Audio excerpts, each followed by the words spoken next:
side. I don't wanna waste what's left. The storms we chase are leading us, and love is all we'll ever trust. Yeah, no, I don't wanna waste what's left. And on we'll go, through the wastelands, through the highways, till my shadow turns to sun rays. And on we'll go,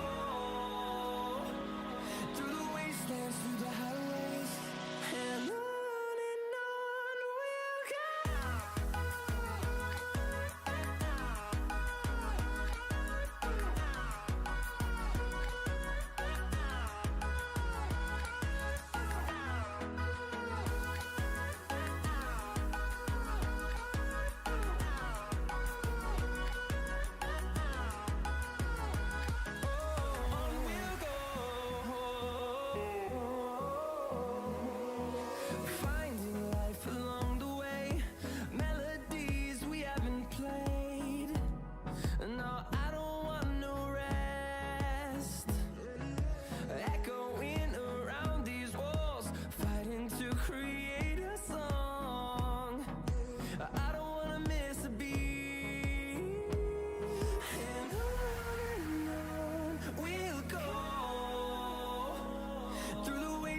Through the highways, till my shadow turns to sun rays.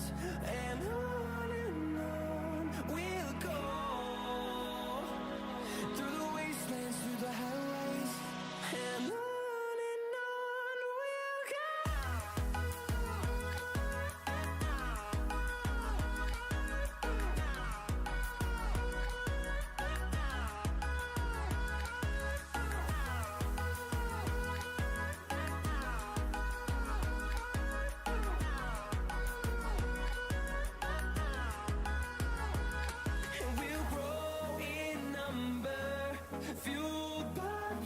See the horizon turn us to thousands, and we'll grow in number, fueled by them to see the horizon turn us to thousands. And on we'll go, through the wastelands, through the highways, till my shadow turns to sun rays. And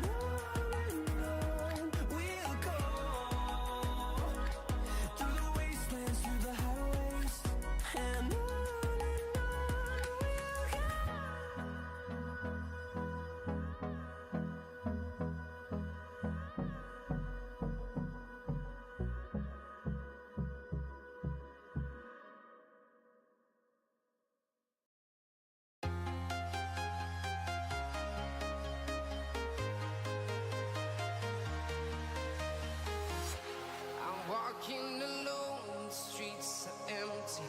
The only thing I can see is my own silhouette. I'm getting stronger, step by step. The clock is ticking, but there's no time for regrets. I've been flying from town to town, from London to Taiwan. I've been all around the globe, trying to protect your soul. We are heroes tonight. We will fly above the sky. We are heroes tonight. Yeah. We are heroes tonight.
Yo! Oh god, I was peeking, I'm peeking. Cause I am peak. Let us start. What?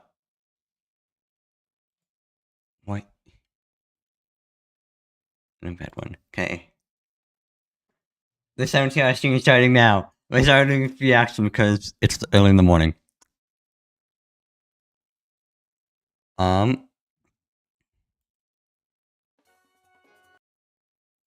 We're starting with...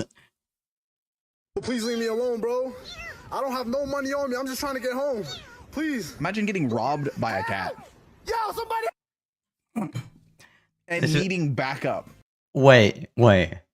I forgot. I'm the dumbest person alive. And it wasn't already obvious. There we go. Now I'm on screen. Yes, here. Hello. I'm here.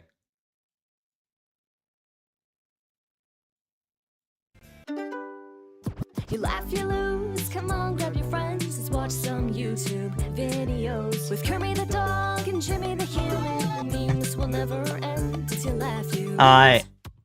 We'll laugh on the next video. What is going on, my dudes? Today, we're doing You Laugh, You Lose. But every Who is the time fucking I chapter? laugh, I love bombs. lose more money. I'm live here with my chat, going absolutely I don't have any money to spare, so I'm not gonna do that. today, as they usually are. The first person whose video submission makes me laugh will get $1.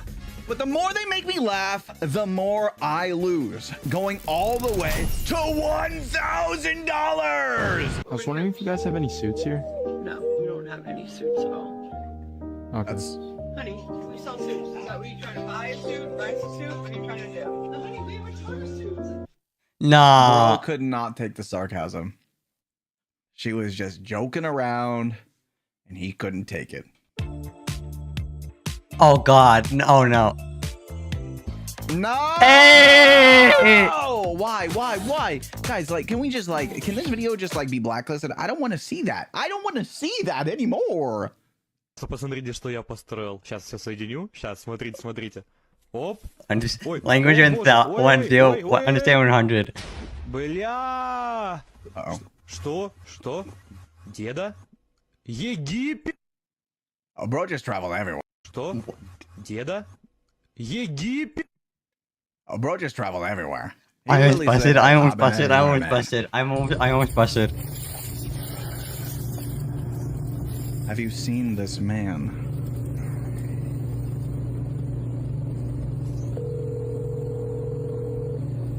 Hello? No. I mean, okay. Well, they asked a question, and he... You wanna know what would be kind of funny?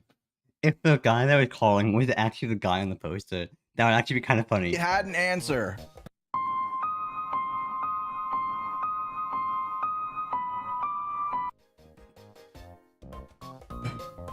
Almost. You almost got the $1. I'm fighting to keep my $1. Oh, you want to fight? You want to fight? Don't. I'm fighting. Don't. Nah, German would win. Against himself. The fact that he actually... Wait. I just want to point something out. Don't call him weak, I almost laughed too. We finally have a chat that stands up for Jimmy. The fact that he actually hit himself just is what makes him my goat. You know what that means?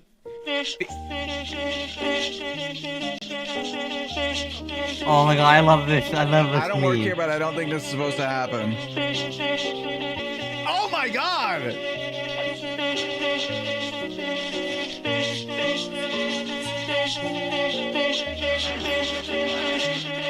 Bro doesn't know what to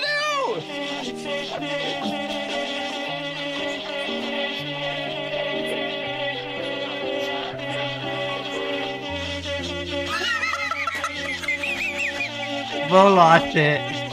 How does it keep going? How does it just keep going? Okay, you know what? like, yeah, like that was just worth $1. That is a $1 meme for sure. The next laugh will be worth $25.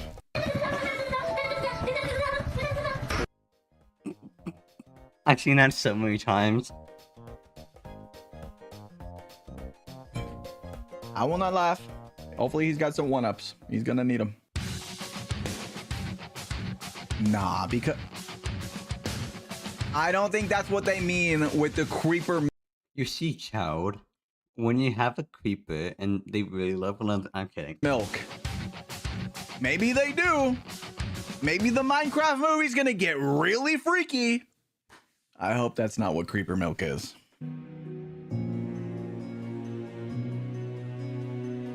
Nah, at that point, nah, because at that point, nah, he's got a sore ego, bro. Would you like $1 or do you want to double it and give it to the next person? Give me the $1. Do you no? I'm saying, do you want the $1 or do you want to double it and give it to the next person so the next person gets $2? Give me the $1. You said if I want $1. No, you're not. Give it up. Damn! Kind of deserve, like, give her the $1. She ain't playing these games. Do you think if I like tried to cover it up with a cough, they wouldn't hear it? Okay, just do it.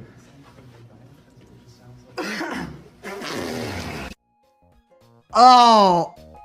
I didn't hear it. It definitely worked. Just use your brain. I mean, what else is it doing?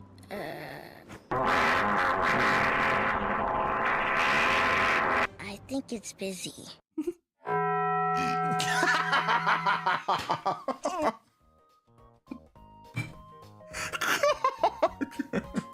Now that the 25 is out of the way, we're now moving to $50.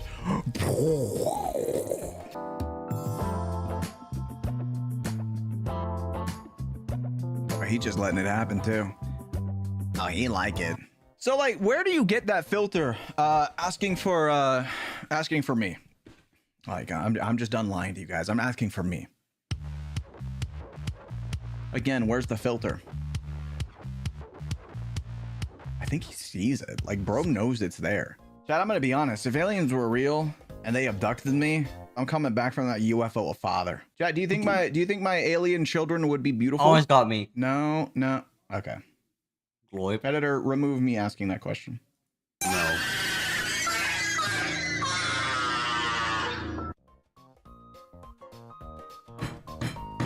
Yes. And no, who said you would be the one coming back pregnant? Okay, I don't know how aliens biology work, but I would not be the one coming back pregnant. That's not a thing. Did you know that if you climb up an apple tree, there is a 0% chance that you will find a 1985 turbocharged first-generation Toyota 4Runner in medium blue? This is because 1985 turbocharged first-generation Toyota 4Runner in medium blue does not grow on apple trees. Ah, fuck nah. No! Bruce, move, man. What about in medium red? Okay. Bro think he's the center of attention. Bruce. Looks like the cat's out of the bag, man. +2. See, if I make that joke, you guys have full rights to make fun of me. If anyone else does, that's a +2 on them. Matthew? Okay. I was gonna say I'm afraid, but like Matthew kind of handsome though. Smash. Am I What? wrong? Who I said that? think Matthew kind of handsome. Yes, you, Matthew. You're very handsome. Congratulations.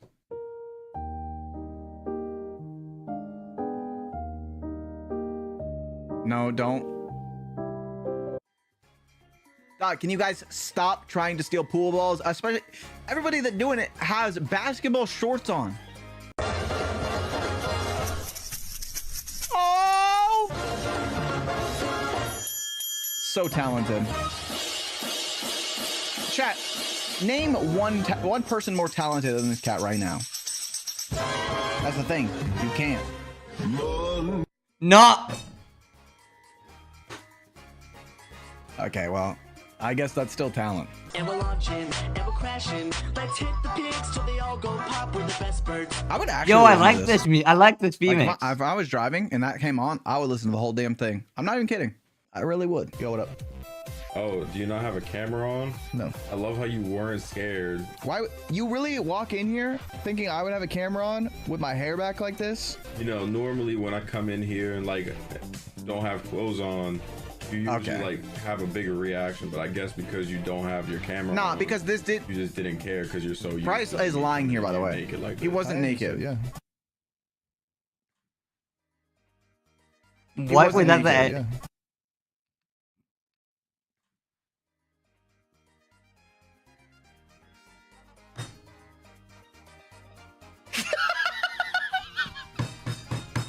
This shit is wild. That was your video. You just got $50. Now we move on to $75. That's right. $75 is next. Let's continue. That's foul. He's taking it like a champ, though. Mad respect.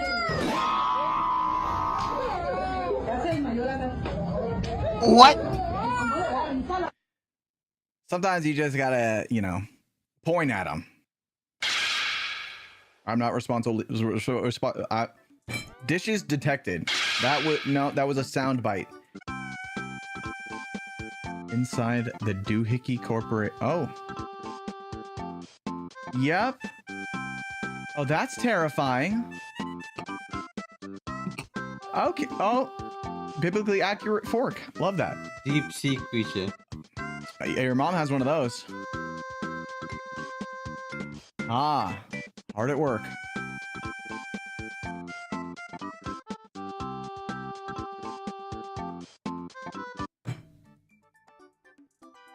What are these? Ratatouille? Bro, got it up. What kind of drugs do you have to be on to make them? Grade. You've been making bank from the restaurant. In 1987, a 23-year-old woman woke up in the middle of the night to see a tall, slender figure at the foot of her bed. Realizing something was And then they got wrong, freaky. she screamed, but before she could even get up, the creature left the room silently. Never mind. When she got up to check on the In my story, they did. Had reacted to her cries for help. While approaching the master bedroom, what she saw next froze her in terror. I was wrong!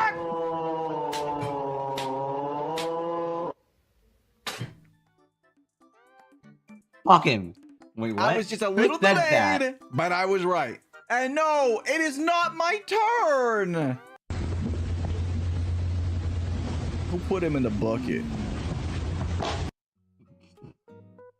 Get him out of the bucket. Come on, that's sad. I'm going to be showing you how to split an atom at home. So first you're going to want to grab a knife, and then I like using a cutting board. And you just want to Guys named Adam. +2. Chat, was that a good one? Jimmy? In Comic Sans? No way you actually made a meme for this. There's no way you made a poop list meme. The only thing scarier than a job application. The poop list. Now, someone needs to make an analog horror game. Like, get it? Log. Like poop. Called The Poop List. And it's about Jimmy here desperately trying to get on the poop list. What does do it mean? Like poop? Collecting the 8 poops like Slender Man? If you collect all 8 poops, you'll finally get on the... This is so stupid. I'm not finishing that sentence. Hello, Jimmy here. That's literally me. Jimmy your stream. And over here. It was you? The Fortnite video. Bro, that ain't Fortnite. It was, dude. Bro submitted the foot sucking video and self-reported. Sonic and Capybara. 2 of the best things on the internet, actually. I think if I was in the vicinity of whatever that was, whatever was going on there, I think I would reach euphoria. I would transcend to a new level. Yeah, he would not be Jimmy here anymore. He'd be Jimmy there.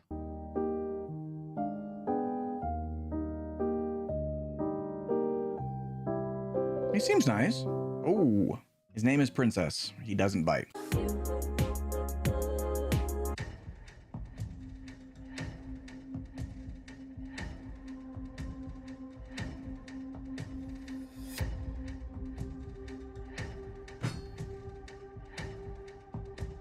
I mean, if he is Perfect Cell, I would have.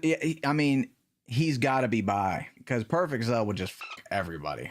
And if there's a lineup for it, I'll be first. Damn. Classic. Classic. Honestly, looking back, this song is a banger. So who's... Oh my god. You heard it here. Just a little bit of swouse. Hey Mom, I found this Martian in a crash. Oh god, this one. Dairy Queen and fed him 16 peanut buster parfaits. Michael Fitzsimmons, you spoiled this poor creature's appetite. Come on, Ma, I couldn't help it. He loves them.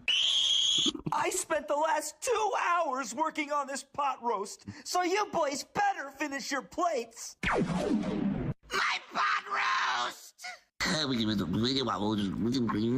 Dairy Queen. I'm on his side. I'm calling NASA. Come on, Ma. They're gonna put him in a big jar. Hello, NASA? A little green man. I'm done. Dairy Queen. If you had a neck, I would strangle you. Because what was that? Because what was that? Come on, Ma. They put him in a big jar. I almost busted. I almost busted. I almost busted. I almost Bro busted. actually just locked in, and I did not because I just lost 75 bucks. Congrats if that was your video. Oh god. 75 bucks is yours. I remember the first time that I saw that clip, I was on the floor. And we're moving to the next one. We are moving to $100. Woo! I believe he's still at it.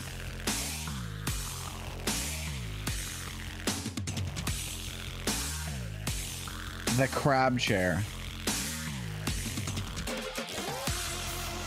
This just reminds me of the monkey circle when they spin.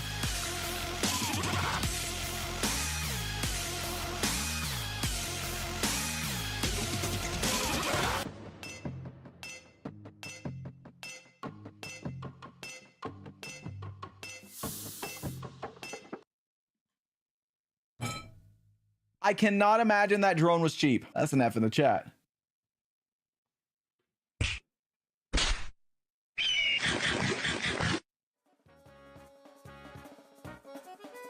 I joke around a lot about one-tapping things, but that was a one-tap.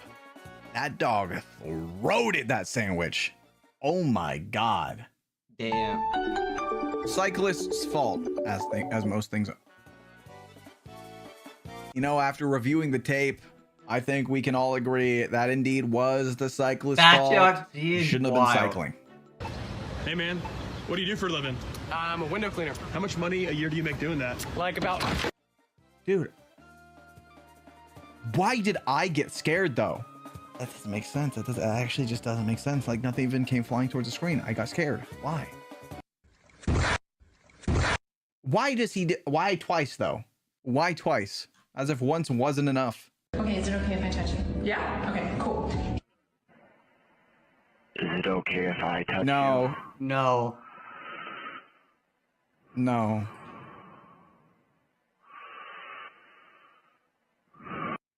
It is not okay. I'm surprised nobody's done that with the dog. This one. I'm surprised y'all haven't done that with this. I'm out here ice fishing and I got good news and bad news. Got the good news, I got the perch. But the bad news, don't mind me, I'm taking the pee, but I got the frickin' auger stuck in the ice again. And I can't... Shut up, Jax, why wouldn't he just pee on it? So I called my stepdad. I said, what do I do? And the frickin' guy's like, oh, hold up here.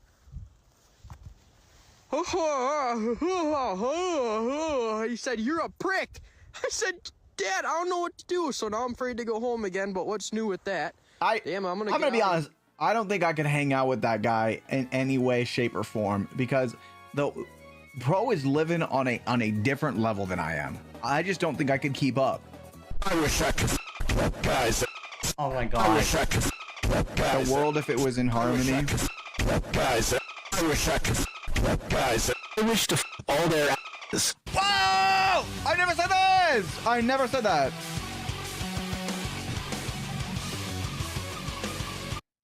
I know. By the way, I never said that.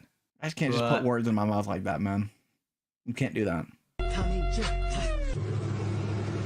Oh my goody god! I would hope that a light would turn red, so that I would have to shift that stick again. I don't know why I said that. Editor, don't put that in the video. One step at a time, Bartholomew. Stairs are very treacherous. Okay, Daryl. Where's Kenneth? Wait up, guys! I'm coming! It's always Kenneth. It's always a guy named Kenneth. Yeah, it is. Just like earlier with the Matthew. If your name's Kenneth. You know, on my planet, a sock on the door means somebody's Do not put the sock on the door with me, please. Actually, he kind of bad though. You know what? Would. Yeah, Anon, I guess gas prices are kinda cringe right now. But do we really have to ride bikes down this trail? It feels like I'm reading Braille with my p, and right now it says you're what? An asshole.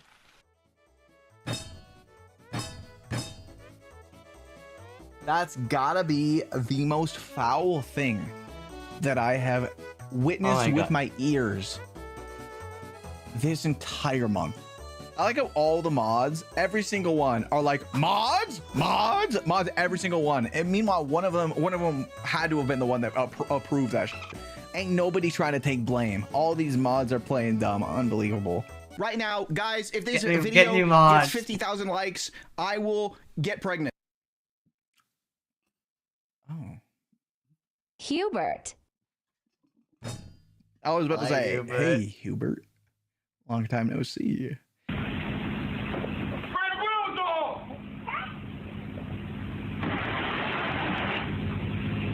I don't think that kid can even handle that pressure washer.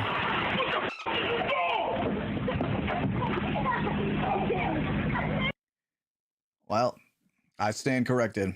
He used it right. Well played. Grandma, what big ears you have. Why, all the better to get showtimes and tickets, what I call movie phone, my dear. There's no way this was a real ad. Oh my god. Grandma, what big chunky fingers you have. Why, all the better to click with when I want reviews, showtimes, or This was a real ad. moviefone.com, my dear. Grandma, what a big... Look, honey, do you want to go to the movies or don't you? Visit moviefone.com or America Online. I'm gonna think. I think if I. Jimmy, what color was the mattress? There was a mattress.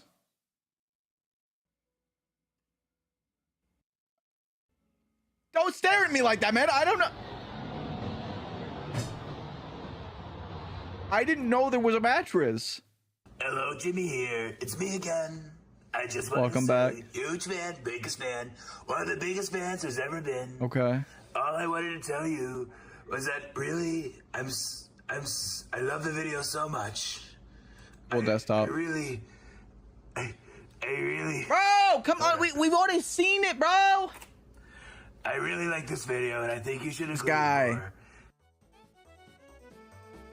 Oh, dude, I do not need to see those feet again, man. I do not need that. I do not need that in my life. I'll fix you right this time, and be slow and careful, no matter how much I miss ya. Oh, sturdy. Impressive. Looks like his hard drive is still in one piece.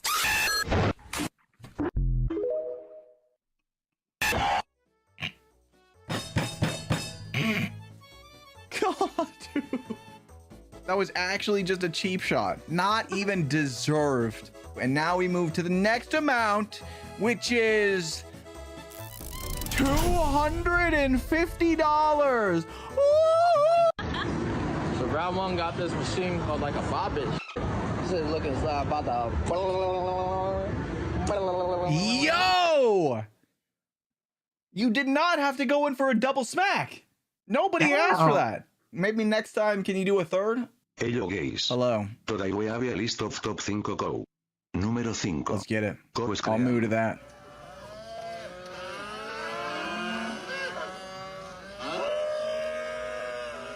Número 4. Little zesty cow. Sake. Hey, yo. Damn, they. Oh my. Número 3. Stupid fucking. Alright, man. Ain't no way. Número 2. Do not speak. Go walk.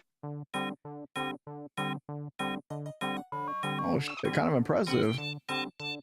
Okay, cow. Honorable mention. Right, left, right, left, right, left, right. Attention, maggot.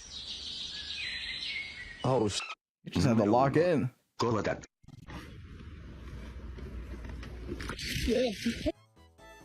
I did not flinch.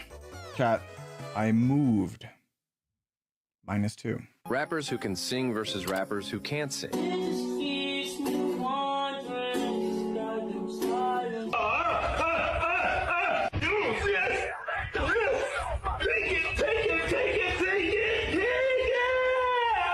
Follow for more.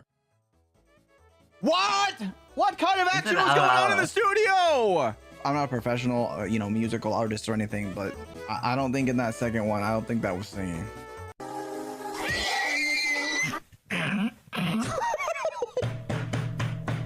Your Honor. Oh. Okay. I was not weak in that moment. It was a funny video. It was a funny video. I was not weak. We tend to get sleepy after sitting for a long time, so I invented this refreshing aid chair. The design is very human. Very human. When we are sleepy, it will automatically help us refresh and wake up. Let my good friend demonstrate. So that we are not afraid of My sleepy. chair kind of be like that, but like a slight differentiation in the design, just very slight. Hawk Tua, what does this mean? What does this mean? I'm asking you really. I don't know. I walk in here and I see this sitting on my desk. What does it mean? Nah, cause what is this brain rot? Imagine him ninja got a low table face. By the way, I know that I some just people have been lost a asking, hey year. Jimmy, when is the brain rot stream coming? Jimmy, when is the brain rot stream coming? You know, I kind of had an idea, and I think I'm going to try 12 hours of brain rot to see what it does to the human mind. I will be the science experiment.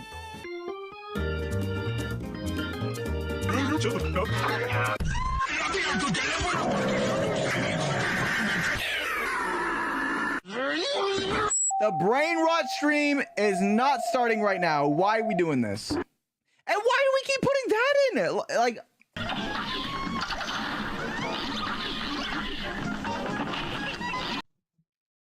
Give me a second.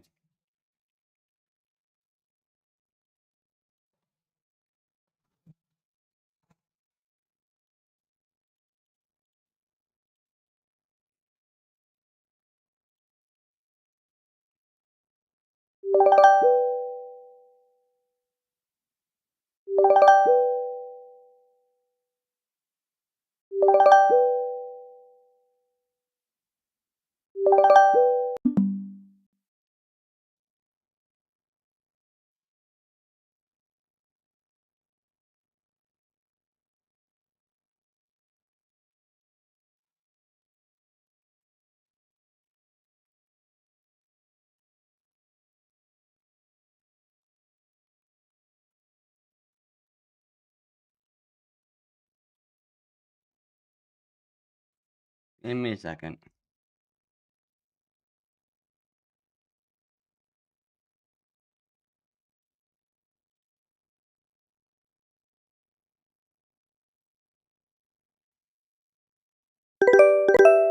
Okay, there we go. Good morning, my love. I'm going out at 8. Sagan gave me the scare of a lifetime. I am very concussed and I can't even see.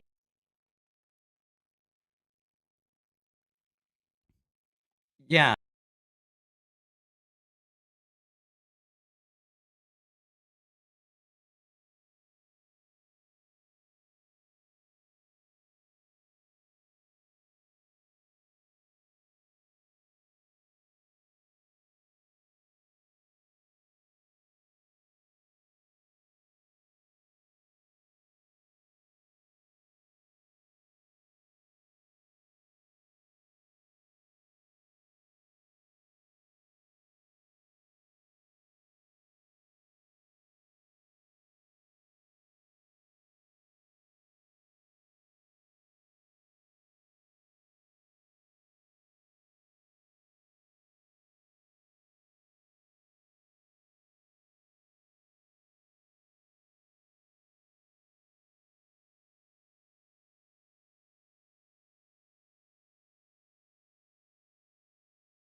Sorry about that.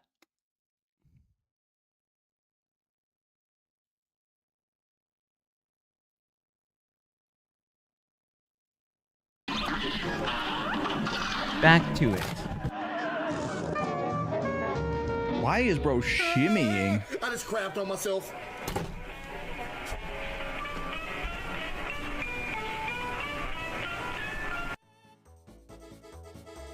I'm sorry. If you poop yourself gaming, that's a problem. When am I remaking that scenario?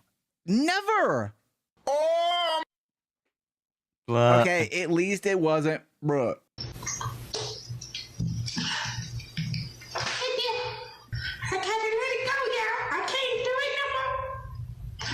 Should I do the Sprite challenge on stream?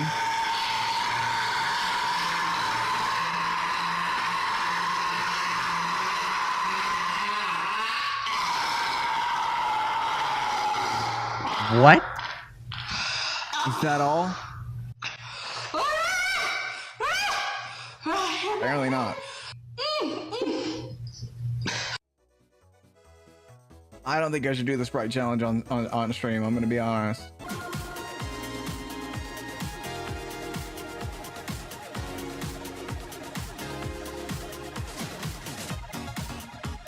Holy shit.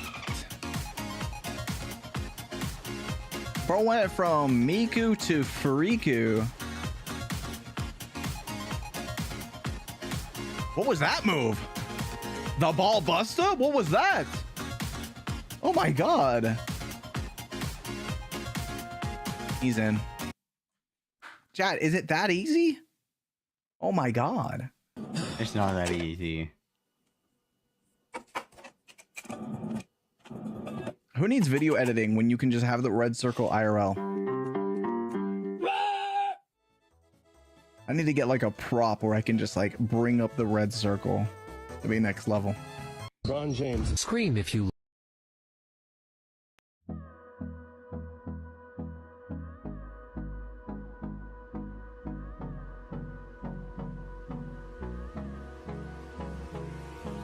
Hold me close till I get up.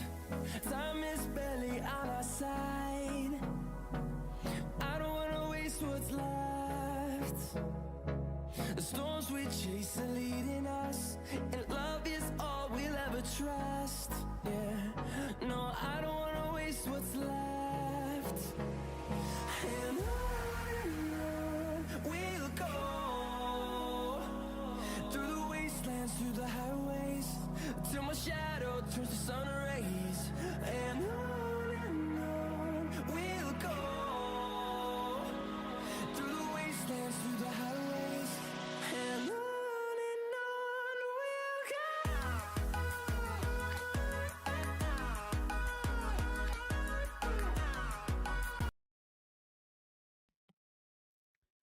Love. Overwatch 2. I too would not have screamed. Yep. W LeBron James. Yep.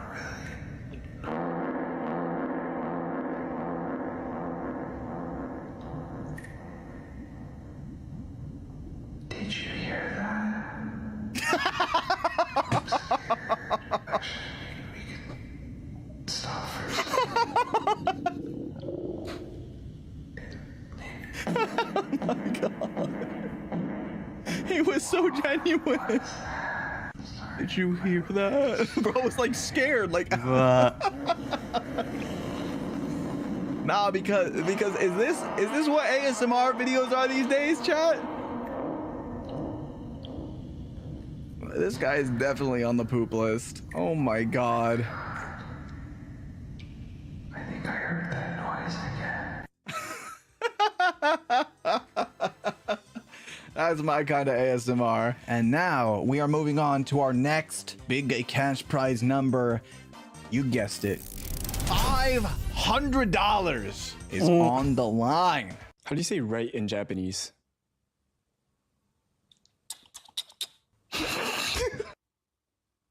Right.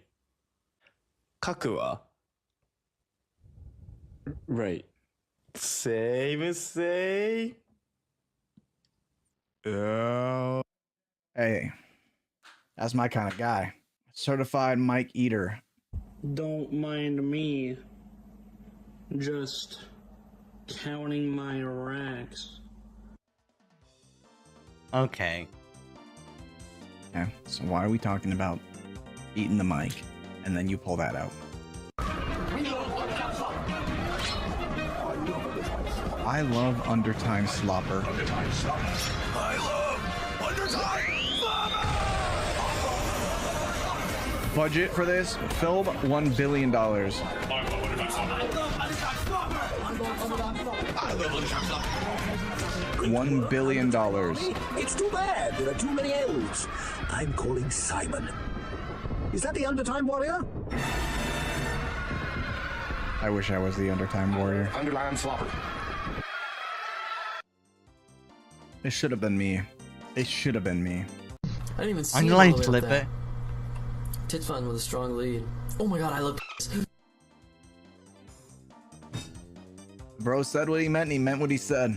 Nope, another close for technical difficulties. They must have run out of Sponge Buddy SquarePants. Well, I heard they had some usables. Some usabu. You can't have an usabu if you ain't in the turtle parking. The turtle parking spot! Okay, I actually love that. Are you sure? I would park in the turtle parking spot because I'm a little slow. It's a lot better than a pot stop. Well, I'd rather a pot stop than be you. Damn, that kind of cut deep. You'd rather be at a pot stop than be me. But sometimes, so would I. Editor, play some tragic ass music. Thank you. Oh, and some rain. Thank you. Okay. Parts of a mouse.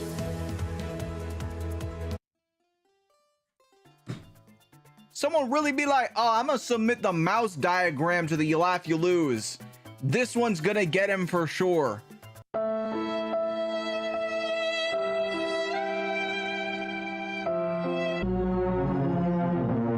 What? Is that edited? What did I say f me for? What did I do? Man, I'll let you guys know when the investigation is over. See, maybe me and the Duolingo bird are gonna be doing some investigating, but of each other's bodies. And the new language I'm learning is love. Nah, fucking owl is crazy. Nah, because pranking people while they're asleep is diabolical. Because how do you even breathe? That was not a voice crack, by the way. That was just the way I said it. When they do this, how do you even breathe?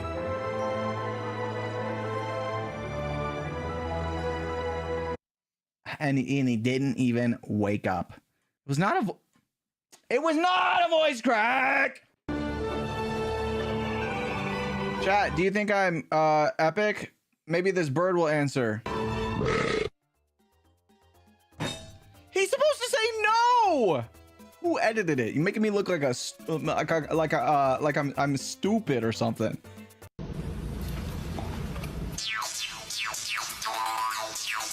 I'm in.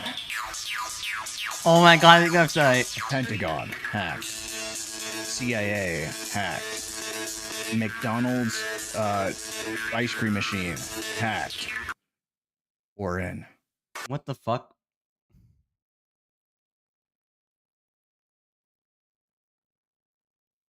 If you are watching on browser or TV, I have upped to a higher resolution and you see it in my embed. Okay, but it looks a little better than this though.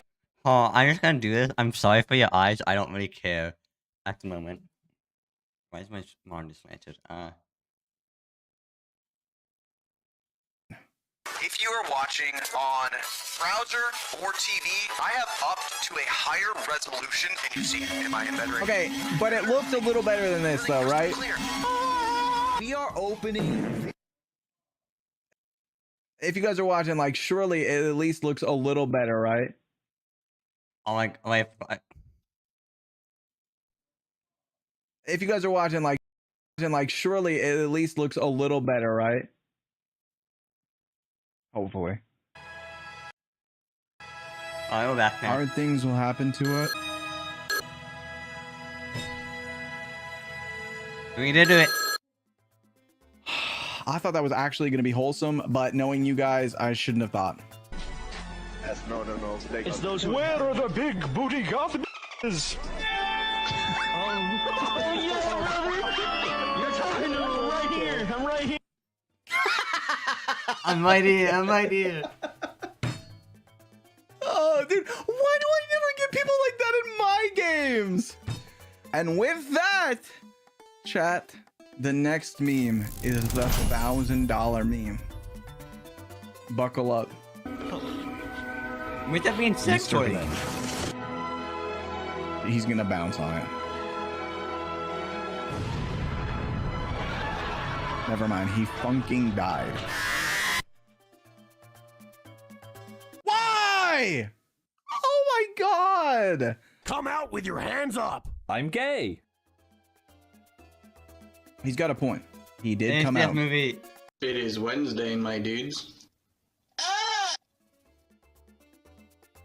That's close to a Jimmy Here Swouse. I'll take it. I'll take it.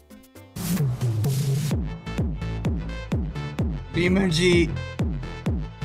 Where do you think he's off to? Do you think he's like migrating? You think he's going to try to find love? I hope he finds love. Speaking of Minecraft. Nah. So, do you guys think that Jennifer Coolidge gets freaky with a villager? Yes. Okay, who said that nose is going somewhere? We need to mod this guy. Mod him! It's the guy from the math problems. He's real. The thing that I don't understand about that is how are you gonna eat all that bread? No!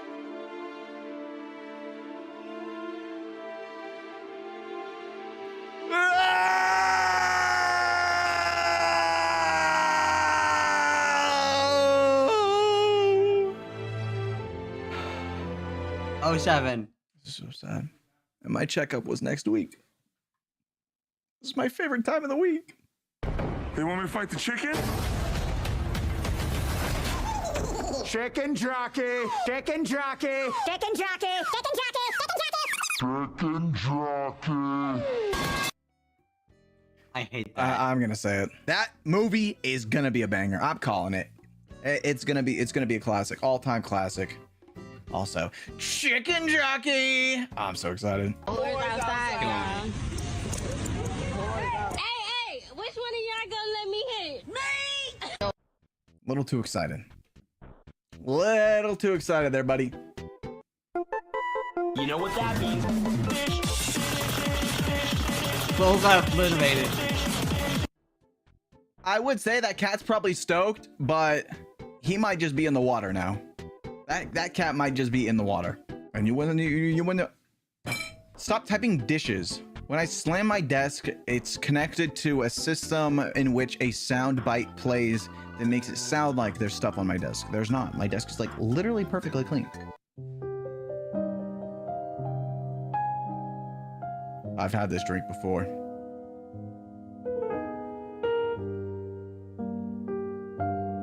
I think I had this drink when my brain was still forming.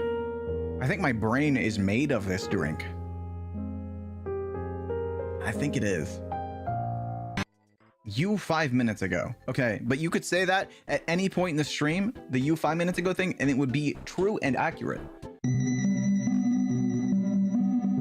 No. No. What the fuck is that? No, I do not. That is a cursed object. Return it.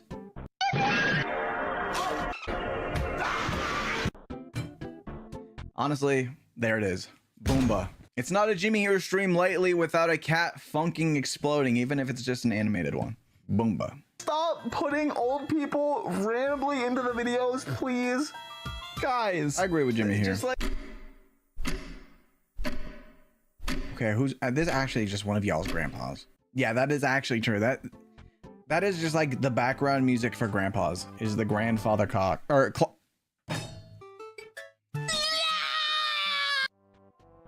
me in the movie then. Put me in the movie.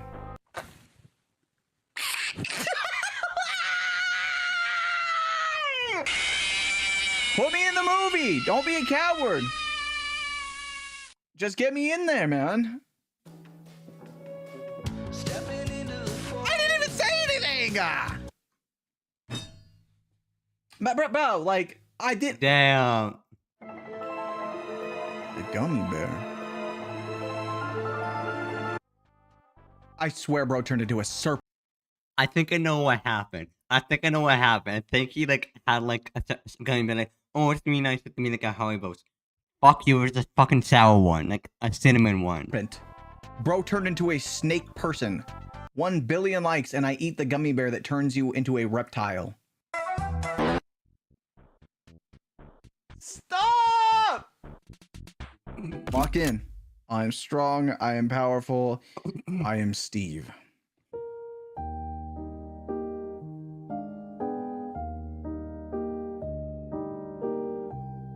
See, if you penetrate my burger like that, nah, I'm gonna do the same. I'm gonna do the same thing. Not even an overreaction at all. Yo, who said that? Not even close. OMG, guys. Ed This Sheeran thing is is gonna in kill him. my This thing is car. gonna kill him. Why does it always kill him? Why does Ed Sheeran always kill him? Okay, that is the $1,000 meme. Yeah, why is it always Ed Congrats if that Sheeran? was your video. I'll be reaching out to the winners to give you your cash money. Oh.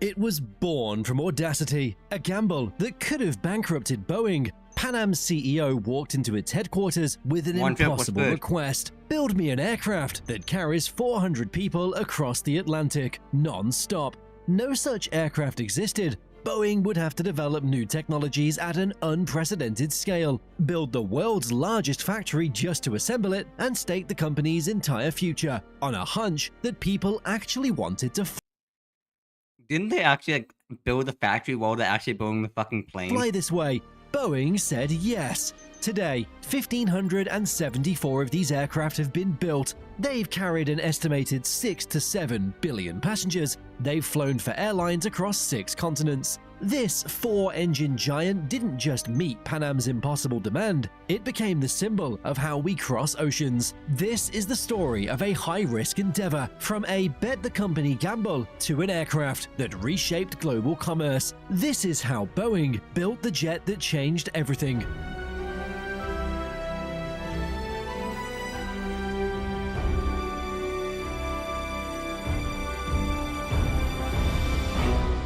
Oh, wait. Why how is landing it up? That high up in the sky? Something not right here.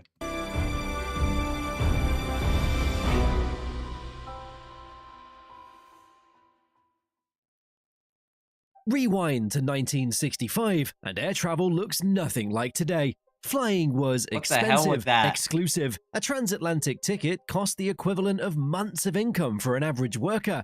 Airports were small, aircraft were smaller. The Boeing 707 had revolutionized jet travel in the late 50s, but even that only carried about 140 passengers. Long-haul routes meant multiple stops for refueling. New York to Tokyo required landing in Alaska. London to Sydney took 3 days with overnight layovers.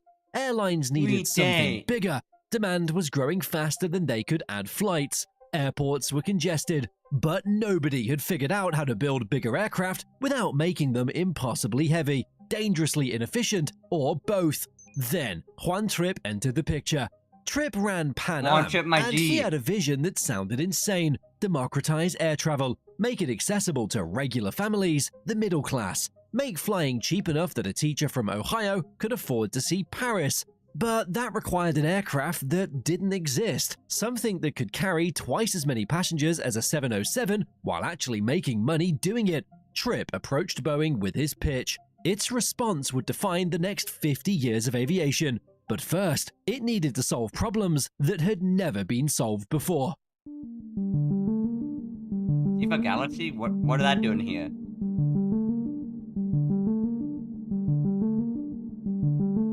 Why is landing it so down? Boeing's first solution came from an unexpected place: a failed military contract.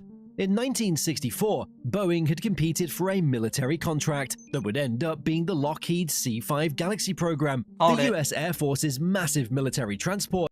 I'm surprised I was able to tell what it was when the video was in fucking, I don't know, like 72p. Their design featured a double-deck fuselage and high-mounted wings. It had lost to Lockheed. Most companies would have shelved the work, moved on. Boeing saw an opportunity. When Juan Trippe came calling with his impossible request, Boeing already had engineers who understood large aircraft design. They had wind tunnel data. They had structural concepts. The C-5 loss became the 747's foundation. But Trippe didn't want a military transport. He wanted a passenger aircraft, and he had specific demands. Around 400 passengers, enough range to cross the Atlantic without stopping.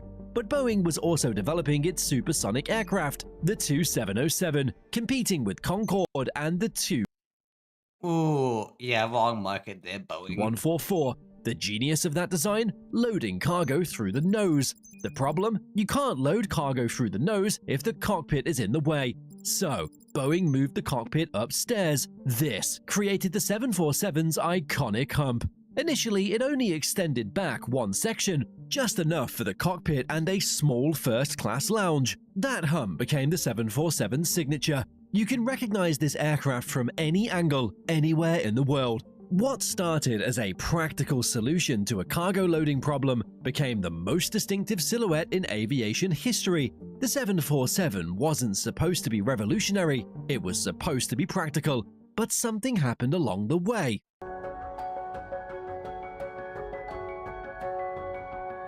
Okay.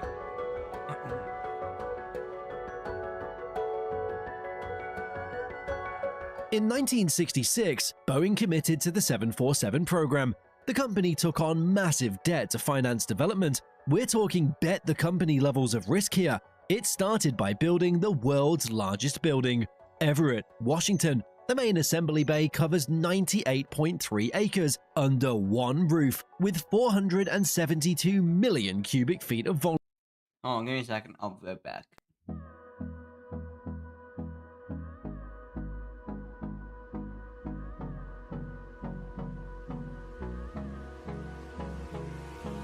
Hold me close till I get up.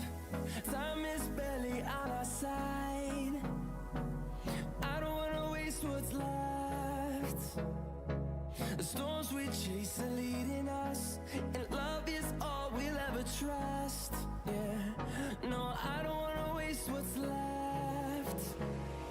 And on we'll go, through the wastelands, through the highways, till my shadow turns to sun rays. And on we'll go, through the wastelands, through the highways. And on we'll go.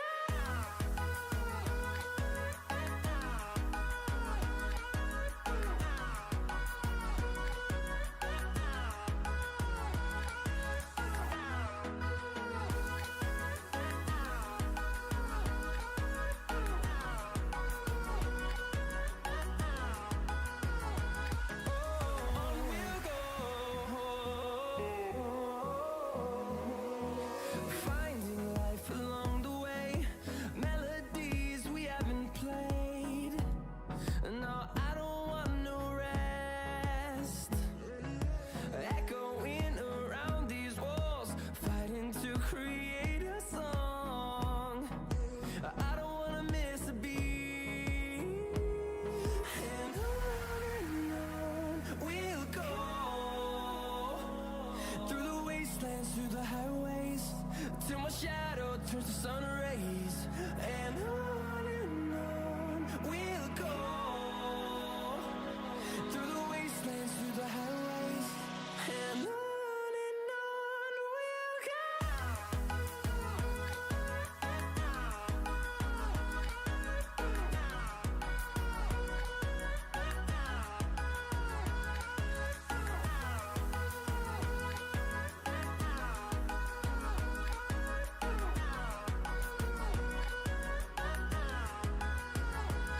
And we'll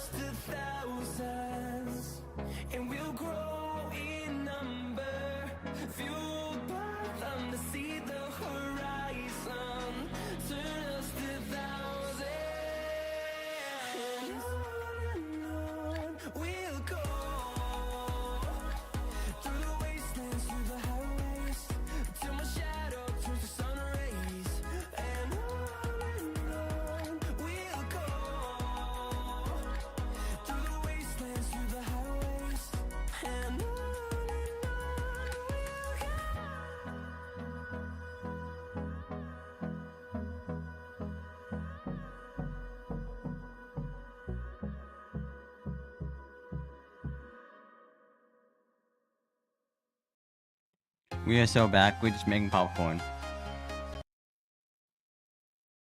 You could fit Disneyland inside it. Here's the insane part. It was building this factory before the aircraft design was Fun fact, I actually went to Disneyland in California once. It was, I think in sophomore year. Yeah, sophomore year. Because I know it. Hi, Cash. Welcome in. Hi, love. I'm just explaining my Disneyland story. Disneyland. Yeah, I went there with the band, the school band. It was peak. Though I was not used to like the Californian cold because we were out there till like quite late every day. I was not used to the cold. I was not expecting the cold.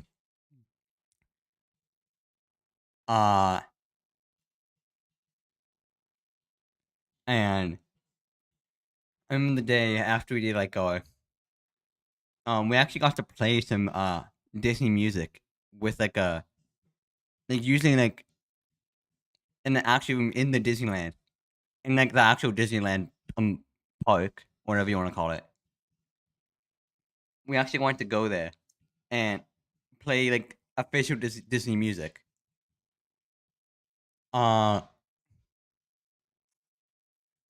tell you in the chat.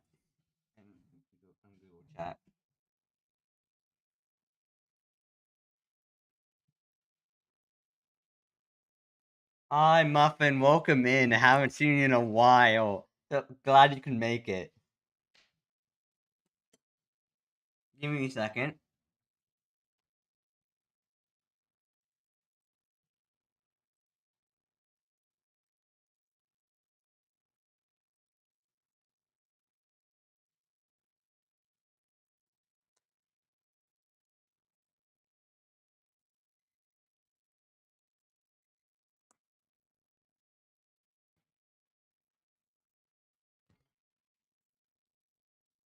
Nice. I'm just telling you, PS4W. I'll be right back. I'm just gonna get my popcorn because this is peak.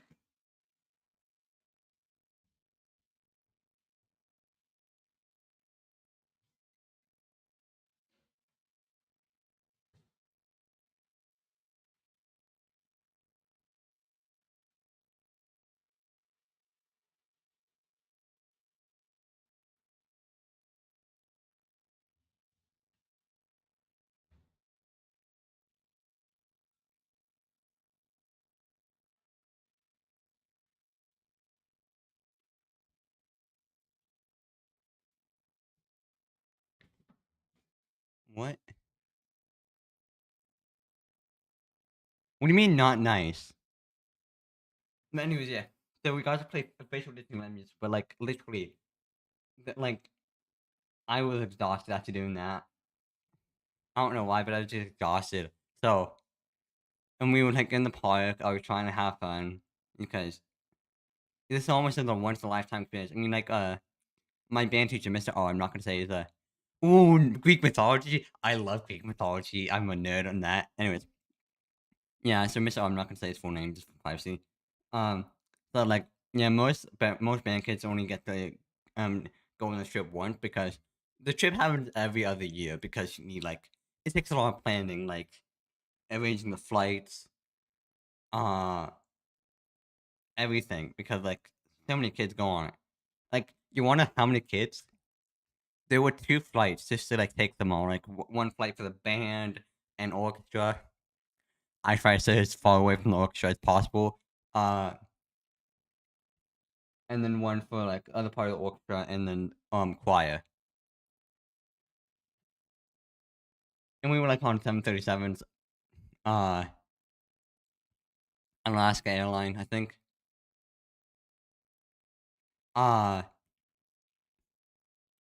Yeah, but that night after the band concert, yeah, my body could not take the cold anymore. I was just like throwing up yeah. Not a fun night. But yeah, I mean, it was other than that, it was fun.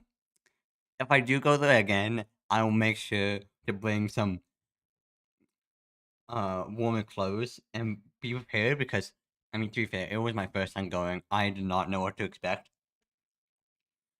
Yeah, so I'll be more prepared next time. Oh, do you know who the author of the books are? Anyways, back to this. Even finalized. Workers were constructing the assembly line while engineers were still drawing the plane. The doors are so massive that opening them changes the air pressure inside. This wasn't normal industrial planning. Boeing had promised Pan Am delivery by 1969.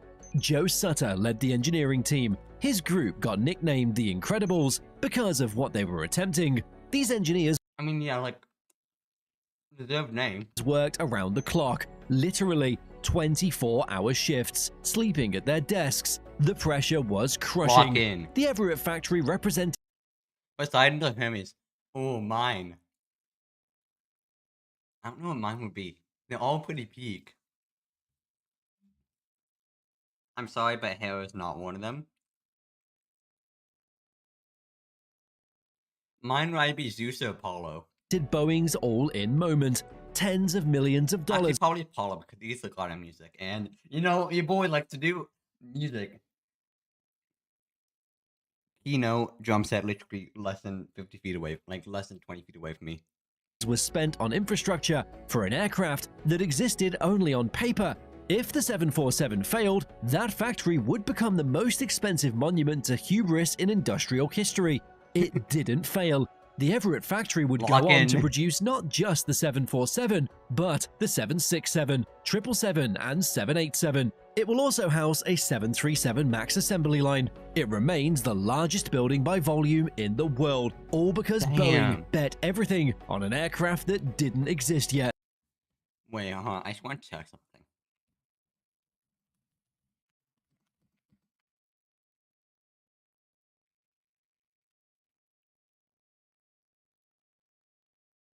Yeah, Apollo is very cool. But yeah, what's the author of the books you have?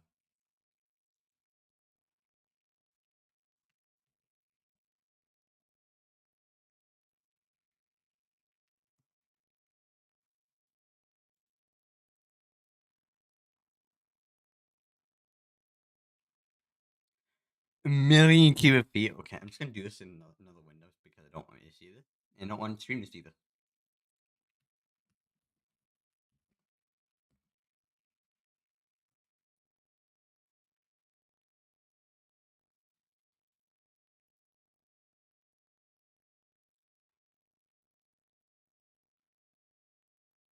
Wow, it's bigger than Twin Towers.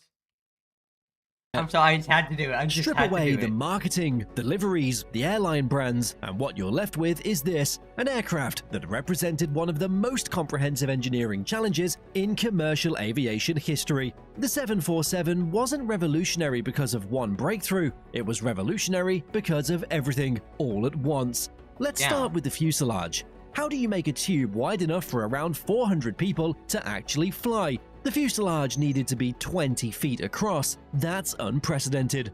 Double aisle configuration, 3 seats on each side with... I unfortunately never got to fly on a 747. I do want to fly on an A380 one day. And if I ever have enough money... Actually, if I'm correct, I don't even need to have money. But I might make sure I have enough money just in case. I would like to fly on Emirates. But not in like economy, not in first class. Residence. If you don't know what Emirates residence is, I'm just gonna I just can't explain. I'm just gonna show you.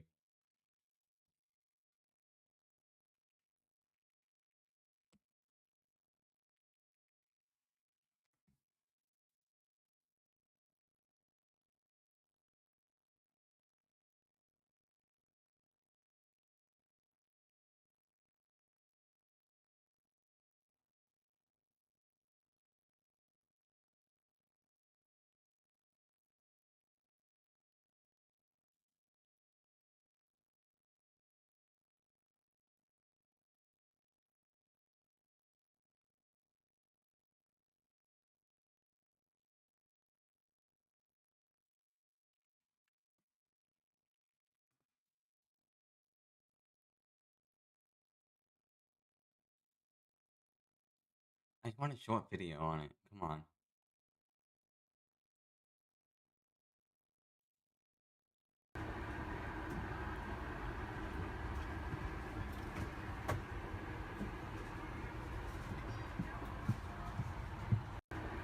Okay, no, that does not give it justice. That did not give it justice. That does not give it justice.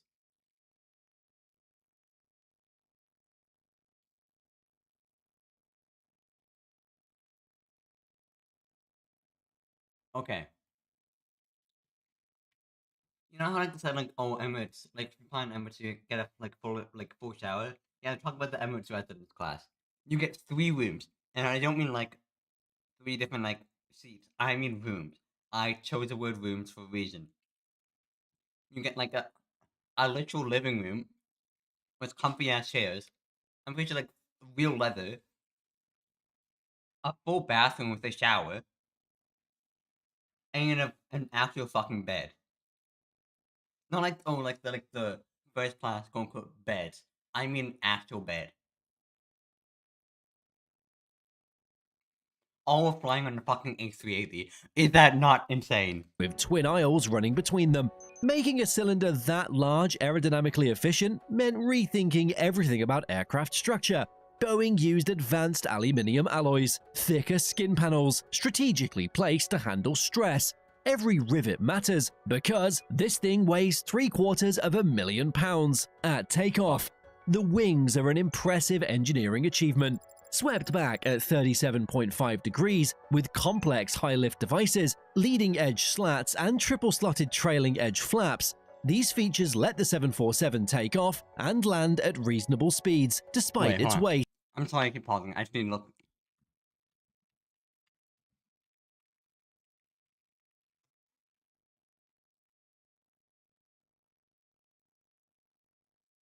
Okay. If you don't know what platforms are, ailerons are on, they're like a combination of ailerons and flaps. So like ailerons are on like the very edges of the back of the wing that like help the plane steer in the sky. So like one goes up, one goes down, help like turn.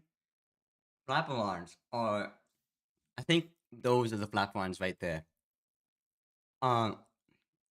They work also as ailerons, but they also move like flaps as well. Classic. I mean, for some aircraft, I think like the Boeing 787, they actually do go down as flaps, like with the flaps as well. Some don't, but they're still called flaperons. Variants have a wingspan of 195 feet and 8 inches. The 747-400 stretches to 211 feet, 5 Isn't the wingspan like longer than the first Viper's flight? inches with wing extensions. The 747-8 reaches 224 feet, 7 inches.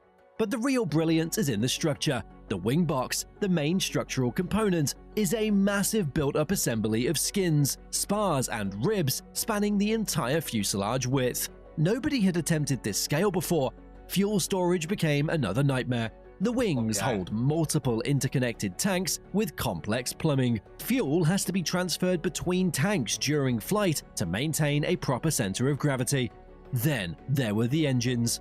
Nothing existed that could power this beast. The 747 needed 4 engines, each producing over 40,000 pounds of thrust. I forgot to the Pratt & Whitney make them a war toys. Pratt & Whitney developed the JT9D specifically for this program. It was a high bypass turbofan engine, quieter and more powerful than anything that came before. The landing gear required distributing 735,000 pounds across 18 wheels, 4 main landing gear bogies with 4 wheels each, plus a nose gear with 2 wheels. The body gear features steering capability to reduce the turning radius. This lets the 747 make tight turns on taxiways designed for smaller aircraft. Yeah, we're not tight enough to go on to the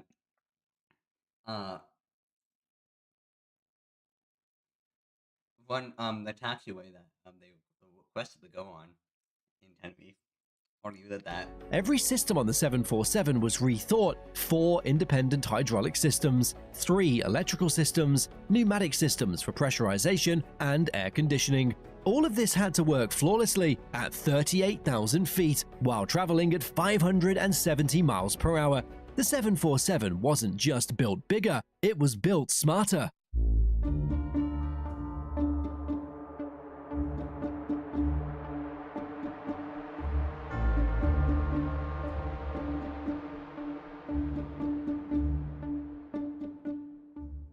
February 9th, 1969, Everett, Washington. Test pilot Jack Waddell pushed the throttles forward on the first 747 prototype. The aircraft lumbered down the runway, 80 knots, 100, 120, the nose lifted, and then, impossibly, this massive structure broke free from the ground. The 747 was flying, but proving it was safe to carry passengers, that was a different battle entirely.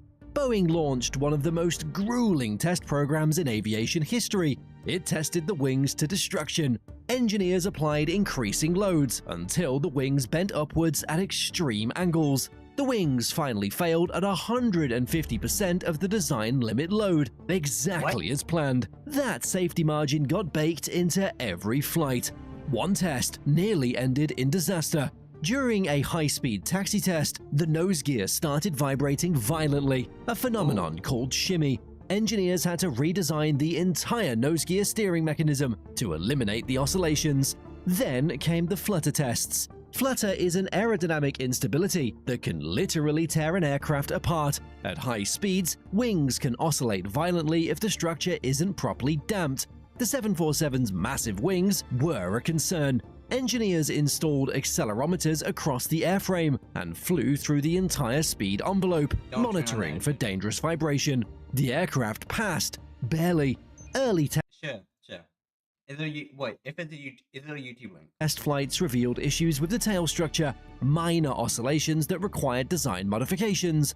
Boeing reinforced the vertical stabilizer and adjusted how the horizontal stabilizer attaches. Despite setbacks, Boeing mostly stayed on schedule. In December 1969, the FAA granted the 747 its type certificate, 15 months from first flight to certification. At the time, unheard of for something this complex. But the real gamble was just beginning.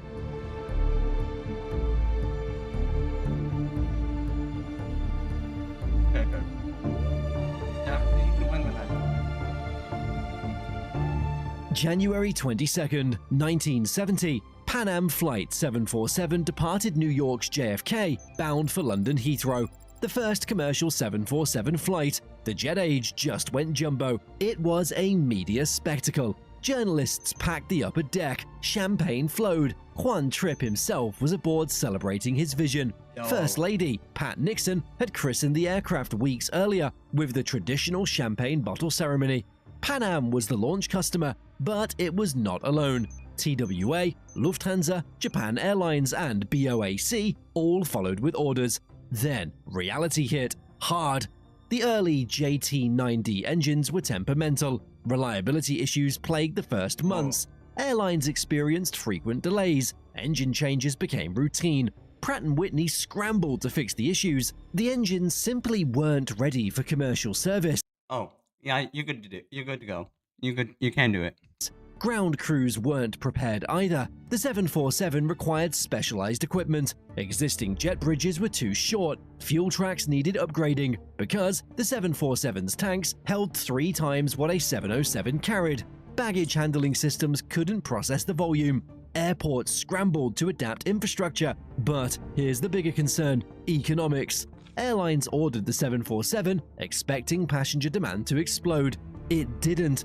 The early 70s brought an economic downturn. Fuel prices spiked. Airlines couldn't fill the seats. Load factors plummeted. Flights operated at massive losses. Pan Am, the 747's biggest champion, started hemorrhaging money. Other carriers scaled back orders. Boeing's stock plummeted. The company teetered on bankruptcy. But Boeing's cargo vision saved everything. That nose cargo door wasn't just a backup plan, it became a lifeline. Airlines discovered they could use combi configurations: passengers in front, cargo in back. or operate dedicated freight flights. The 747's cargo capability, it meant the aircraft could earn revenue, even when passenger demand was soft.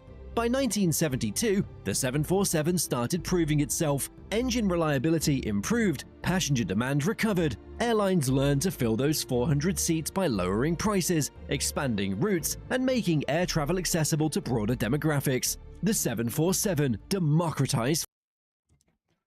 Wait, hold on, I need to do something real quick.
What link?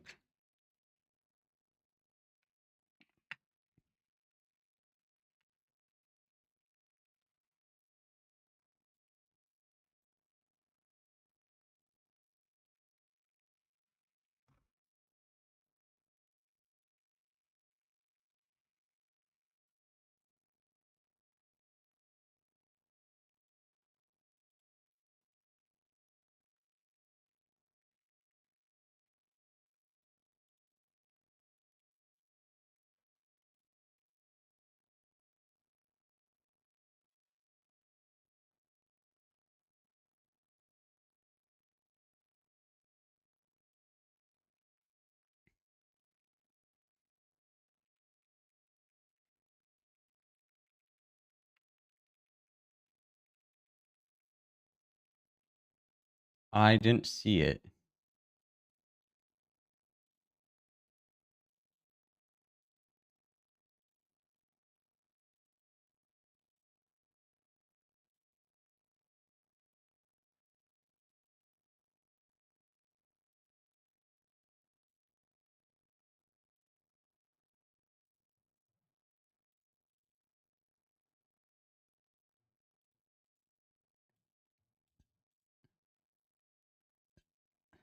Hold on, let me check YouTube chat.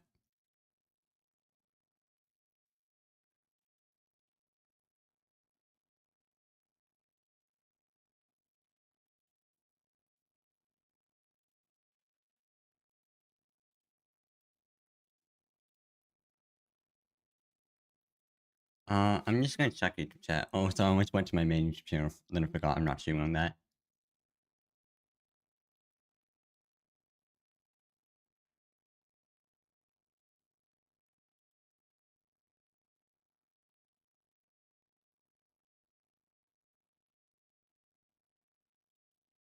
Yeah, maybe we can put it again. Wait, actually. I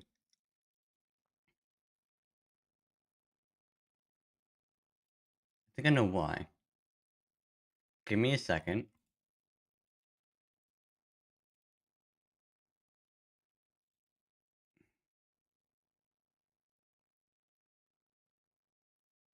Ain't gonna be a clone Kit Kat stream without technical difficulties. Submissions.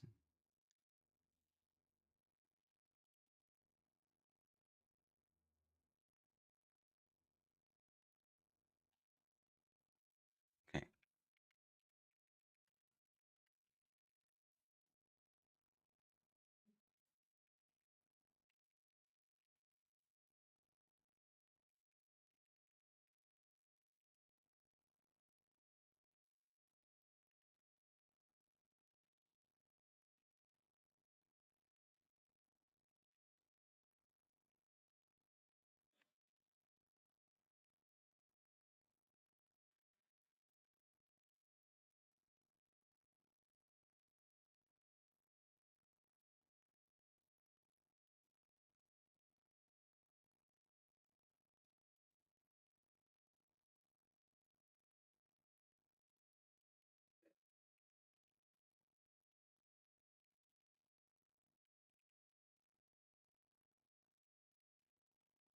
I cannot seem to find you.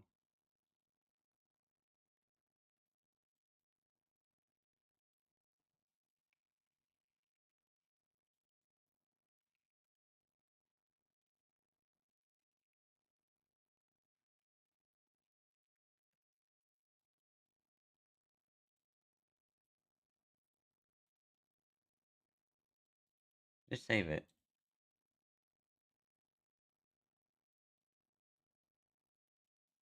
Channel URL, okay.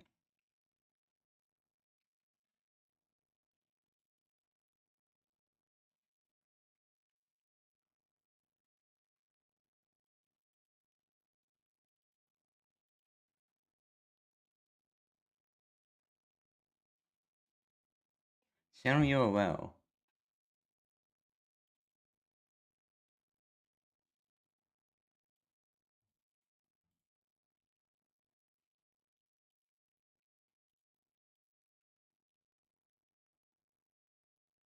There we go.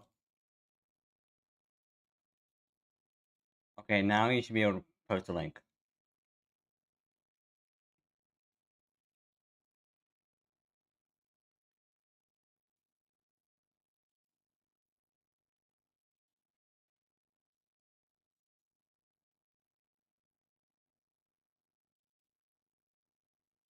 Flying, coach tickets across the Atlantic dropped to prices middle-class families could afford. Tourism exploded. International business connections multiplied. By the mid-70s, the 747 wasn't just surviving, it was dominating. When did the A380 come into the picture?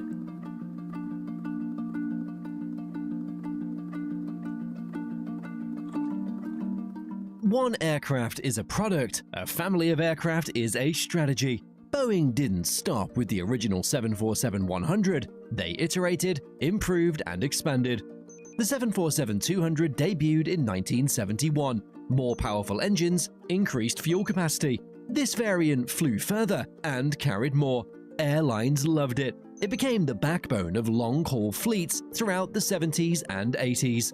The 747-200 came in multiple configurations: passenger, freighter, and combi, a hybrid with passengers in the front and freight in the back. Versatility became the 747's calling card.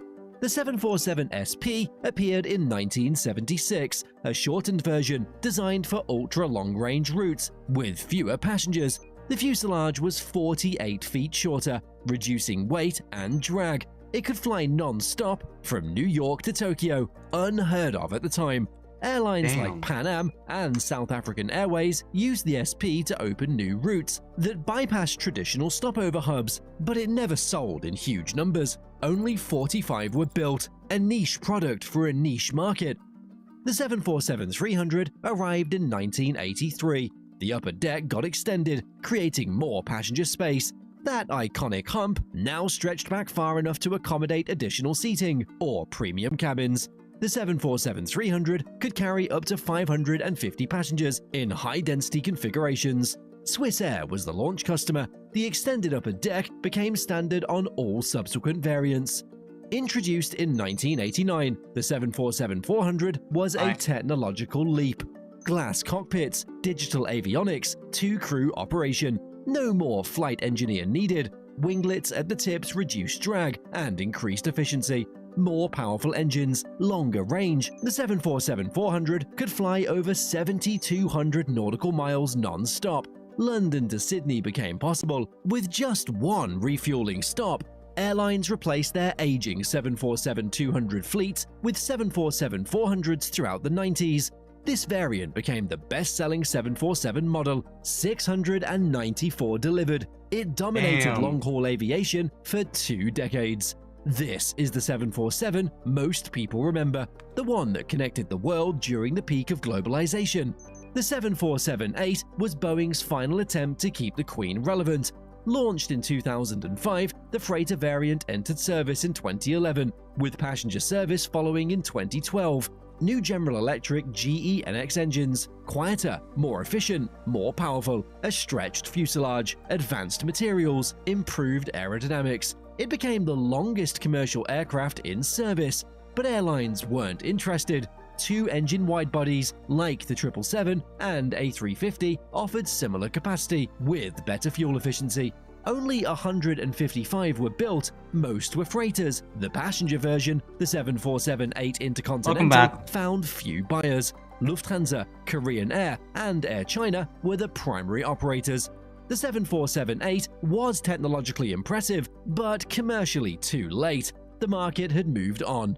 The 747 didn't operate in a vacuum. Competitors tried to dethrone the Queen. Some came close, none succeeded. The Trijets.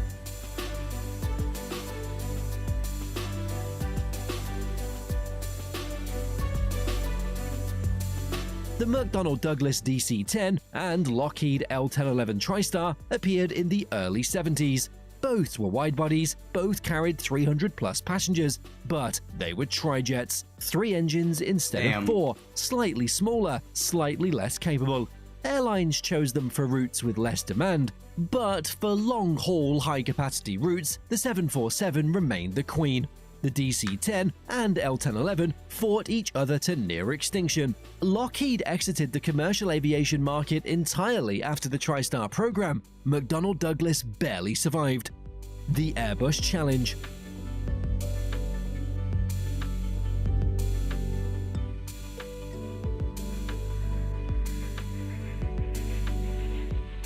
Airbus entered with the A300 and later the A310, offering twin-engine efficiency.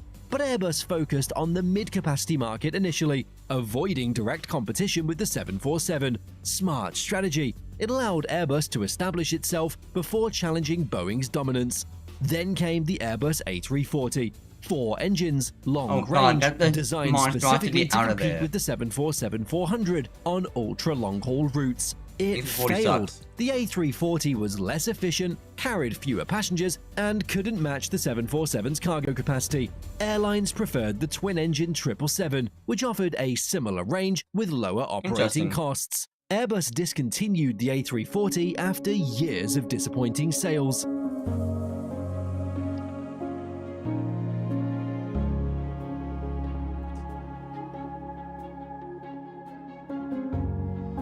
The Airbus A380 became the direct assault on the 747's throne, entering service in 2007. The A380 was larger, 555 passengers in standard configuration, up to 853 in all economy, double-decker throughout the entire fuselage, 4 engines, the biggest passenger aircraft ever built. Some airlines, like Emirates, embraced it. The A380 offered unmatched passenger comfort and capacity, but it became a commercial disaster. Development costs spiraled, production was inefficient. Airlines realized they didn't need 550-seat aircraft, they needed flexibility. Twin-engine widebodies like the 777 and A350 could serve more routes, more frequently, with lower costs. Airbus stopped A380 production in 2021 after building only 251 aircraft. The 747 outlasted its would-be successor. Here's the irony: the Boeing 777 became the 747's real replacement. Introduced in 1995, the 777 offered twin-engine efficiency, long range, and 300-plus passenger capacity. The economics were undeniable. The 777 didn't directly compete with the 747. It replaced the need for it. By the 2000s, 4-engine aircraft were becoming obsolete. Fuel efficiency mattered more than capacity. ETOPS regulations allowed twin-engine aircraft to fly routes previously restricted to 3 or 4-engine planes. The market shifted. The 747's era was ending, but its impact was just being fully understood. The 747 didn't just fly routes, it created them. Before the 747, long-haul routes required stopovers. New York to Tokyo meant refueling in Alaska. London to Sydney required multiple stops. Airlines operated hub and spoke networks. Also, let me check. Why is YouTube chat not showing?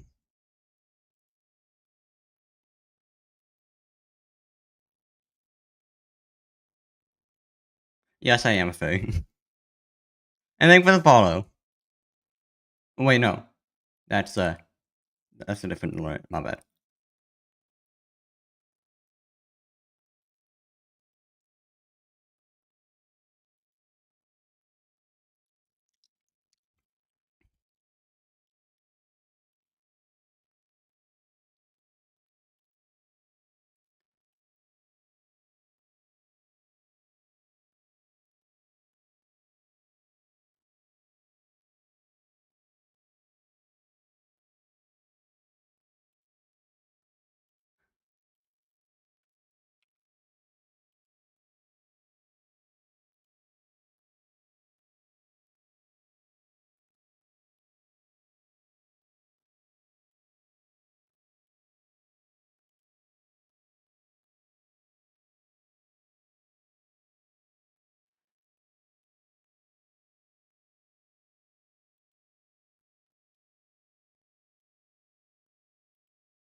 Give me a second.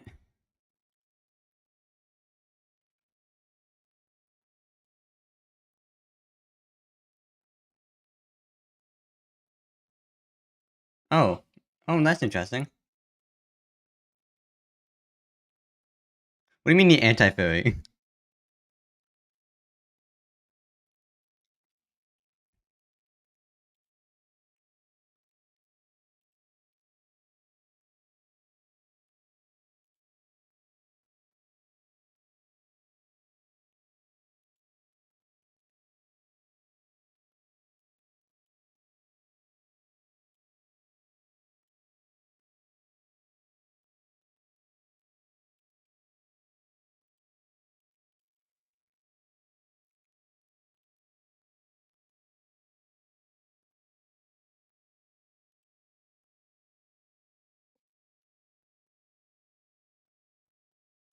Why is it?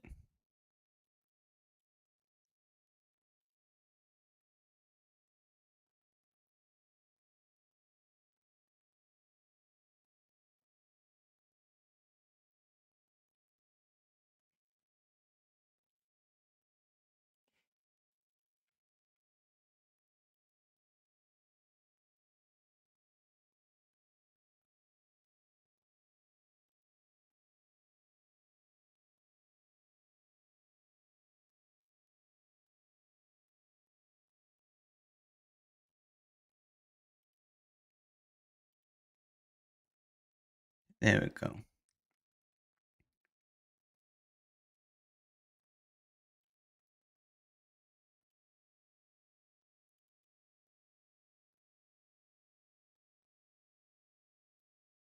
Okay.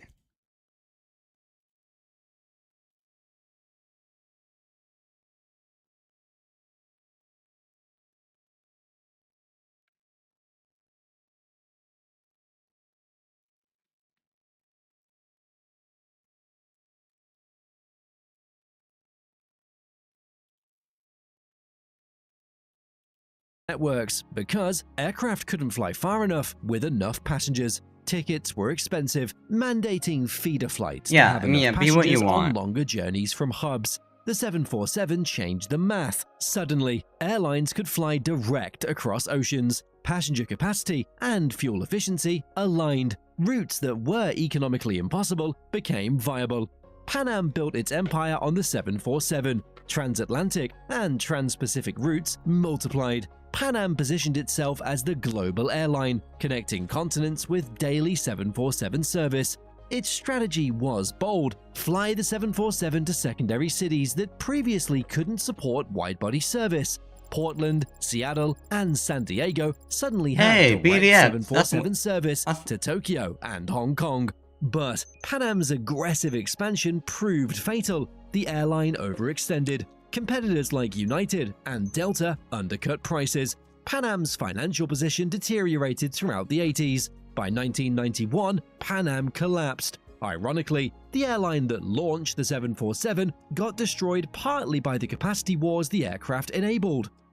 British Airways used the 747 to dominate Heathrow. At its peak, BA operated over 50 747s, the largest fleet in Europe. London became the global aviation hub, partly because BA could fill that many jumbo jets daily. Japan Airlines and All Nippon Airways operated massive 747 fleets for domestic high-density routes. Tokyo to Osaka, Tokyo to Sapporo, short flights with 500-plus passengers crammed into a single aircraft. Only in Japan did this make sense. High population density, business travelers who wouldn't drive or take trains. Airlines needed maximum capacity on short routes. The 747 was perfect. JAL operated over 80 747s at its peak, one of the largest fleets in the world. Flights departed Tokyo every hour. The 747 printed money on Japanese domestic routes. Middle Eastern carriers like Saudi that's fair enough. Saudi Arabian Airlines use 747s to connect the Gulf to Europe, Asia, and North America.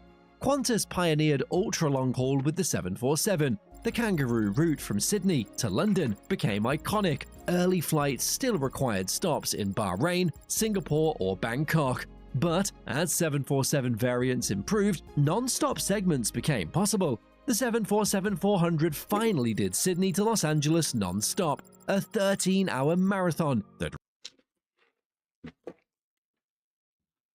You want something funny? Sometimes I'm like playing Green Pill, and like people and they're like very haters in like the chat and like in the game chat, of course. And I'm like, I don't really care. You're not with my energy. I don't have time for you. I don't really care. Redefined long-haul flying. Qantas crews developed expertise in ultra-long-haul operations. Crew rest became critical. Pilot fatigue management protocols got pioneered on Qantas 747 flights. The common thread across all regions, the 747 didn't just serve markets, it created them.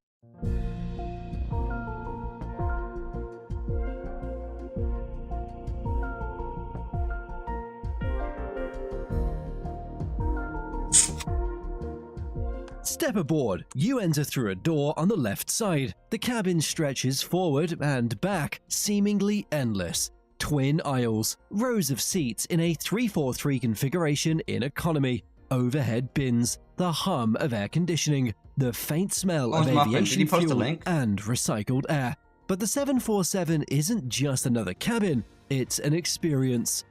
That staircase to the upper deck, climbing those stairs feels exclusive. The upper deck is where first-class passengers sit, where business travelers work, and where the wealthy sip champagne at 38,000 feet. Early 747s even featured a lounge in the upper deck. Bars, swivel chairs, social spaces where passengers could mingle mid-flight. Pan Am advertised this as the most luxurious flying experience ever created. As airlines maximized revenue, lounges disappeared, more seats replaced social spaces, but the upper deck retained its mystique. Pilots love the 747 cockpit. Positioned high above the fuselage, the view is unparalleled.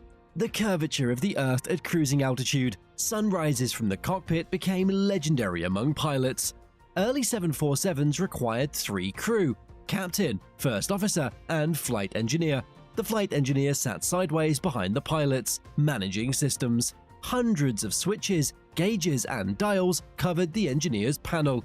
The 747-400 eliminated the flight engineer. Glass cockpit displays replaced analog instruments. 2 pilots could manage everything.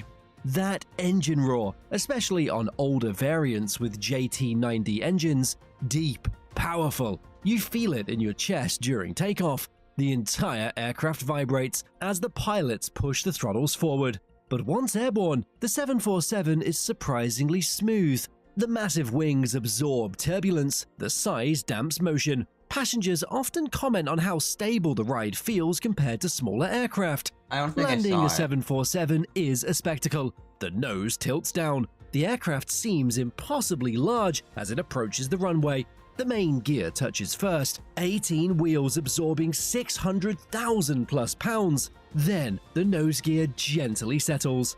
Reverse thrust roars. The engines scream as thrust reversers deflect exhaust forward, slowing the aircraft. Brakes glow red. The deceleration is firm, but controlled. For those who know, flying the 747 means something. It's history, it's legacy, it's the Queen.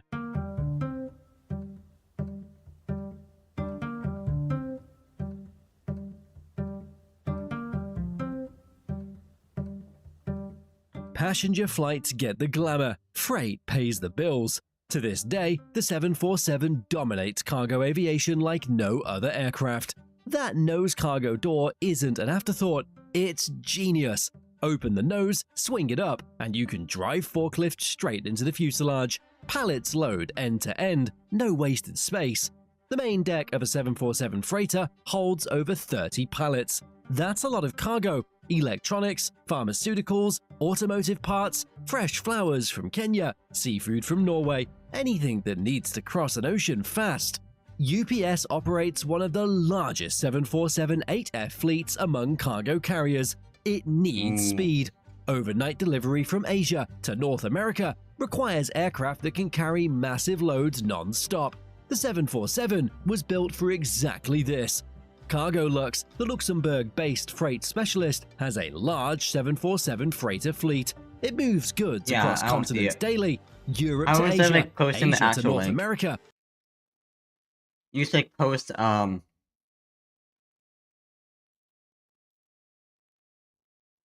like, you know, like just like this part right here. And I'll just put like the rest.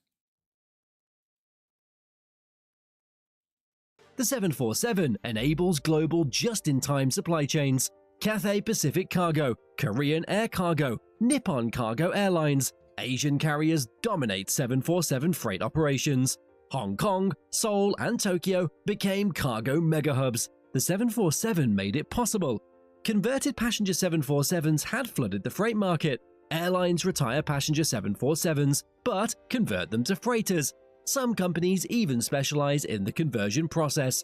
Strip out seats, reinforce the floor, and install cargo doors. A passenger 747 becomes a freighter in months. As of now, hundreds of 747 freighters remain in service. They're older, less efficient, but they still move a staggering percentage of global air freight. Apple's iPhone supply chain, powered by 747 freighters. Components from Asia to assembly plants to global distribution centers. The 747 is the invisible backbone. The 747 didn't just move people and cargo, it reshaped industries. Tourism exploded because of the 747. Before it, international tourism was limited. Alright, I'll put it in a... We'll watch it after this video. Actually, we can watch it. I'm just gonna go to a random YouTube video and then place it.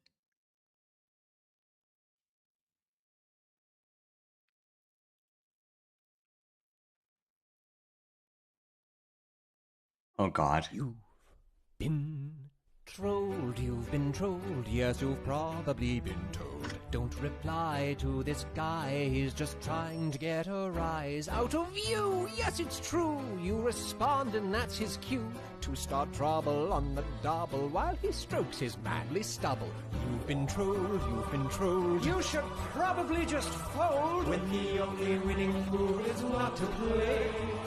And yet you keep on trying, mindlessly replying. You've been trolled, have a nice day. Wow.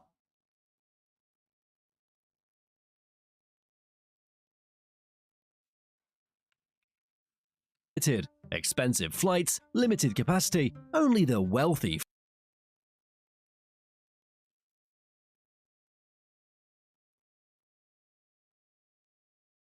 flew abroad regularly.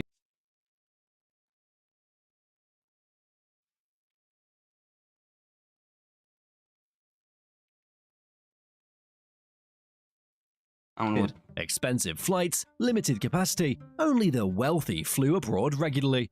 The 747 made tourism a mass-market industry. Cheaper tickets, more routes, middle-class families could suddenly afford European vacations. Asian tourism boomed, the Mediterranean became accessible, Caribbean islands thrived. Entire economies got built on 747-enabled tourism. Thailand, Greece, Spain, their tourism industries exploded in the 80s and 90s, directly tied to increased air capacity.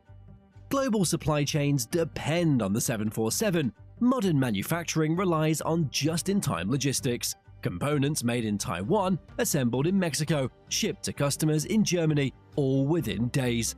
The 747 freighter made this possible. High-value goods moved by air instead of ship. Speed became a competitive advantage. Electronics, pharmaceuticals, automotive parts, fashion all depend on 747 cargo networks. Governments use the 747s for strategic purposes. Air Force One, the US President's aircraft, is a modified 747-200. Two are in service, designated VC-25A. They're flying command centers, capable of refueling mid-air and operating as mobile White House units. They're equipped with secure communications, defensive countermeasures, and self-sufficiency systems, allowing the president to govern from 38,000 feet during crises. Japan operated 747s as government transports until 2019, when they were replaced by 777-300ERs. South Korea's presidential 747, designated Code 1, was introduced around 2010. The aircraft includes conference rooms, secure communications, and luxury accommodations. The E-4B, nicknamed Nightwatch, is a 747 modified as an airborne command post for nuclear war. It can survive electromagnetic pulses and operate independently for days. 4 E-4Bs were built in the 70s. They're constantly on alert. Even NASA used the 747, the shuttle carrier aircraft, a modified 747 that transported the Space Shuttle orbiter piggyback. Yeah, what's up?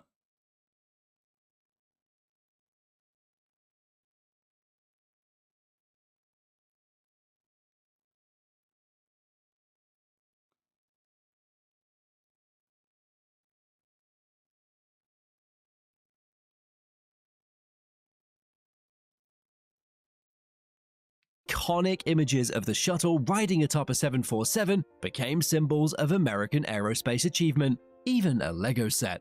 Boeing itself was saved by the 747. The company nearly collapsed during development, but the 747's success established Boeing as the dominant player in wide-body aviation for decades. The Everett factory, built for the 747, remains the largest building by volume in the world. It's where Boeing assembles the 777, 787, sure, like do what you did last time. And now the 777X. Soon the 737 MAX, all because of the 747. Hundreds of thousands of jobs, entire supply chains, aerospace engineering expertise. The 747 created an industrial ecosystem that still drives the American economy.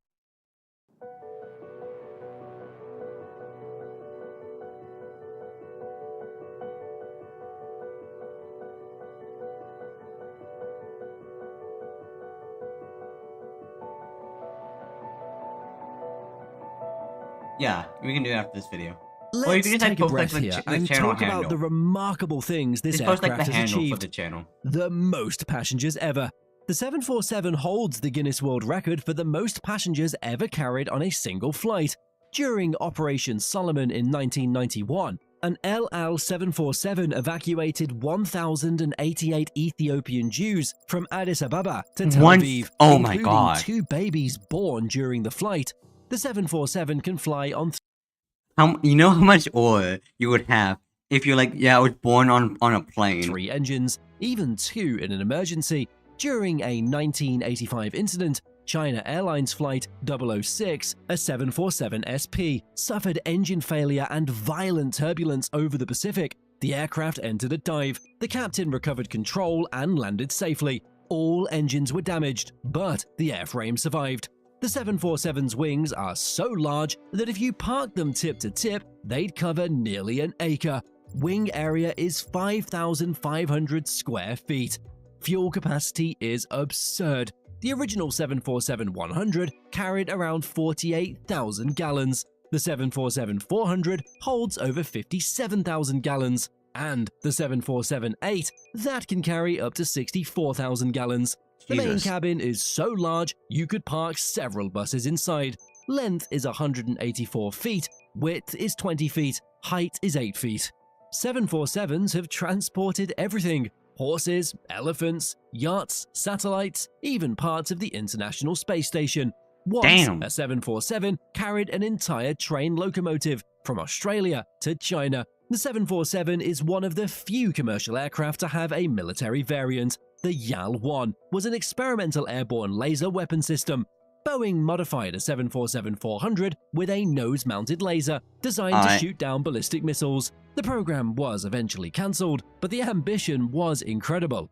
With 1,574 aircraft built and 4 engines each, over 6,000 engines were installed on 747s throughout production, not counting spares and replacements. Pratt & Whitney, General Electric, Rolls-Royce, all competing to power the Queen. The 747's retirement rate accelerated dramatically after COVID-19. Airlines parked entire fleets. Many never flew again. Aviation graveyards in California and Arizona are now filled with retired 747s, but some refuse to die. Cargo operators still fly them daily. What do you mean? The last Boeing 747 rolled off the production line on December 6, 2022, with final delivery in January 2023. Tail number N863GT, a 747-8F destined for Atlas Air. Workers gathered. A ceremony marked the occasion. Flags, speeches, nostalgia. 54 years of production, 1,574 aircraft built. An era closed. But why did it end? Economics, fuel efficiency, technology. Modern twin-engine aircraft like the Boeing 777X and Airbus A350-1000 offer similar range and capacity with better fuel efficiency. Airlines can't justify operating 4 engines when 2 engines do the job cheaper. ETOPS regulations evolved. Initially, twin-engine aircraft couldn't fly more than 60 minutes from the nearest airport over water. Safety concerns about losing an engine mid-ocean. But engine reliability improved. ETOPS 180 allowed 3-hour diversions, then ETOPS. Oh, is that the live? Oh, you're talking about the live stream? 370. Twin-engine aircraft can fly virtually any commercial route on Earth. The need for 4-engine aircraft evaporated. Passenger 747s disappeared fastest. British Airways retired its last 747 in 2020. Qantas in 2020, United Airlines in 2017, Delta in 2018, Japan Airlines in 2011. Only a handful of airlines still operate passenger 747-8s, Lufthansa, Korean Air, and Air China among them. Lufthansa for flagship routes, Korean Air for long-haul and domestic.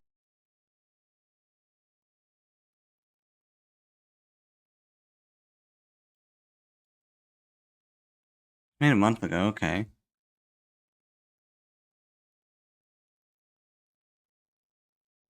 Domestic high-density flights, but orders for 777 aircraft, the closest twin-engine replacement of the 747, signal the end is near. The 747's days as a passenger carrier are numbered. Freighters are different. Cargo operators still value the 747's capacity and nose-loading capability. Atlas Air, UPS, Cargolux, and Kalita Air will keep flying 747 freighters for decades. Converted and already built freighters will keep some 747s flying into the 2030s, perhaps 2040s. Older passenger 747s are still being converted. Market demand remains, for now. The Museum of Flight in Seattle has a prototype 747. National Air and Space Museum has one, well, a nose section. Several 747s could become aviation hotels or restaurants. Entrepreneurs buy retired aircraft, park them on land, and convert them to quirky accommodations or dining experiences. Most 747s, though, they'll end up in graveyards, dismantled for parts, aluminium recycled, engines sold to other operators. The reality of aviation retirement. Will we see another 747? No. Boeing has no plans for a successor. The market doesn't exist. Twin-engine wide-bodies dominate. The A380 failed. The 747 is the last of its kind, but that doesn't diminish what it accomplished. Every aircraft eventually faces decline. Even the most successful programs eventually age out as newer technology emerges, but the 747 is different. It didn't fade away, it defined an era. Look at what the 747 replaced and what replaced the 747. The 707 and DC-8 were the first jet-age aircraft. The 747 outlasted them. Suddenly, narrow-body jets couldn't compete with the 747. The four-engine era ended decisively. The A340 and 747-400 passenger variants are gone from airline service, except for a handful of operators in niche markets. The A380 or 747-8i never gained traction. The 777 and later the 787 and A350 represented the death of four engines on passenger routes. ETOPS certification advanced to the point where twins can fly anywhere, and the economics overwhelmingly favor two engines over four. The legacy isn't just about efficiency, it's about what the 747 proved possible. It proved that massive aircraft could be commercially viable. It proved that air travel could be democratized. It proved that global supply chains could depend on air freight. Most importantly, it proved that audacity pays off. Boeing nearly went bankrupt building the 747, but that gamble paid off. For 50 years, the 747 generated revenue, prestige, and technological leadership. It justified the risk 1,000 times over. Cultural icon. The 747 transcended aviation. It became a cultural symbol. Movies feature 747s, Air Force One in 1997, Die Hard 2 in 1990, Executive Decision in 1996. The 747 represents power, prestige, and global reach. Brands use the 747 in advertising. Its silhouette is instantly recognizable. Even non-aviation enthusiasts know the 747.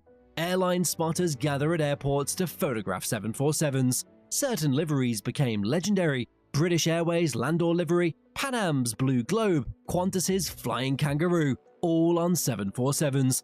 The 747 isn't just an aircraft, it's a phenomenon, the queen of the skies. Long may she reign in memory. Hey, before you go, the YouTube algorithm... Alright.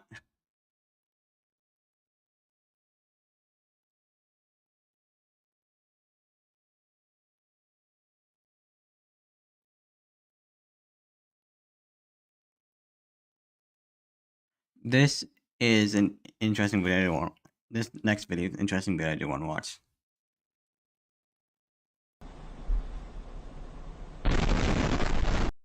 I'll be surprised if y'all don't know about this. And it's what happened. This UPS flight. Hi Cass, welcome back. And I'm sorry your head hurts, love.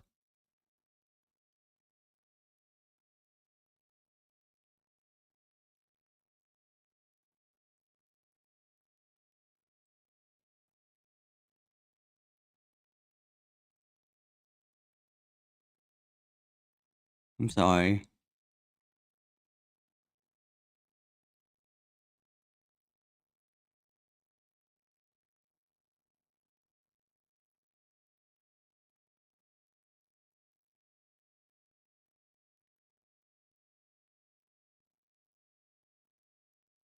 I really am sorry.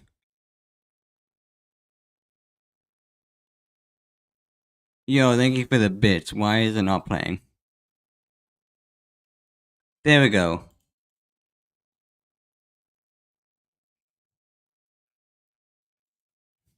Thank you for the bits, love. I really appreciate it.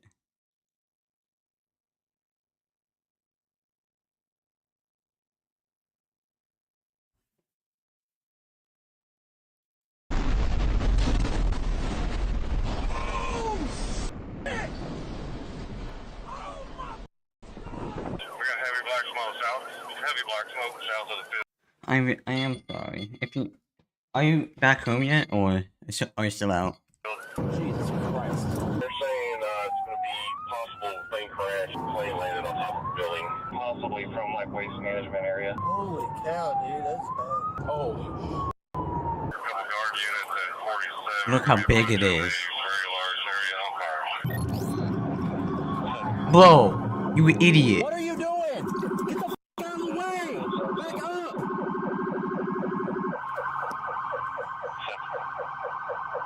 Back up! Your bro's brain just crashed for a second. I think it did.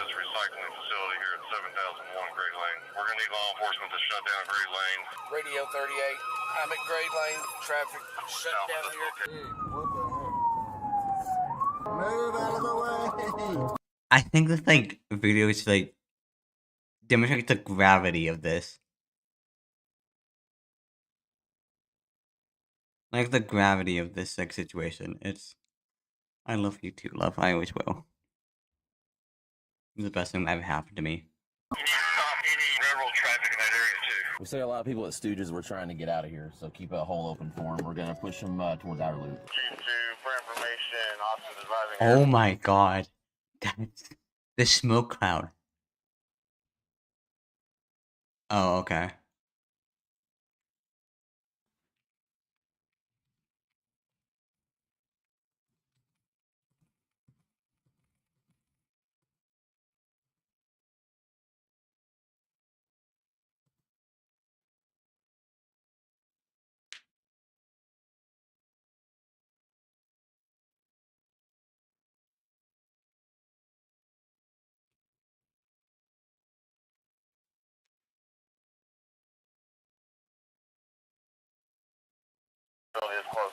Jesus Christ. The EMS at Grade Lane at Stooges had that subject extremely burned in the back of the truck here.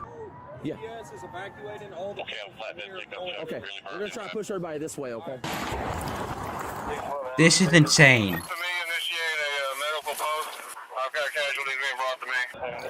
You guys got this? I'm gonna run around back.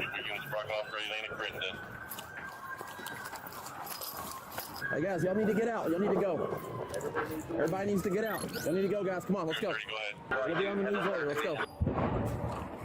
We need you guys to get out, y'all. We're evacuating this entire area. You need to go, okay? I don't know what to do. I'm gonna go get some gloves.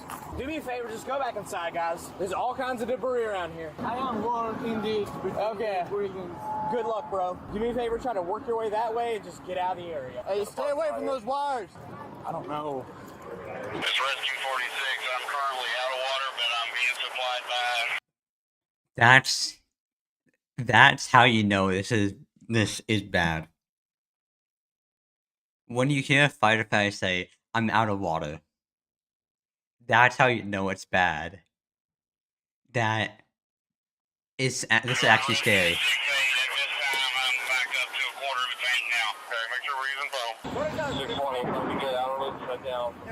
What happened? I think this is getting close, like at least like the massive response is getting close to the response from 9/11. Officers will eventually obtain footage caught by a dash cam on the same street. There are several never-before-seen angles we will soon witness in this video. Also, rest in peace. For all the lives lost during this disaster. Rest in peace. Everyone who perished in this unfortunate accident will hopefully be remembered, and I offer my sincere condolences for all the families who lost loved ones in this accident.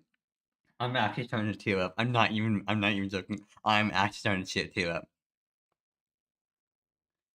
If I have my dash cam, if I have my webcam on, you might see me smiling. It's not because I'm a masochist. It's not because I find this funny. Because I don't find this funny at all. It's a very serious matter. It's just like that's kind of like my response to like it's like how I act when it's something like this happens. Alright, I'm gonna go check them out real quick.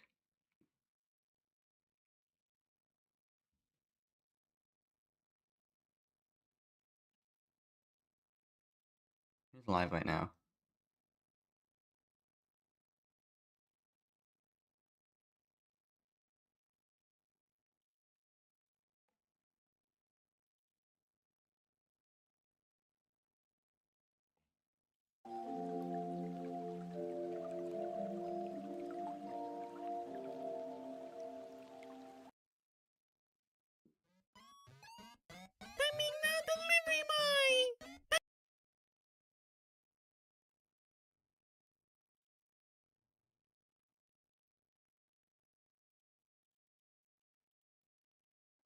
don't think this is okay. Not a live stream, but okay.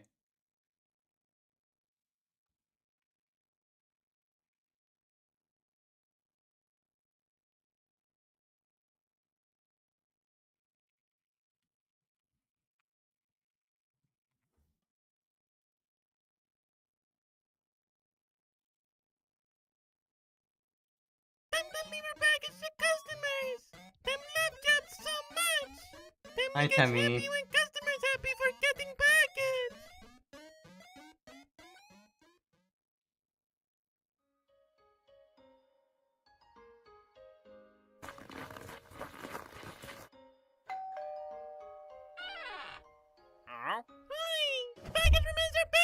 Tammy is so. Tammy has so much chism, and I love it. Alright, give it to me now. No! First, you say paper! Where is the paper?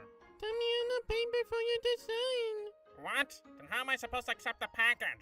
This package doesn't need signing! Give it to me then. No! Tammy loves package! You can have it! Give me my package! No, no! Tammy is so whimsical. Look what you did, you little punk! You broke my package! No! Tom didn't mean to! Tom murdered package! What was even inside it? A book? Crossing Dimensions for Dummies. I didn't order this. It sounds or... Hey, this package wasn't even meant for this house. Time's of confession to make. Time not actually deliver boy. Time took package from office. Yeah, that's nice. Well, I'm keeping this book anyway. Scram! Time will sure get fired now. Don't be mean to Tammy. Tammy's just a little guy. They're so cute.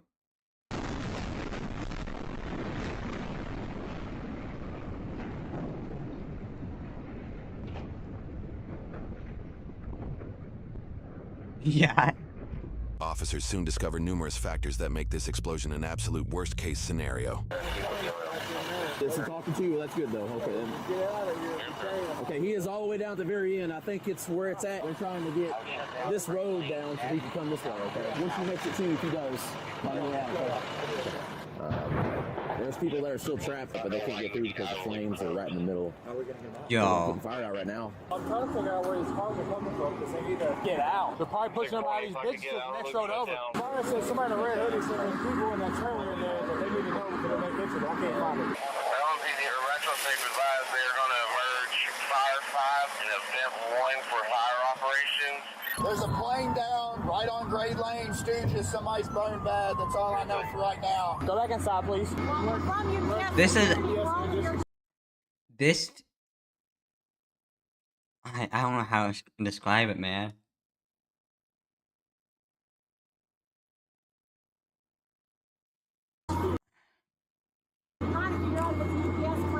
Okay, I know you're from UPS, but this is all going to probably be a giant scene. Yeah. And regardless of where you work, they're going to make you leave.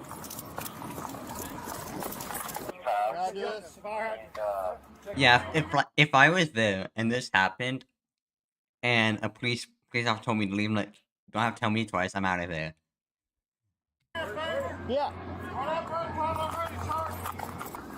Hey, yo. It's a pretty good shot. They can get around that. Coming your way right now, you said. I think it's all this propane thing. Or the plane hit off the truck.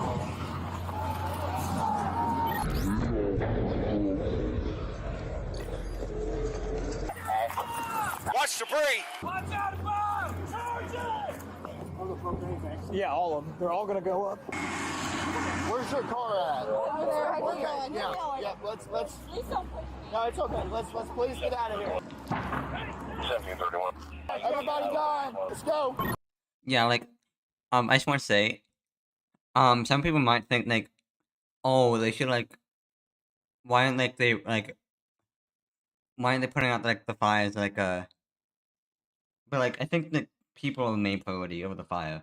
Like, because fire is, like, something that you can contain, but you need to, like, people's lives need to be saved first.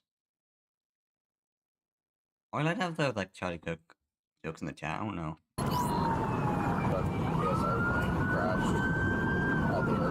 Ain't no way.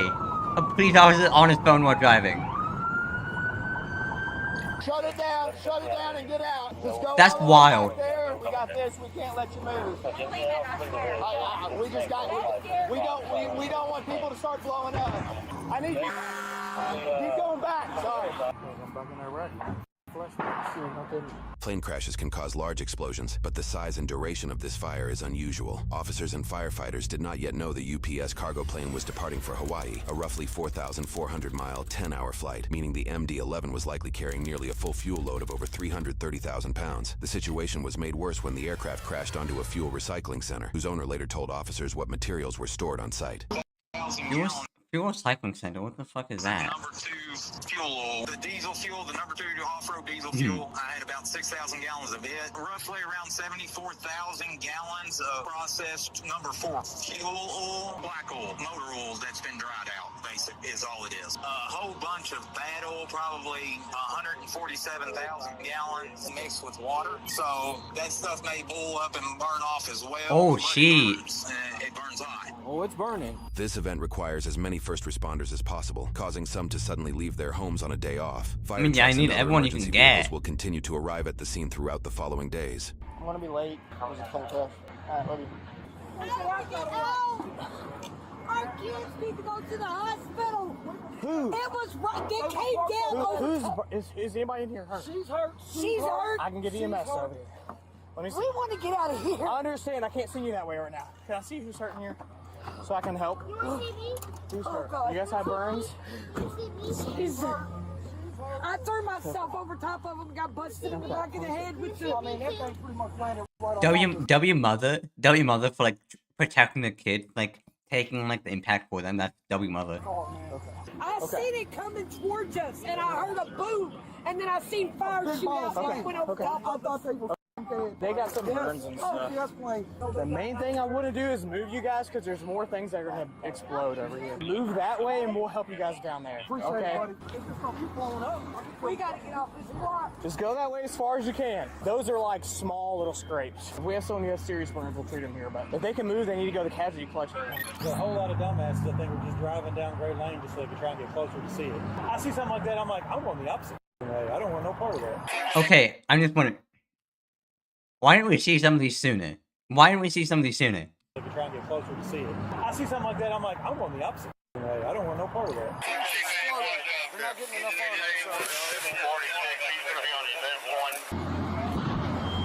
it. What's up? Why are the fire trucks like standing there? Go fight the fire. Yeah, we'll get you through here in just a second. Establish where the command post is and the best route of entry. Buddy? I was gonna say I don't have time to talk, but I understand it's one of your aircraft. This is like a casualty collection point. Gotcha. People keep pulling up and parking. We just need them out of the road. Let's go. Come on. Call 1 radio. Call 1. Sergeant Snapchat is wild. Jesus Christ.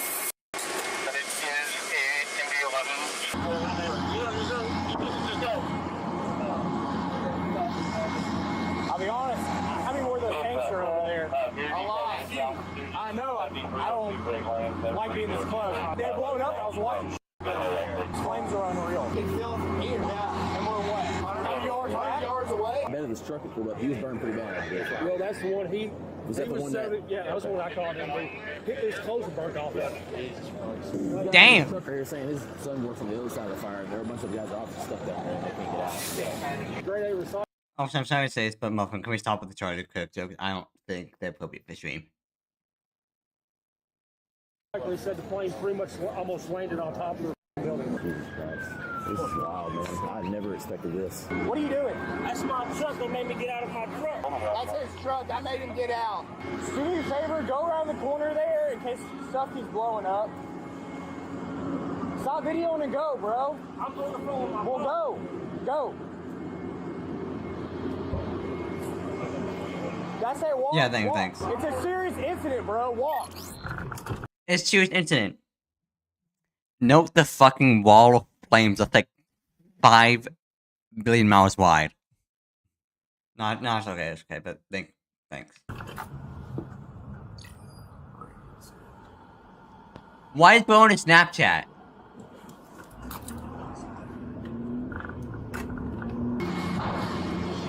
That's from the airport. Airport is yellow. No, the yellow's airport. That's airport. Oh, I just want to check a comment real quick.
I promise this is. I promise this is not like planned. But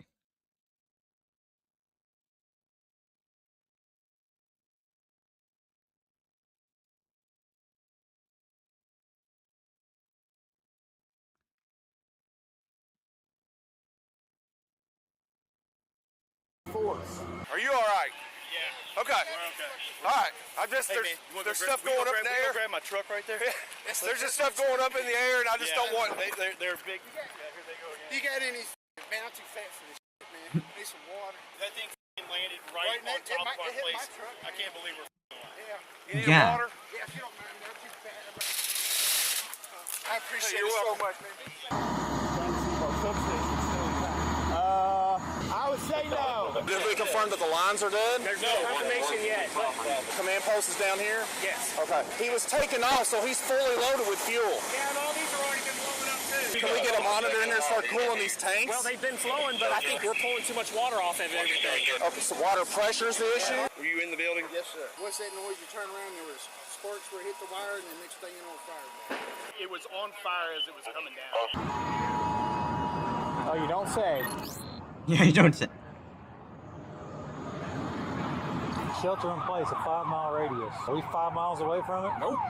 Because everybody and their mom's calling me right now. They're trying to keep our tanks full. Yeah, they've been hosing down the whole time, but it's heating back up.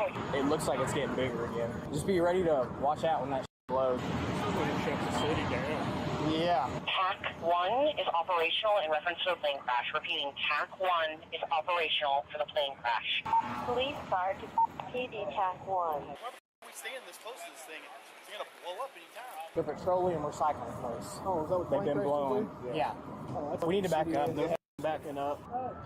Yeah. Big white tanks, man? Those are petroleum tanks. Okay. C35? Yeah. Back up.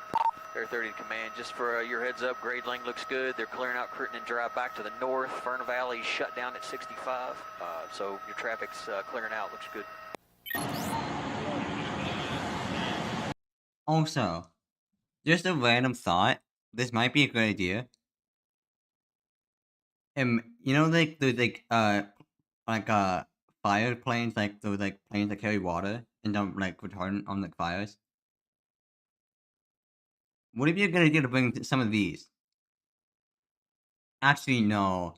I just thought maybe it's not a good idea because of all the smoke. It could get into the engines. I thought they were all dead, dude. I thought his wife, his kids. Hey, back up! We're not joking! Radio 10 unit on scene. Looks like they're saying that there's a burn victim at 4612 Mount Avenue. Burn over his body. If we are gonna see that person, can we please tell me that they're gonna blow it? I never dreamed that this would freaking happen. I got info. It's MB-11 that was taking off. It seems to be a total loss at this point. I hear there are 3 souls on board. Total loss today. No fucking shit, Sherlock. The engine is something at the end of the runway came off. Because MB-11 has the... Why would you say it? Two on the backside, one of them fell off. The NTSB later released an update on the cause of the crash, which we'll cover at the end. In this moment, officials are relying primarily on incoming civilian and security. What would that have to do with anything? Bro, get the away from here, like turn around. Bro, no, hold on. I think it's gonna crash, bro. Holy shit. Holy shit. Holy shit. Damn, they're dead. They are dead, bro. Multiple airport security cameras captured the crash and the immediate emergency response as a charred engine laid along the runway. Although the MD-11 is designed to continue flying after losing an engine, later investigations and the yet-to-be-seen shocking footage of the crash explains why this aircraft likely could not keep altitude. It'll probably shut down for weeks, if not months. Hey man, let's Damn. go. Let's wrap it up and go, please. You want to move back even further to outer loop, just in case some of this petroleum stuff goes further? It's exposed. They're having water problems. Okay, let's go back and find us a parking lot towards outer loop. No, the only big one's right there. There's a small building one right here. I know they're having a hard time getting some people on. Bro, if Tans are making jokes about this, not cool. The east side of this fire, if they can get on waste management property, we could probably guide them around this boundary road, and there may be access to the east side of this fire if they're trying to get to it. Guiding the fire department to it? Yeah, anybody. What do you need? A load of water, I mean.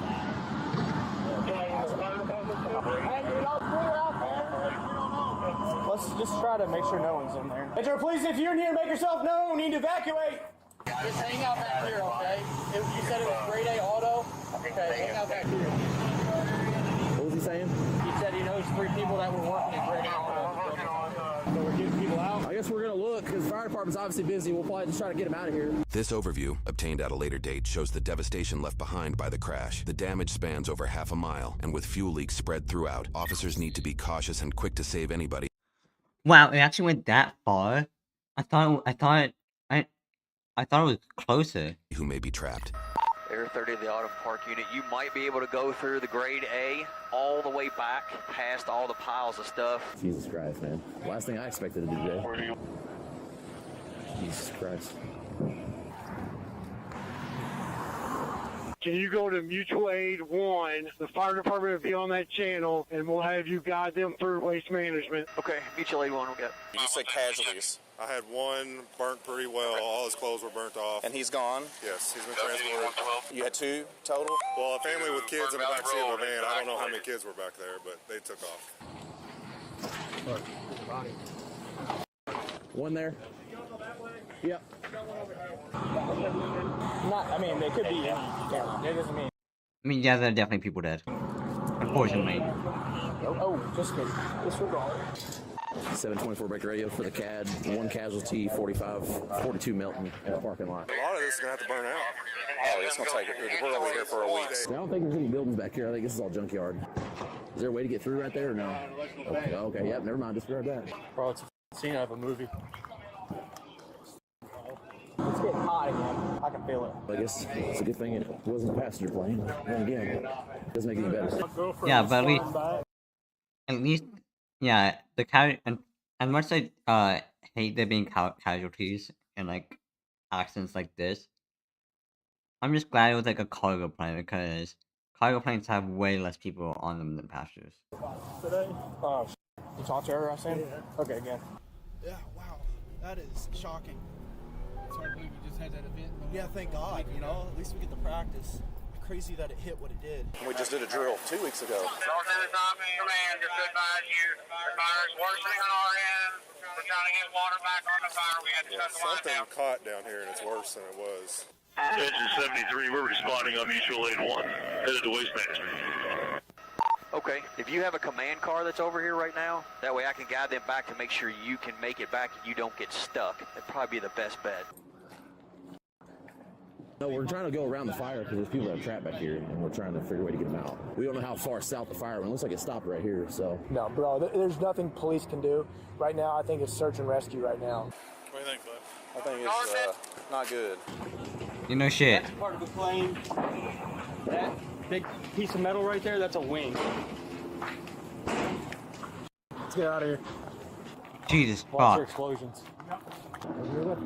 Yeah, or tires. Like I said, that's why I guess I don't know if this is a good place for this to happen or a bad place because these are all wrecked, totaled cars. So.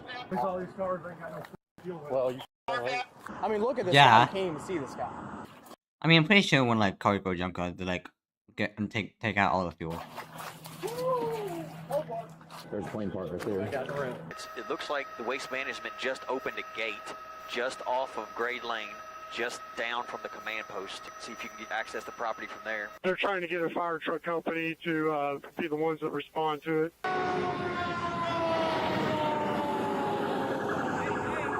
Ooh, that's warm. Oh yeah. Radio 724 Baker. EMS is asking if you can stay with that victim on Milton. Jeez. You want to see if anybody wants us to like put this body over here? Probably not. No. Just leave them? Yeah.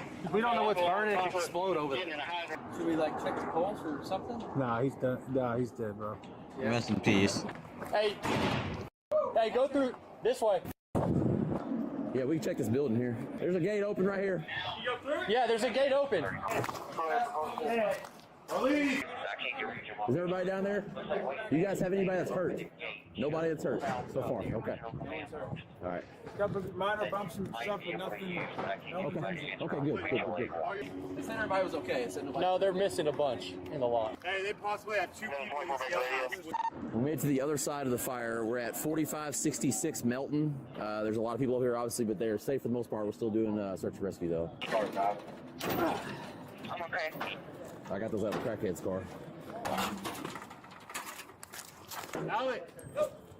I'm on the loop now. Down on fire. Everybody down on fire. I don't know if you can see that. Where? Right there. That one right there? There's about 40 people in that direction.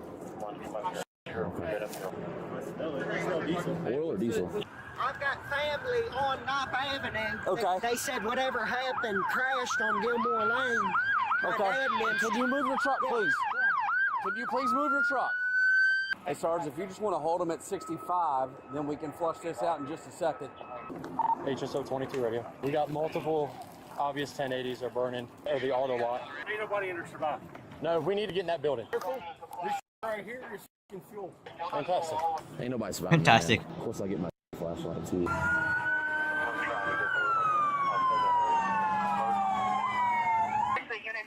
The scale of this is unreal, and it's like soul crushing. Multiple casualties. Can you advise a number? Dude, we counted 2 to 3 so far. Sir, Yes. the guy that I told you in the A-lot, we got a hold of. You got a hold of him? There's only 3 people that we're missing. It's Trina, Megan, and John Locke. I don't see anybody back here. No, but we need to get in here. We're going to go ahead. We need irons. We need irons. Let's get away from the fire for a second. Everybody in the city's on this road right now. If we give this one more flush, we'll be able to get it. But we need some of these fire trucks to help us. Metro Police! Metro Police, call out, call out! Command post. This thing goes. I just don't want nobody hiding in here. Yeah. I respect the police and all the first responders, like, for like putting themselves in the line of in danger, like risking their actual lives just to save others. I appreciate people. I appreciate those first responders that actually do that. They did say they got everybody out here. The guy out here said they're only missing 3 people that they work here. They don't know how many customers there were. Hey, y'all need to go. Oh my god. We have them do immediate staging out here in one of these gas stations on outer loop somewhere out there. How about the elementary school that's off of... That's a really good idea. That's fine. And that'll keep them off their hair in the airplane.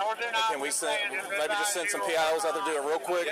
Basic briefing. We don't know shit right now. We need to come up with the state. And tell them that we'll have an official briefing in about 2 hours. I wouldn't give them the time. I would just say as quick as we can get somewhat of control of this. If that's the media, we can put a TFR in I would place. do it. That's us right there. So I can request that. No, Channel 32's flying around. I saw them getting off Fern Valley Road. I'd do a TFR if it was me. Can we get a TFR in place except for emergency aircraft only? Yeah, that's actually probably a good idea. Flight I don't know if restrictions. that fence is still charged. It might be electric, so be careful. What about that hole right there?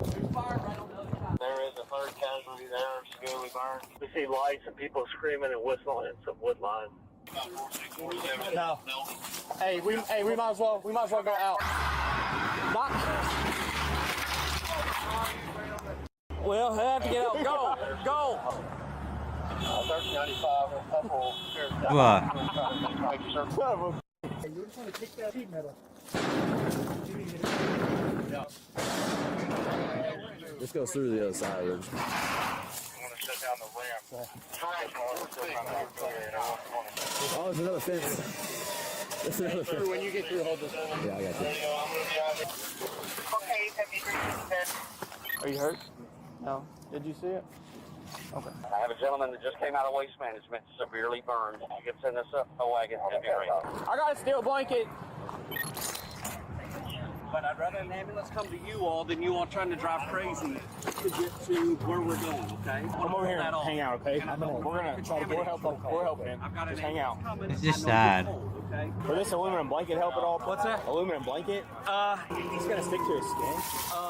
Not as bad as that cloth. No, we got a burn victim there. You got ALS stuff? Can you open your mouth? Okay, all right. Where does it hurt right now? No, I'm kind of here. Just here? Yeah, okay. Okay. Do you know what happened? I don't know.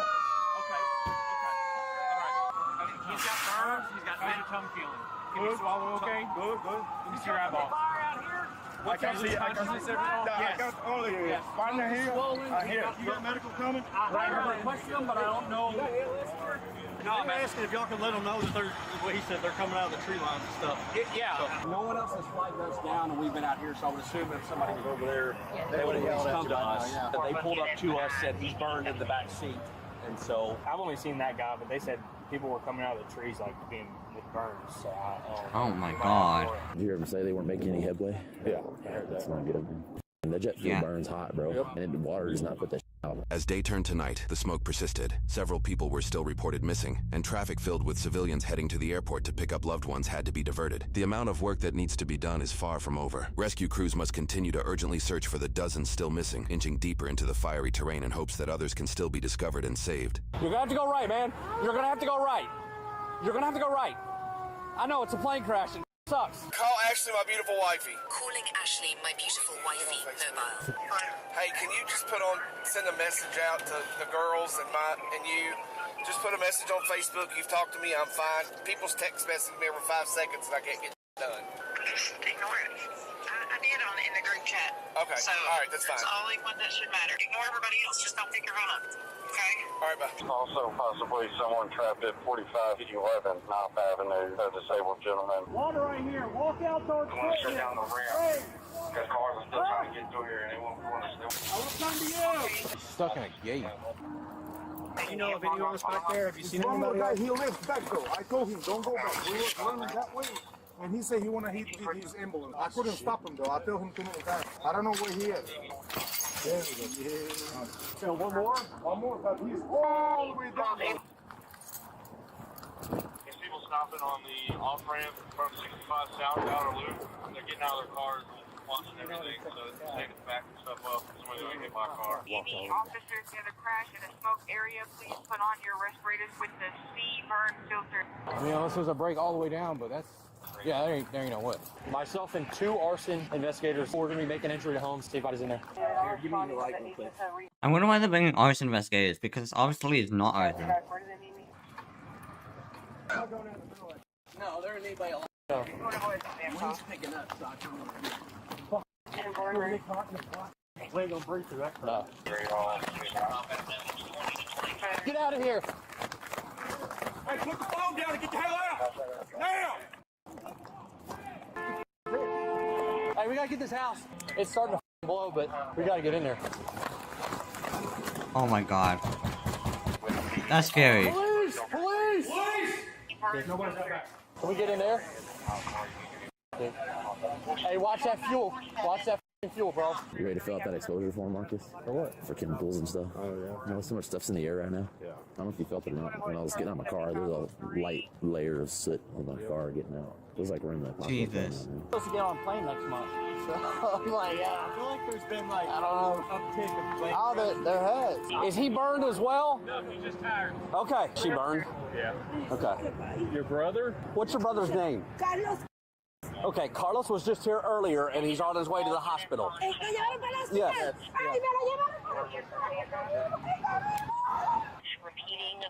Oh my god, it's actually very sad.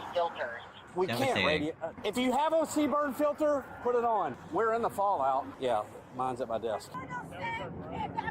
Oh, okay. He's right here. He's in there. They did give him an aluminum blanket. While this woman appears fortunate enough to find her loved ones, a somber reality will strike the hearts of many. Move up to the next intersection. They're all going out down there. Jesus Christ, they're idiots. Do you have a C-burn filter? Yeah. Throw it on. Here? Yes.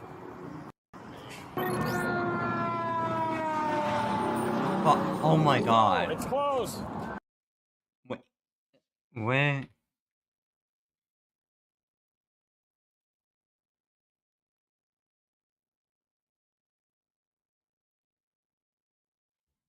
When did this happen? I think getting fire trucks from literally all over Kentucky. We have an airplane crash. Yeah, I know. I need all you. I wouldn't be surprised if they are. The main egress for fire. You cannot park here. Yes, sir. I got a UPS load. Sir, you are blocking the main egress for fire to get to victims. I don't care about the rig right now. UPS is going to be shut down for the foreseeable future. Yes, sir. Do not park here. Let's go. Thank you for your understanding. Yeah, everybody, monkey see, monkey do. I got to have these rigs out of here. It's a mass casualty, okay? What? Actual Way down there. Come on that way. Yeah, do me a favor, just keep walking, bro. All these folks need to go that way. Who's this guy? His mom works here, and he came here looking for her. He's been staying up there for a while. Oh, shit. Should we at least knock on that?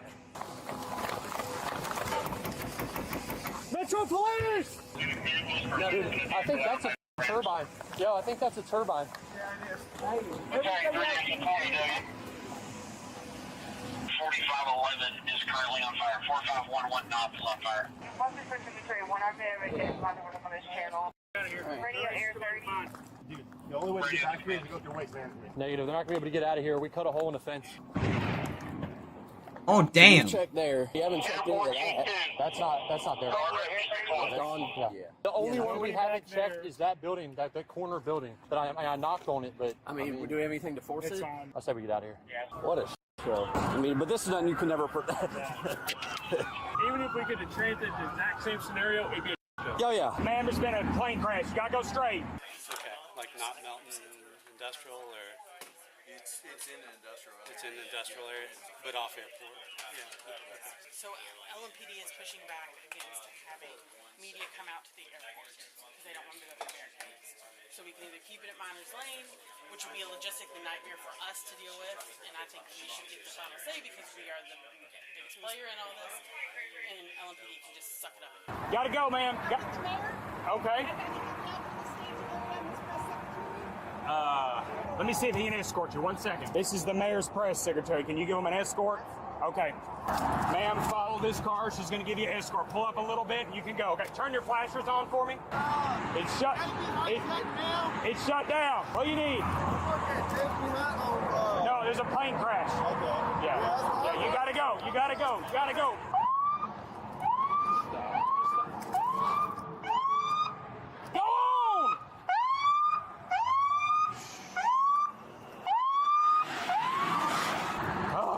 Come on, man. Cannot park there. Cerrados. I'm surprised people don't know, like, the offices don't have a lot of patience at the moment, because this is a gigantic effort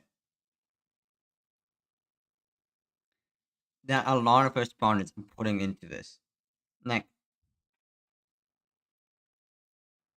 I wouldn't be surprised if, like, 100 plus officers or like 100 plus first responders on like just on this right now. I wouldn't be surprised if they literally getting every single first responder they can out of the entire state of Kentucky to come to this. Cerrado, plane crash. Cerrado. Recto, no derecha. What? Plane crash. Cerrado. Recto.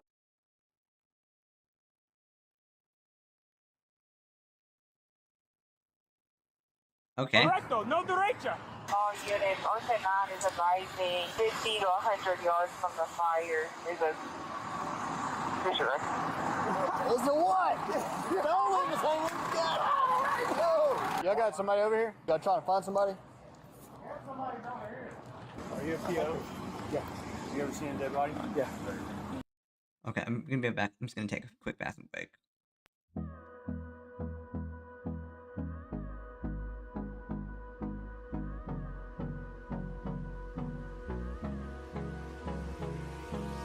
Hold me close till I get up.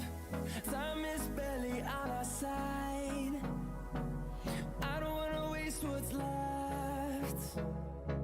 The storms we chase are leading us, and love is all we'll ever trust. Yeah, no, I don't wanna waste what's left. And on we'll go, through the wastelands, through the highways, till my shadow turns to sun rays. And on we'll go, through the wastelands, through the highways, and on we'll go.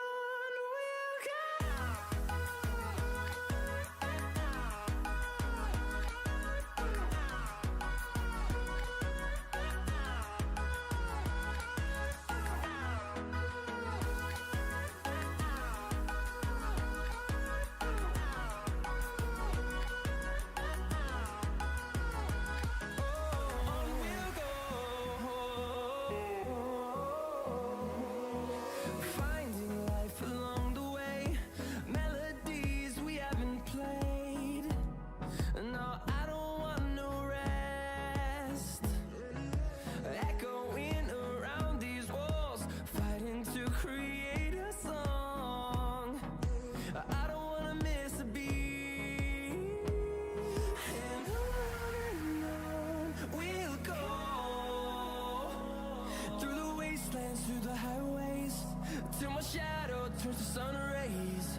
And We're back.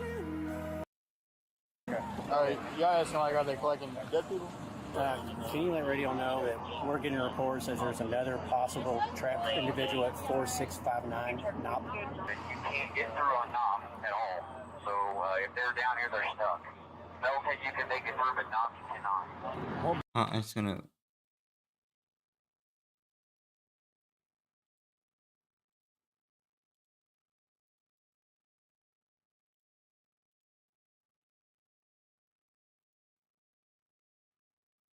Better get to using your feet, man.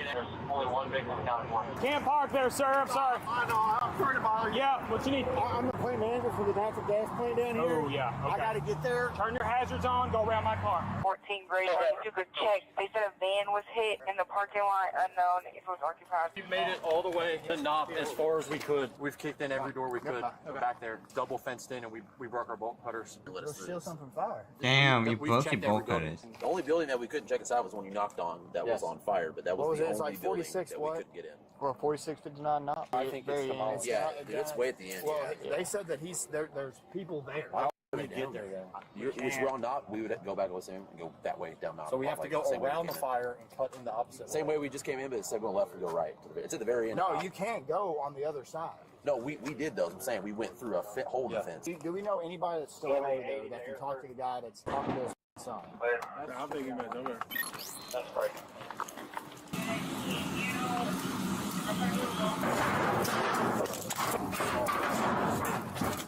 Anybody that was supposed to be in there? In where? In your building? There's a couple of Mexicans back there, but they're Radio Air 30. So my building, and then there's another building attached to it. They're dirty. That's not us. We're just going to Truck mechanic shop. And then those guys are still in the back. Yeah, my building's good. Yeah, no damage, no nothing. Okay. the address you were talking about is way down there. Is there anybody hurt that went down there that you know of by chance? About down this road? My street, we put out a guy who was like basically melting. He went to the hospital. He went Wow. on the flatbed of that truck, wasn't he? We just had a report that somebody was hurt that was down here at the end on the left. Somebody called and said they had a disabled guy that was stuck in the house. Yeah, he's stuck in the house down here. Can you make contact with the male? He's on the phone with his son. He's trapped somewhere. We can't find him. I can run down there to ADOFAI, Texas Roadhouse and get him. They don't have any power. We got told that there's some people down here that... Just me, man. There was a bunch of guys over here, but man, I got asthma, man. I'm having a hard time breathing. So y'all drove up here? No, we walked. There's about 3 or 4 guys over here. They were trying to drive their trucks out. If you don't mind coming, because I cannot breathe. I'm having trouble. Okay. Are we going to be here all night? There's a gentleman here. He says he has severe asthma, doesn't have an inhaler, and he's needing some help. Only way to access us is by walking. If there's anyone on foot, they'll be able to help us out. 623 on the radio. I've made contact with the two missing at the sign. Hey, they are wire or good wire? working on closing up shop and getting down. Yeah, all power around here should be off by now. Where was that 1080 you were talking about, Bosley? Was it back there? Bosley. We got the 2 down there. Yeah. That was lot G. Right, but I could have sworn we walked out there was another one. Jesus Christ, man. If you're able to walk, we can walk you to the ambulances. They can get you out of here. Anybody 612 I don't know okay? if I can walk that far, man.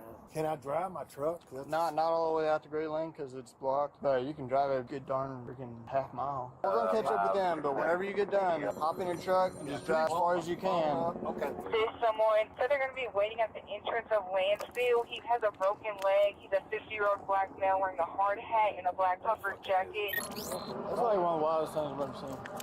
Fire department did a really good job of containing that. Yeah, they did. I know. Yeah, they're freaking on it. Saw the guy that drove by us on that flatbed. Oh, dude. He was toasted, man. Here's it's probably the landing gear impact right there. Took the trees clean with it. Is this knucklehead coming? He understood to drive down here, right? He said he was going to drive. For accountability, all 6 and 7 division units that were searching have exited. We're on Great Lane now. We haven't. 6.9 radio, myself and 6.3 Adam. We're still over on Knott Avenue. Sorry, I thought you were driving. I know, I thought it was too, but I said, the reason why I was paying a little bit is just because really the air in my building is worse than it is out here now because all that building smoke got trapped in it. Here's the deal, okay? The way that we're going to take you to the medics is heavy in jet fuel, and it's not good to breathe in. So what I need you to do is, can you hold your breath while we get through there, and we'll kind of hightail? Okay. Well, I'm gonna walk with you, okay? I get you, buddy. We're gonna get you out of here. If you feel lightheaded or anything, you gotta let us know, okay? Hey, when we start walking through this debris field, somebody else get on his side and hold his other arm. All right, so this is where it gets. Is this a junkyard or is this it is. Debris? No, this is the debris actually. Hey, so listen, try not to breathe in as much as you can right here, okay? Careful. There you go. Just take deep breaths, okay? You're good to breathe right now. We're out of that field. He was in the far yards when it happened, so I don't know how much exposure he has. But we didn't just walk through. Oh, I'm sorry. Officers likely pulled back as firefighters continued to battle the flames. However, as official search efforts slowed, family members of the missing kept looking, hoping for answers. Started driving to every hospital after that. They are not helping at all. I sat there for 2 hours. It took them 2 hours for them to actually send them a picture. I was the first person there to call them. I was the first person there as soon as they said to get there. Oh, did you go to the academy already? 2911? Yeah, she said she was there first. Check the hospital. Hey, when we start walking through this debris field, somebody else get on his side. Hold his other arm. All right, so this is where it gets. a junkyard or is this it is. Debris? No, this is the debris actually. Hey, so listen, try not to breathe in as much as you can right here, okay? Careful. There you go. Just take deep breaths, okay? You're good to breathe right now. We're out of that field. He was in the far yards when it happened, so I don't know how much exposure he has. But we didn't just walk through. Oh, I'm sorry. Officers likely pulled back as firefighters continued to battle the flames. However, as official search efforts slowed, family members of the missing kept looking, hoping for answers. Started driving to every hospital after that. They are not helping at all. I sat there for 2 hours. It took them 2 hours for them to actually send them a picture. I was the first person there to call them. I was the first person there as soon as they said to get there. Oh, did you go to the academy already? 2911? Yeah, she said she was there first. Check the hospitals, you said? Yes, I went to and you every went to hospital. They said that they're not in no hospitals. Well, right now it does say that there's 4 people that are unidentified, but they're not saying if there's a child. Okay. And I just know that they were together. Do you know around what time that they headed over there? My dad, that's how he makes his money. He goes back and forth starting at 8 o'clock in the morning. Okay. She couldn't go to daycare because she was sick. And you said the phone is still pinging over there? Yes. But sometimes he leaves in the car? Yes. The woman that she was in the hospital. They said when they jumped out the window, they couldn't really see where he ran to. Yep, dude. That was our colonel that is down. It is our ship.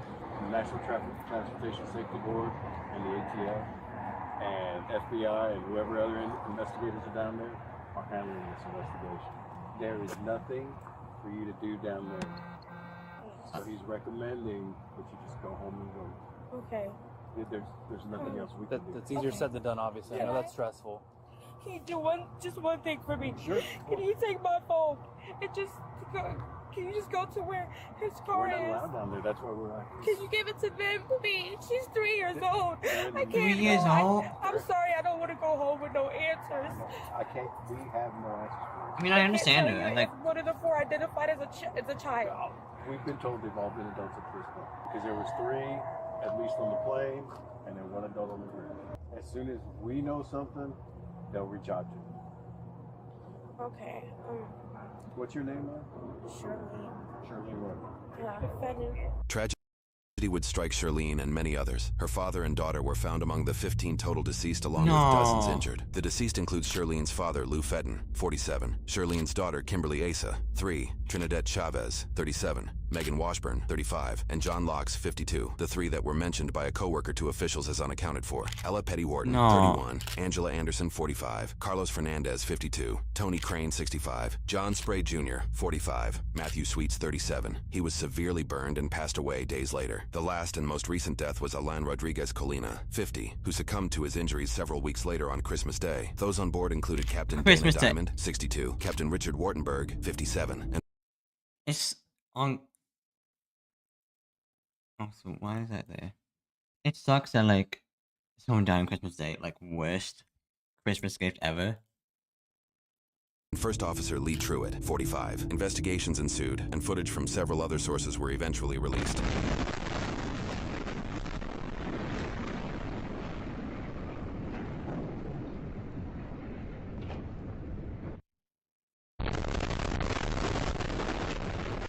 Jesus.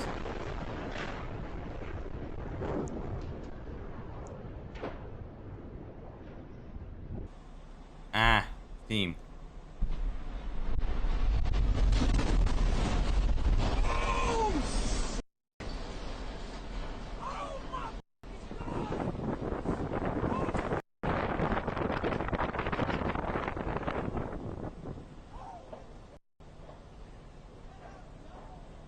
Recent NTSB updates show the MD-11's engine detaching and passing over the wing during takeoff. Investigators found fatigue cracks and overstress failure in the engine pylon's spherical bearing, which mounts the engine to the aircraft. Despite its design to handle a lost engine, the damage to the wing and flames potentially entering a second engine were likely causes for a failed takeoff. Reaching speeds of 212 miles an hour, there was likely nothing the crew could do to avoid a crash. An NTSB report notes the engine pylon is typically inspected every 5 years. Reports indicate this aircraft underwent maintenance in San Antonio from September 3rd to October 18th, 2025, about 2 weeks prior to the crash. Investigators are now examining whether the pylons were inspected, whether negligence occurred, and if regulations need updating. In the latest update on January of 2026, UPS announced it will be retiring its entire fleet of MD-11s as a result of this crash. Other large companies like FedEx have also temporarily grounded their MD-11 fleets as a precaution. Today, several families affected have opened up lawsuits against UPS. There are also several GoFundMe links for those affected, so many that GoFundMe has collected available links into a single URL, available in the description below. Ultimately, all 3 flight crew were killed along with another 12 victims on the ground. 22 more were injured.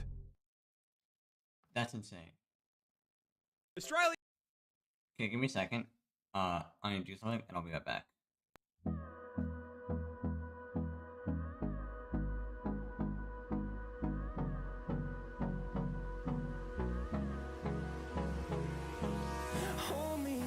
Till I get up, time is barely on our side. I don't wanna waste what's left. The storms we chase are leading us, and love is all we'll ever trust. Yeah, no, I don't wanna waste what's left. And on we'll go, through the wastelands, through the highways, till my shadow turns to sun rays. And on we'll go, through the wastelands, through the highways. And on we'll go.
Hello everyone, welcome back to the video. Today we're going to be reacting to, more parts. The 3 compilations I have, reacting to all of them. So it's going to be a longer video. So, thank you much for watching, and let's get into this. Fuck. Hello everyone, welcome back to the video. Today we'll be reacting to more parts. Do part 1, and then do part 2, and then part 3. Let's enjoy and experience the horrors of Australia. Australia has a lot of spiders, but recently we found a new one, because of course we fucking did. And the new one is the most certified Australia moment I've ever seen. For a bit of context, one of the several thousand spider species we are home to is the Sydney funnel web, the deadliest spider on the planet. Because of course it's down here. Where the fuck else did you think you were going to find it? These scary looking fuckers are highly venomous and can flatline you with a bite in 15 minutes. And if you think wearing thick clothes will save you, beware the bastards have fangs long enough to punch through shoe leather. Now, why do I bring these little nightmares up? What is the one thing worse than a spider rocking armor-piercing rounds that can send you to heaven with same-day delivery? A bigger spider rocking the same perk setup. That's right, Australian scientists have found a brand new species of this funnel web that is even bigger. How much bigger? Well, the standard Sydney funnel web grows to around 5 centimeters or 2 inches. And I mean, if you're asking me, 2 inches is more than enough. 2 inches is actually fucking huge. By comparison, this is the new one. It's twice the fucking size, cunt! 4 inches of 8-legged menace to the animal kingdom. But that isn't even the best part. You see, do you know what they named this thing? Do you know what professional scientists named a supersized version of the most dangerous spider on the entire fucking planet? What? The Newcastle Big Boy. Deadliest spider on the entire fucking globe. Big Boy. Only in Australia. Platypus are weird, but I'm not sure you quite understand just how fucking weird. See, everyone knows the basics. They lay eggs, they sweat milk, and they look like God hit randomizer on I'm sorry, they sweat milk? The fuck? the spore creature creator and just called it a day. But you see, mate, that's barely even scratching the surface of weird platypus features. First up, as is the qualifier for any Australian animal, did you know they're venomous? No, I'm not fucking with you heard me correctly.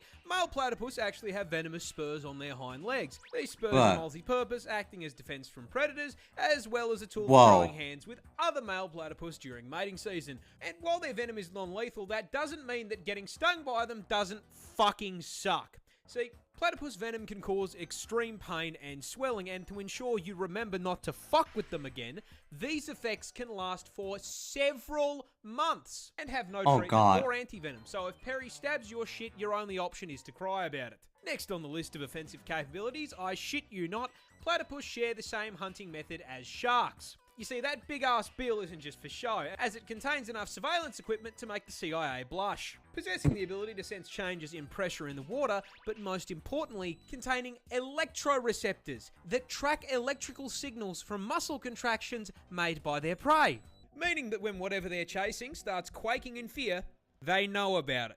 And last but not least, as if those things weren't already unbelievable, we recently discovered something new. Platypus are fucking biofluorescent. They glow. If you hit these things with a black light, they go bright fucking green. And the best part of that is, we have no clue why they do it. I mean, I guess it just means Perry was a biblically accurate platypus man. I'll give up, man. Who fucking designed this thing? I don't know. Stepping on this rock could straight up paralyze you. That's because this isn't actually a rock. That is a stonefish, a species of underwater menace native to Australia. And coming as a surprise to absolutely no one, it is also the most venomous fish in the ocean. Because of course it is. As if the fucking snakes and spiders weren't enough, now I can get packed up by a pet rock. But why is this Pokemon reject such a threat to my mental health? Well, you see, stonefish use their special venom for defense. However, unlike most other animals that do this, this little f***er doesn't have the decency to dress like a neon sign to warn you. No. This bastard is a 6th prestige prop hunt veteran, having evolved some of the most impressive camouflage in the animal kingdom to make hunting easier. And once they've set themselves up, they are basically indistinguishable from Patrick Starr's house. Now, this is a fairly major problem as they love to live in the shallows on the beach, and that venom we talked about earlier is stored in these 13 giant, highly toxic spines that deliver venom when pressed on. You can probably see where I'm going with this. Considering it's hard enough to spot these things while you're paying attention, if you were, say, on a romantic walk along the beach with one of the homies, and while distracted by his ethereal beauty, weren't paying too much attention to where you were walking, it would be very easy to place your foot in the wrong spot and step directly onto 13 hypodermic needles, which would then deliver a ginormous dose of neurotoxin straight into your system. Oh, you thought it was normal venom? No. You see, these things maxed out the toxin skill tree, producing a mixture of 2 neurotoxins that can flatline you by collapsing your heart and lungs in under an hour. And even if you survive, the sting still causes extreme pain, swelling, and tissue necrosis. Because this is Australia, where I'm gonna look at it.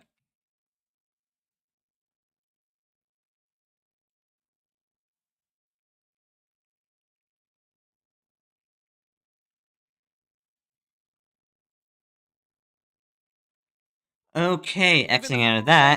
is trying to one-shot me. This bird can straight hit you with a Mortal Kombat fatality. Finish him. Introducing the cassowary, a species of ratite native to the land down under. And for once, guys, it's not venomous. Can still flatline you though, and I'm going to tell you how. You see, these neon chickens belong to the same family of birds as the emu, and as such share their impressive size, coming in at a solid 79 kilos and growing up to 6 feet tall, meaning the short kings in my audience could, in theory, mount these things like a chocobo. But what makes them stick out from emus? Well, you see, the cassowary is basically a spec ops emu, being twice the weight, highly territorial, and most importantly, coming with a combat knife strapped to their foot. That's right, this is a cassowary claw, and it's the reason they can hit you with a fighting game finisher. You see, these claws are a full 5 inches long. And you know what I mean? Honestly, 5 inches, way too big for anything, and especially if it's something that's going inside me. And if you anger the tactical assault turkey, that is exactly what you're gonna get, as their go-to defense method is to kick you square in the gut with that kitchen knife and attempt to disembowel you. And I mean, even if the kick doesn't put your insides on the outsides, that kick is still going to send you flying, which can cause some fairly major problems. Problems like the incident that occurred in 2012, where I you not, a cassowary ran up behind a random tourist, hit the heavy attack button, and kicked the guy down a small cliff into the ocean. I mean, luckily he survived, but the fact that I live in a country where at any point I could be hit by a sneak attack by a kaiju turkey is terrifying. That is terrifying. Touching this plant will put you in the hospital. I'm dying. This is the Gimpy plant, a piece of foliage native to the land down under. And surprising no one, not only is the thing venomous, it is in fact the most painful plant on the planet. Because yeah, no, of course, man, even the fucking leaves down here have a problem with me. Growing in the rainforests of northern Queensland, these hell bushes are covered in tiny hairs that upon closer inspection aren't hairs at all and are actually thousands of hypodermic needles waiting to stab you and break off inside your skin if you so much as brush them. Once inside you, these needles will inject you with, I am not kidding, neurotoxin and cause absolutely excruciating pain. I mean, like comedic levels of pain. Jesus. With one person describing it as being covered in hot acid and electrocuted, and another woman saying that it was straight up more painful than childbirth and she'd given birth 4 times. And the I'm just gonna believe it because apparently she had experience. up part is, the neurotoxin isn't even lethal. So this spiteful of a plant is hurting you purely for the love of the game. Mind you, there are reports of people saying getting stung by this thing is actually worse than being put in the ground. This is because Groot's little hellspawn cousin here can continue hurting you for literal years after being stung. This is because those thousands of little hypodermic needles are actually made out of silicon, meaning your body can't break them down. And with how thin they are, your skin will usually close up over the top of it, meaning that these neurotoxin-emitting slivers can sit inside your skin for literal years, releasing more neurotoxin any time that they're moved or disturbed. This constant, chronic, agonizing pain is so unbelievably bad that there have even been records of, trying not to get banned here, people Alt F4ing existence to make it stop. This particular incident came from a man who accidentally used one of the plant leaves as toilet paper. I don't think it gets much worse than neurotoxin to the nuts. Oh no. Oh no. Crocodiles are just dinosaurs that forgot to go extinct. My bad, I forgot. I am dead serious, and I cannot think of a croc species to better make my point than the saltwater crocodile, a species native to the land down under, and shocking absolutely no one, yes, it can and will eat you. You see, keeping on theme with the whole forgetting to go extinct thing, the salty stat spread just feels like something that should have been patched out with the rest of Jurassic Park, starting with their ridiculous size.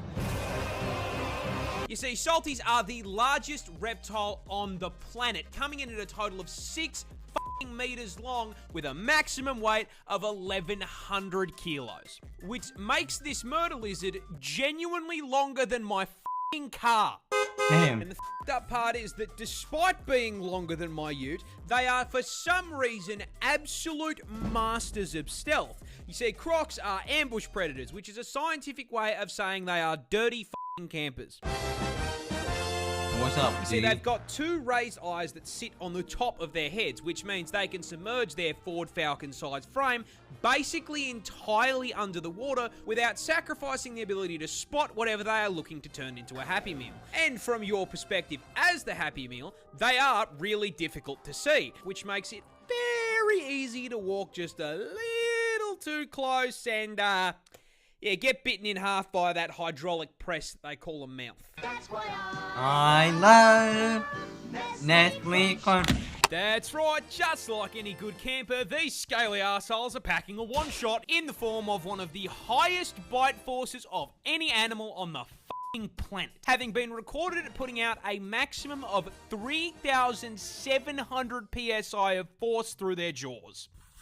To put that into context, your skull will crack at 1,100 psi, so a croc would pop your head like a watermelon. And if you don't immediately get folded by the first bite, those jaws will latch onto you as the croc begins a death roll, spitting its ton of body weight like a washing machine until whatever part of you it has decided to eat snaps off and is added to its protein goals. Jesus. But the best thing about the crocodile is their build is so f***ing good. They have genuinely been around with very little evolutionary change for 65 million years. Which means I grew up watching Steve Irwin wrestle dinosaurs for fun. Rest in peace, you absolute f***ing legend. Rest in peace. Koalas are really dumb. In fact, Australia's fuzzy icon is probably the dumbest thing on the planet. And that stupidity starts with their diet, because of all the things they could have chosen to eat, they chose to eat nothing but straight up poison. You see, koalas feed exclusively on eucalyptus leaves, which, shocking no one, are highly toxic, because they are full to the brim with eucalypt oil, which is so fucking poisonous that as little as 3.75 mil is enough to land you in the afterlife, with the Reaper asking you why the fuck you felt the need to eat a leaf. Why? Oh, it's also highly flammable and burns like napalm, because Australia. Now, despite nature putting up this giant do not eat sign, that did not stop the koala, because he can't fucking read. This suboptimal bulking diet not only gives the koala all in the way of nutrition, but also requires their body to rest to filter out the toxins so they don't fucking cark it. Meaning they have to spend upwards of 18 hours a day sleeping in order to just digest their fucking food. These dumbasses spend most of their life in a food coma. That is, however, if they even get to the food to begin with, because they are so mind-numbingly brain dead that they will not recognize a eucalyptus leaf as food unless it is on the branch. I could give this dumbass a lifetime supply of food, and if it wasn't on a stick, he would starve to death. It should come as no surprise to you at this point that the koala has such an esky temperature IQ that they literally have a smooth brain. The thoughts slide right off of this dumb c***. I love him. Aww. This wasp is basically a xenomorph. Introducing the tarantula hawk wasp, possibly one of the most nightmare-inducing insects on the planet. And the reason it's such a threat to your mental health is because its hunting and reproduction strategy is ripped straight from Ellen Ripley's autobiography. But before we get to the strats, you're gonna have to learn a little bit about it first. Native to Australia, because of course it fucking is, this fucking is the largest wasp on the planet, coming in at a massive 2.5 inches. Which, I mean, boys, we would all agree, well above average, right? Huge. Okay. And this is probably the most effective 2 inches has ever been because it has the second most painful sting of any insect on the planet, coming in just barely behind the bullet ant. Why? Pack and a half-inch stinger with a potent venom that has been described as blinding, debilitating, I can't move my arm, and electric. Now, the size and poison aren't just for nothing, because as the name tarantula hawk wasp suggests, they are purpose-built, genetically perfect killing machines designed specifically to violate spiders, making Australia basically an all-you-can-eat buffet for them. But they don't just execute the spiders. No, that'd be too normal. Hawk wasps use spiders to reproduce in one of the most horrific ways possible. And that all starts with a female hawk wasp hunting down a tarantula. As the buff bulking spider takes a wrong turn down a dark alley, the hawk wasp, noticing the 8 sets of TNs on his feet, proceeds to fucking jump him, flying down from above to land a sting into the spider's abdomen, instantly and permanently paralyzing it. The Bug Harbour butcher then proceeds to drag the still completely conscious and aware spider into an isolated kill room, which is where the fucked up part really begins. Because our wasp isn't hungry, it's pregnant, and proceeds to lay its egg on the paralyzed spider's abdomen. After about 3 to 4 days, that egg hatches into a larvae. A very, very hungry larvae. Fortunately, there's a whole bunch of fresh fruit right here underneath them. That food being the still paralyzed, still very conscious and aware spider. The larvae burrows into the spider's abdomen and gets to work converting it into a KFC family bucket, consuming it from the inside out, purposely avoiding vital organs to keep the food nice and fresh. After it's done consuming a living being, the larvae breaks forth from the demolished corpse like a fucking chest burster and fucks off to continue the generational arachnid violation. Anywho, good luck getting any sleep tonight.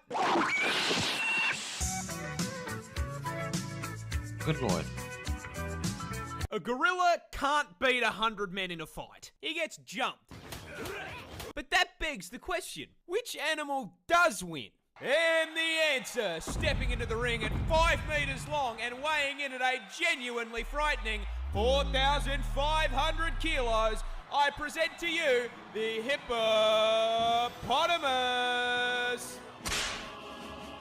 Yeah, look, a hippo causing a 100-long line at the gates of heaven after a fight is honestly pretty plausible. You see, despite the fantastic PR work Moodang has done for the hippopotamus community,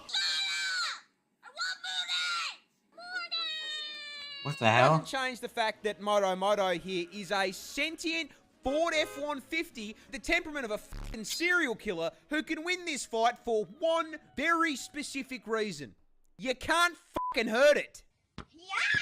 You say the hippopotamus is possibly the tankiest land animal on the fucking planet, packing an unbelievably thick 2-inch hide. Now look, we all know 2 inches is a lot, especially in the sheets, but in the streets of the African savannah, this makes them practically Don't believe me? Here is a hippopotamus walking away from 10 lions trying to convert it into a family meal. Notice how the hippopotamus does not give a single fuck. If Mufasa and his extended family can't hurt it, neither can you. However, don't let the fact that it's walking away fool you here. The hippopotamus is not a peaceful animal. They are, in fact, violent, psychopathic, 4.5-ton thundercats that can and will bite you in half. A hippo's jaw produces 2,000 psi of pure crushing force. So if he catches your ass, you are the watermelon. And as if the hydraulic press wasn't bad enough, don't forget they've got 2 20-inch fangs in that mouth that'll put a hole in you big enough to stick your f***ing arm through. But honestly, the bite doesn't even f***ing matter. It weighs 4.5 tons and can run at 30k an hour. Getting hit by a charging hippo is like getting hit by a f***ing bus. There is no way we are winning a fight against something that could probably take out 10 people just by rolling over.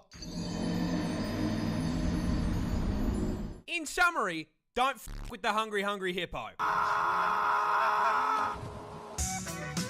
Oh, goddamn. Komodo dragons are horror villains. I mean, seriously, this industrial-sized lizard is easily one of the biggest assholes in the animal kingdom when it comes to hunting methods, packing a PhD in suffering and a double degree in biological warfare purely because they cannot be expending effort to hunt. You see, Godzilla's little cousin here is the largest lizard in the world, weighing up to 166 kilos and being a full 3.13 meters in length, which means, for the short kings in my audience, if you're brave enough, banger motor transport right there. What? Now, being the reptile equivalent of a Cadillac Escalade means that the Komodo dragon needs to consume a lot of calories to keep that bulk going. However, rather than using that bulk to proactively chase down and body slam its prey, they can take down prey 3 times their size, because as if being a reptilian tank was not enough, they are also venomous. And this isn't just your run-of-the-mill snake venom that, you know, gives you a nice quick 15-minute death. No. A Komodo hunt starts with it running up to its prey and giving it a nice big chomp on the leg, injecting it with hemorrhagic venom. After biting, the Komodo dragon sits off and just sits there watching. The confused and bewildered animal runs off into the forest, leaking blood, allowing that Komodo dragon to track it like a DoorDash order. A week goes by, and that bite wound isn't closing because hemorrhagic venom prevents blood clots. So, the animal is still slowly bleeding out, and the Komodo is still watching. More time passes. That bite wound gets infected because Komodos are carrion feeders, meaning that the inside of their mouth is full of enough rotting flesh and bacteria to give Asmongold a run for his money. The infection begins to drain the animal's strength, and the Komodo is still watching. Another week passes. The infection has spread, and the flesh has begun to rot. And you best believe that f***ass lizard is still there watching like he's waiting for his meal to heat up in the microwave. Once the bleeding, disease-ridden animal becomes too exhausted to move on its own and collapses, the Komodo strolls over and eats it alive, shredding it into chunks if it's larger, or if it's small enough, swallowing it whole as it screams on the way down. Even for me, man, that's fucked. Yeah. This is the deadliest snake in the world. Introducing the inland taipan, and being the deadliest venom noodle in the world, I will give you exactly one guess as to where it's found. Australia. It's Australia, of course it's fucking Australia. Be so serious. Called it. Where the else did you think you were going to find it? Canada? More specifically, as the name suggests, the tapeworm is found inland in the outback. Luckily, extremely far from civilization, because this homicidal hospital hose is the definition of size doesn't matter. Because despite having extremely small fangs for a venomous snake, coming in at only 6.2 millimeters, the tapeworm is here to show you that you absolutely can feel less than an inch, because those fangs contain the statistically deadliest snake venom on the fucking planet. Yeah, tapeworm venom is a pina colada of pain, containing, but not limited to, hemotoxins to cause blood clots, myotoxins for paralysis and necrosis, nephrotoxins to shut down your kidneys, and 3 different kinds of neurotoxin. Needless to say, Well, it's got the whole DLC pack. Headache, vomit up the entire contents of your stomach, collapse to the ground in agonizing pain, and then your heart and lungs will stop, sending you to meet God in under 15. Bro, let's just say, you know what? One toxin is enough. Let me just go buy the DLC pack for multiple different toxins. Cause why the fuck not? In minutes. And that venom is so fucking potent that one bite contains enough toxin to do that to 100 people. But the funniest part of this snake's venom is that in the wild, they only hunt rats and fucking mice. The deadliest venom on the planet, and they are using it to pack up Remy the rat. It's like hunting a rabbit with a fucking AWP. That's the cutest fucking thing I've ever seen in my entire life. Counter-terrorists win. This adorable little octopus is also the world's deadliest. Introducing the blue-ringed octopus, a species of cephalopod native to Australia, and in a shock to precisely 0 people at this point, it's venomous. Because of course it's fucking venomous. Why wouldn't it be venomous? That'd make my life way... Well, what did that say? Because of course it's fucking venomous. Why wouldn't it be venomous? Oh, I thought they were touching like Ayo. That'd make my life way too fucking easy. Now, to its credit, unlike most of the toxic bullshit in this hellscape I call home, they at least have the common decency to be coloured like a fucking neon sign. However, it immediately loses this credit by being the octopus equivalent of a fucking hobbit, coming in smaller than a 50-cent coin. And this is a problem, because it is the most venomous octopus in the world. That's right, this fluoro spaghetti ball is packed to the brim with neurotoxin, more specifically, tetrodotoxin. You know, the same shit that turns cooking a puff fish into a quick time event? Yeah, these little guys are packing it too. However... Oh my god, I have not seen that clip in so long. Because it is Australian, the blue-ringed octopus is on violence timing and is the only animal in the world to use this shit as an offensive measure by way of a venomous bite. But what does the venom actually do? Well, imagine you're wading through the rock pools with the homies, and you accidentally disturb this little gentleman's residence. The blue ring, taking the American approach to home defense, suctions onto your leg and bites you. Best part, it's completely painless. So if you're distracted by how thick your mate's looking in those Speedos, you aren't gonna feel shit. That is, until your face starts tingling like TV static. It's warm out here under the sun, but you weren't sweating like this 5 minutes ago, and now you got a headache. You start to feel sick, weak. You go to call out, but your voice comes out slurred like you just knocked back a bottle of vodka. 2 shots of vodka. And then suddenly, your legs come out from under you, and you hit the beach. Fun fact about tetrodotoxin. It's a paralytic. Freezes up your muscles one by one, starting with your arms and legs, which is why you're kissing the sand. You know what else is a muscle? Your diaphragm, the muscle that controls your breathing. Oh. And yeah, turns those bad boys off too. And so, your chest stops rising and falling, and you suffocate to death right there on the beach. Oh no. Now, you may be wondering, how come no one called an ambulance?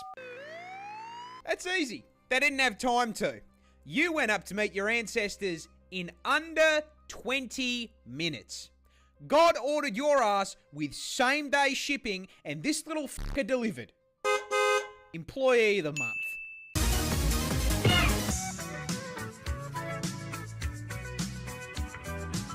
this shrimp can cause explosions. My main goal is to blow up.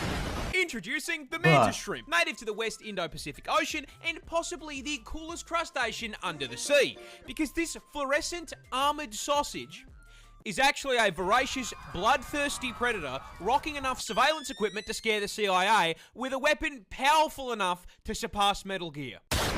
See, the mantis shrimp is a highly effective predator, and they find and track their prey with easily the most advanced set of eyes on the fucking planet. First off, each of these eye stalks can rotate independently like a periscope, giving them a full 360 degrees of vision.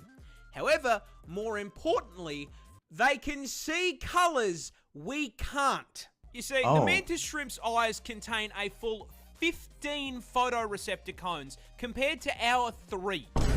Which is a fancy way of saying they can see in 16K HDR with ray tracing enabled at 500 render distance. Oh my PC. Now, not only is the visual clarity unmatched, they can also see into the infrared and ultraviolet light spectrums. And despite all of this, they still can't find who asked.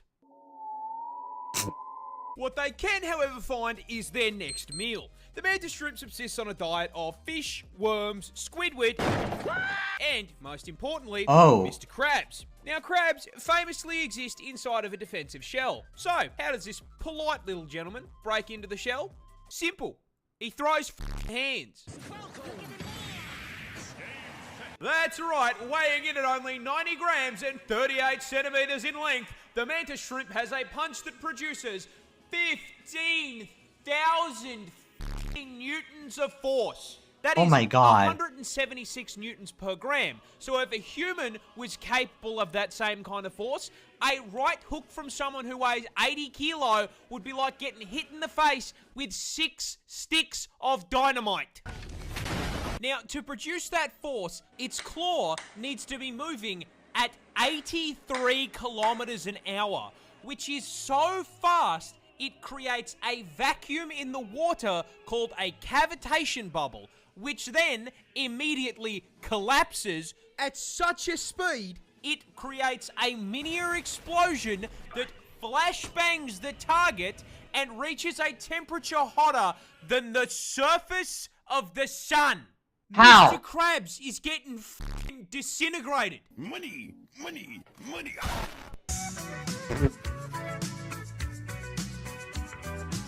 Most snails aren't scary, except for this one. This one's Australian. Introducing the cone snail, an aquatic mollusk native to the land down under. And as seems to be the requirement when sharing your postcode with a kangaroo, you guessed it, it can quite easily cause your neck snap to be in a coffin. And the way it can achieve it is this bad boy right here. You see, despite most snails having a reputation for being slow goobers that get folded by a salt shaker, the cone snail is a highly effective ambush predator. And you may be wondering, how the fuck does a creature that moves slower than the GTA 6 development cycle hunt anything? Well, that's simple. It has a grappling hook. That's right, Gary's murderous little cousin here is a roadhog, mate. Hi there. And he hunts by slowly but surely stalking up on his prey until he's just within range, and then bang! The cone snail does a quarter circle input, spitting out a tooth harpoon at 90 kilometers an hour. This harpoon then nails its prey, allowing them to reel it in like he's playing Scorpion. And in case that wasn't bad enough, as seems to be a requirement for spawning on Australian servers, it's venomous. That harpoon also injects its prey with a highly potent neurotoxin that instantly paralyzes it. This means it cannot put up a fight, as it is sucked into the snail's ginormous maw like a nightmarish version of Kirby. And, you know, just in case you thought for once you might be safe, cone snail venom is potent enough to kill 700 people with one sting. Oh yeah, and there's no anti-venom, because it's not enough that it can kill me. No, I have to die knowing there is zero counterplay. Who balanced this shit? Me when I lost a mouse play, that's so sad.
Yeah, I know. I called you on Google Meet, but you didn't actually answer.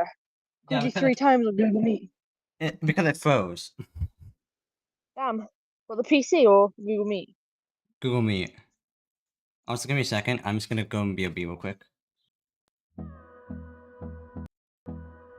walking home, so.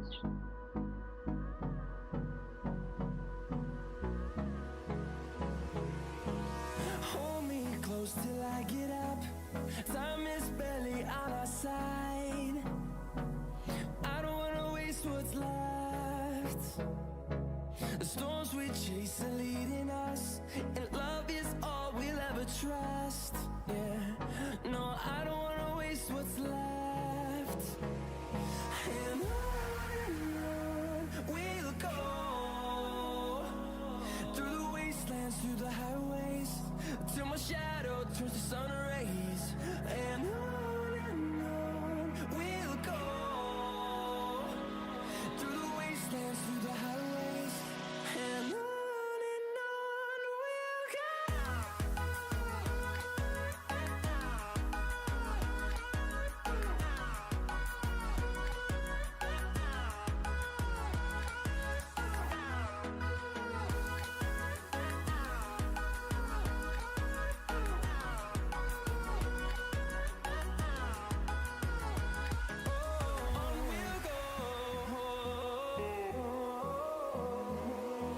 Finding life along the way, melodies we haven't played. No, I don't want no rest. Echoing around these walls, fighting to create a song. I don't wanna miss a beat. And on we'll go, through the wastelands, through the highways, till my shadow turns to sun rays. And on we'll go, through the wastelands, through the highways, and on we'll go. It doesn't exist in this area.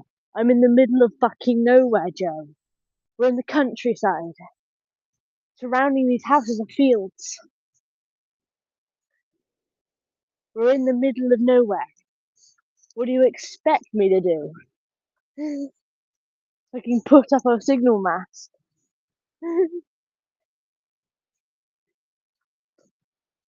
You know my signal shit when I'm not in a house. Normally is in the UK. Alright. I'm gonna have to go back to the video I I was don't watching. remember which video it's from. I think I remember the way. I hope I If fucking you remember see the this way. thing T-pose, I run! really fucking remember the way. Alright, back to the video we were watching. Introducing the anteater, a goofy little creature native to Brazil, and to understand why the absolute stinks on this Okay.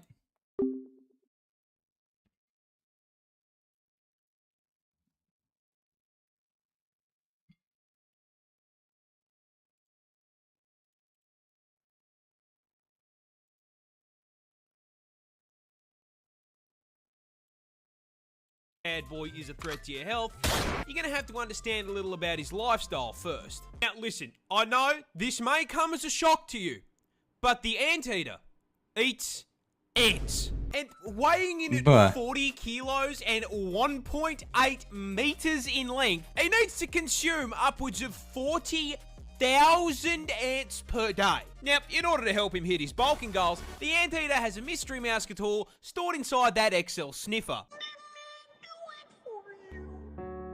A 60 centimeter long tongue, designed to snake its way down an ant colony's tunnel network, smash into their living room, and abduct the entire cast of Bug's life and convert them into a high-calorie meal. However, what that tongue do only goes so far, as an ant colony can extend up to 4 meters underground and termites live in high-rises, which means our boy here is going to have to do a little excavation to get to the goods. But last I checked, an anteater can't go down to Bunnings and buy a shovel. So how does he dig? Oh, that's simple, with the combat knives he has for claws. Yeah, anteaters are permanently cosplaying Freddy Krueger with a set of 4-inch claws, which, proving the effectiveness of a few inches, can crack through f***ing concrete. Now, these work great for digging, but they are also more than capable of flatlining you. When threatened, the anteater will rear up into a defensive T-pose. This is your sign, if you are smart, to turn around and fuck all the way off. If, however, you were, say, some dumbass trophy hunter who really felt the need to try and stab an animal for no reason other than ego, the anteater will swipe at you with those claws, which are at the perfect height to nail your inner thigh, slip through your flesh like butter, and sever your femoral artery, causing you to bleed out in 2 minutes while the anteater watches you go meet your ancestors. Can you imagine having to explain to your ancestors who felled woolly mammoths you got your shit packed up by the most unserious creature on the planet hitting a T-pose?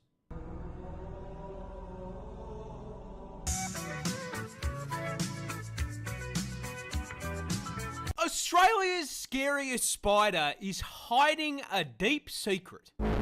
But what is it? Well, introducing the huntsman, native to the land down under, and the #1 cause of tourists absolutely shitting themselves on camera. Oh, fuck. And look, in defense of said tourists, I will be the first to admit, yeah, this looks scarier than a f***ing job application. Those gangly ass legs and the hair make him look like Slender Man's testicle. Now, as if having a negative charisma stat wasn't bad enough, I regret to inform you that the huntsman spider grows up to 30 centimeters in size, making it the largest spider on the planet by leg span and legally allowing Subway to market him as a foot long. Oh my god. Now, being the spider equivalent of a Ford F-150, you'd think he'd have the common decency to be slow, you know, tank build. Unfortunately, the huntsman is f***ing turbocharged. Oh god. Now, it's usually at this point in the video that I would inform you that he is also highly venomous, because it's Australia. However, that's his big secret. The huntsman is a big sweetheart. You see, despite looking like an SCP, huntsmen are incredibly timid, and on the rare occasion they do bite, their venom is harmless. In fact, seeing one of these bad boys in your house is a blessing in disguise, because if you see a huntsman in your home, I guarantee you won't see any annoying ass flies or mosquitoes, because he's eaten them. You see, he understands he's big enough that he should be paying rent, and so he contributes to the household in pest control. I personally have had one of these bad boys as an 8-legged roommate, and I can tell you they're pretty good company. Except for the part where they cause car crashes. Yeah, you see, huntsmen like to hide in tight spaces and cracks, and they do it by flattening out their body to fit into the gap. Now, in the house, that usually means you'll just find them behind a painting, but when you're flying down the highway at 110k an hour and decide to flip down the sun visor because God is trying to flashbang you, yeah, they like to sleep in there and you've just dropped one into your lap. Now, whatever you do, don't panic or you're gonna crash the...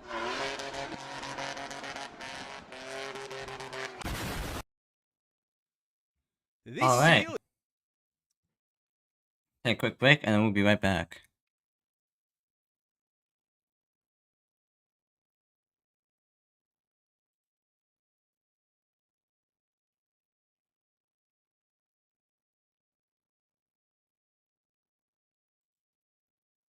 Yeah, I do kind of have a lot of parts.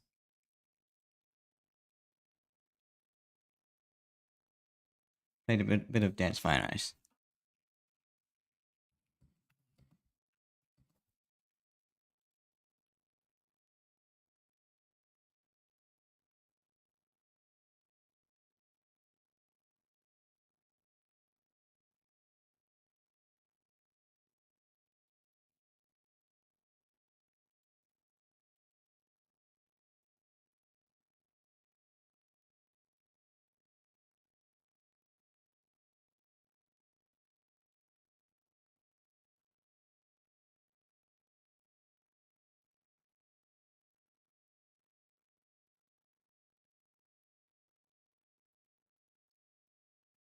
Game audio.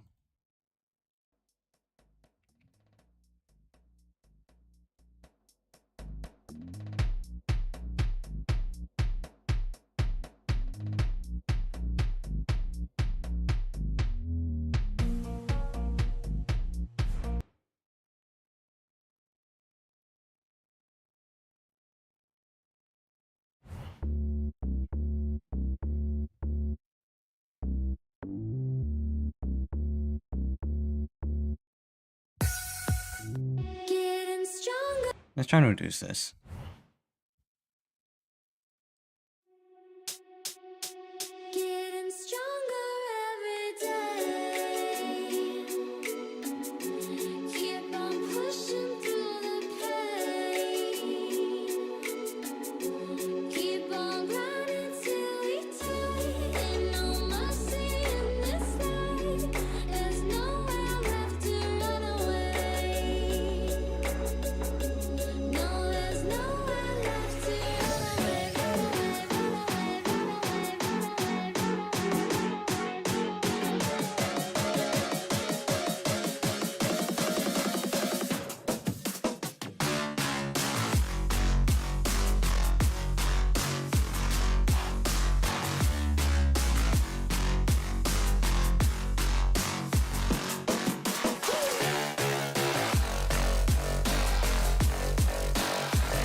Okay, I hit that.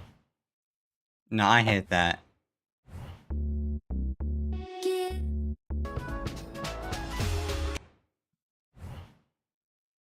Let's try this one.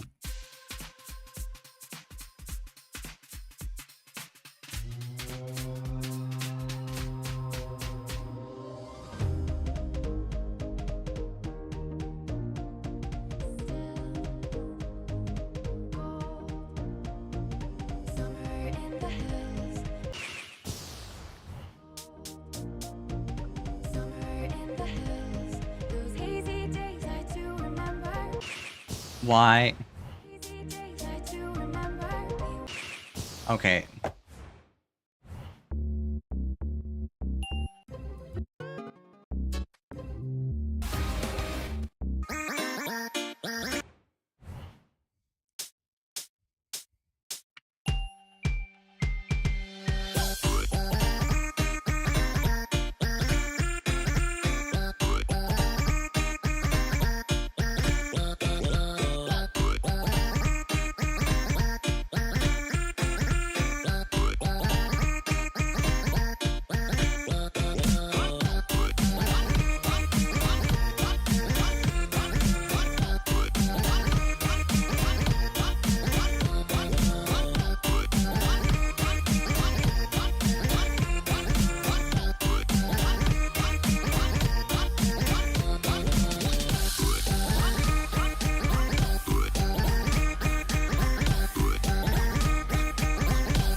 Okay, yeah.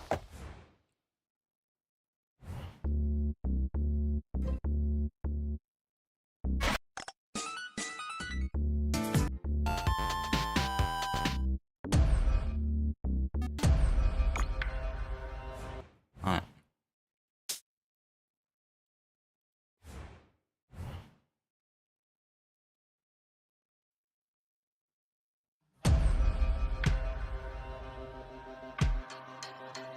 I want to make sure you can.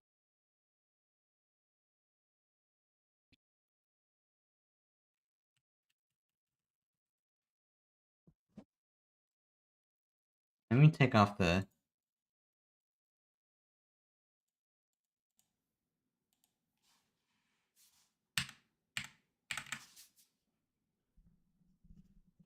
Okay.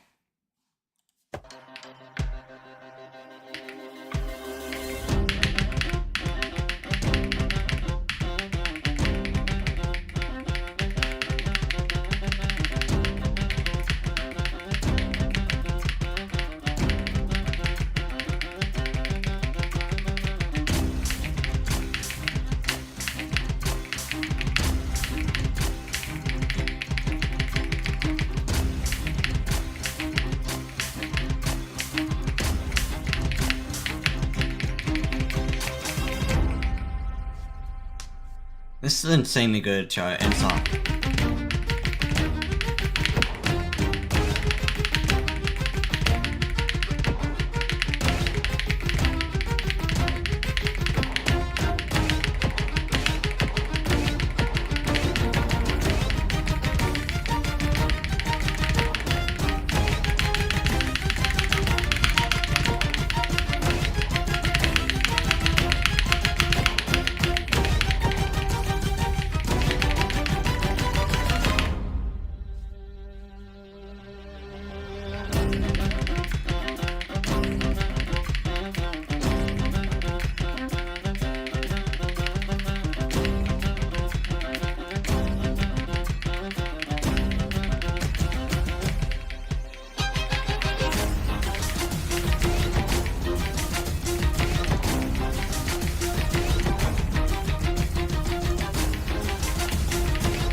Let's go with a classic.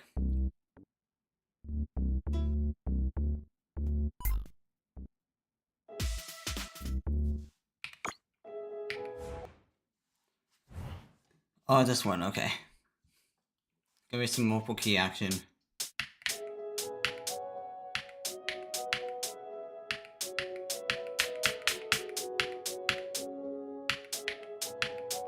Oh, actually, let me get a camera in here.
laughing.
Thank you for the hijack, mate. Welcome in.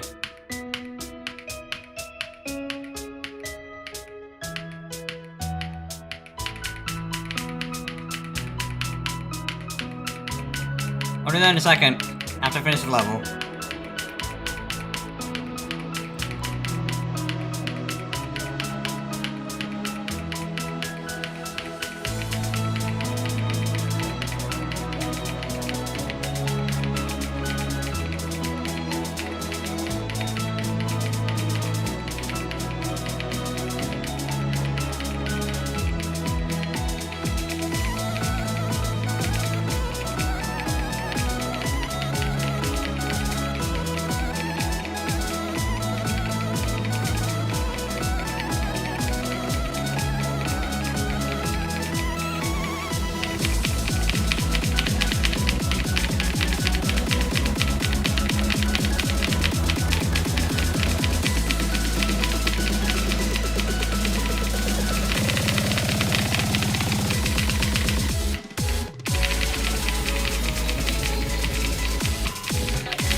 How you doing?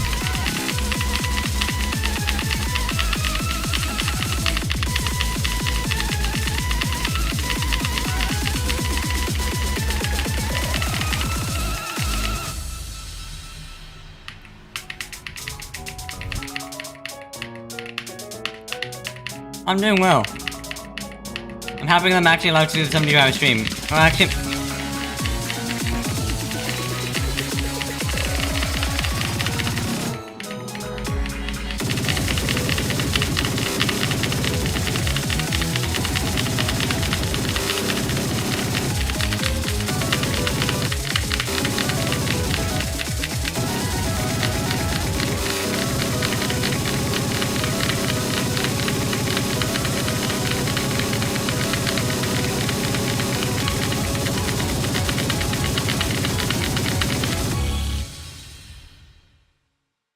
Insane.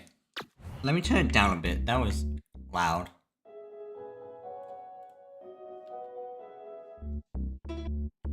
Alright, hydrate. You want to see a really insane level, Tiger?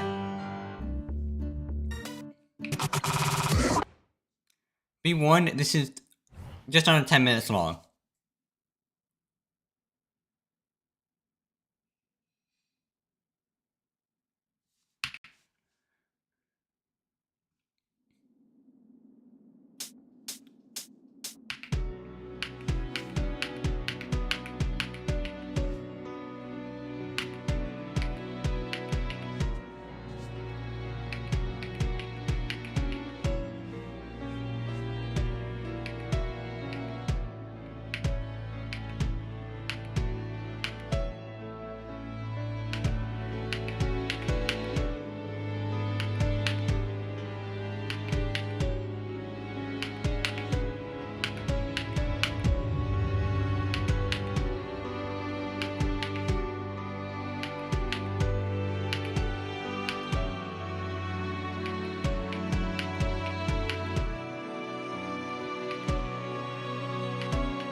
two are getting rough. My mind just sounds like Shia LaBeouf. It says no, no, no, no, no. Just no, no, no, no, no. And every time I see him with you, my heart sounds like Shia LaBeouf too. No, no, no, no, no. No, no. No, no, no, no, no.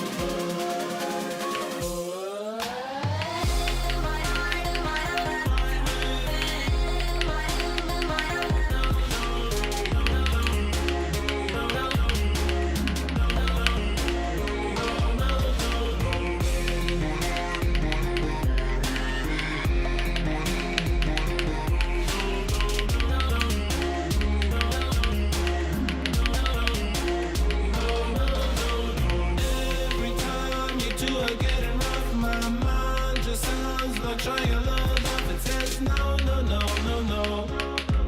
Just no, no, no, no, no.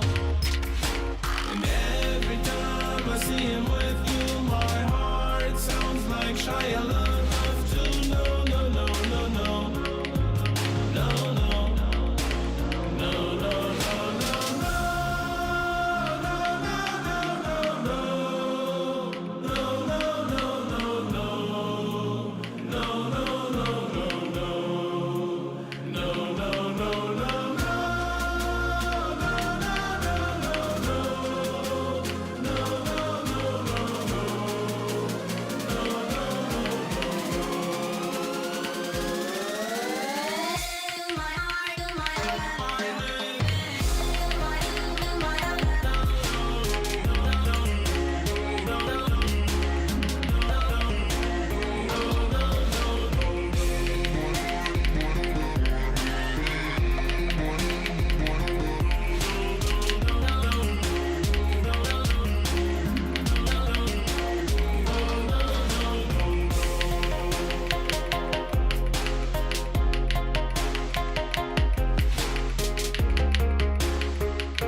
Okay, next one.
Infinite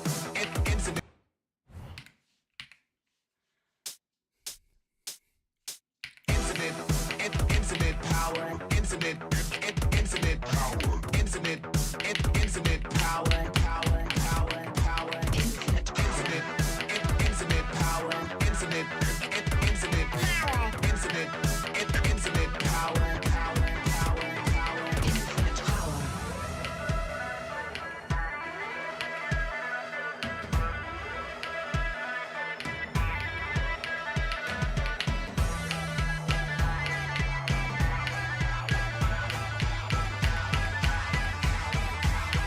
Infinite power.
Infinite power.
Watching seasons change, our roads were lined with adventure, mountains in the way couldn't keep us from the sea.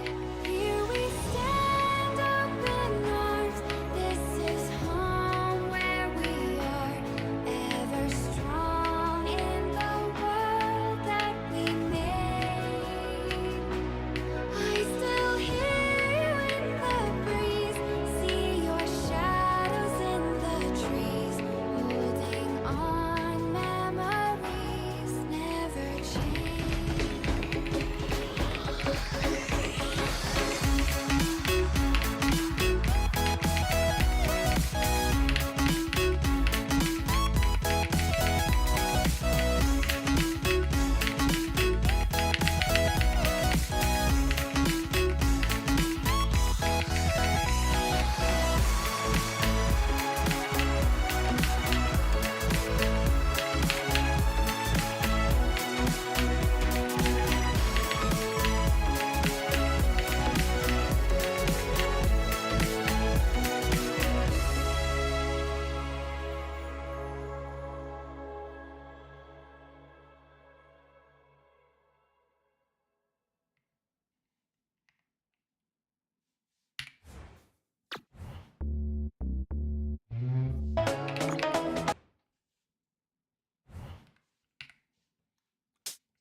Let's sing a song full of hope, full of pain. Why don't you sing along, my friend? For it's our last refrain. Forever young, ever strong, ever brave. Memories like this never end. No, they don't fade away. So when I'm gone, oh, when I'm gone, I'll be right there, close to the sun. Keep holding on, and I'll be right there, close to the sun, close to the sun.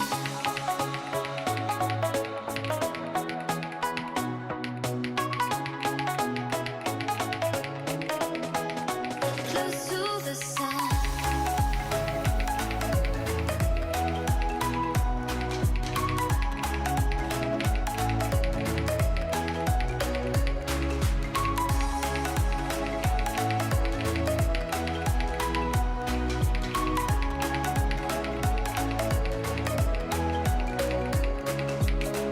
Here's to the ones who let shine through the rain, the ones who stood for something more. We won't forget your names. The tide is high, say goodbye, we're setting sail, and all those midnight secrets told, we'll take them to the grave. So when I'm gone, oh, when I'm gone, I'll be right there, close to the sun. Keep holding on, and I'll be right there, close to the sun, close to the sun. Close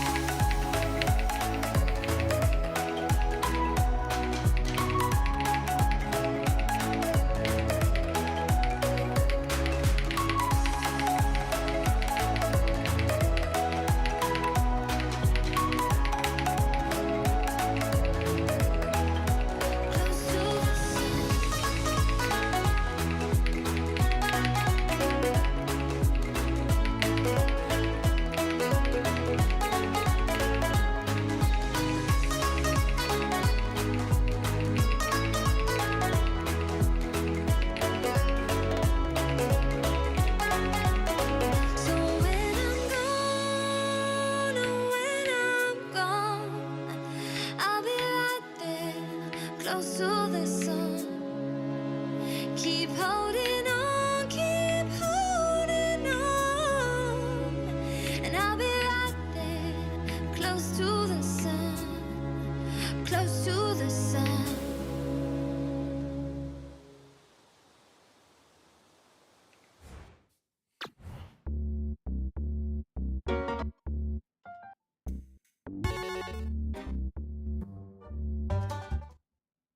come love.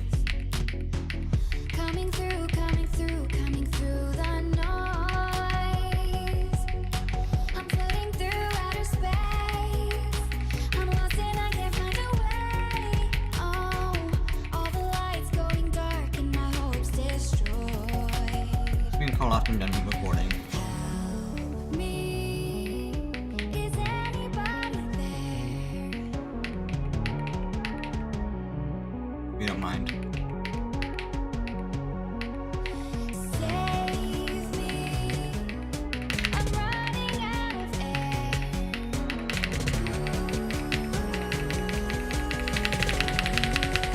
Calling out Mayday. We can call after I'm done recording.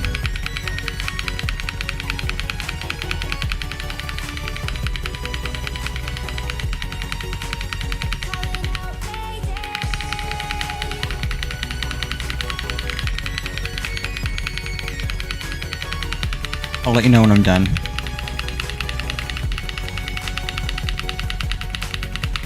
It's so dark out here in space.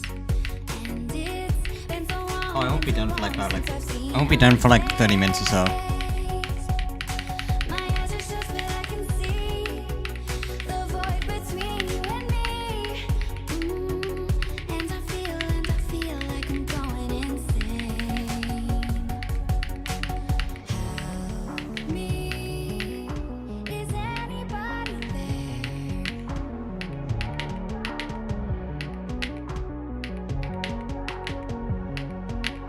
Save me.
What?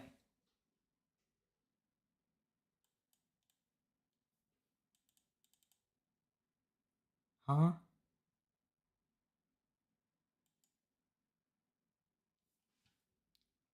What just happened?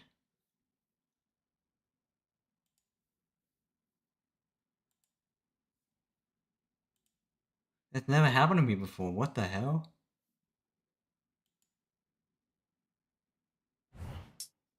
That's a first.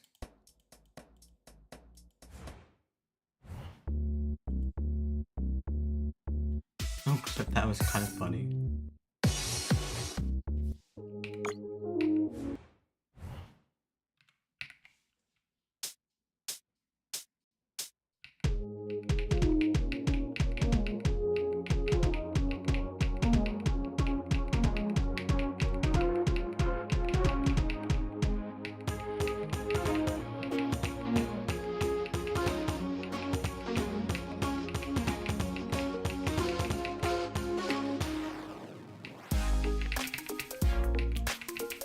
Yeah.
But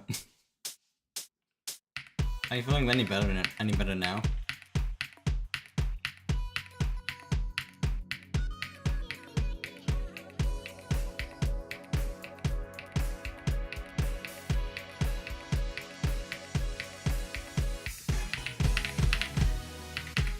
Wait, what do you mean crawled away? Can I have some contact, please?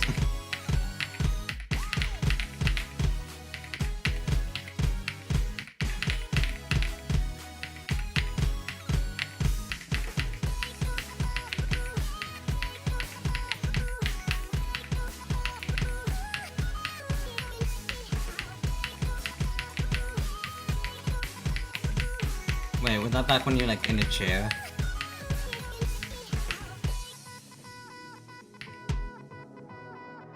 Also, people watching this YouTube video will have no context whatsoever. It would be so fucking funny.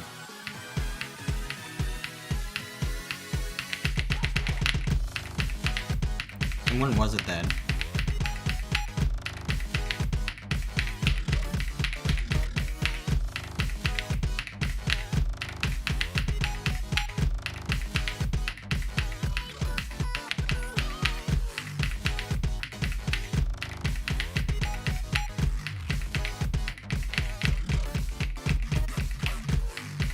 No, I'm curious.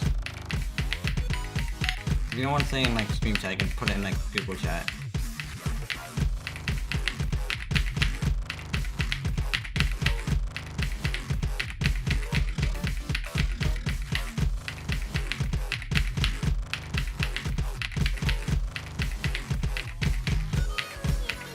I have time.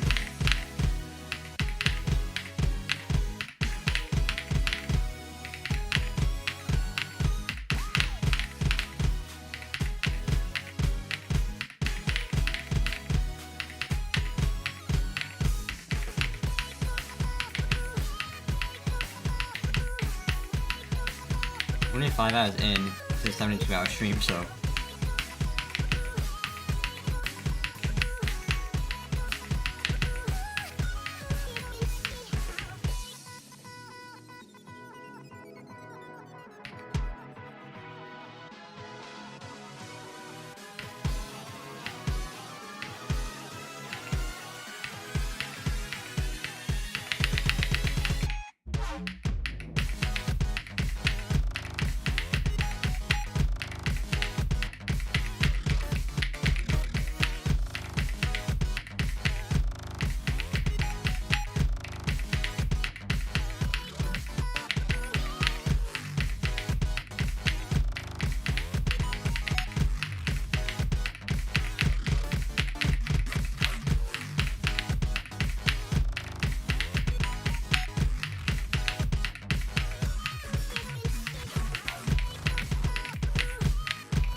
Oh crap, my camera fell over.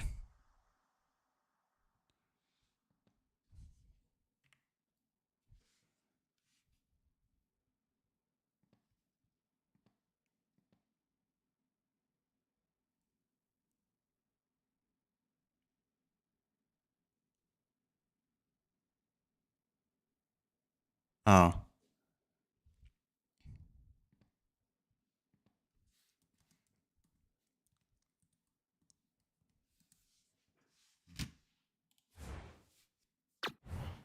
Why is it so warm?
Za uwe fruik ni maya nifta bang ting mikun ting nari Tumpaya katos ake akatos ekon talana werutarasi Za uwe fruik ni maya nifta bang ting mikun ting nari Tumpaya katos ake akatos ekon talana werutarasi Za uwe fruik ni maya nifta bang ting mikun ting nari Tumpaya katos ake akatos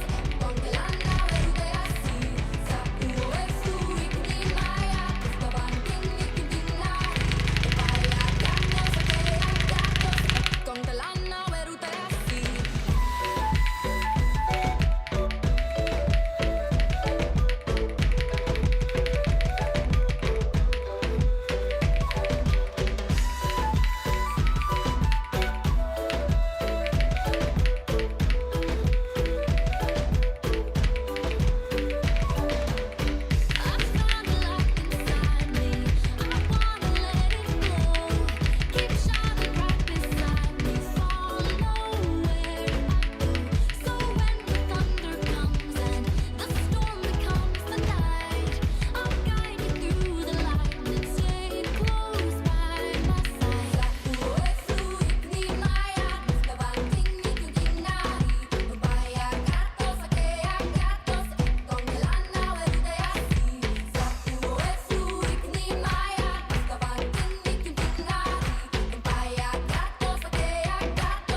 So don't let me fall where I don't belong.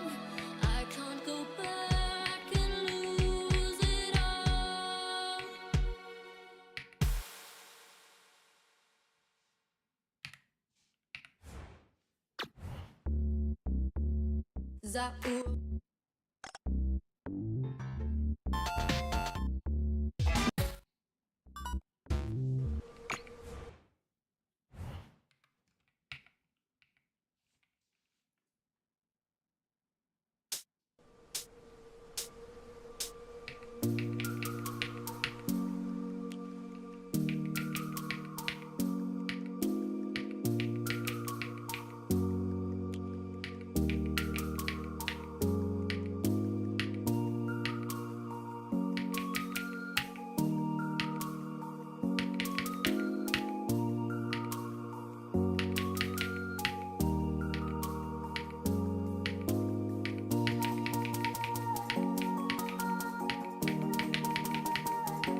Give me a second, chat.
Wow.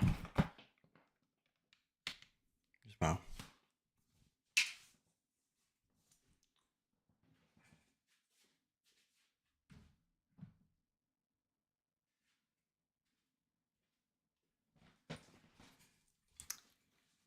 Cat says they can call after done recording, and then they just...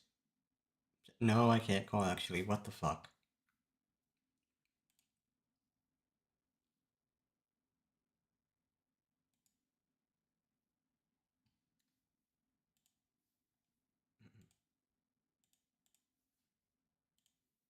Alright.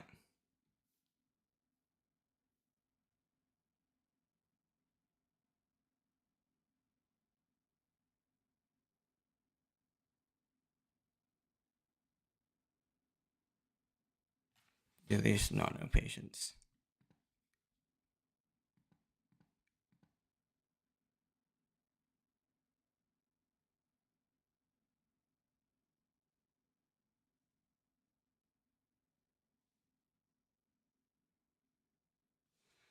Anyways, time to go back to this.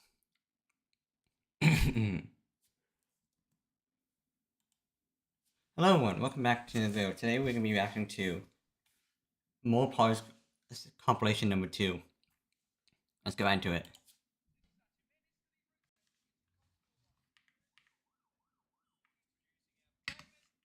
I forgot.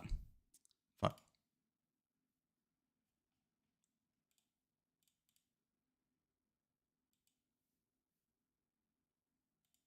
Hello, welcome back to the video. Today we're going to be reacting to another more Paris compilation. Let's get into it. This seal is such a menace that he routinely gets the cops called on him.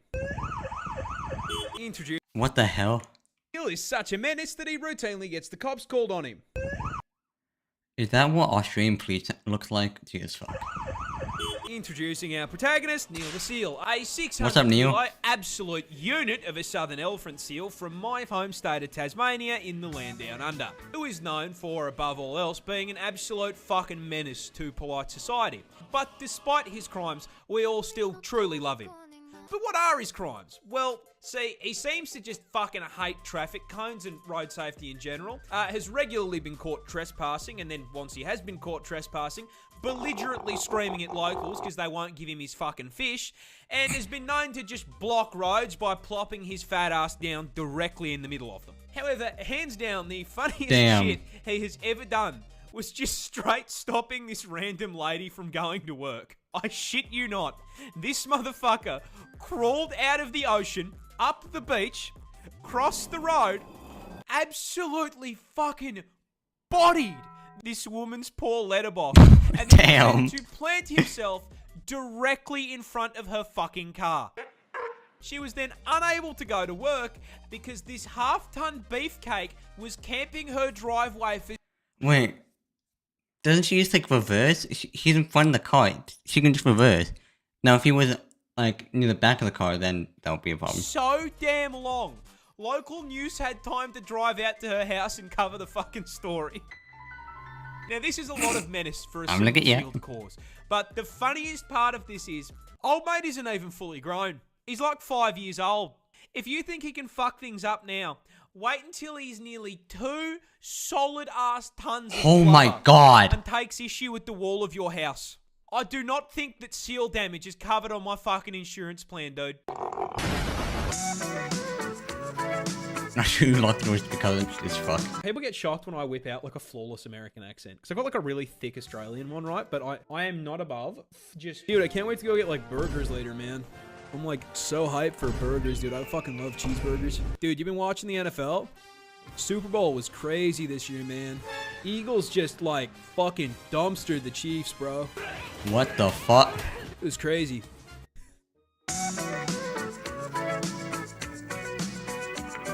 Australia lost a war to emus. But nah. How the f*** did we lose an armed conflict with flightless birds? Well, it all started in 1932 when farmers in Western Australia... Give me a second. I just want to check in with my boy. I just want to check in with my boy real quick. Scripted anyways.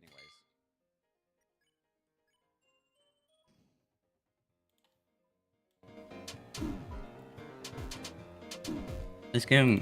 Fuck it. I was doing so well. I was doing so well.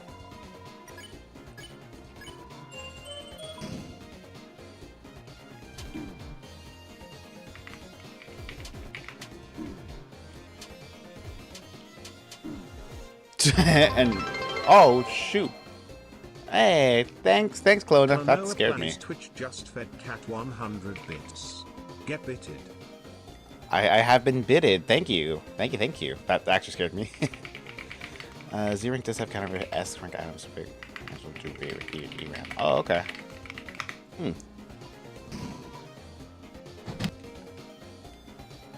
I'm on your stream. Wow. Thank you. I feel so special. There you go, Rouse.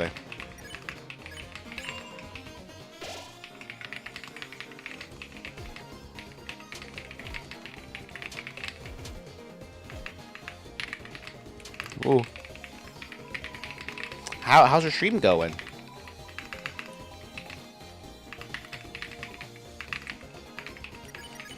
Okay, let's get a TP for this one.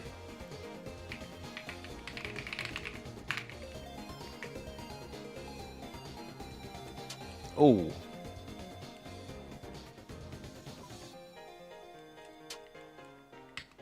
Going well? Good.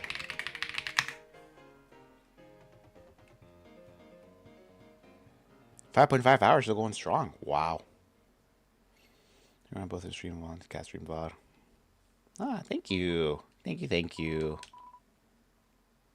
You're not feeling tired yet? I hope not. Nope. Okay. Well, that's good. Clona is doing a 72-hour stream-a-thon. It's still got an A rank out of that. Huh. Yeah, unfortunately. This is a separate save file, so it doesn't affect our main one, but we're on the hunt for the last couple checks.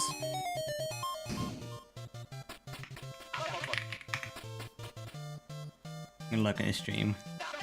Thank you for lurking. Have fun on your stream.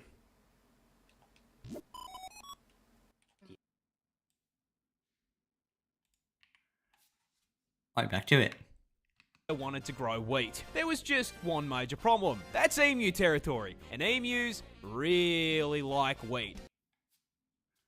And coming in at 6 foot tall and 40 kilos in weight, they can eat a lot of it. So when breeding season came around, the emus migrated through the farmland, and these poor farmers were overwhelmed by a tyrannid swarm of man-sized poultry, 20,000 emus strong. These feathered tanks then proceeded to completely steamroll through the fences into Jesus the field and fuck. started laying waste to the wheat.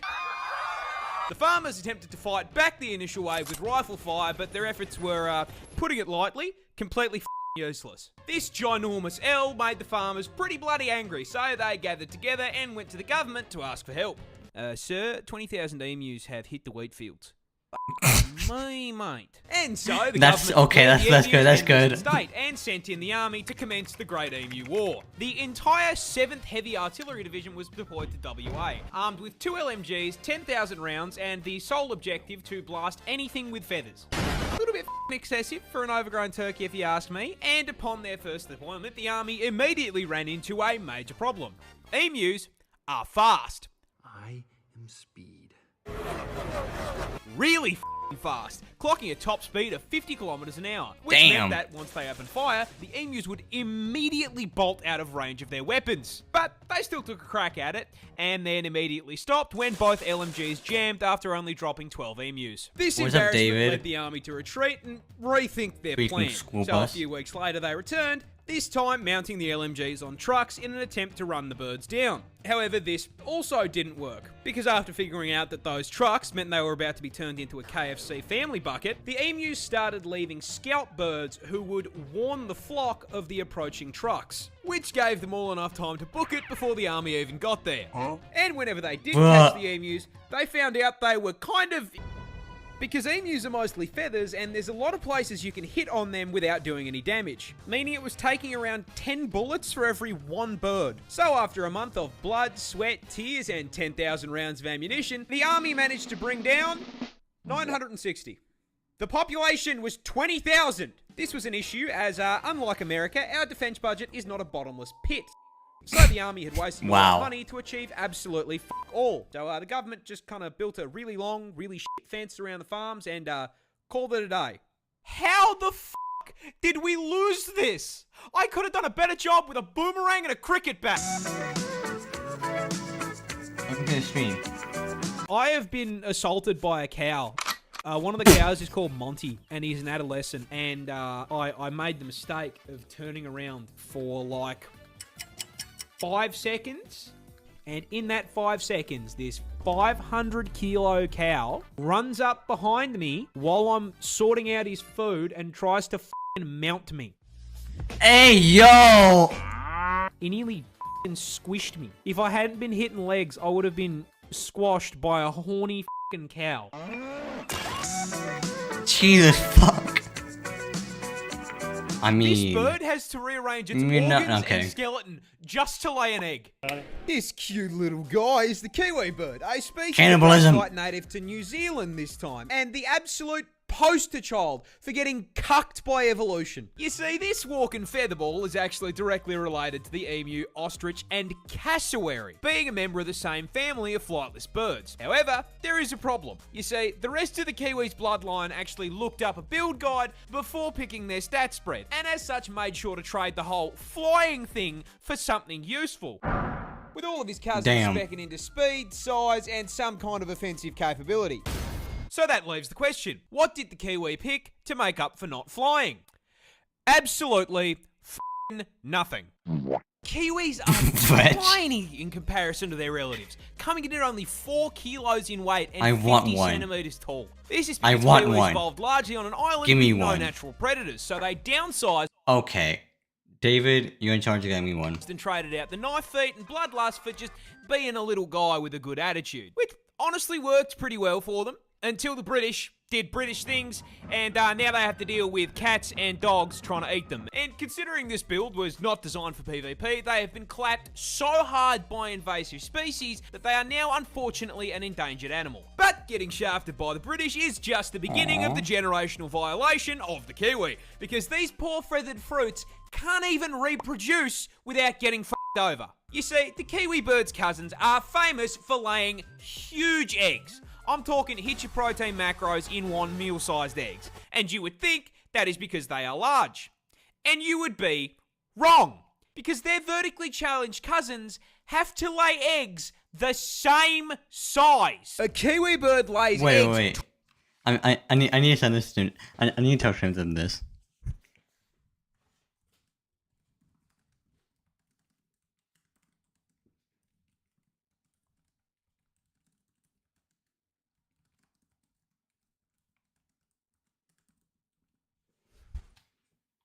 %20 the size of He's their gonna body. love this. With the egg being so bloody large, it rearranges their internal organs and stretches their rib cage just to be able to hold the thing. For reference, that is like a human giving birth to a 15-kilo child. That's not a bun in the oven anymore. That's a whole f***ing bakery. Yes.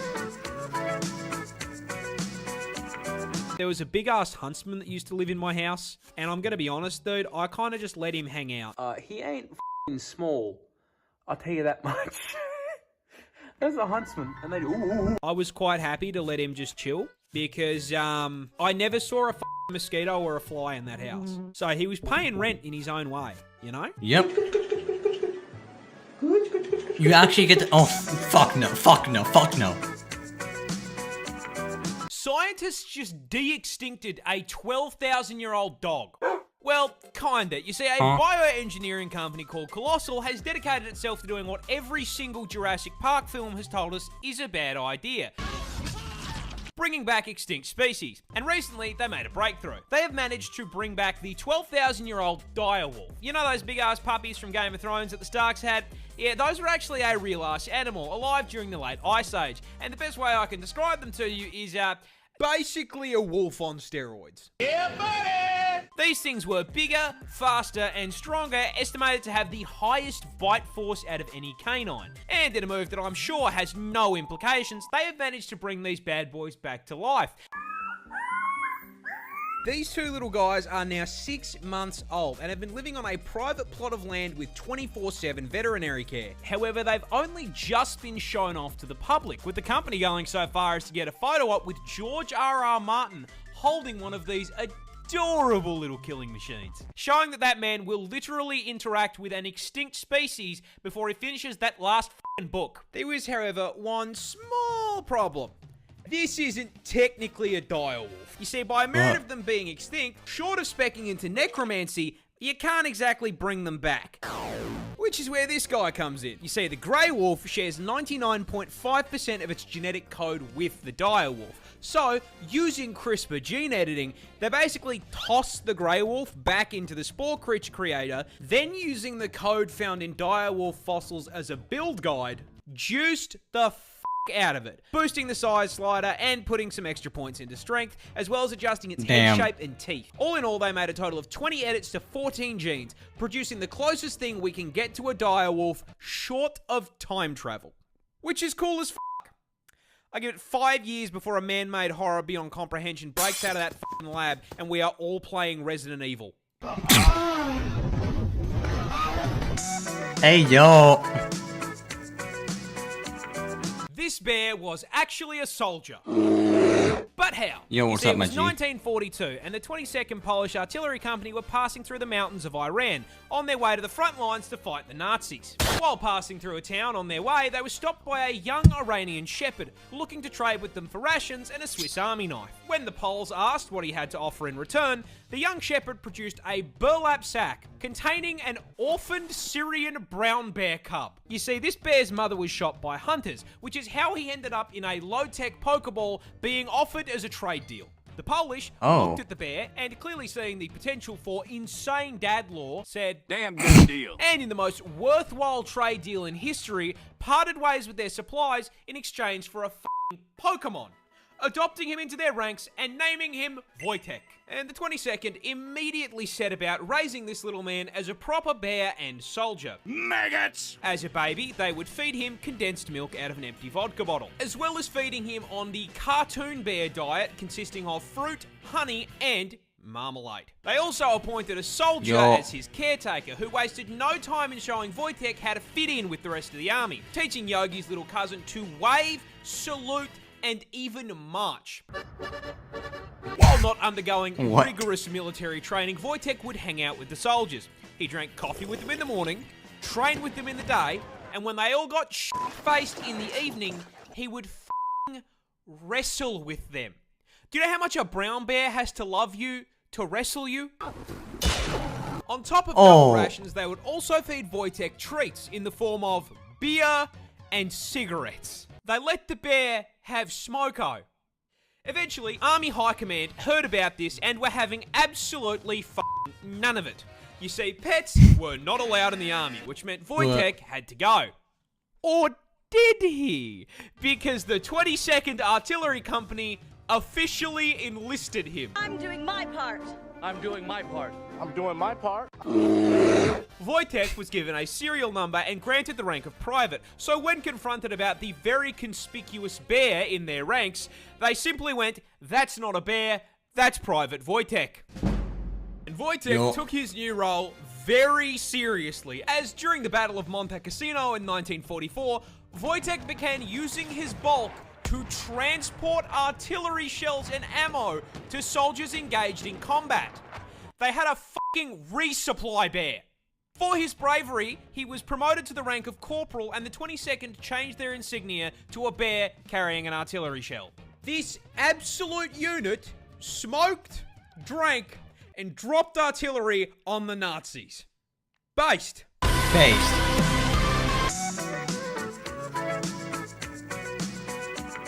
Australia has just found zombified bugs.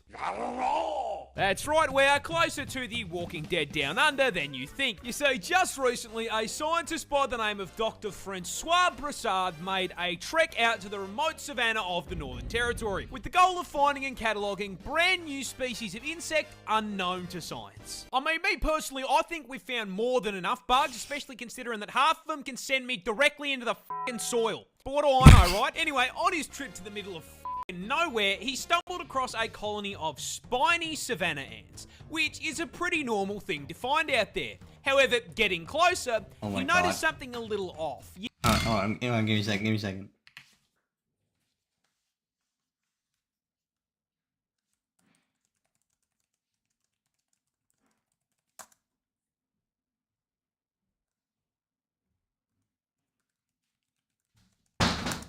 Yep. You got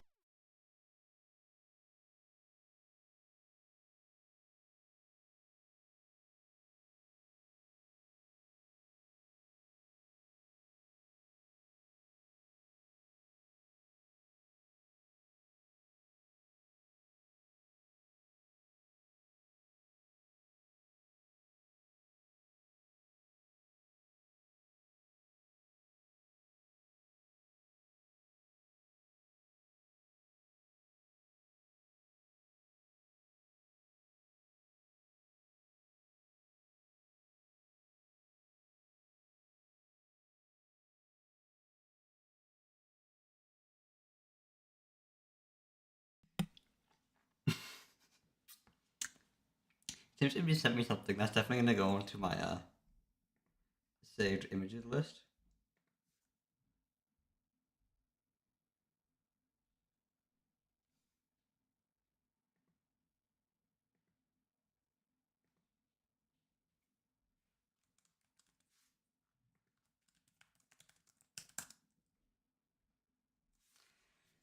Anyways.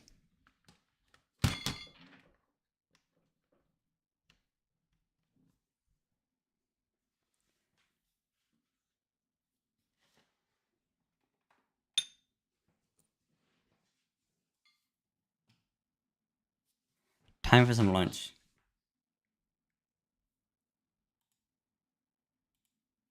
You see, the main ant colony was fine. Wait. Getting closer, he noticed something a little off. You see, the main ant colony was fine. Completely normal. However, the several disfigured and deformed ant corpses clamped onto shoots of grass surrounding the colony like a Bug's Life version of Vlad the Inhaler. Yeah, those were significantly less normal. Prasad, mildly unsettled by the ant gore on his timeline, took samples for inspection and upon getting a closer look, realised something both really cool and really spooky. The ants had been overtaken by fungus. Big old red ones. More accurately, a previously unknown strain of the cordyceps fungus, infamous What around the the fuck? globe for its ability to create zombie bugs. And the way it does it is unbelievably horrific. You see, it begins with a spore landing on an ant and producing a... Okay, we're gonna stop right there for now and continue it after we're done eating dinner.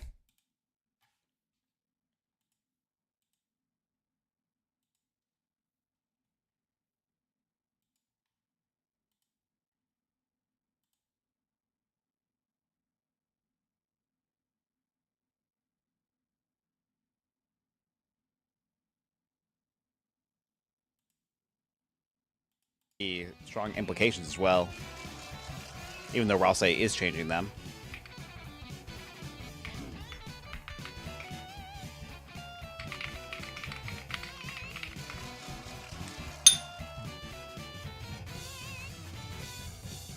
Bum, bum, bum, bum.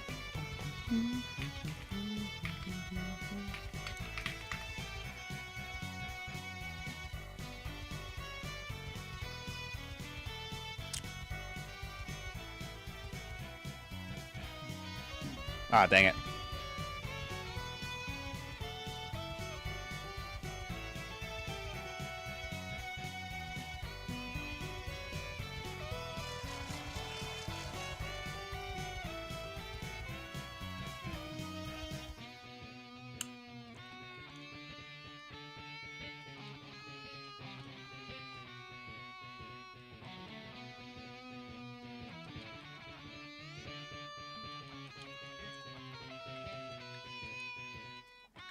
Doing pretty good, I think.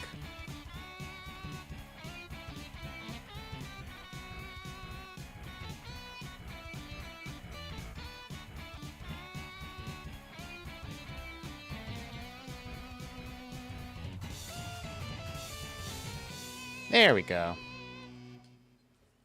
You're back while you eat lunch. Hello, Alright. welcome. Susie is doing wonderfully on there. What do we get? Oh, I got a T rank on the concert. Z on the points earned, but that's fine. That's expected.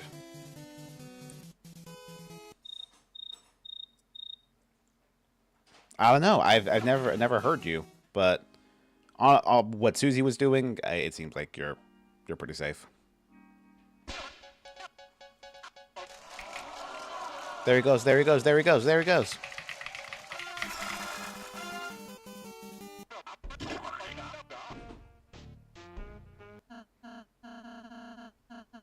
I think that is generally talking about the consequences of the weird route. It seemed like it, yeah. But I'm with you in the dark. Live death report. Okay. Cool. We're good. We can leave. I have to return to title, though.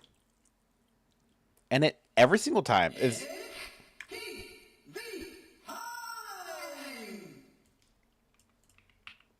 Every single time I open up chapter 3, it like closes my window and opens it, but it also just puts it right in the middle. The moss. Okay.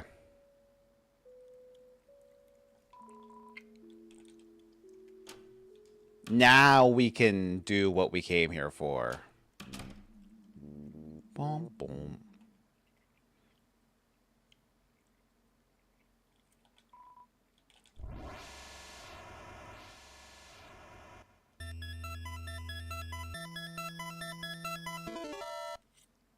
We can't see mantle for some reason.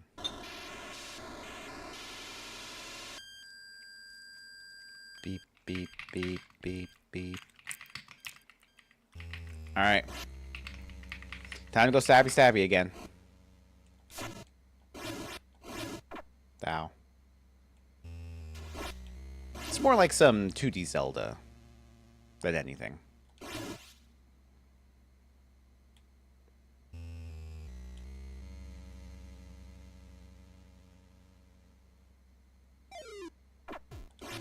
Ow. Ow. Get out of here, Blue Alphas. Zelda 1 specific, yeah.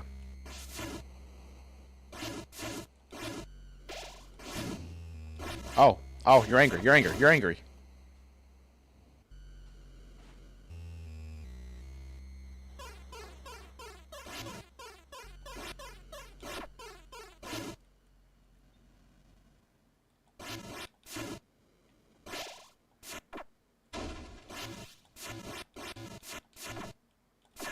Oh, dang it.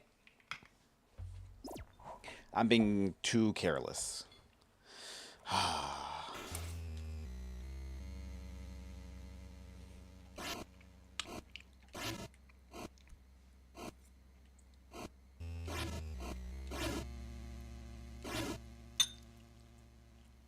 It's okay. We weren't that far in anyways.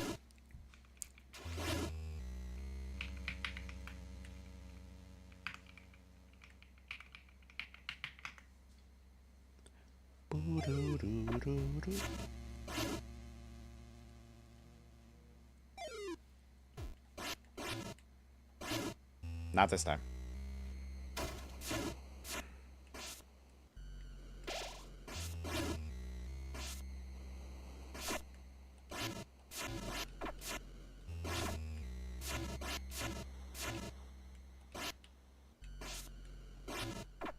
Ow. Ow. I was going down.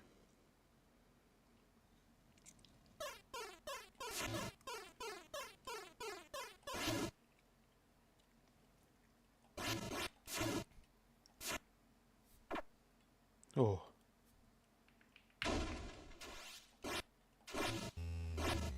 No. No. Ah, dang it. Hey, Ev, how's it going? Yeah, you were summoned here.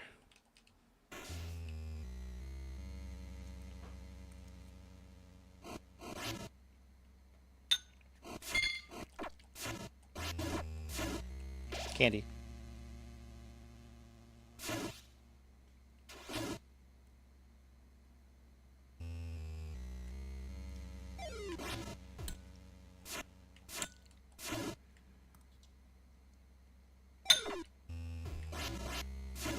There we go.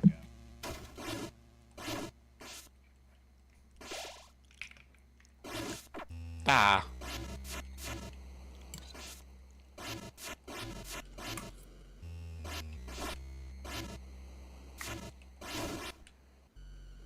Candy. Yeah, a bunch of weird stuff to do to get a shelter kit. Yeah. But we have it now. That's the important part.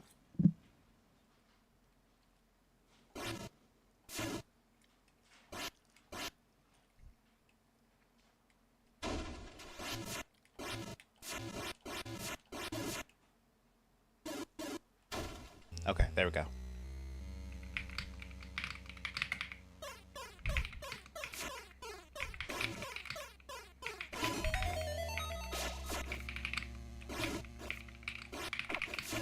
Hi, Timothy. This guy's reminding me of the masks in Super Mario Bros. 2.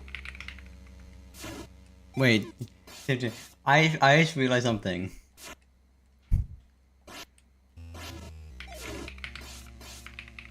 Ah. Oh, 2 candies. Sweet.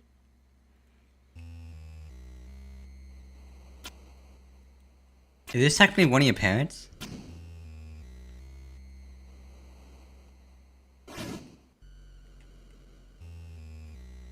All turns to fodder.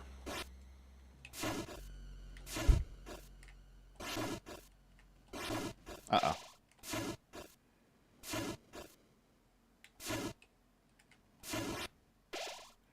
The Scarfy enemies from Kirby? Oh.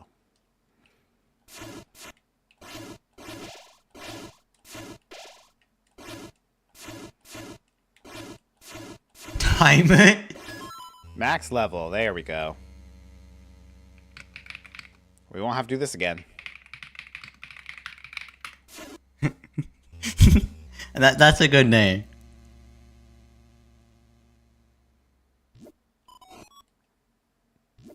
I already read all this.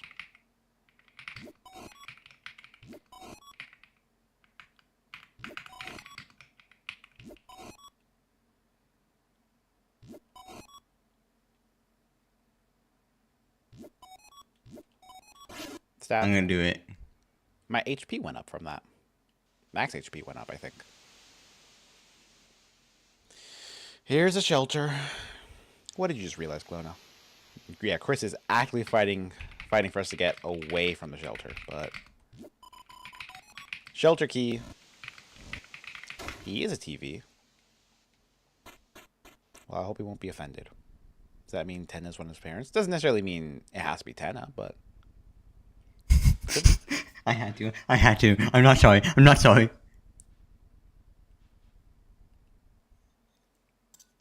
Uh-oh. Chris. Oh, Chris. Is it fun, Chris? Playing around like this? That's why you're searching for all of them, aren't you? These checks. Yeah, you know what? It is fun. I like getting these checks. 8 pieces of dialogue. Nice. And the check that I'm guarding right now. Do you honestly think it'll get you what you want? Probably. Actually, yes. You're the one blocking progression. No, part of you is just enjoying this, isn't it? Oh, don't make that sour face. I can see in the dark, you know. The question is, can you? Hi, Ram. Oh, it's those bombs.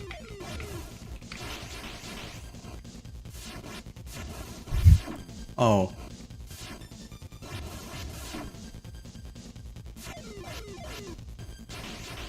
This. Wait, let me move my fat head out of the way. Ow.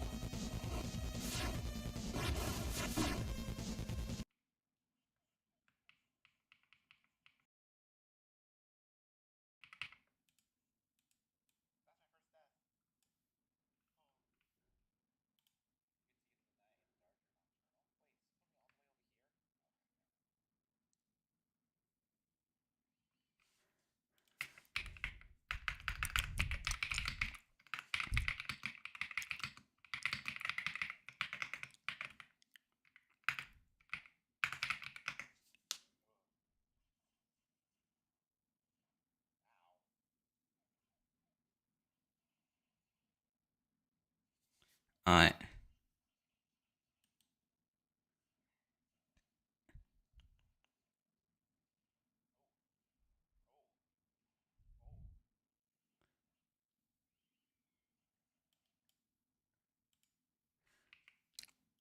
Back to reacting and back to a video.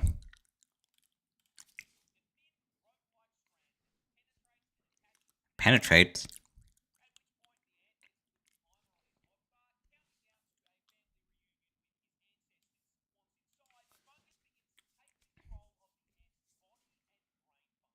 Oh.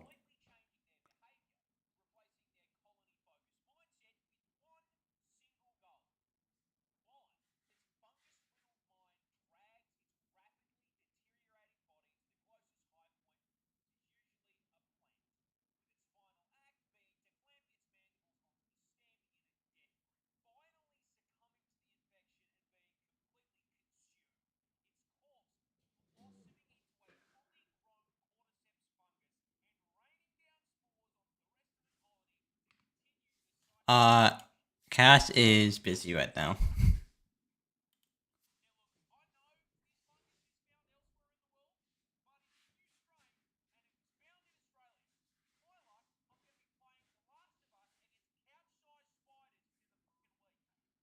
Yep.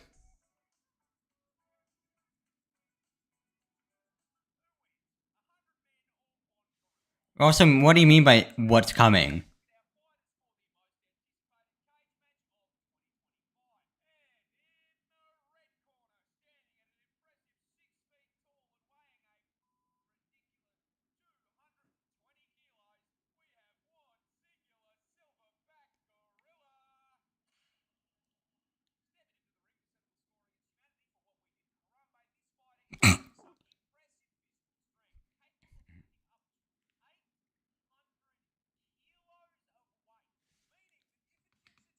Why can't you hear what I'm watching? You should be able to. Hands on you, a gorilla is more than capable of picking you up and doing you the same way that Hulk did Loki.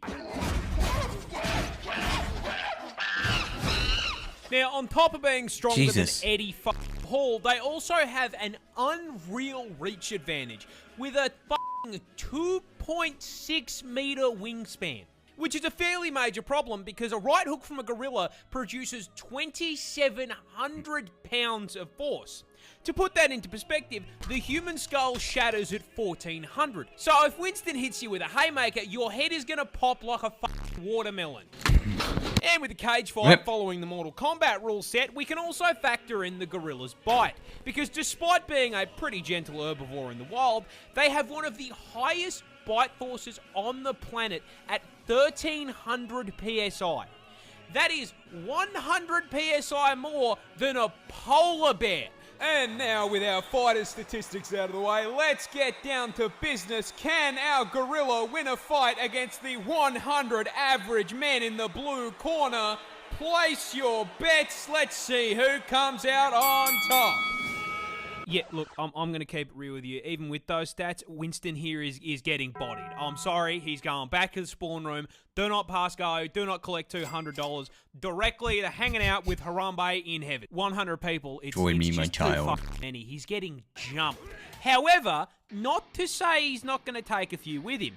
My guess is one guy runs up and gets swatted across the cage like a toddler, shatters his ribs against the bars. Second guy gets grabbed by the leg and given the Hulk treatment. About 6 other guys cop swings to the head and die instantly from broken necks. One dumbass is probably going to try to hit him off the top rope and get done the same way that Omni-Man did Nightwing. But at that point, the crowd probably jumps in and realizes that there are still about 90 of them and it's over. Not that the fight even needs to happen, but it wouldn't be the first time we lost a gorilla to human stupidity.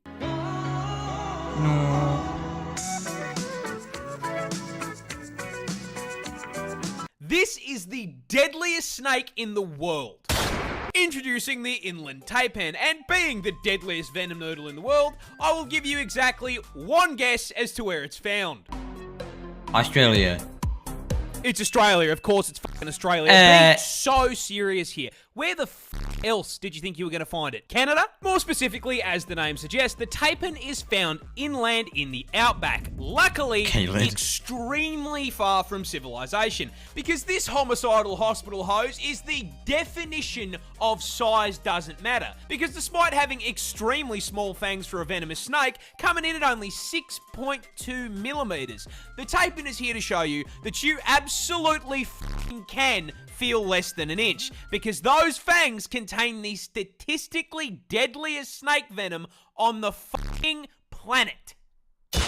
Yeah, taipan venom is a pina colada of pain, containing, but not limited to, hemotoxins to cause blood clots, biotoxins for paralysis and necrosis, nephrotoxins to shut down your kidneys, and 3 different kinds of neurotoxin. Okay, bro, to get the DLC. Bro had to get the DLC. Bro had to, because 1 is enough. No.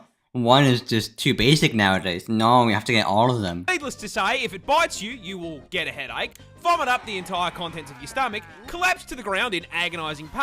Or maybe just vomit up your stomach as a whole. And then your heart and lungs will stop sending you to meet God in under 15 minutes. Fucking hell. And that venom And yeah, is so happened at 90% potent speedrun. that one bite contains enough toxin to do that to 100 people. But the funniest part of this snake's venom is that in the wild, they only hunt rats and f***ing mice. The deadliest venom on the planet, and they are using it to pack up Remy the rat. It's like hunting a rabbit with a f***ing AWP. That's the cutest f***ing thing I've ever seen in my entire life.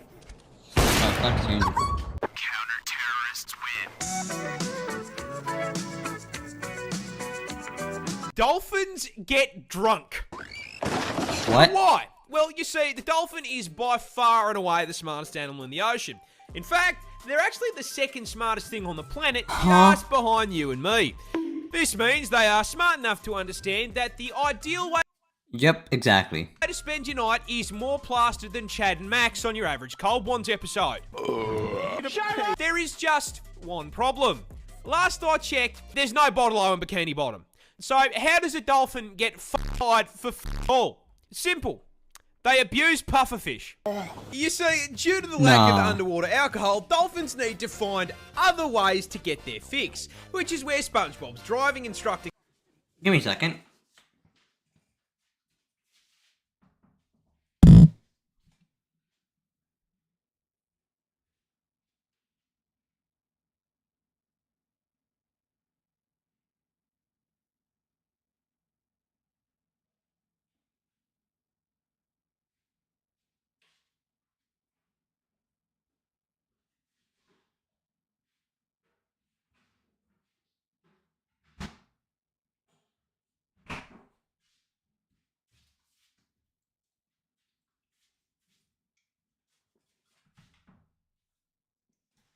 God damn it, I can still smell the fucking smoke from my kitchen. Comes in. You see, pufferfish contain this... What? What was what? Also.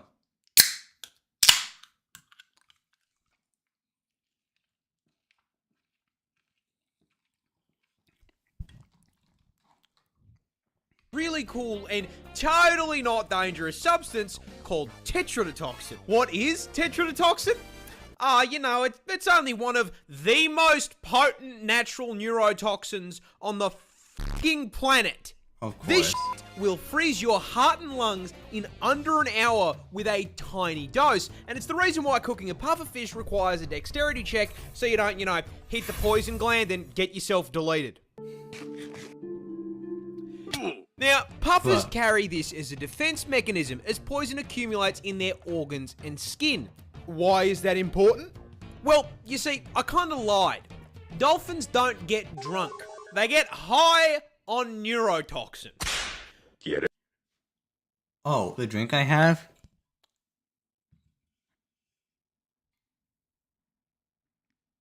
I can't say. Pods of dolphins will bully pufferfish until they inflate, then partake in a literal puff I was puff gonna call pass. it wild. By lightly squeezing the puffer in their mouth, they receive a small dose of neurotoxin, which has a narcotic effect, allowing Flipper here to trip balls before passing the unhappy basketball onto the next submarine stoner. Flipper and friends saw the deadliest neurotoxin on the planet and said, "Fuck it, let me try some of that." This isn't a spider, it's a snake. Introducing the Iranian spider-tailed horned viper, as the name suggests, native to Iran, and you are all yeah, we don't question the drink, but we drink the Tim Tim. Yo, who has said that? probably wondering why the f*** this snake has decided to attach a cosplay of the average Australian resident. What do you mean if it's in camera? To his tail. The answer is food. You see, every known snake species is a predator. Some eat Bambi, That's others wild. eat Remy, and the spider tail, not unlike myself, absolutely fucking loves KFC. However, birds famously tend to fly, and last I checked, nope, ropes don't have wings. So, how does this viper get his zinger box? The answer is, again, food. You see, birds eat insects, and the spider tail knows this. So rather than trying to chase his prey down, this lazy fucker has evolved the evolutionary equivalent of DoorDash. You see, when a viper feels like a meal, it'll start the hunt by finding a nice rocky outcrop to curl up on like a couch. And due to the camouflage on his scales, this snake becomes practically invisible. Once he's nice and cozy, he begins to slowly wiggle his tail back and forth in front of his face, perfectly mimicking the motion of an insect. Think of this as him placing his Uber Eats order. Meanwhile, up in the air, our undercooked chicken tender is flying around when, holy shit, a free meal! What a delectable bug, just sitting there on that rock. And so, Tweety Birdie swoops down to grab himself an insect Happy Meal. And just as he's about to reach his meal... Wow. This spider can remove your limbs. Huh? But how? Introducing the brown recluse, native to the United States of America, and a prime example of don't judge a book by its cover. Because despite only coming in at a huge 2 centimeters in length and rocking the spider equivalent of default character customization, this little f***er is a level 500 rot build that gives Melania a run for her money. You see, a bite from a recluse starts in the most American way possible, with you accidentally stepping foot onto his private property, causing him to exercise his Second Amendment rights.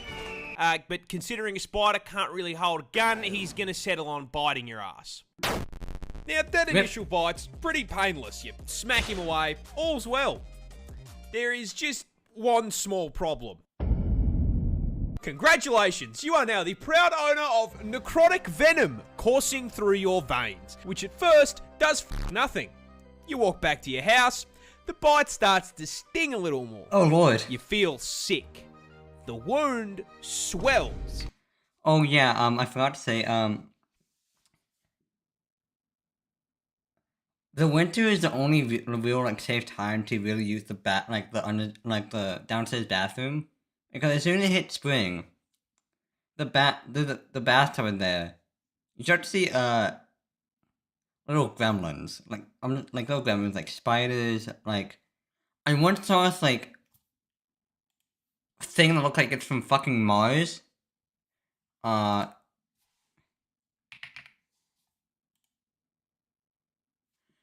just gonna try and draw it for you what it looked like.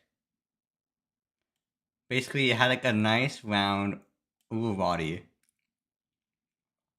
And just picture a lot of legs going all around the side of it. I have no idea what the fuck it was.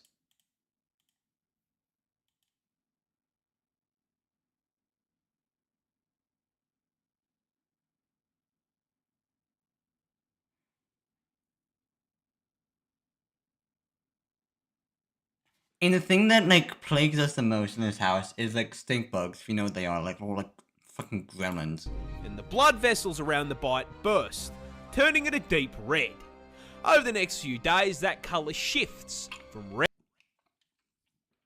Yeah, that's why if I ever want to go to the bathroom, I'm going upstairs. Red to purple to black. Hi, purple guy. As the venom literally destroys and kills.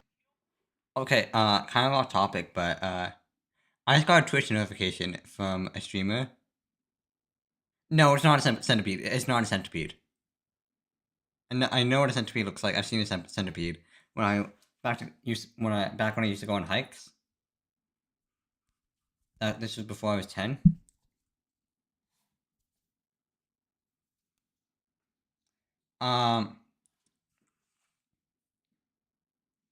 Yeah, I just got a notification from a Twitch streamer, and the Twitch live notification where like you can like have a custom like a piece of text that will show up when you go live. This streamer's notification text is, "Am I orange black stripes or black with orange stripes? It's a matter of national security." The fuck does that mean? the surrounding tissue in a process called necrosis. This causes the skin to literally rot and fall off of your body. And if you don't catch it in time, that rot's gonna spread. If you're lucky, it'll only make you violently ill and leave permanent scarring.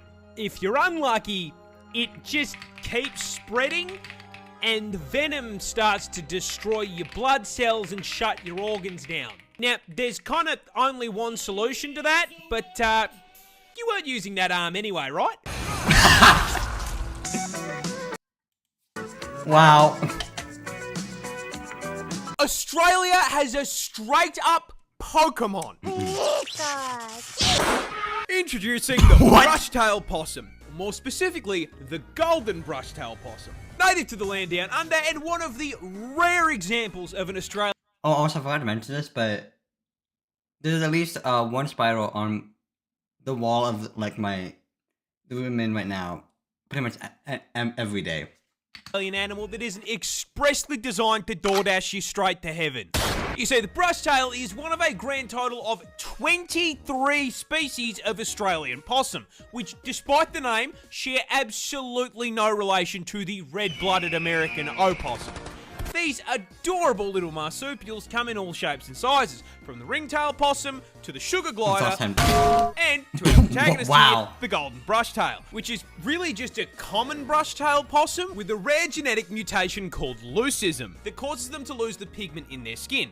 So, basically, it's a fucking shiny Pokemon. Coming in at around 4.5 kilos and 40 centimeters in length, these tree-dwelling marsupials are nocturnal and primarily herbivores, mainly consisting of a diet of leaves and fruit. And for added cute points, as marsupials, yes, they carry around their babies in a little pouch like their roided out cousin the kangaroo. What the fuck? However, come on, the thing is from Australia, you didn't really think these bad boys would be squeaky clean, did ya? You see, they aren't entirely herbivores. I lied. Sure, they love a good salad. They will also quite happily raid a bird's nest and turn Tweety's kids into a 3-egg omelette. Roadkill? Sounds like a fine steak dinner to me. And just because it's not a venomous predator doesn't mean it can't take your fucking finger off. And the cherry on top, Aussie Pikachu here doesn't go Pika. Nah, you see, Down Under doesn't have Pokemon trainers, because when you step into the tall grass out here, you hear this absolute fucking demon. The fuck? Australia doesn't just have snakes and spiders, it has a tiger. Well, kinda. Introducing the thylacine, better known as the Tassie tiger. As the name suggests, native to my home state of Tasmania, this tiny little island off Australia's south coast. No, that is not New Zealand. They have hobbits, not tigers. Oh, tiger isn't entirely correct. You see, the thylacine isn't a cat on steroids. You see, this bad boy is the largest carnivorous marsupial on the planet. Despite the kangaroo coming in at 7 foot tall and throwing kicks like Chun-Li, they are herbivores, and everything else of the pouch that eats meat is about the size of a chihuahua, making this 1.3 meter, 20 kilo kangaroo dog with a tiger persona the only marsupial apex predator. See, these things were ambush hunters, using stealth and speed to silently take down their prey like they're playing Assassin's Creed. On top of being a fully qualified Spec Ops agent, these things had a mouth on them to rival Kirby. Capable of opening their jaw a full 80 fucking degrees, which is absolutely terrifying really cool. There's just one small problem. You may have picked up on me talking mostly in the past tense, and that all of this footage is in black and white. That's because we don't have a tiger. We had one. Unfortunately, the thylacine was driven to extinction in the late 1980s. By what exactly? The British. You see, when the Brits, did their thing and decided Tasmania was their house now, actually, they brought with them livestock, namely sheep and cattle, which was a fucking blessing to the Tassie tiger, which rapidly added these walking meatballs with the survival instincts of a wet sock to their meal plans. It's free real estate. The colonists did not take kindly to the thylacine taking their livestock without a license in it, so they placed bounties on their heads. Never mind that these things never attacked humans and very rarely took their livestock. No, they were an inconvenience. And so, they were hunted down.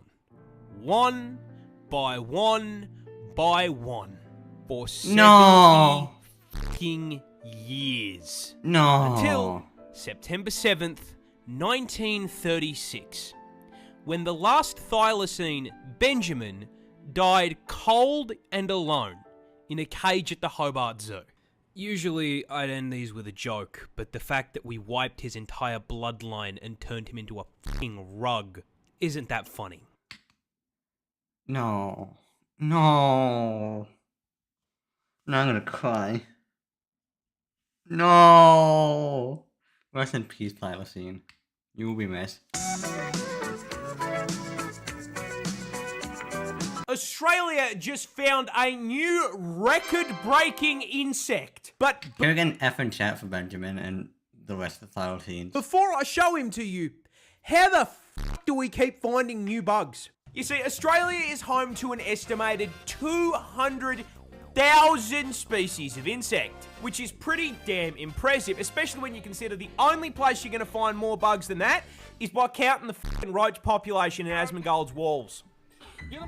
What the fuck? The scary part of this is that out of that 200k, we've only actually identified 62,000, meaning that we have no idea what nearly 3/4 of the bugs in the country actually fucking do. You like jazz? And so it should come as no surprise that while exploring Australia's dense rainforests, two scientists discovered a new record holder for the largest insect in the land down under, and it's a fucking stick bug. Stick bug law. Introducing Oh my Ophiophylla fucking alta, god. And coming That's not a stick, it's a fucking like tree. Introducing Acro. The fuck is that? It's a fucking log. A flying log. Ophiophylla alta, and coming in at a full 40 centimeters and 44 grams in weight. I don't think that qualifies as a stick insect anymore. That's fucking Groot. Australia's very own Erdtree avatar was discovered in Queensland. Because of course it fucking was. And despite being enough inches in length to make any man jealous, it's actually completely harmless. However, given how many oversized bugs we already have, if we find any... Oh yeah, don't mind those. They're actually... The huntsman, that was a huntsman spider that you saw. They're completely harmless. You can fucking pet it, and it'll be chill.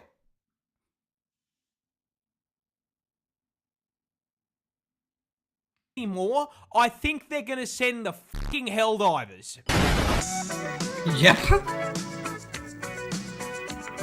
This is the world's biggest spider. Holy fuck! But why the fuck is it that big? Introducing Theraphosa blondie, a tarantula surprisingly not native to Australia for once. Found on the other Tyrannid hive continent, South America. Now, let's address the elephant in the room. Yeah, this thing is fucking huge. No, Coming no. in at a frightening 175 grams in weight and 12 inches in leg span. Damn! Why are you holding it? And those legs are not the only place it's packing inches, because Shelob's cousin here is packing fangs that measure a huge inch in length. For scale, that is like a 6-foot human packing canines the length of a fucking ruler. But the important question, why the fuck is it so big? And the answer is that I have withheld information from you. You see, I introduced this girl by a Latin name. She's much better known as the Goliath Bird Eater Tarantula. That's right, this EDF-sized spider, not unlike me, would fucking kill for some KFC. Literally. These bile titans will quite happily hunt birds, remy, frogs, and even lizard. And they do all of this without a fucking web. Yeah, Goliaths are a pure melee build, hunting by prowling the jungle floor, sensing for movement with incredibly sensitive hairs on their legs. These hairs pick up vibrations in the air, which tell them when something is close. And once their spidey sense tells them that Remy's in range, they fucking jump him, biting him with those daggers they call fangs and injecting him with fucking neurotoxin. Can I go 1 week without covering neurotoxin? Of course this thing has it too. You know, I give up. I give up. They then drag their prey back to their burrow and spit up acidic digestive juices in order to suck their prey up through a fucking straw.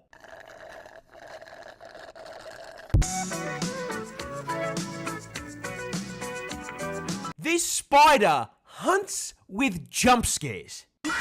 But how? Oh, Introducing the trapdoor spider, a family of arachnid containing hundreds of species found in every continent on the globe. Meaning, yes, for once, this bad boy could be in your backyard and you'd never know. Now, trapdoor spiders are particularly interesting. You see, this is why I don't go outside. Compared to other spiders due to their hunting method. You see, normal spiders tend to spend several hours spinning up some elaborate art piece for a fly to clothesline itself on. And tarantulas just jump shit. But trapdoor spiders, yeah, they hunt with a door. Very early on in life, trapdoor spiders dig themselves a hole. This silk-lined burrow will then serve as its home for basically its entire 20-year lifespan. Hell, they basically never leave the thing, like some neckbeard living in his mum's basement. But they've still got to eat, and since DoorDash does not deliver... Give me a second.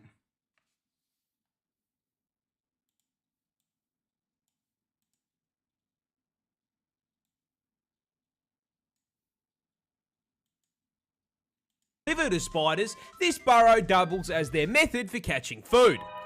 You see, they use their silk to craft the trapdoor over the burrow entrance. Then, using their fantastic arts and craft skills, they just bolt a bunch of random shit to their front door so it blends in perfectly with the floor. Oh. After finishing their construction project, they will spin up a bunch of basically invisible strands of web on the floor in the surrounding area that act as tripwires, feeding information back to their neckbeard nest whenever something steps on it. And when some unfortunate insect steps a little too close... Money! Money! Money! Oh. This bird is a vampire. Introducing the vampire groundfinch, native to the Galapagos Islands, and a great example of the horrifying affronts to the universe that evolution can... Give me a second.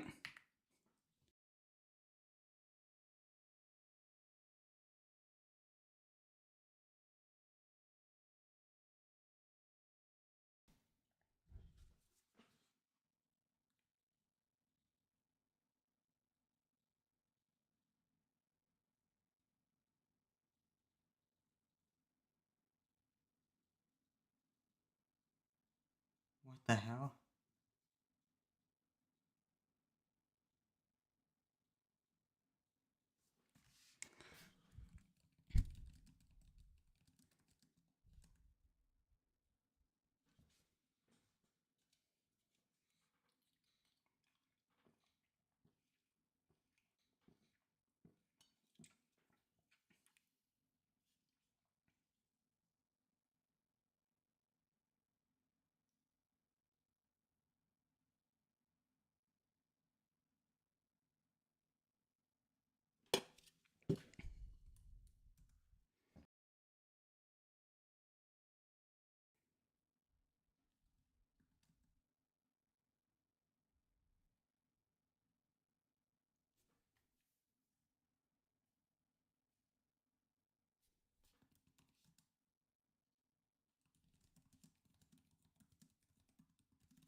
I have no idea what you're talking about, Tim.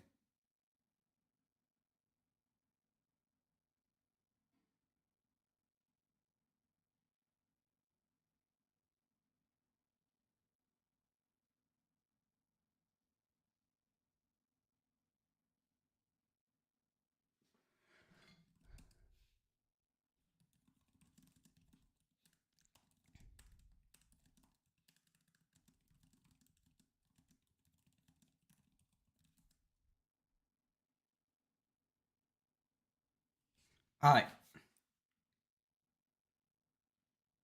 Well, let me see what bus I ride. Let me try, 2016 Collins next bus. Hindi, no.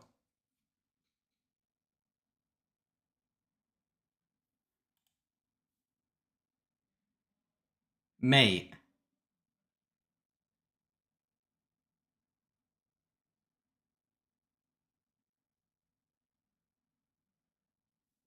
Are you seeing this?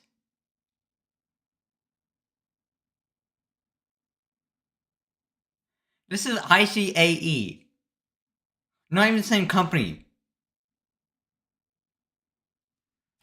I said Collins next bus. Ford E450. IC.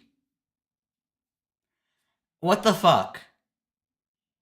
Yo, who posted that? Fuck, I forgot.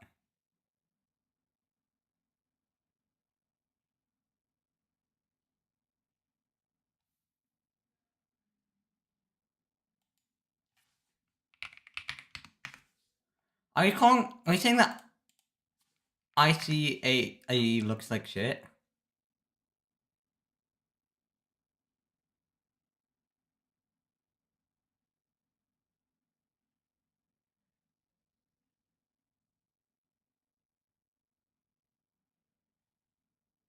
Oh, so this one is for Tim.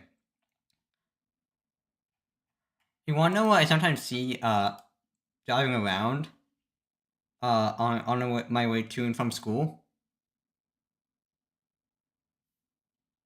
Also, I'm just gonna get back to the video. Produce when it decides to do a little trolling. Now you see, at first glance, this is the most boring vampire you can... I'm asking Tim, not you,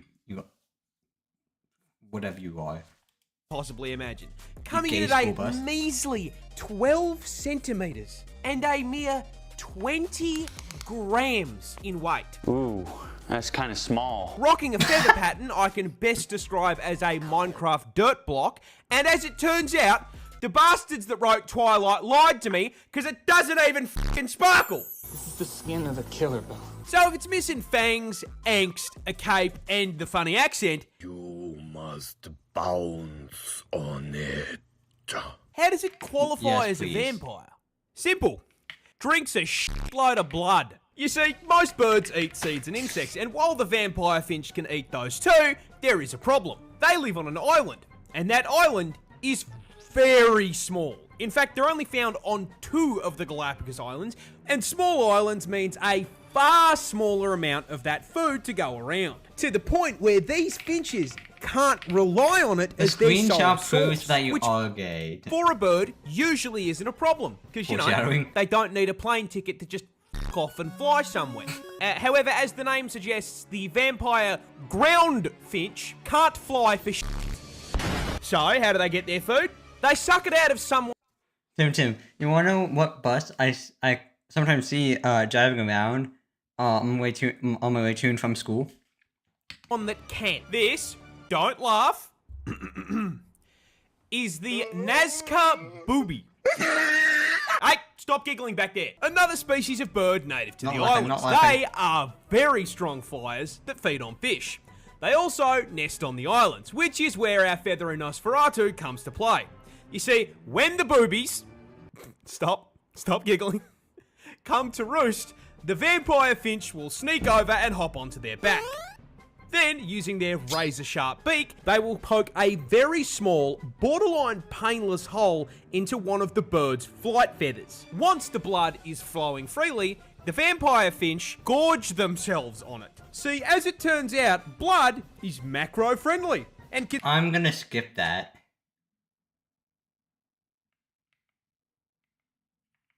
same booby. I'm sorry, I can't say that shit without cracking up.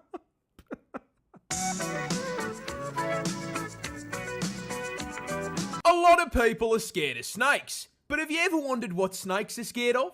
The answer is this fucking bird. Introducing the secretary bird, native to the continent of Africa, and a prime example that being a hater pays off.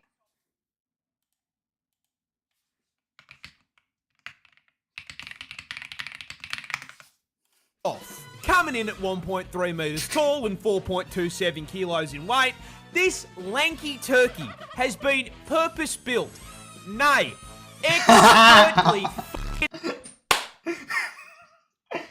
Oh, if you think I'm bad now, wait until 12 a.m. engineered by the gods themselves with the sole purpose of violating the ever-loving out of any garden hose that so much as looks at it the wrong way. You see, these bad boys are birds of prey, but unlike their cousins in the same category, they are primarily terrestrial, which means they spend most of their time on the ground. This is because their preference for diet is sentient slithering sausages. However, with If Tim Tim turns to a woman, I can finally impregnate him. Yo, who the fuck said that? this thing being endemic to Africa, their preferred meal also just happens to include some of the deadliest predators on the fucking planet. Does this stop the secretary bird? No, mate. Despite having no natural venom resistance, these absolute fucking gigachads will eat cobras, boomslangs, and black mambas without breaking a sweat. But how do they hunt these things without getting bitten? Simple. They just kick the fuck out of them.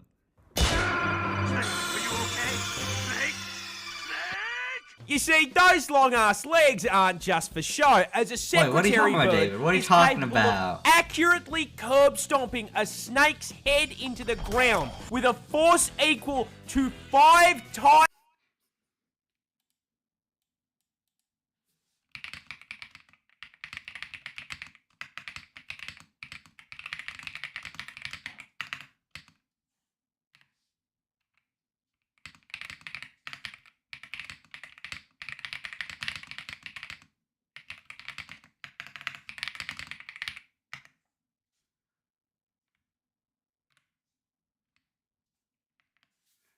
Times their fucking body weight.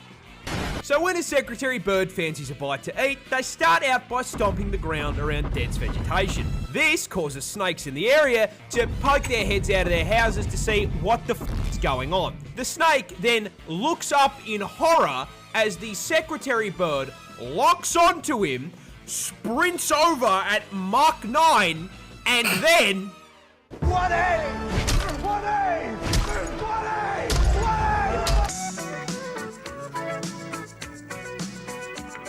This bird is a serial killer. Jesus Christ, you're the Bay Harbor Butcher. I really hate that name. Introducing the Shrike, a group of feathery friends found all over the world, including the land down under. Now, at first glance, you may be thinking to yourself, how could this sweet little guy be a vicious killer? I mean, he's so tiny. They only grow up to around 30 centimetres and cap their weight out at 90 grams. And on top of being about as threatening as a fucking teddy bear, look at their claws. A shrike trying to end anything with its talons is like trying to stab a hippopotamus to death with a fucking pool noodle. Listen to the thing. It sings like it's on American Idol. It's a song. See, he gave, like, literally, see, Tim. What happened to... Oh?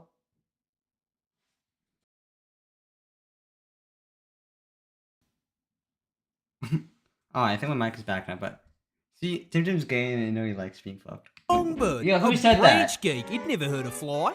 But I'm fucking onto you, Tweety. You give me the creeps, you know that, Dexter? You may have everyone else fooled, but I know exactly what you are, because shrikes actually have another name. They're called fucking butcher birds. Yeah, that's right, the Dexter jokes actually had a fucking point. You see, when the Bay Harbor butcher bird wants to hunt, they first start by selecting a target. Tonight's the night.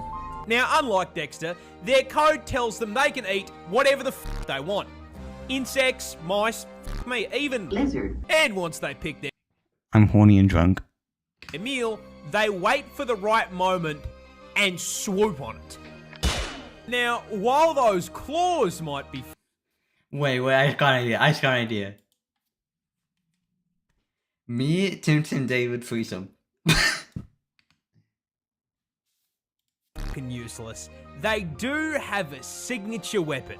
That tiny hook on the end of their beak. They would be the bottom. And once they land on their victim, they slide that hook into its neck, perfectly slotting between their vertebrae and severing their fucking spinal cord. But converting their prey into a vegetable isn't enough. No.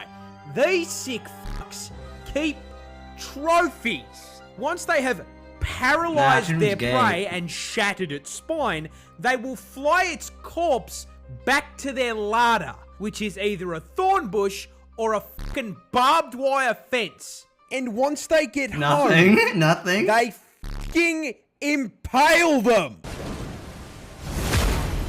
They will then leave that corpse there for days, occasionally biting chunks out of it, eating it like leftovers from the fucking fridge. Dexter collected blood slides. These fuckers create kebabs.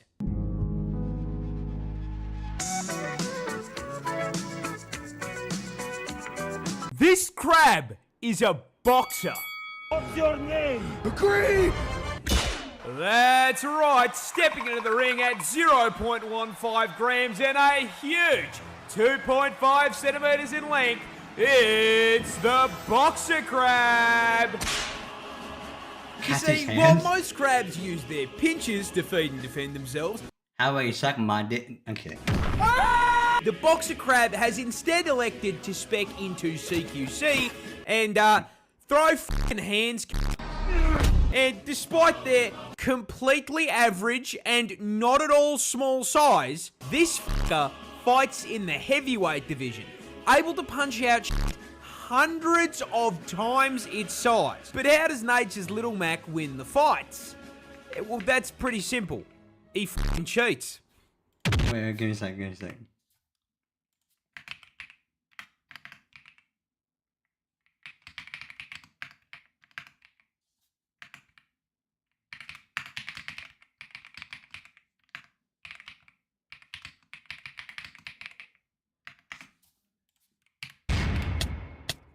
You see, those little pom-poms aren't a fashion choice. Those are both sea anemones that the boxer crab holds in its claws to use as basically fucking brass knuckles. Now, they get these anemones by finding other boxer crabs who have them, jumping them, and then we love traumatizing David.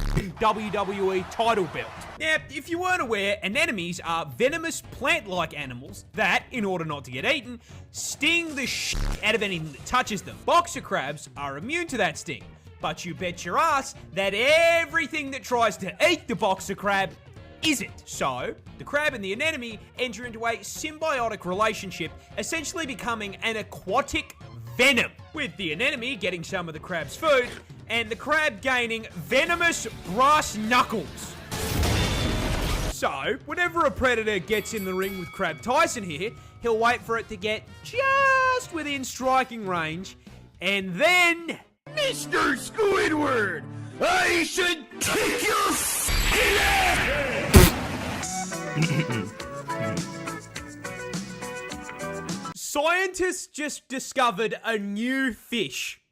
Looks fucking ridiculous. The fuck is that? This is the bumpy... The fuck is that little overgrown sperm cell? Snailfish. A freshly discovered species found off the coast of California. What makes this absolute specimen stick out is that it's a deep sea fish found at a depth of 3 kilometers. And I am here to tell you exactly why. Because once God finished building this thing, he took a step back, looked at it, realized exactly how fucking chopped it was, and punted that thing into the depths of the ocean where no one would ever see it again. Be free!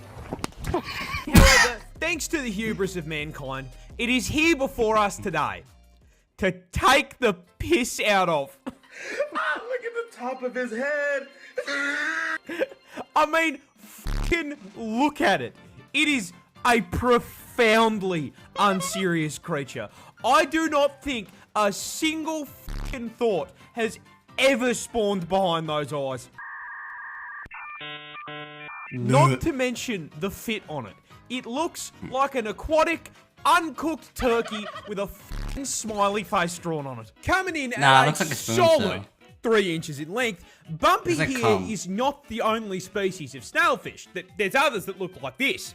However, unlike his cousins, God deemed it so that this poor little f***er would be built like a shaved testicle.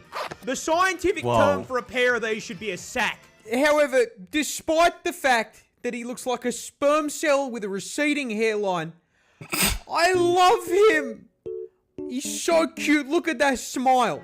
That shit reminds me of Sackboy on the PS3. I know when they got his ass on camera, he looked at it and went, You know, when you showed me up, you put some of the stuffing in the wrong places, so I'm a little f***ed up. But will you take care of me forever and ever? That's so fucking amazing. Thank you all so much for watching. Peace out. I'll go see you tonight. I'm out. Okay, that recording is done. We can watch this one later. Actually, I think we have time. What is going on, everyone? Welcome back to the video. Today we're going to be watching the third and final installment in the multiplayer compilation.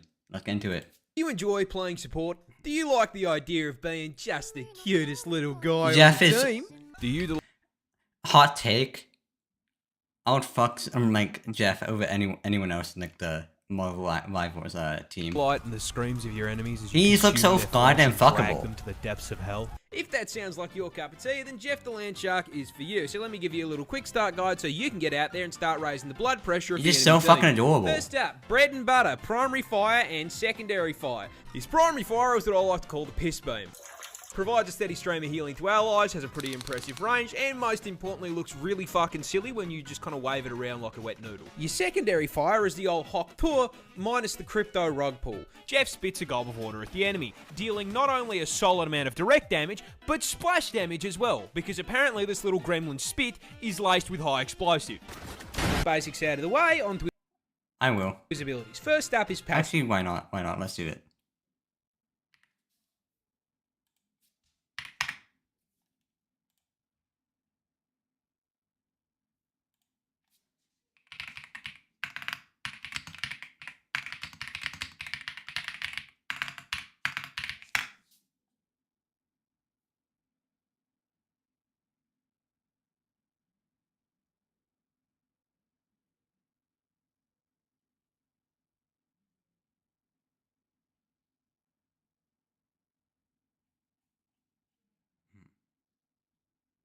Which one is it?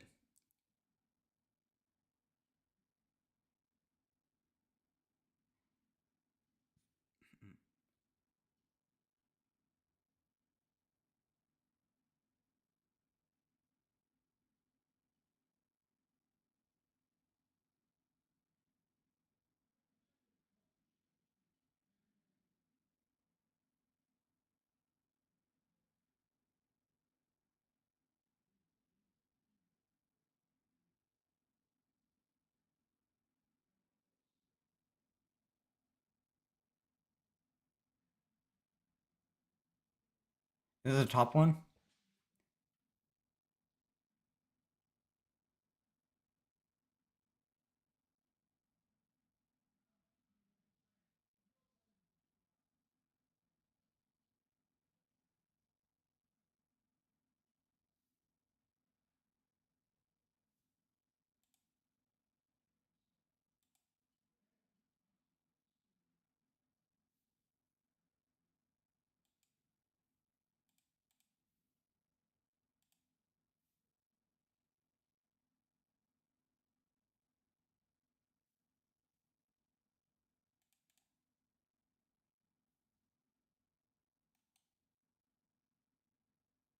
I'm guessing it's the top one.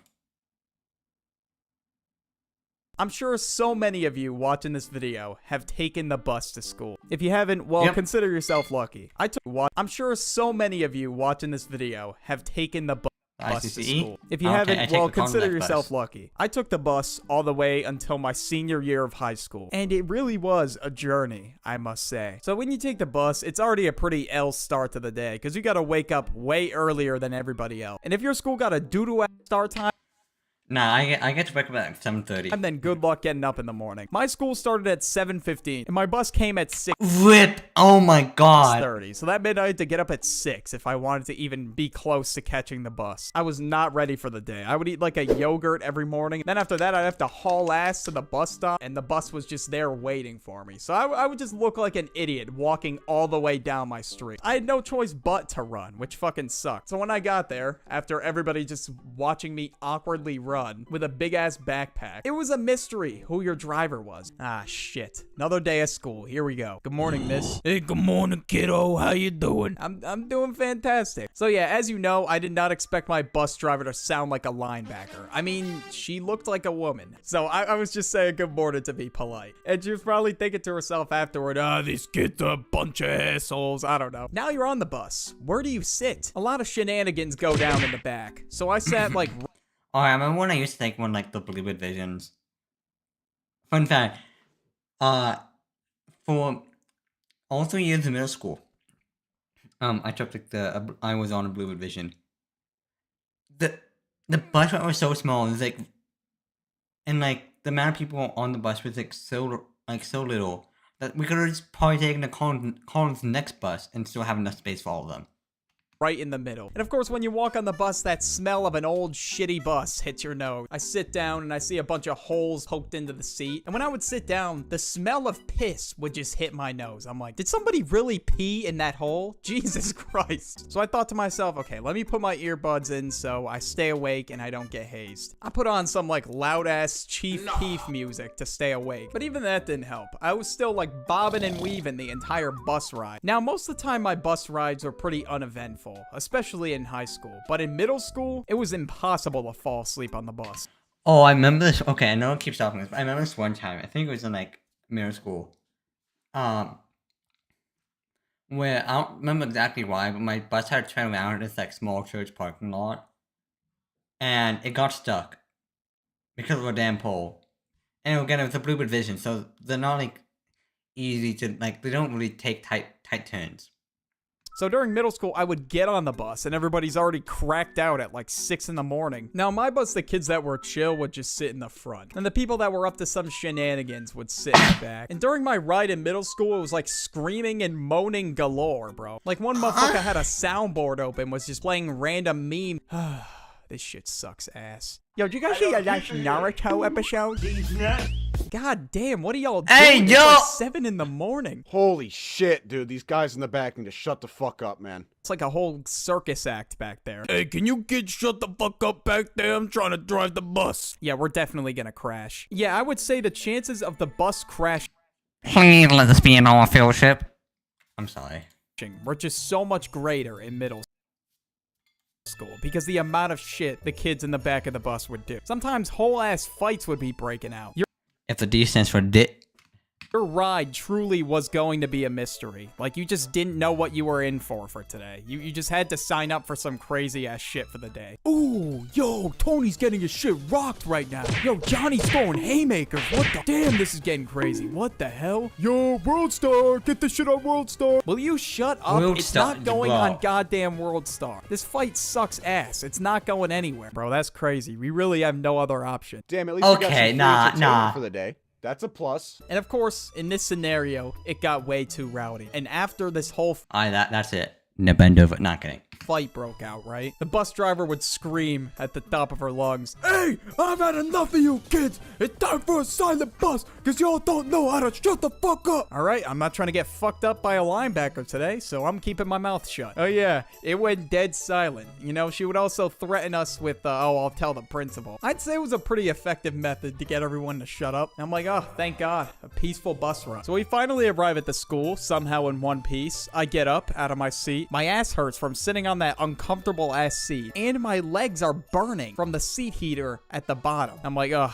thank God I'm off this bus. But I thought before school was worse. You know, 7 in the morning shenanigans. I thought that was really bad. But after school, everybody somehow had like 10 times more energy than they did before. So there were like 50 different buses lined up in like 3 different rows, and you had to like somehow find your bus every day in like less than 5 minutes. Usually they parked in the same spot, thank God, but sometimes they weren't parked in the I remember like in my middle school, I mean it's getting reconstructed right now, but like when I went to like the big buses, the Bluebird Visions parked in the back, like back to school in 2 lines. Now in high school, the big buses just like parked in 1 line at the front of the school. Same spot, or they would take a different bus for the day. So one day I get out of school and I'm looking for the bus. I'm like, come on, where the fuck is it? Where is it? Is it in the back? No. Is it in the other 2 rows? I don't know. All the buses leave and I'm just standing there like an idiot watching all the buses leave. And I just start walking towards the front of the school because I'm like, all right, I guess I'll just sit there because I don't really know where else to sit. So I was just sitting there for like 2 hours. I was like, damn, I really had to miss the bus, huh? So I just started playing Clash Royale or some shit. And I ended up calling some friends to pass the time. Yo, how the fuck did you miss the bus, bro? Yeah, don't ask questions. I don't know how the hell that happened. And my mom came to pick me up and she's like, wow, you are an idiot. I'm like, I know. Hey, shit happens. What the hell are you gonna do about it? So when I would get on the bus, I was like, oh, thank God I found it. And then everybody was like turning up. There was freestyles going on back there. There was even people selling each other stuff. This is what a typical after school day on the bus looked like for me. Hey, yo, put on a beat real quick. Put on a beat. Yo, I'm about to kill this shit. You ready? You ready? Dude, I'm putting on my AirPods. What the hell is this? I'm listening to Uzi instead. Hey, running killers in the trap. Hey, hey, on the beat we never cat. Hey, hey. Oh, he's going off. Holy shit. Running on this beat like it's track. Hey, hey. Yo, he killed that shit. What the hell? And you never know with these freestyle kids, you know? It could be like some white kid from the suburbs saying he's trapping like crazy. Now, people wouldn't only freestyle. They would just randomly scream. Like, it was so fucking loud, I couldn't even hear myself talk. Every time I wanted to actually talk to someone, I literally had to yell at them because of all the screaming and other chaos going on the bus. And honestly, at this point, the bus driver kind of gave up at getting everyone to shut up because it was damn near impossible. Like, I mean, it was after school. The bus is gonna be loud. She was like speeding through the highway, swerving through lanes. Like, she was just trying to get us home as fast as possible. And that was one of the first stops. And I'm like, God damn, thank God I'm out this bitch, bro. When I got off the bus, sometimes my ears would be ringing. Like, I would forget my earbuds and I would have to listen to whatever my ears are always ringing. The hell that was for the day. Now, the absolute worst time to be on a bus is during a field trip. Now, let me tell you, it sucked. Oh, Lord. Like, it was so bad. We were all cramped like little sardines on this goddamn bus. They squeezed as many people as possible on the bus. Like, they said 3 to a seat. I'm like, holy shit, is that even possible? And of course, I was stuck on the end. My ass was hanging off the seat the entire ride. I was just thinking to myself, fuck, I'm definitely gonna be that one kid that falls. And then we were going to like an amusement park. So it was about like 2 hours away from the school. Now, the entire bus ride, I kid you not, the entire ride, people were just singing. I'm like, God damn, bro. Thank God I at least liked the music that they were singing, or else there would have been problem. Yeah, sure, it is really annoying when everybody and they mama's singing the song, but it was at least a song that I liked, so I was okay with it. I mean, the songs that were popular at the time were like The Race by Tay-K, I Spy with Lil Yachty. Those are just some examples to name a few. The fuck are these names? No. Queen is better. But honestly, the worst part was the leg cramps I got after the 2 hours of going. In high school, we went to the same place, and we literally got like a luxurious-ass bus. There were oh yeah, back when I went to like Disneyland with like the band last year, when we got off the planes because it was in Cali, we got to go on coach buses, like these types of buses, literally everywhere. I'm not even joking. TVs on the bus. They were playing like Jurassic Park. I'm like, God damn, this is like the best experience I've had on a school bus. And the school actually went all out. I'm like, holy shit. Honestly, I've never seen this before. And I was like, you know what? The $100 for this field trip, damn, that shit was worth it. I'm not gonna lie. And even though people were doing the same thing, just singing songs the whole time, it was still nice. And it was the first time I ever got off a bus and my ass didn't hurt. Like, it was crazy. Everybody was talking about the latest tea. I was getting the scoop, of course. I was listening in. I absolutely had to. It was important information at the time, okay? Discovering whether Brad was cheating on Anastasia, it was so important. And school buses... But I would never cheat on Cass, most because I don't want to hurt them. And also, if I did cheat, then they would probably make their way to America Plateau and just, like, fucking, like, stab my ass. All in all, I rate them a 2 out of 10. But now that luxurious ass bus, 10 out of 10. That is unbeatable. Anyways, thank you guys for 30K. Y'all are the goats. Alright. School drills be like, ooh.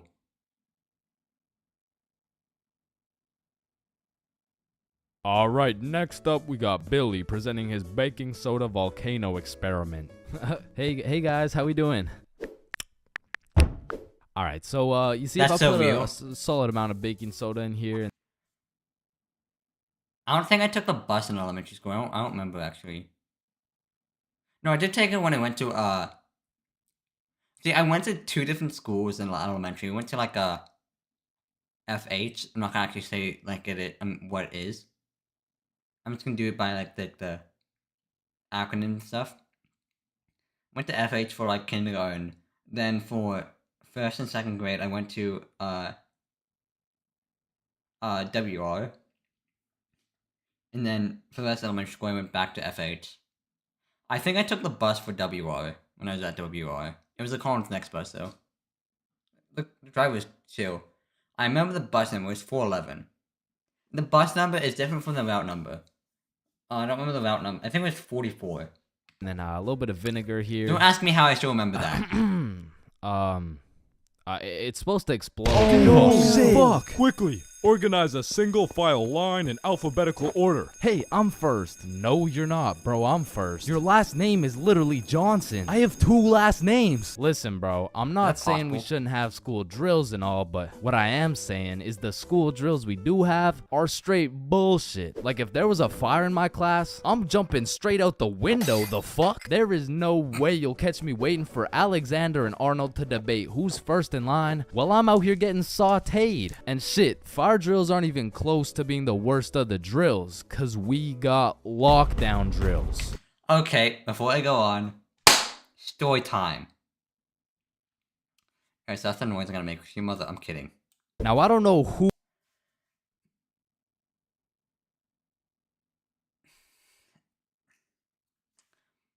Back not kidding. Back in, I think, 8th grade. No, 7th grade. 7th grade. I was in my social studies class.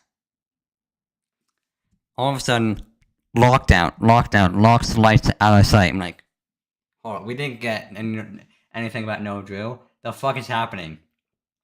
So we go into lockdown. Apparently, there was a threatened note that was found in one of the high school bathrooms. And because the high school and middle school are right across the street from each other, one goes on lockdown, the other one goes on lockdown as well. So we were under lockdown for like I guess 30-45 minutes. Enough time for it and for us to go past the bell to go to our next class. So eventually we got like the lockdown was lifted for us. I'm gonna get to that in a second, David. I'm gonna get to that in a second. But yeah, so we got the lockdown for the middle school was lifted for about like maybe 15 minutes after the next class period started. But we placed but when we got out of lockdown, we went to lock in, which means that business can go as normal, except no one can leave or enter the school, which was a problem for me because my next period was band. And the only way to enter the band classroom was to go out the front doors into another door on the side of the school. So yeah, I was about 15 minutes late to band class.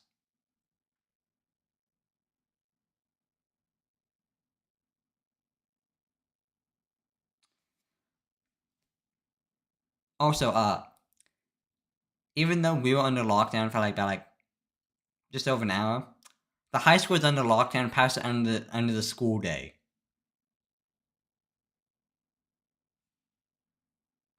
Who planned out these drills, but also, yeah, the shooters thought that school, yeah, that might pose a problem. God damn, these drills are ass. Now, if you never had lockdown drills, they're pretty much a foolproof plan set in place to completely counter anyone pulling up to school with a strap. You see, the plan is pretty simple. You lock the door, gather all the students into the corner of the class, and you turn the lights out. And the reason we turn the lights out is so we can politely tell the intruder that nobody's home. Now, if every classroom followed these steps perfectly, we might even be able to convince the dude that it's a pro D-Day or something. Now listen, I hate to be the bearer of bad news, I really do, but there's one minor flaw in this plan.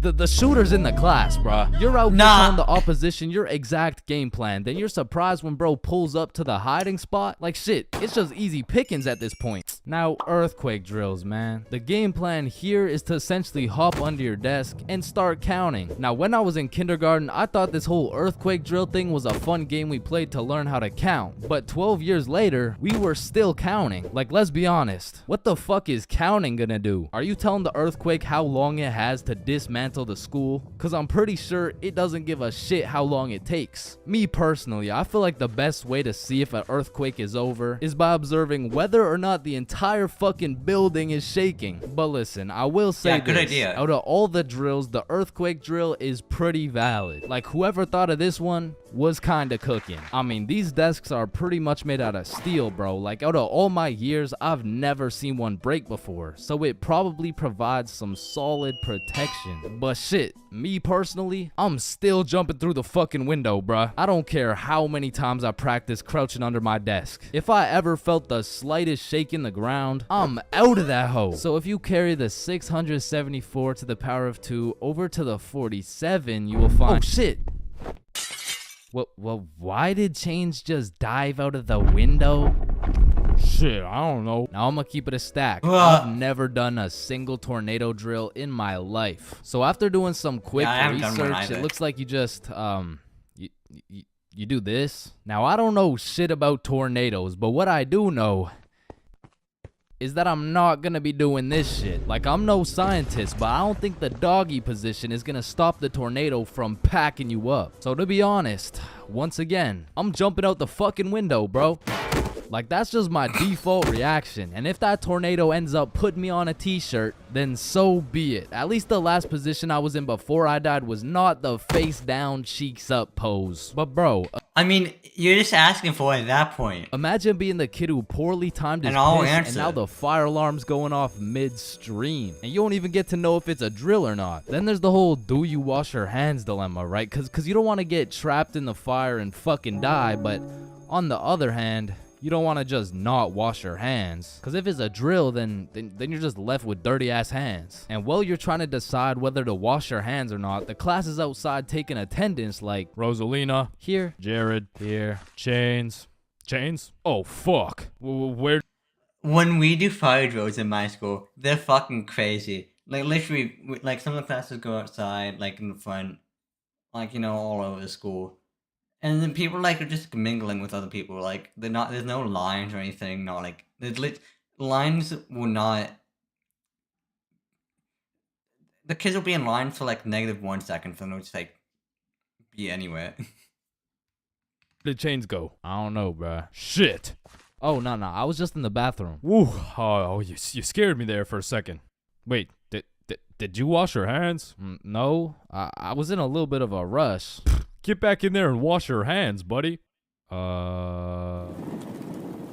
Now, the thing about school drills is they happen pretty often. I mean, every few weeks they throw in a fire drill here and a little earthquake drill there. So when the fire bell actually goes off, motherfuckers just assume it's a drill. They're out here horsing around, making jokes and shit, while the school's actually getting fucking cremated. But after almost all the drills, our alphabetical single file line goes out to the front of the school and on the field with every other class. And the amount of buffoonery that goes down on this field is insane. insane, bro. I mean, everyone Real. walks in with a single file line, but after 5 minutes, that shit looks like a Travis Scott concert, bro. Like, I remember one time my high school got a bomb threat called in, so every class assembled the good old alphabetical line, and we went out onto the field. And we were out there for a minute, bro. I remember looking around, and these motherfuckers were running the world's biggest game of duck, duck, goose. Like, there wasn't a whole ass bomb threat called into our school. That same day, one kid brought a football to the field, and all of a sudden, motherfuckers are running a pickup game while we're waiting to see if our school is gonna explode or not. And of course, the teachers tried to stop it, but these kids just used that as a diversion play and got another touchdown. Alright, so now that we thoroughly dissected each and every school drill, it's only fair we hit them with a tier list.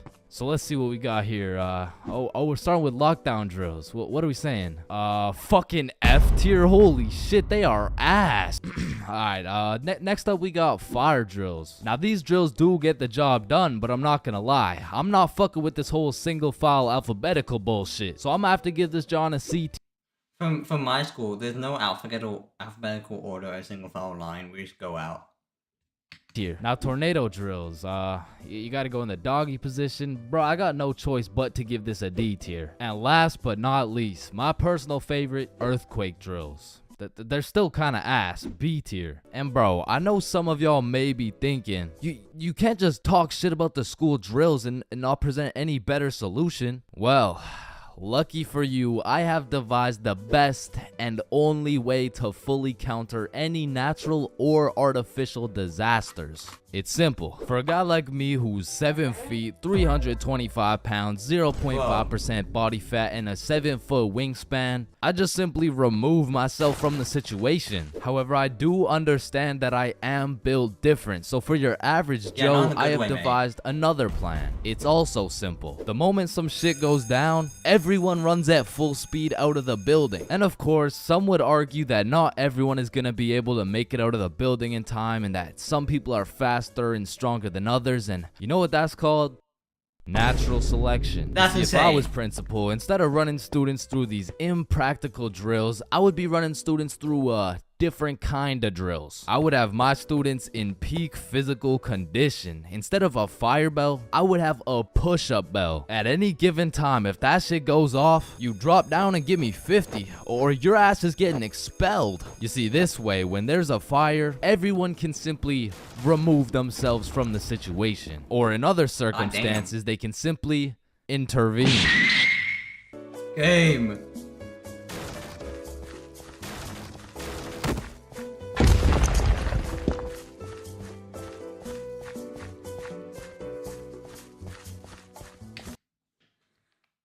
What the fuck guys do?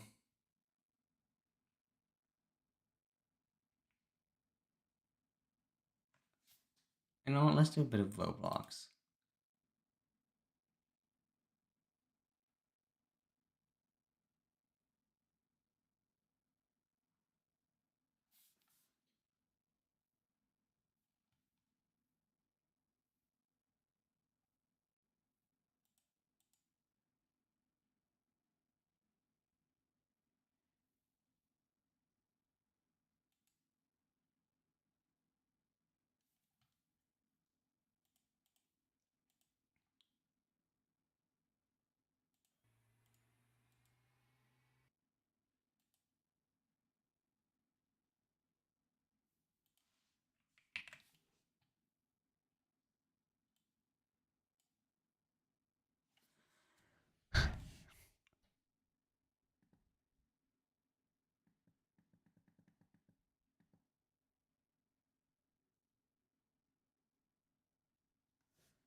Let's see, what plane should I use?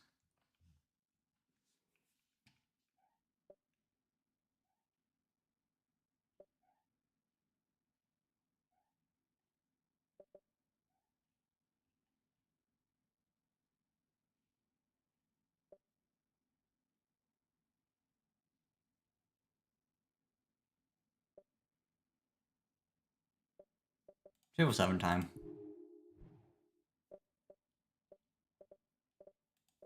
Fish areas, of course.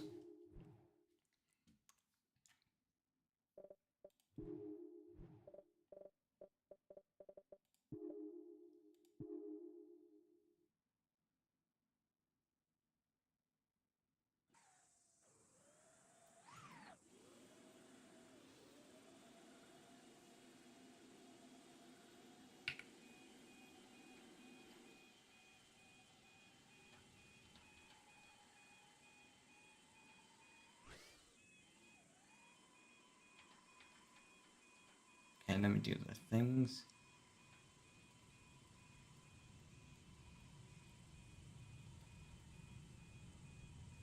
What do you mean?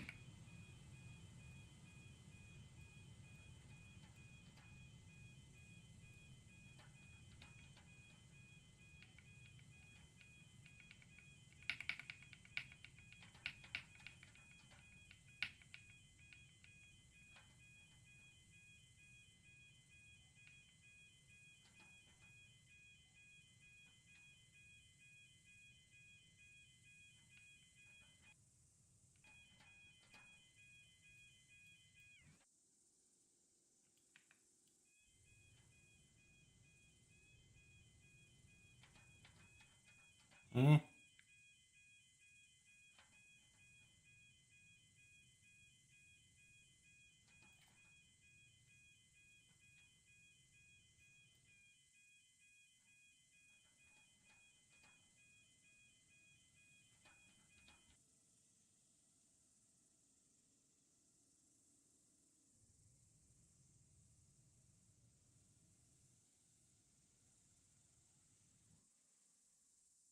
Air France is coming up fast. Bro is not gonna stop.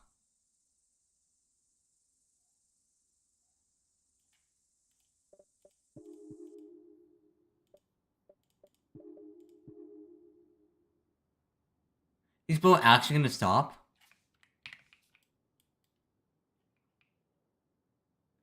Bro actually managed to... No.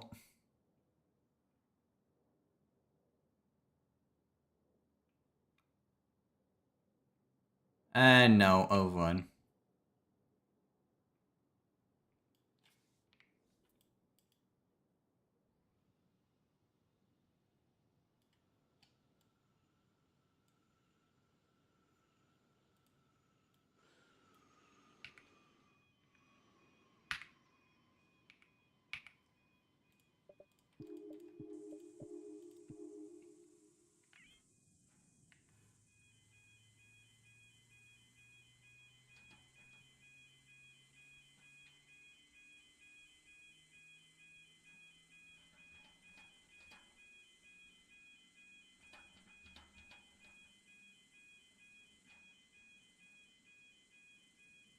Oh really? Like what?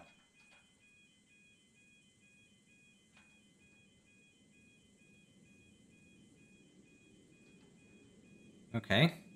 So I got a geography nerd.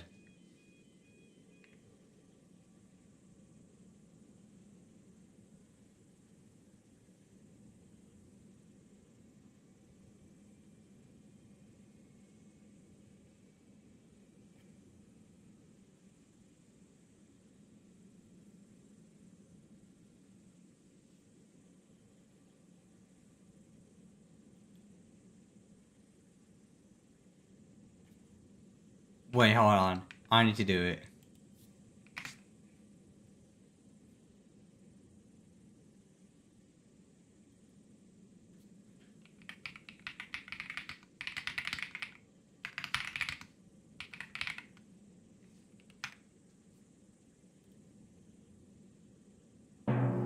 And now, the nations of the world.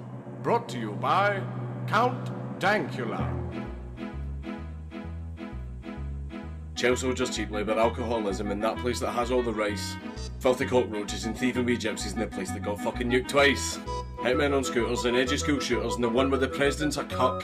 The one where it's sunny, the one with no money, and the one that is completely fucked.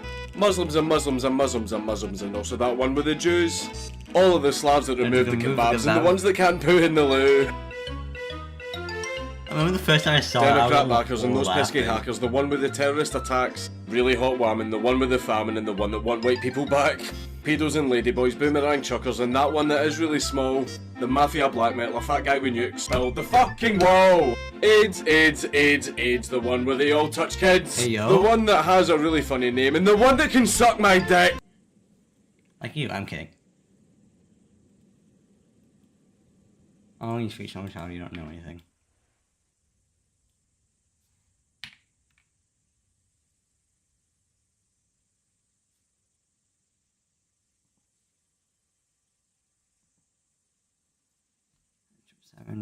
Yeah, 170, okay.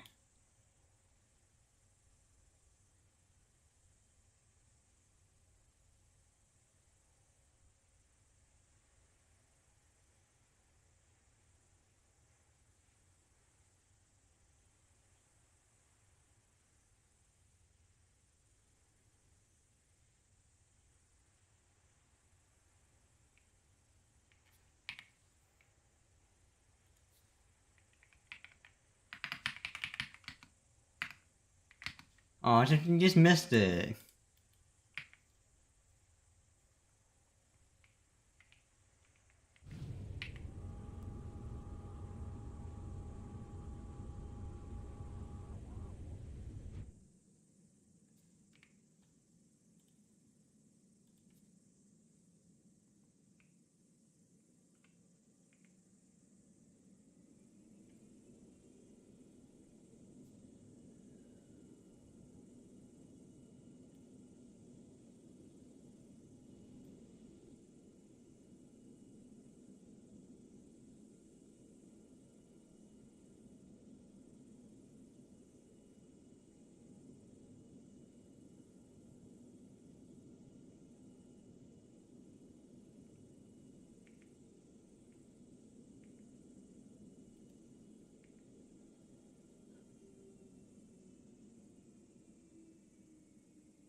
Oh, is it the one way?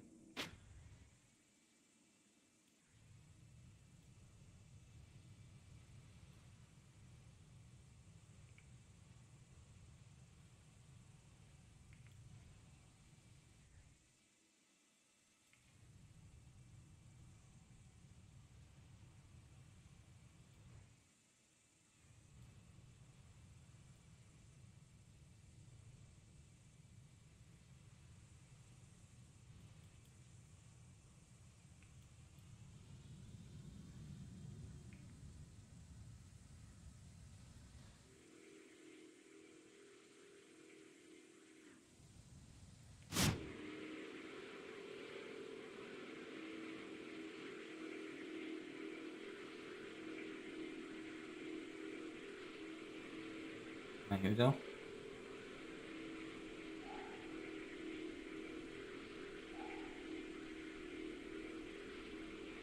You rotate. All the way climb, gear is coming up.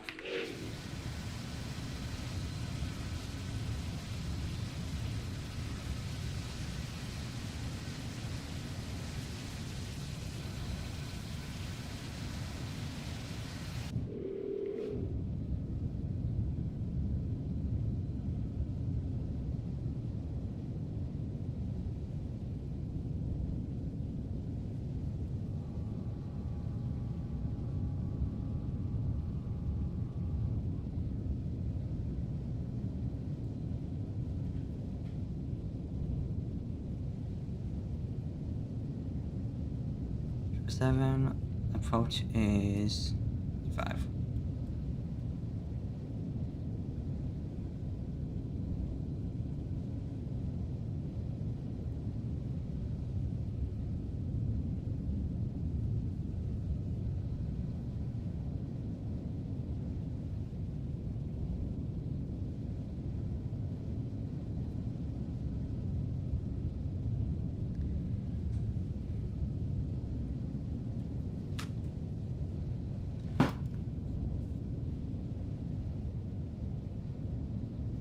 See my mic.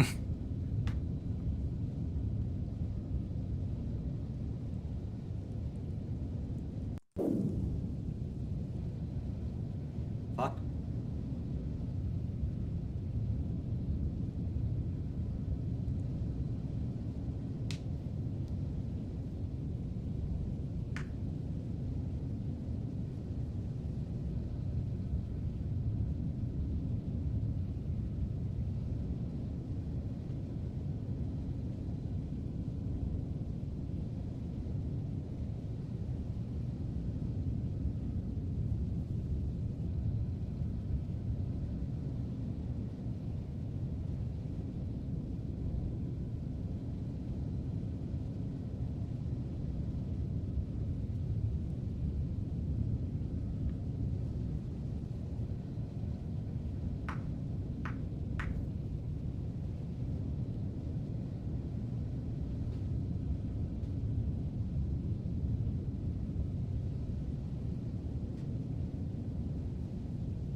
Just waiting. How close are we?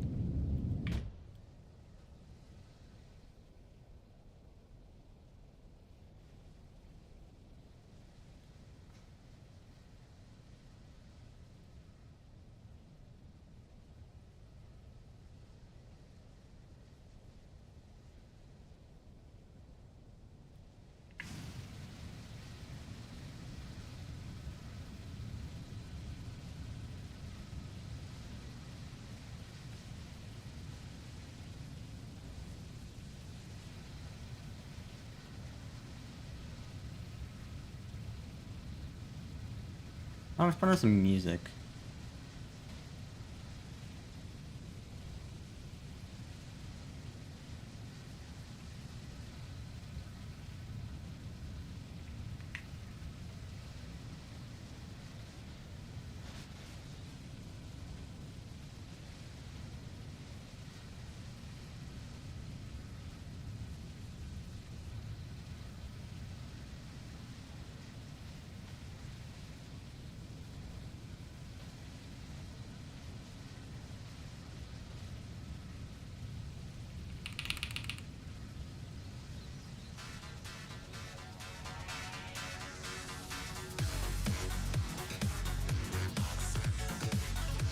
Nice.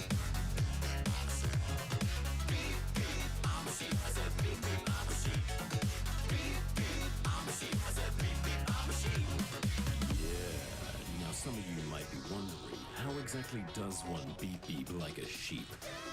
Take it away, Gabe! Same time.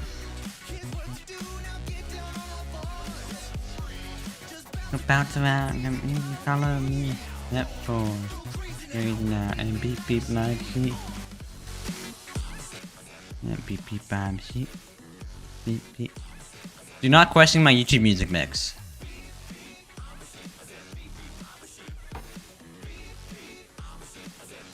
This is the Living Tombstone remix. It's pretty fire.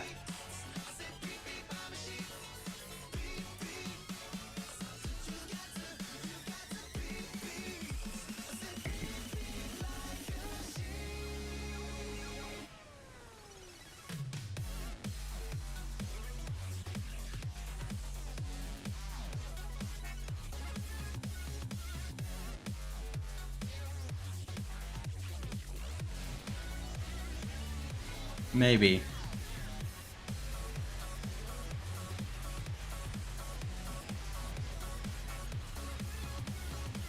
You down?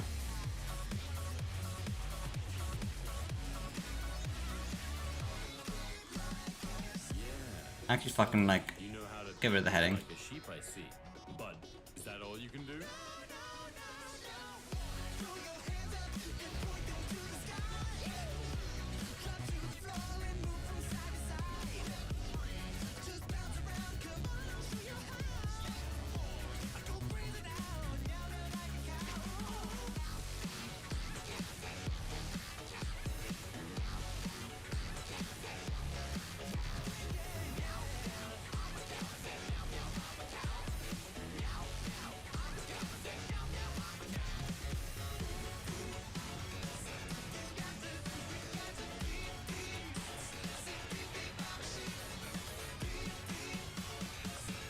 If I don't make a butter landing, I'll have to get 100 subs. No, if I don't get a butter landing, I'll have to be cringe for a second.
No, I'm doing two things at once.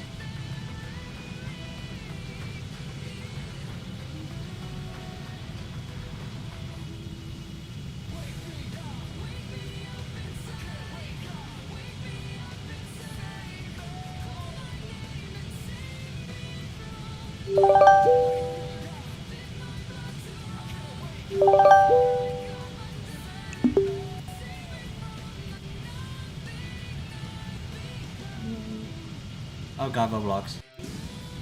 Can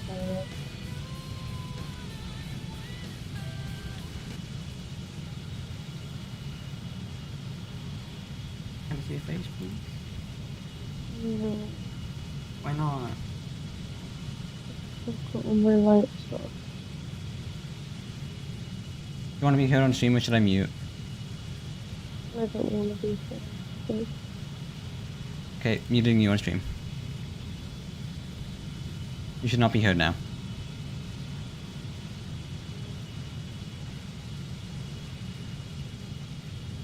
I'm sorry. Why are your lights off?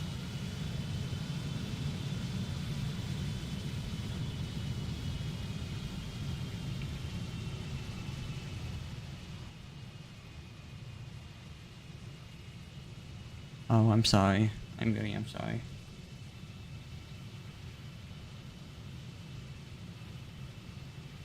Wait, did someone throw a lamp at you, or?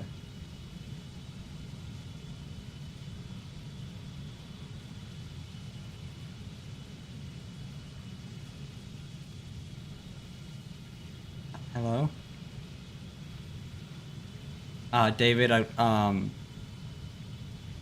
right now. Cass is not feeling the best right now.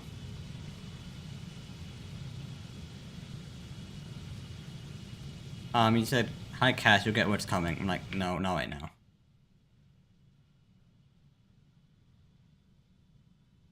Yeah, not right now, not right now, David, sorry.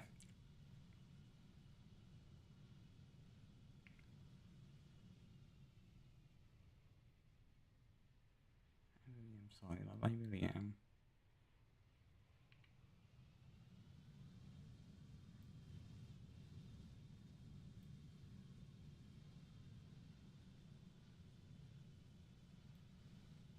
Anything you want me to do for you?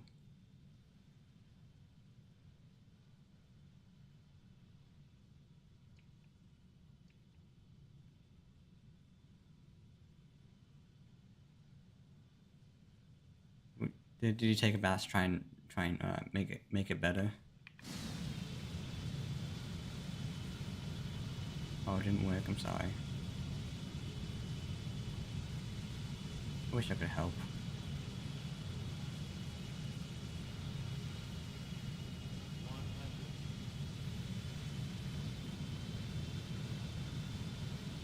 Maybe we'll feel better by tomorrow.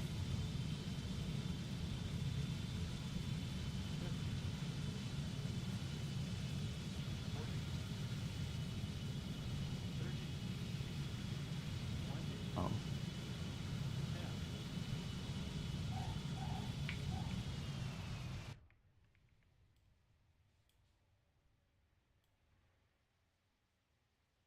Three weeks, that's...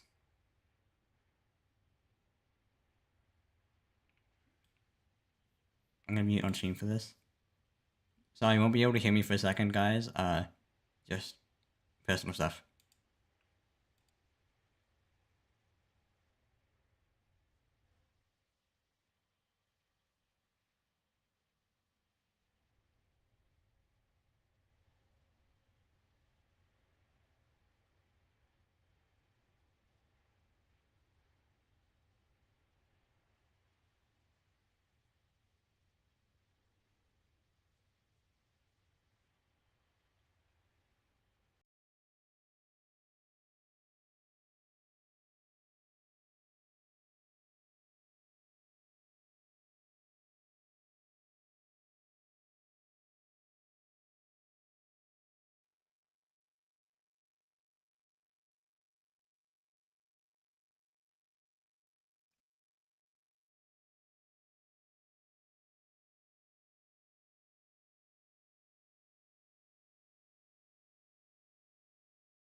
Anything you want me to do, then just ask.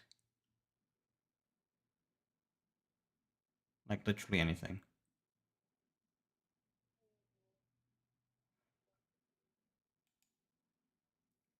Anything that doesn't hurt you.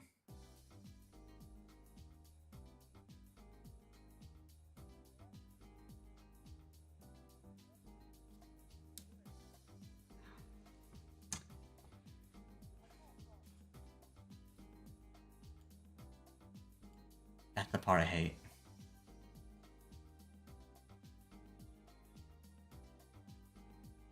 I do love you.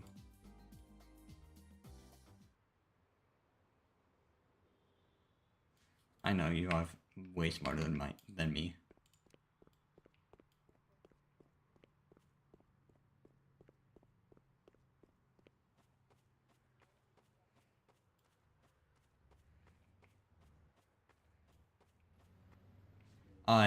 Next week, I might not be able to call or text as much because I need to log in.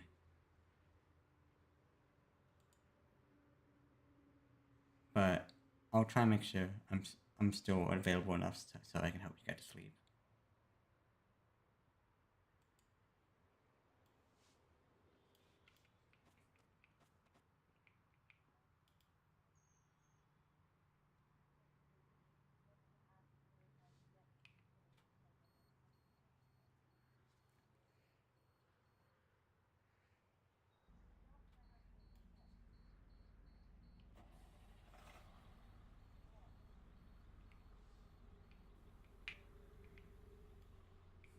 I'm sorry about it.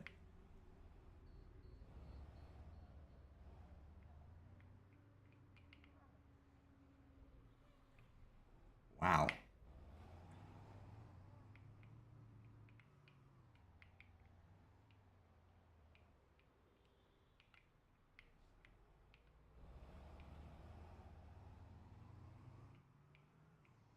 I really am sorry. If I was there, I would do my best to try and catch it so it didn't fall on you.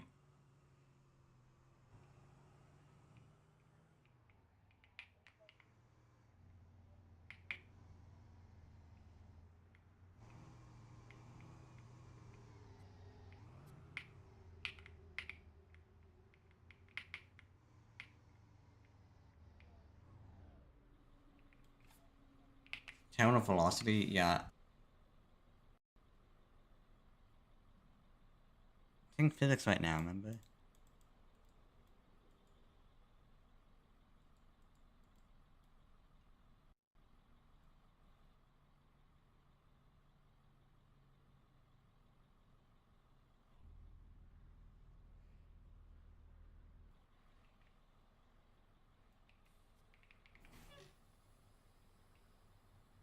What? Hmm? Yeah? Did my mic break? Hello? Okay, there we go.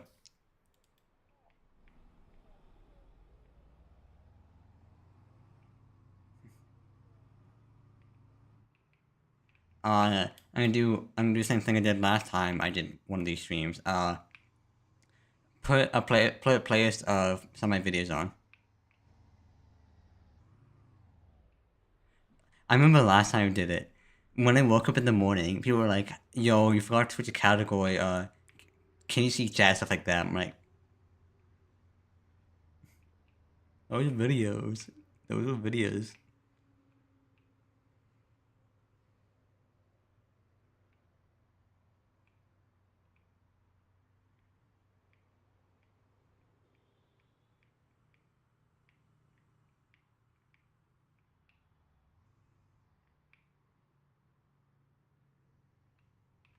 Also, guys, I'm sorry that you can only hear one side of the conversation. It's just, yes, my boyfriend just does not want to be here on stream right now, so.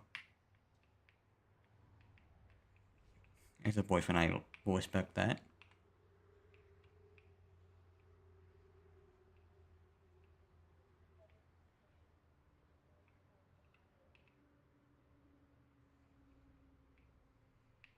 I don't know.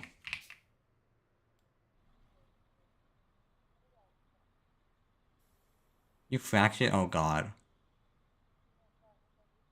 Okay. I hope you didn't as well.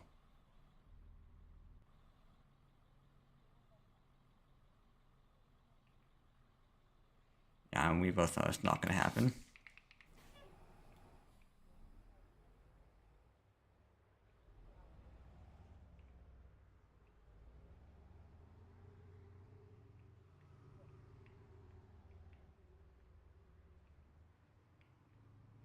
When we're together, I really don't want to take you to hospital because I know.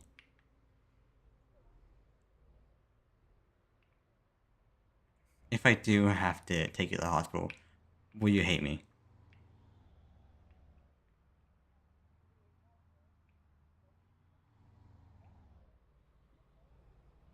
Forgive me though, right?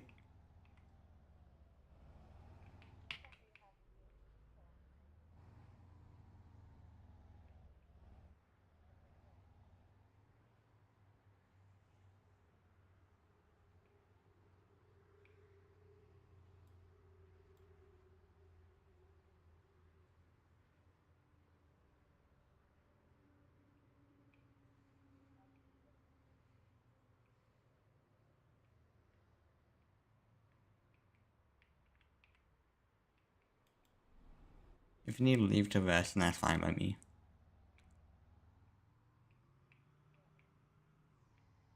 I will pause. What?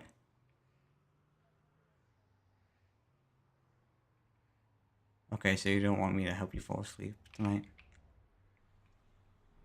Okay. I was about to say, if you want, I could pause stream to help you fall asleep, but that answers my question. But yeah, for like any other nights for the 72-hour stream, I will pause stream to help you fall asleep.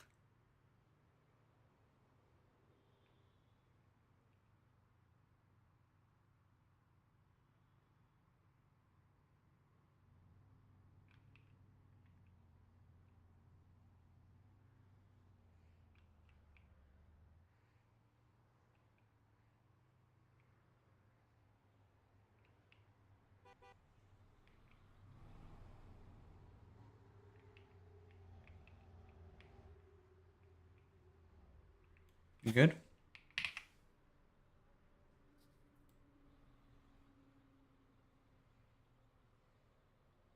Texting, say again.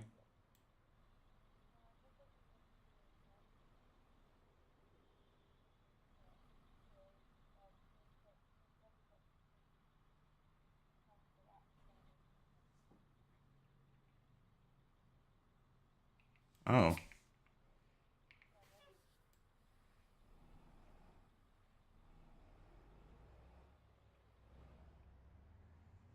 I'm ready, I'm looking.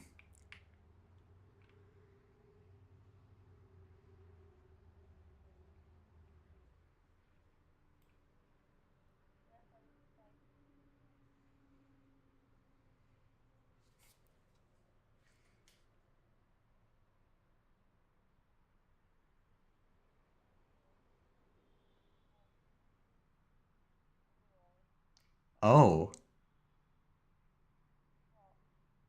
Was not expecting you to see you in that.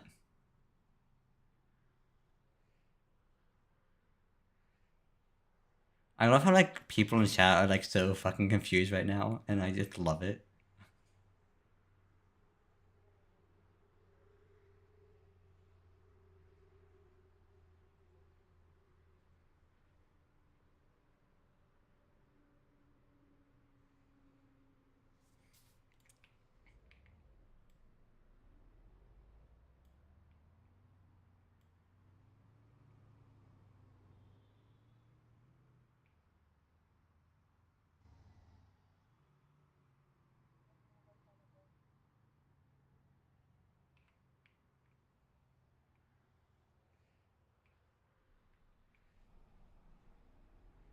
What the? That does not look like him.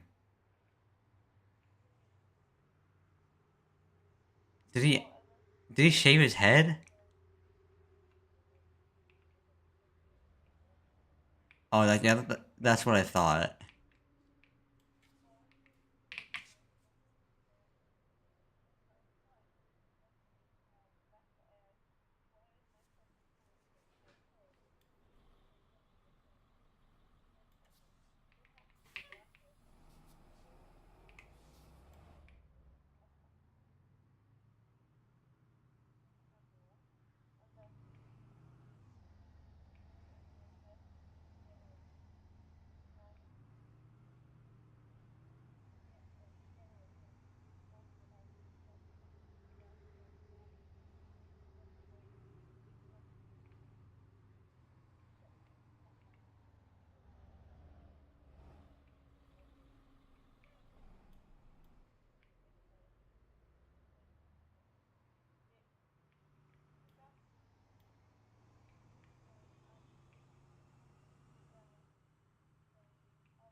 What?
hell?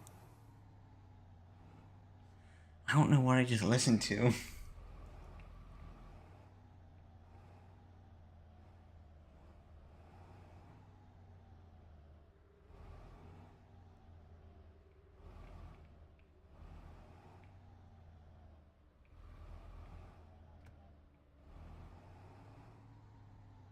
Oh.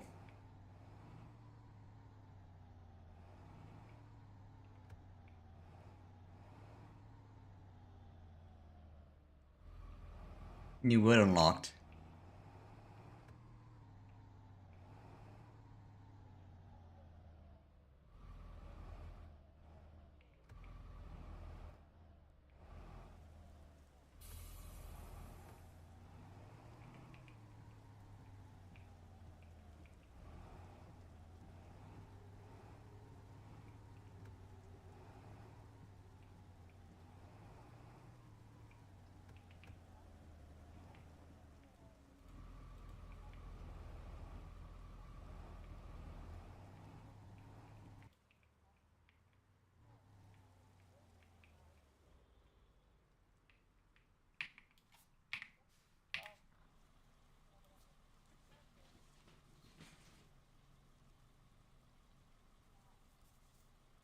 Wait, can I show this to chat? You like the muted so they won't be able to hear anything.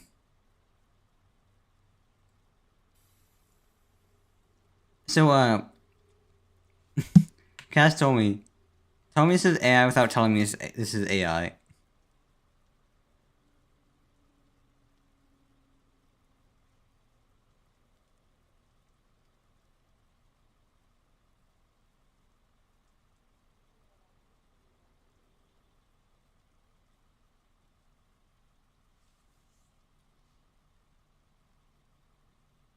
Alright. I think I've seen it. It's interesting. Yes.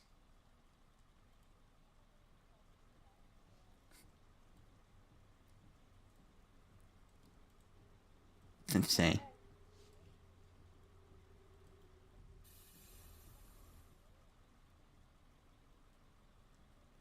Oh my god.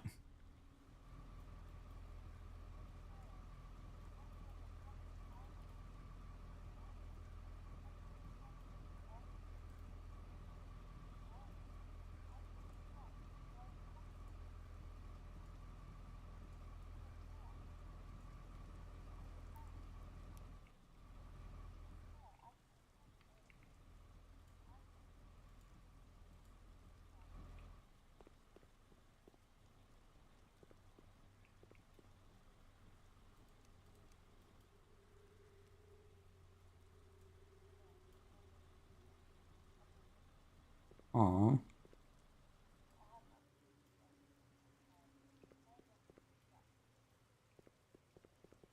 Jeez.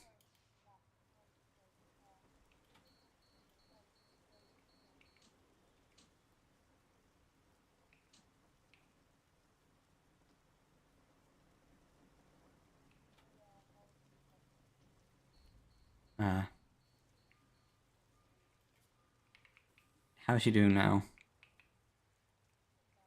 That's good.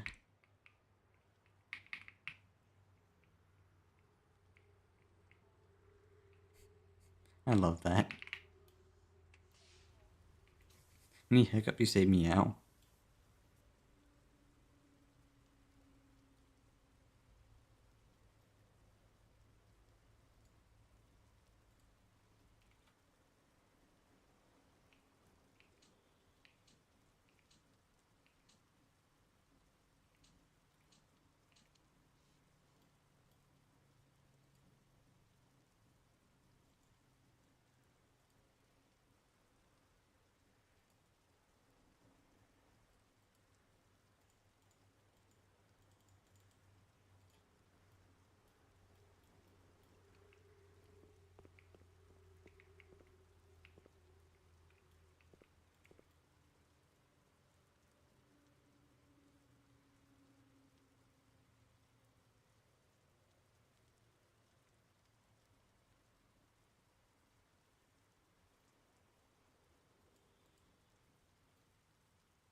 Okay, let's get all the way to HS2.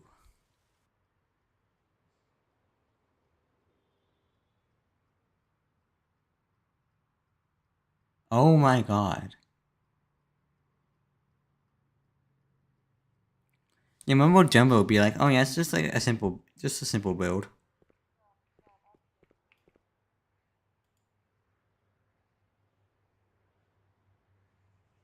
Shower Sting? What's that?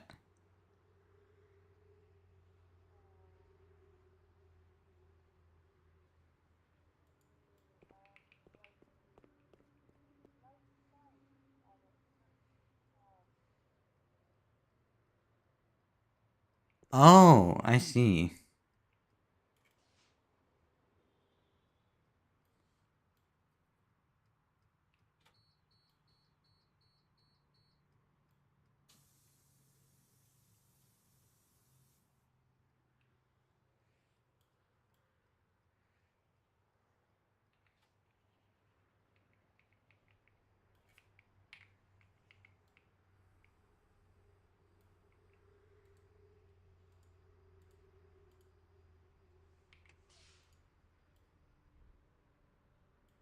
Well, fuck.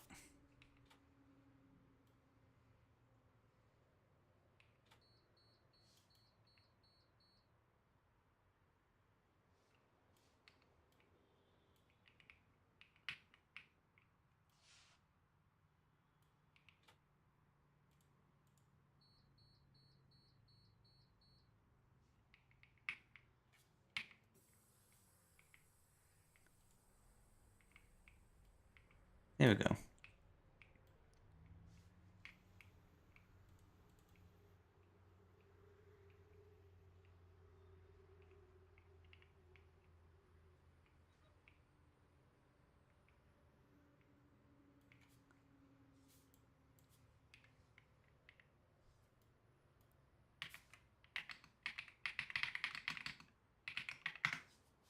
But motherfucker. Gotta love Roblox chat sometimes.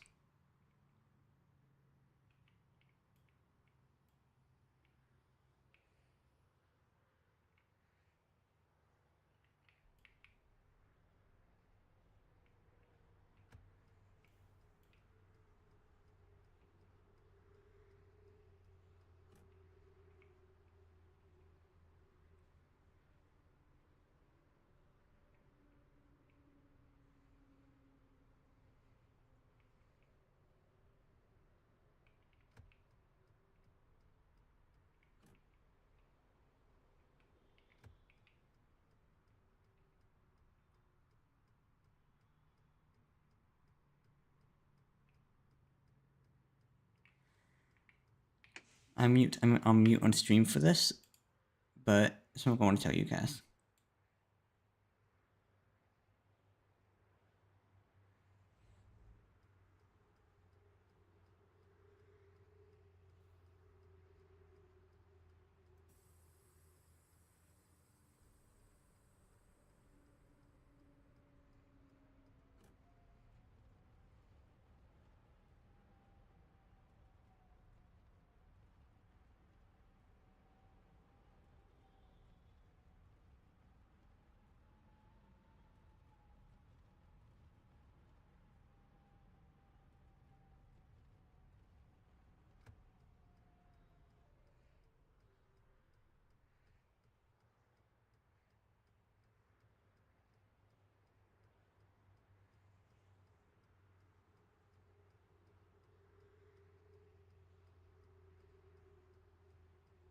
If Ran.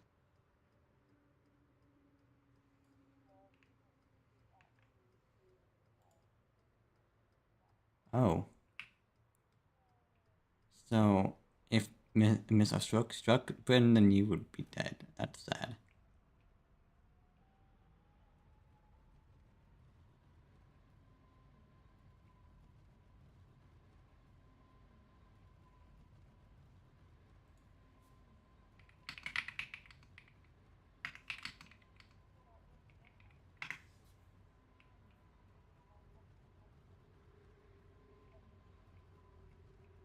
Ooh, nice.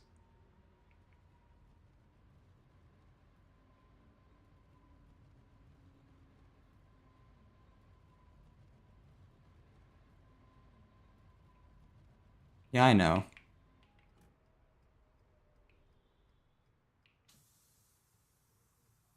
Oh, I was talking to David in chat. Just said like about like AMs and like different schools and stuff.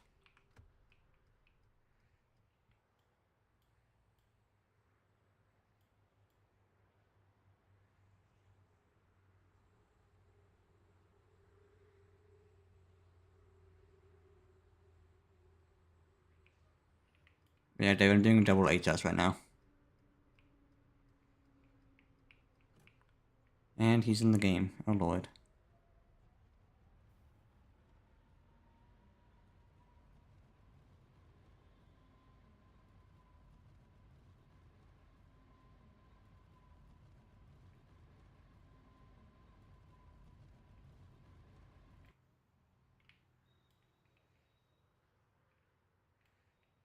Don't mind me.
What? What happened?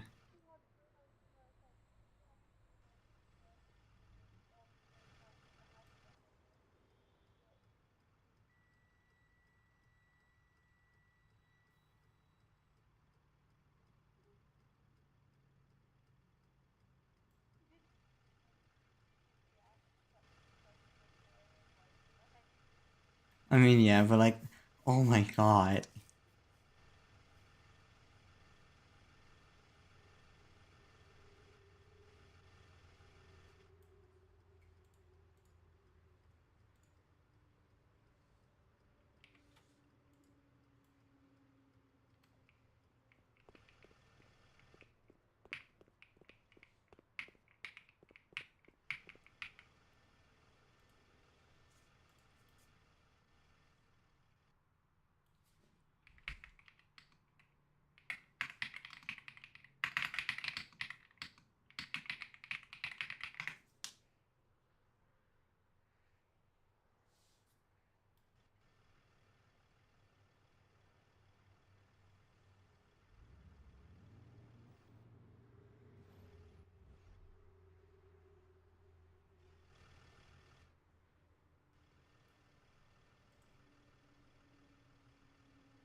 Yep.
a moment.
Yeah? What the fuck?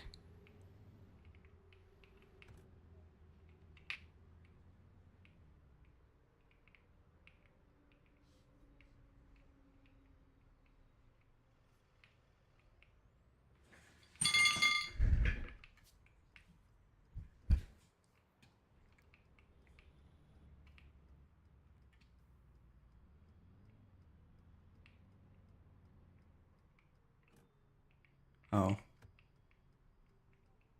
Love you. Bye.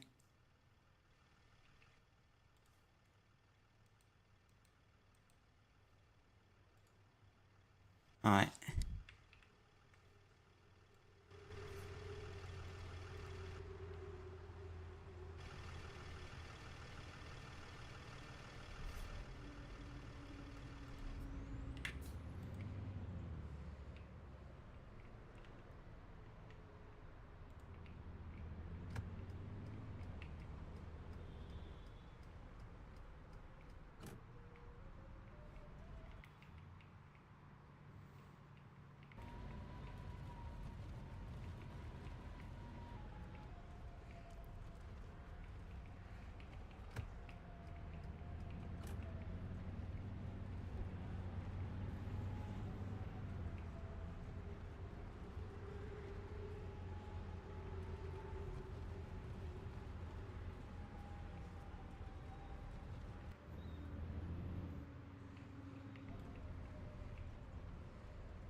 Me up.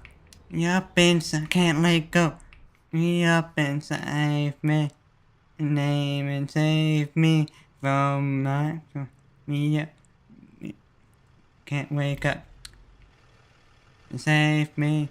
My name. Nightmare I've become.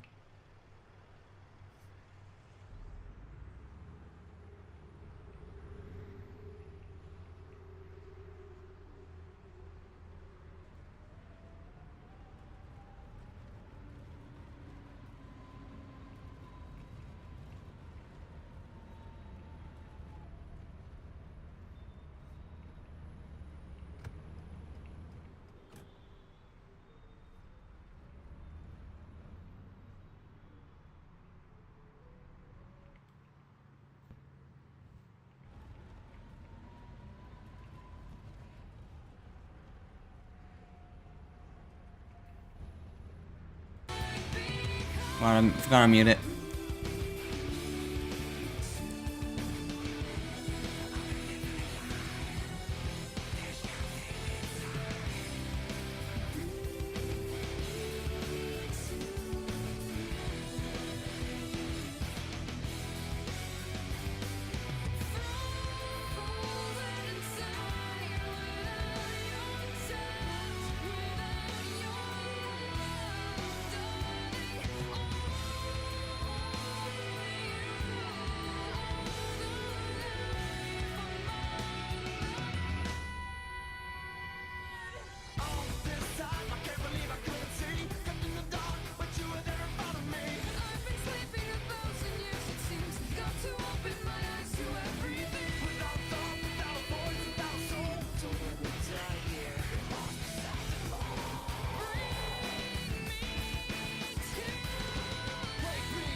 Oh shit. Man, my game lagged.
Fuck.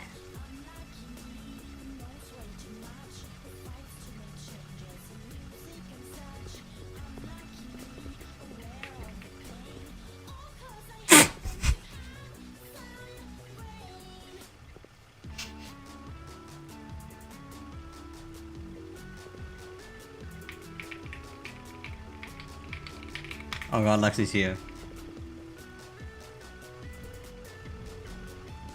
Run, he knows.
Oh my god.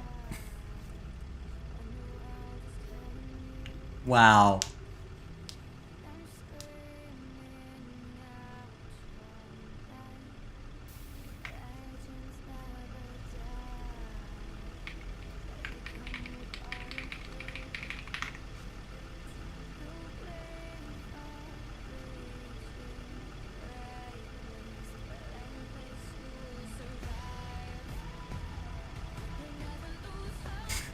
Pink thing, that's a new one.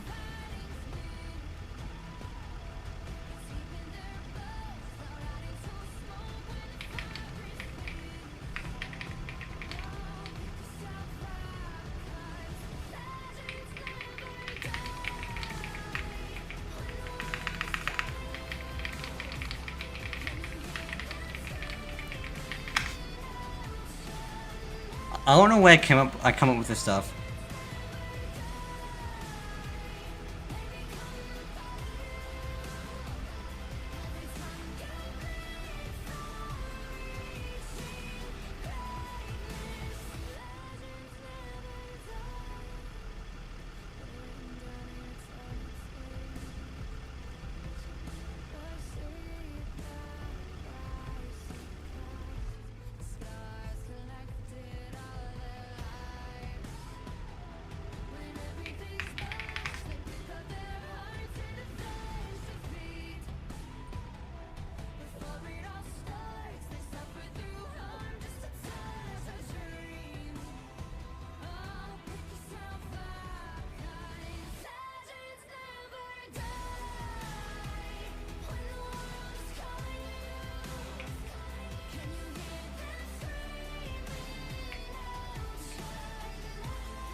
I am? Oh.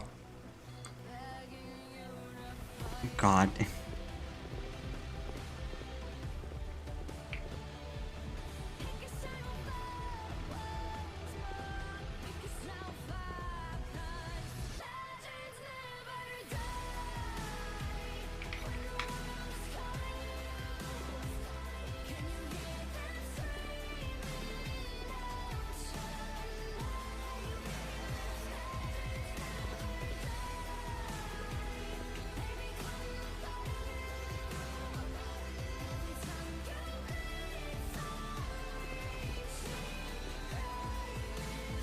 Oh.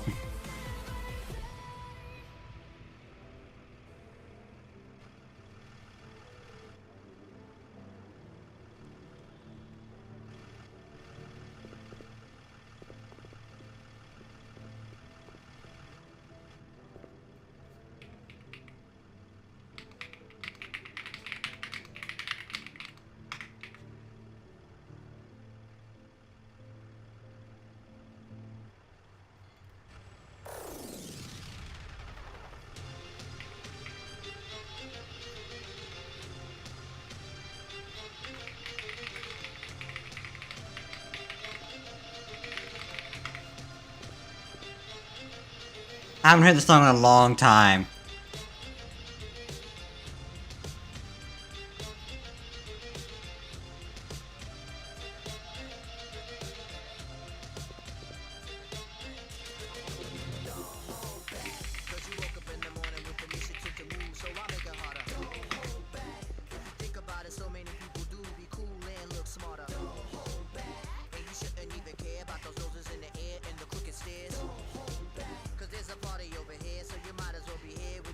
No.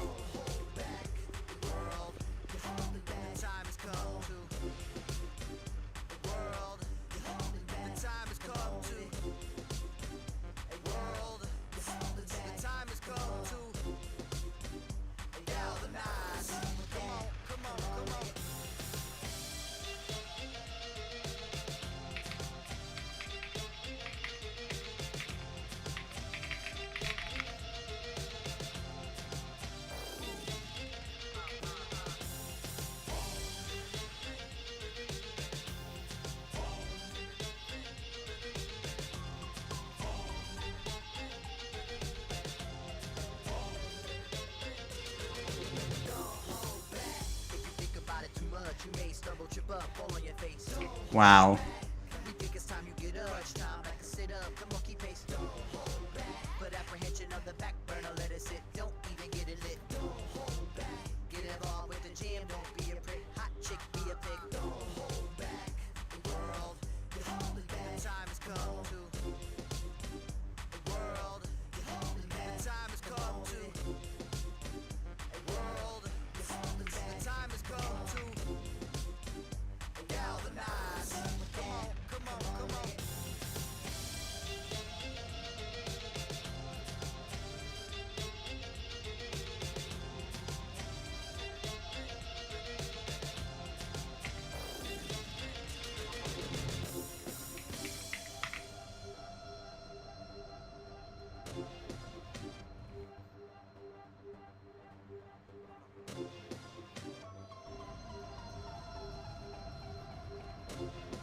What just happened?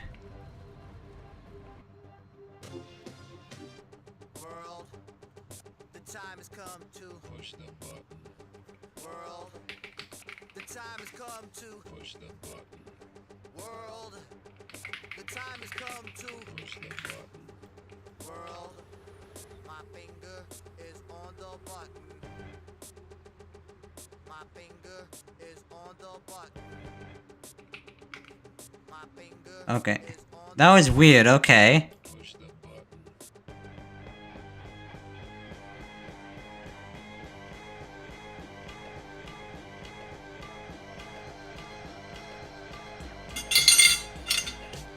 Oh wait.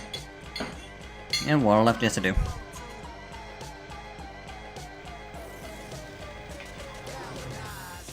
Hey yo!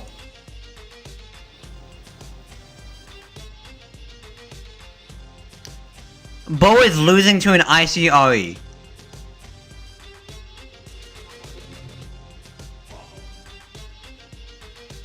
Okay.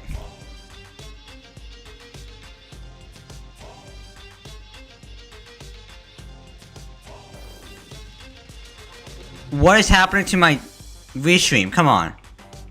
Restream.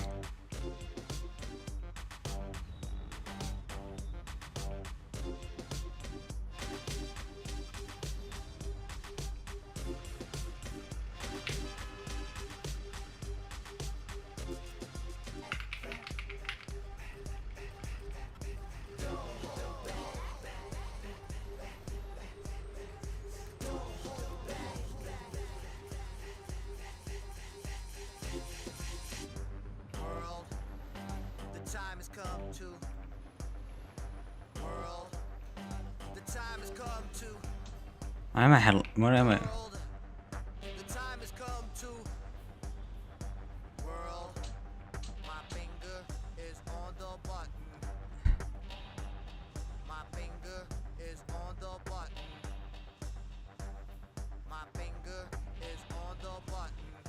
Push the button.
That David?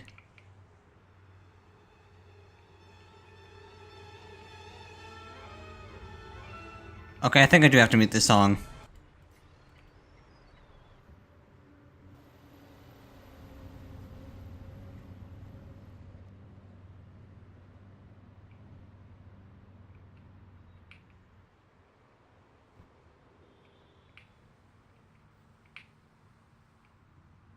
What happened to my bus?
Alright, now I think put the music back on.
Trust you, I'm gonna do it.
You can always go this way.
your spirit to a dove, oh, ooh, your spirit up above, oh, ooh.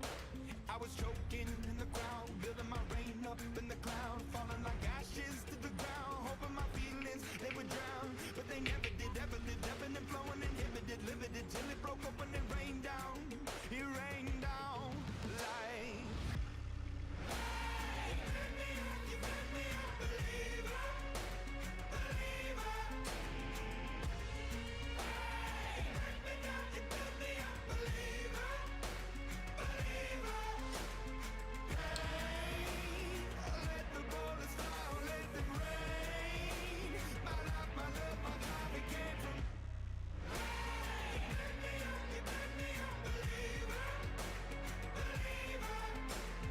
Last days last by the grace of the fire and the flames. You're the face of the future, the blood in my veins. Oh, ooh, the blood in my veins. Oh, ooh.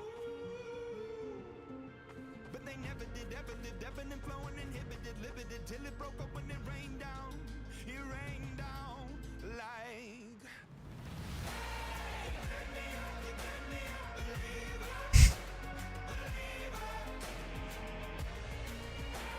Bro looks so flabbergasted at this.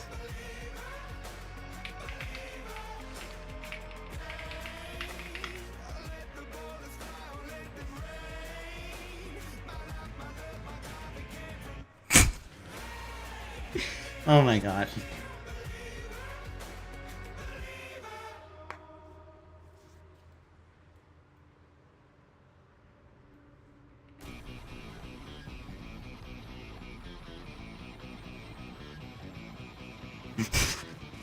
I don't know what we're doing.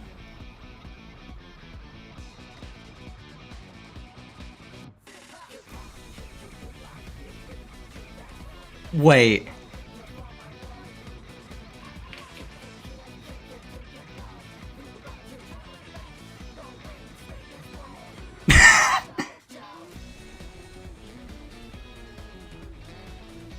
I need to get the screenshot.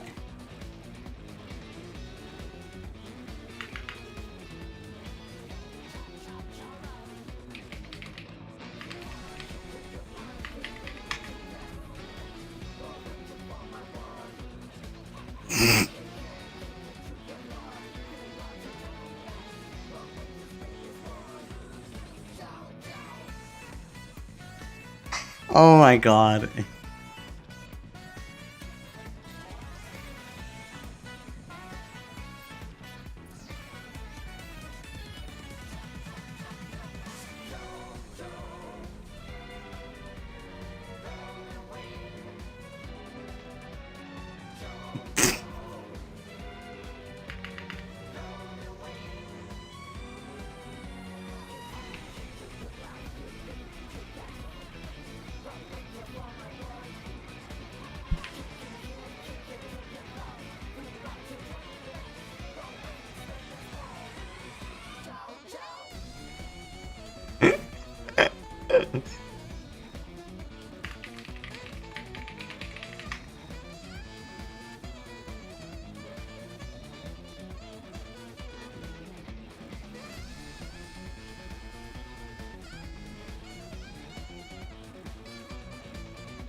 Remember daily task yet?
Okay.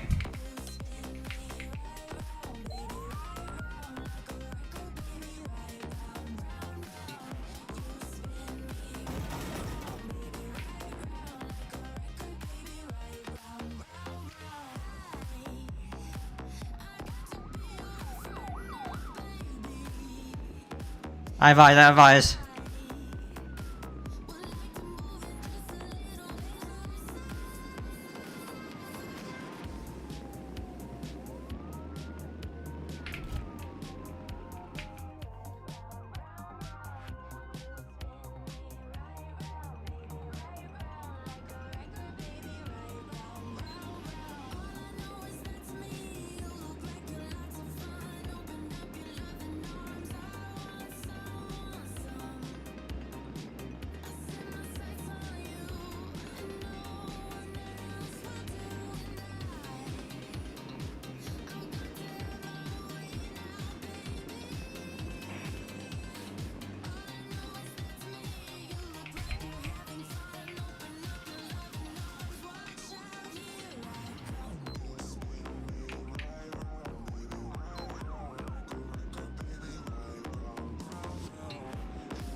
Damn, that was...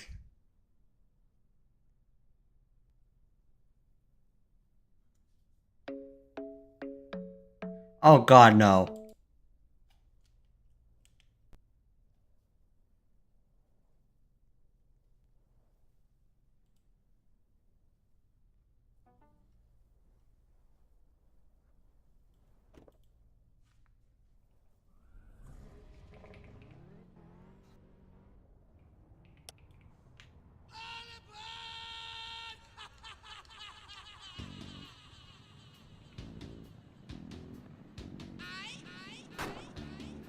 Fucking hell.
10 full 5x5.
I'm having such a good time.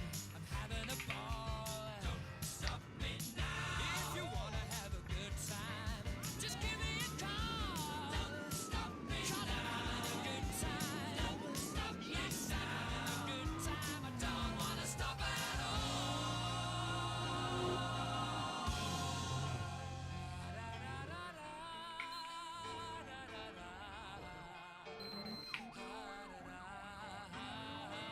Come on.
Ooh, such a good song.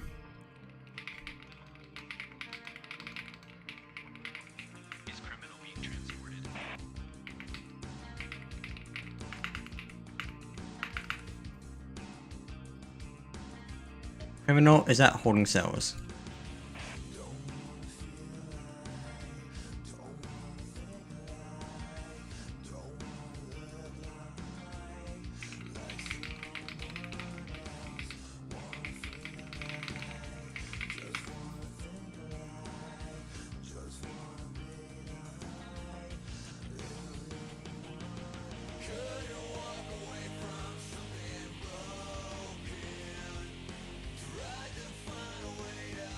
I have not hit a song in a long time. Oh my god.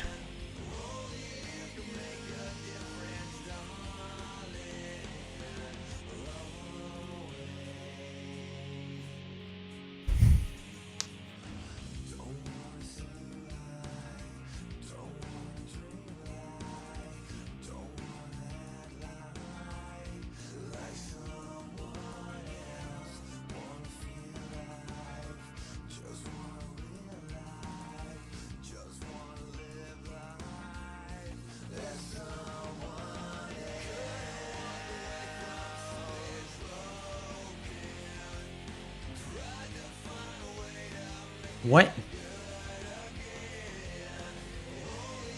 Why you let him out? Why you let him out?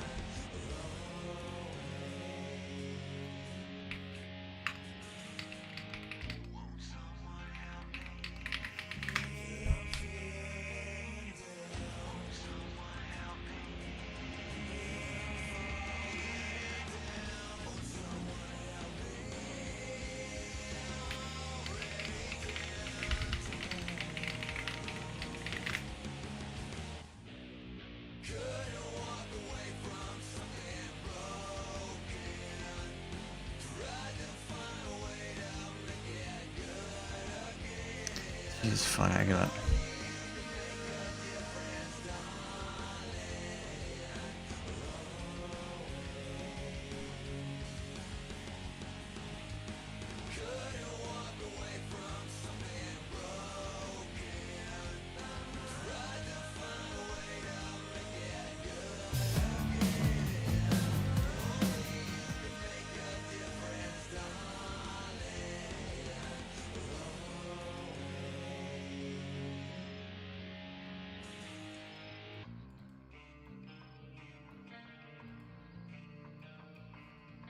Alright, taxi.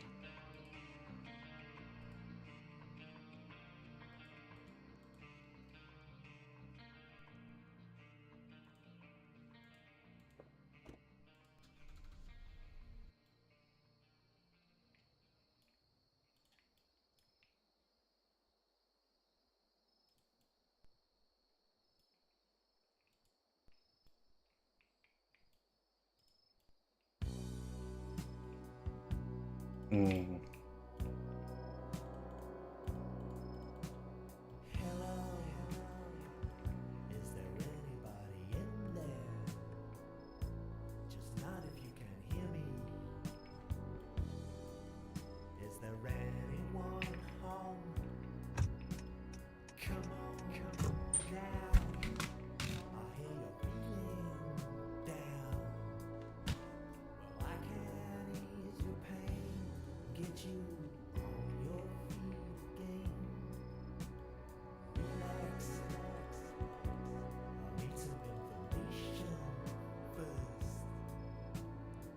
Just the basic facts.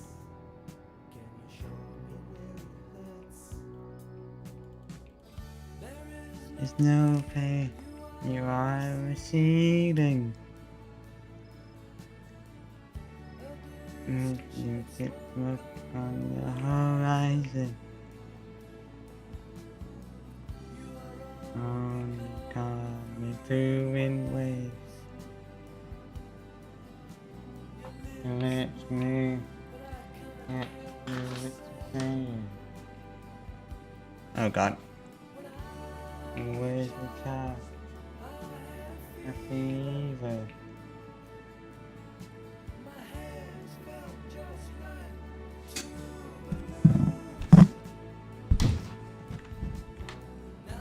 Oh god, that fever.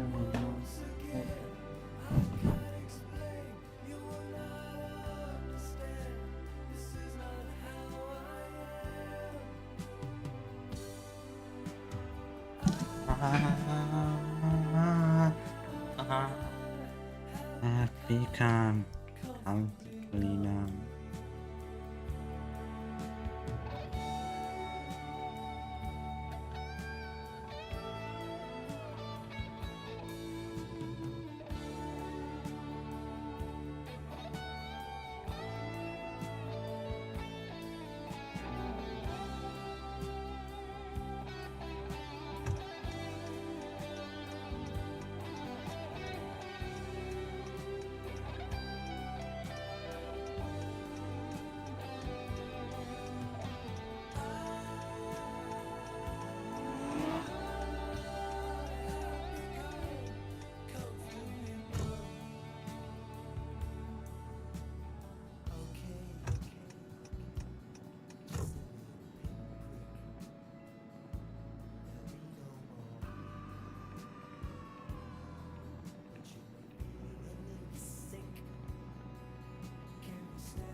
Why music cut off?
Boop changing randomly.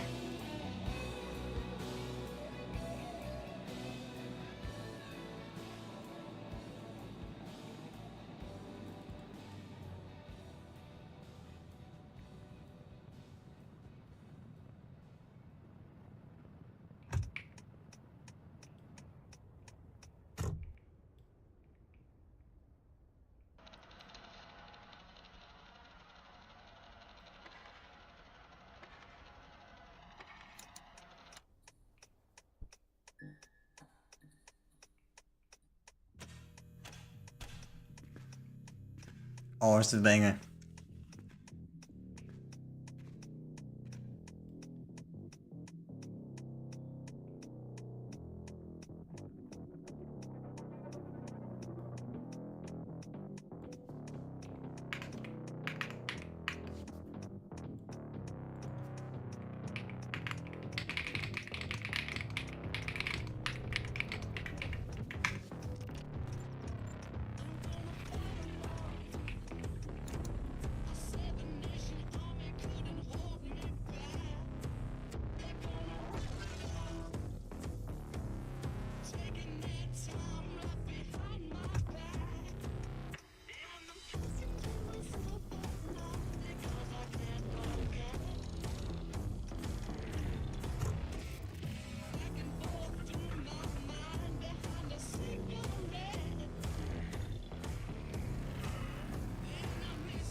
Oh god, I love doing that.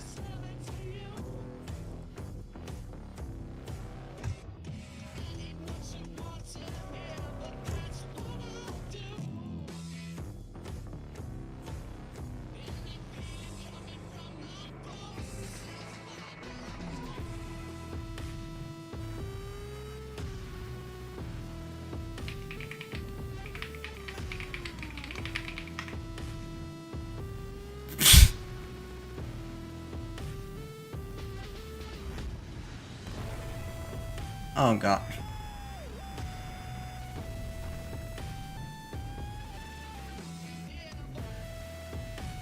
Oh lord.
Like 320?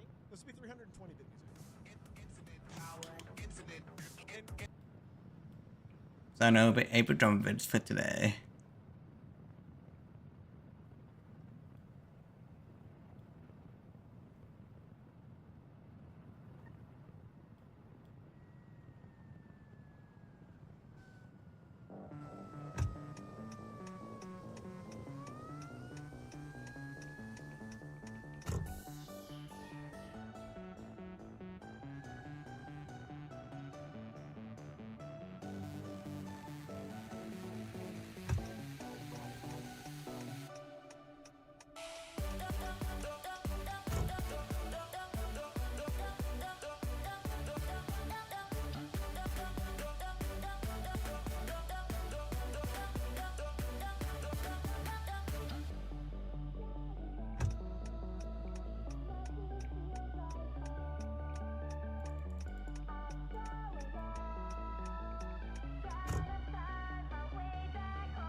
Give me another call.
Where the fuck am I supposed to go?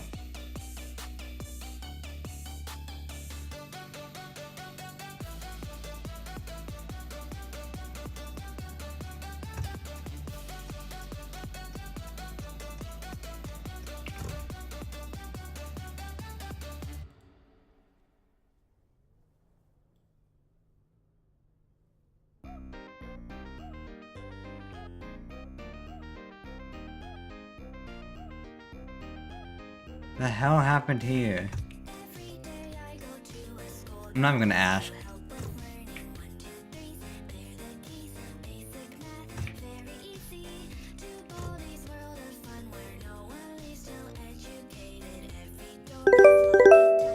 Fucking hell, that scared me.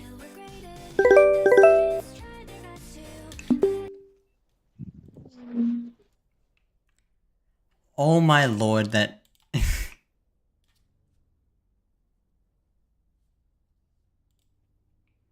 that ringing... that... when you rang me, that scared the shit out of me. Oh my god. I think I, like, literally jumped. Anyways, how are you feeling, love? Also, I'm guessing you don't want to be here on stream. Okay, good, because I already muted you.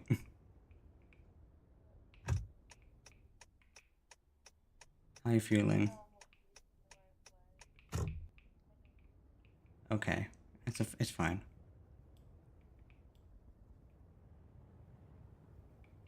How are you feeling?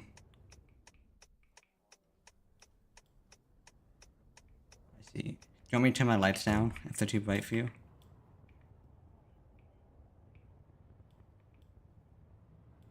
I'll turn them down.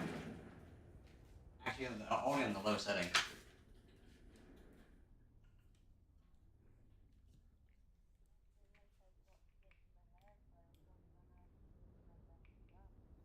Damn. That honestly sucks, love. I'm really sorry.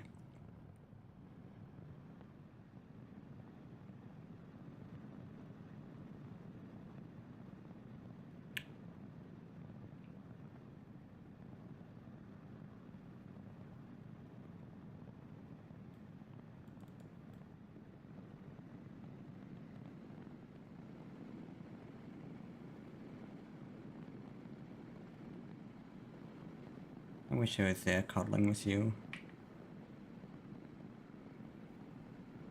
That's not really all I want right now. To cuddle with the person I love the most.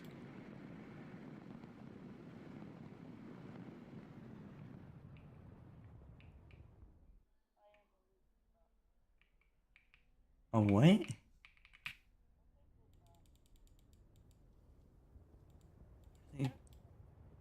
Oh.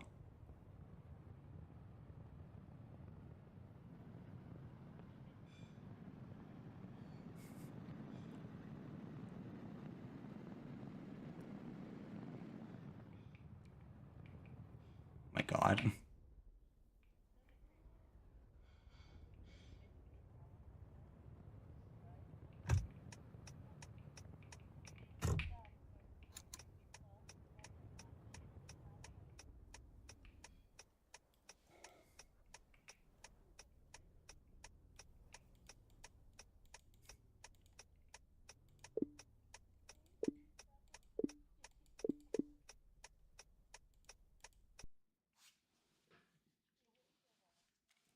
What do you mean? Just finished playing Greenville. Just did my daily tasks.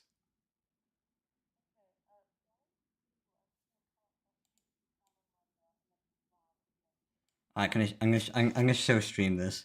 Not you, but I'm stream can see the Google tab that I'm about to. I know. Alright, I'll share it with you.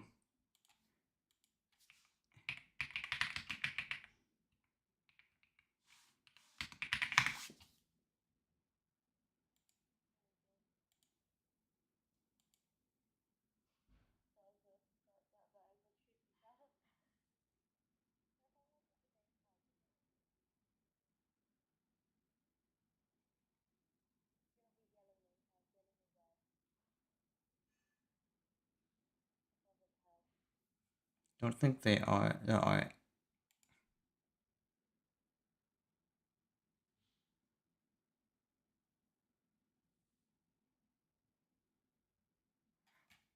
Does this technically count? I mean, it's in like another language, but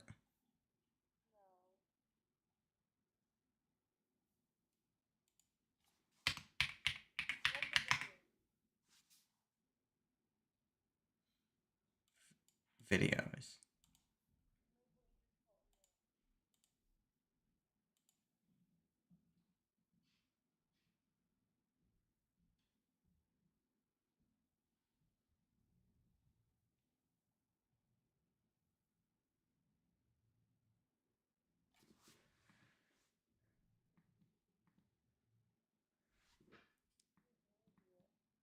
What?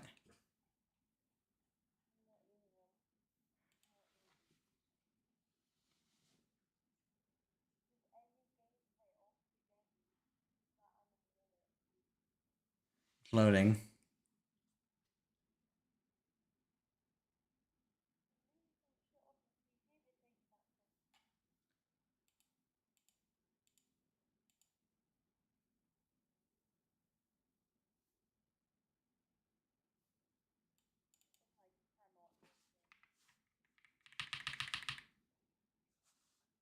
Can you hear it now?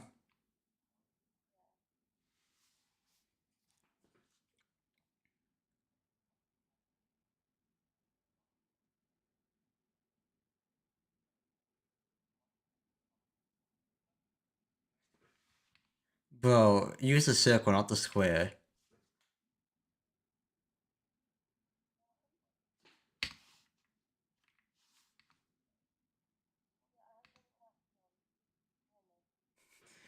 Bro did the cardinal sin of using a red square instead of a red circle. Red circle is king.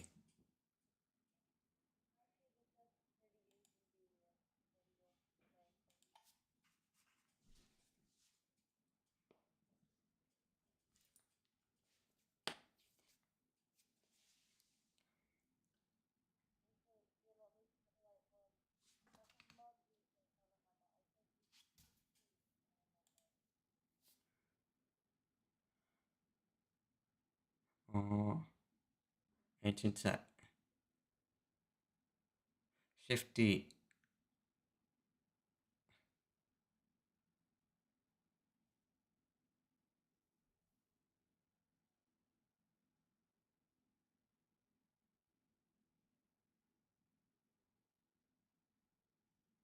Stormhide. Where? Shifty merchant.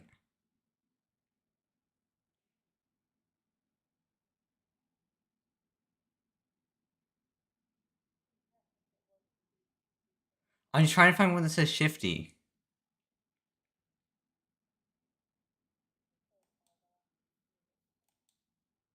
Sorry. Sorry, love. Love you too. Sorry.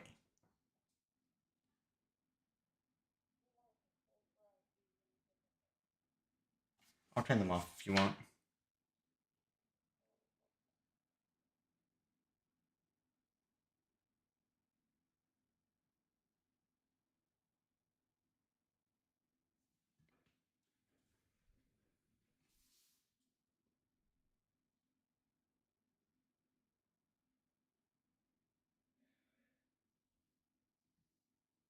I wish they would make you feel better.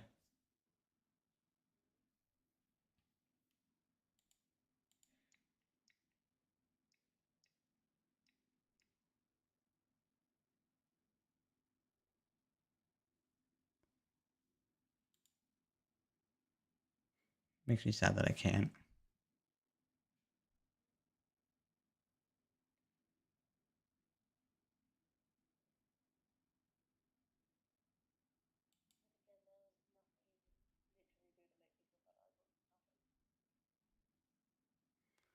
I know.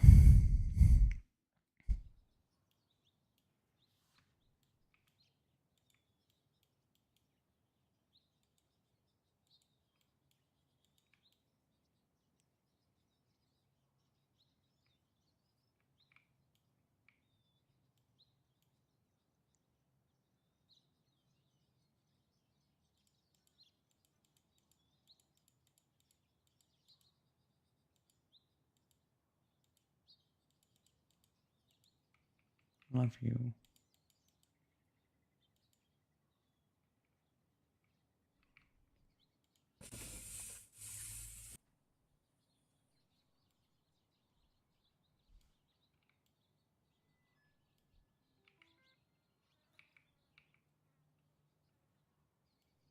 I mean, hope you get to sleep. One. Okay.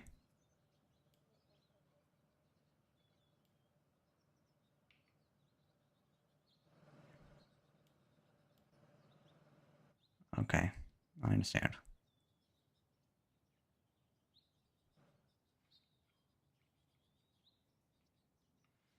Also, sorry if that came out as pouty. I didn't mean to.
I'll stay and call with you for the rest of the night, but I might be muted for some time.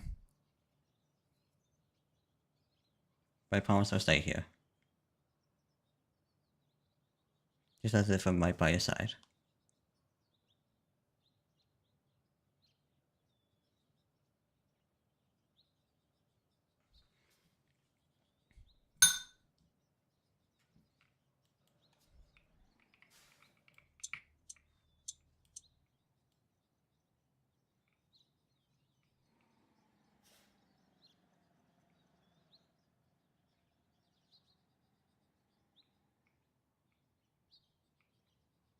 We just passed the 10-hour mark on the stream.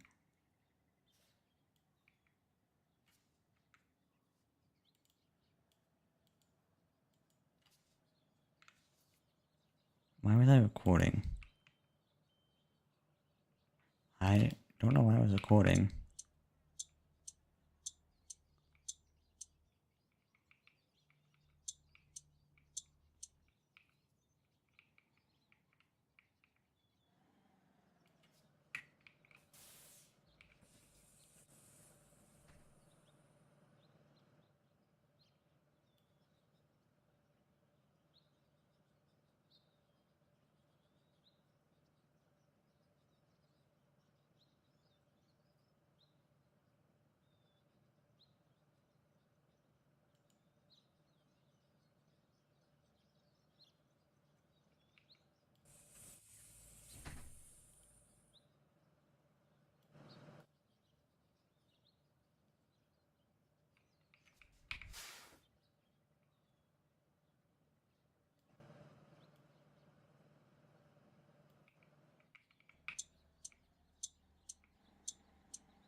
after this chat, I'm probably gonna go on a break.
So just behave.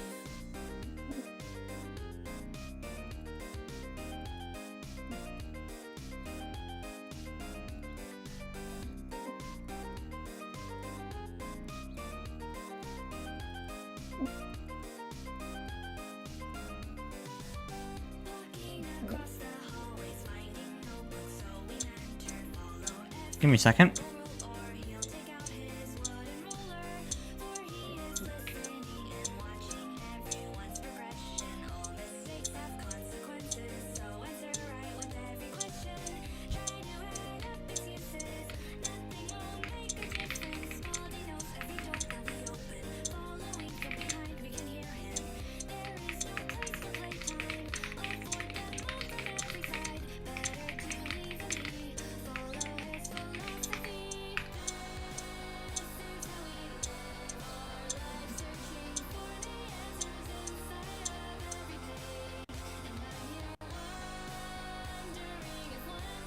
Oh god.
Oh my god.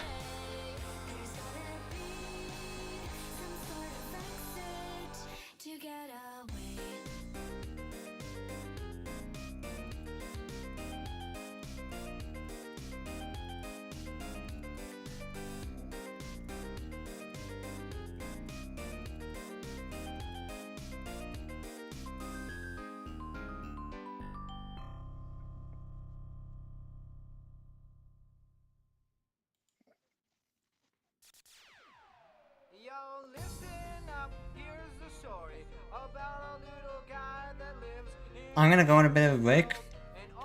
See you in a bit.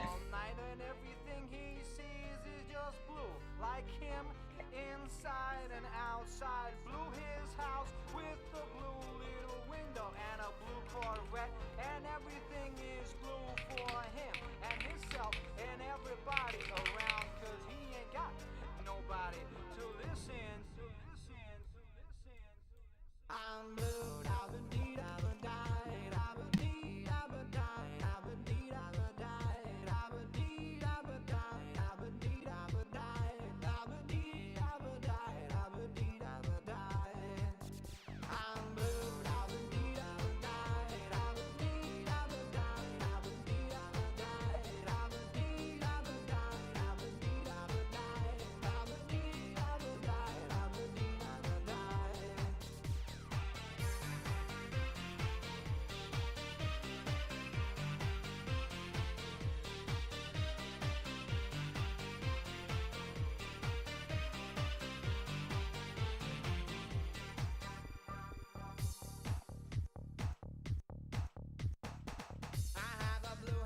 We are back.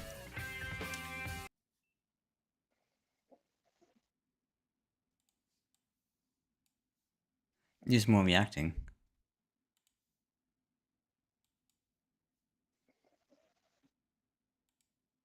Hello, welcome back to the video. Today we'll be reacting to the third and final installment to More Pause.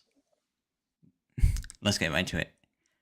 Do you enjoy playing support? Do you like the idea of being just the cutest little guy on the team? Do you? Jeff is so fucking adorable. He's probably the most fuckable character out of all of the characters in Marvel Rivals. I'm not gonna lie to you. You delight in the screams of your enemies as you consume their flesh and drag them to the depths of hell? If that sounds like your cup of tea, then Jeff the Land Shark is for you. So let me give you a little quick start guide so you can get out there and start raising the blood pressure of the... Wait, huh?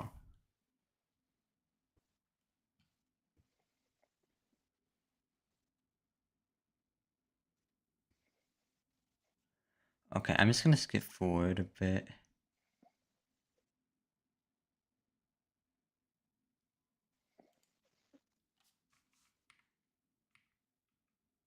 Passed on to me by your mother. Spitters Okay. and quitters.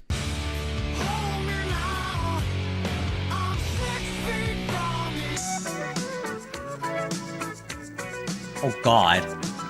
Here is how Santa gets around the world in one night. First and foremost, there's no way anyone's operating the sleigh sober. Fuck that. But here's the most important thing. Santa has a device. Santa's patented sleigh device. So now, Now I feel like I can operate a sleigh. Alrighty, you ungrateful little cunts. I'm delivering you fucking Christmas presents. Oh, I can indicate. I forgot I had those. Now, if any of you BMW drive moment. got for Christmas, next time I come down that chimney, it's gonna be with a bat. There's no one here. What do you mean a fucking red light fine? I got like 7 bazillion houses to get to around the world. Oh, fucking speed. Oh, you fucking cops. Fuck you, you dog. When doing the present deliveries, you just gotta kind of ignore the fucking cops. Alright, because they will try to pull you over for doing like 7 million miles an hour, but they just hate Christmas, alright? 70 Ks? Come on, let's get a bit of oomph. Can we get a couple more fucking reindeer on the front of this thing? When you're delivering presents, you will occasionally, you know, clip random civilians on the sidewalk. You know, it sucks, but it is just a cost of delivering for Christmas. When you put on your fucking Christmas list that you want a bloody Lego set, that comes at a human cost, alright? Ho, ho, ho! Damn, Daniel! I want to ask an important question. Why does everyone... Okay, I'm just gonna skip. I want to see the...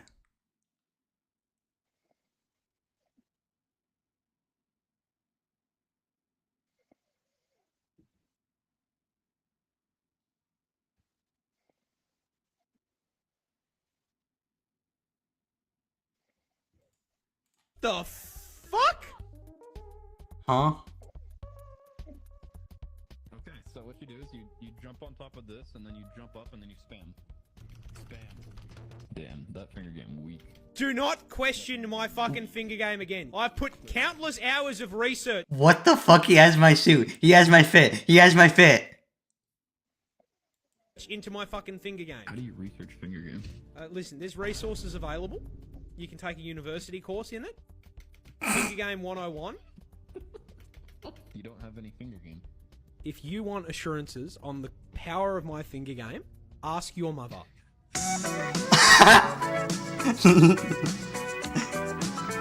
Fun fact. Yeah, he gets gets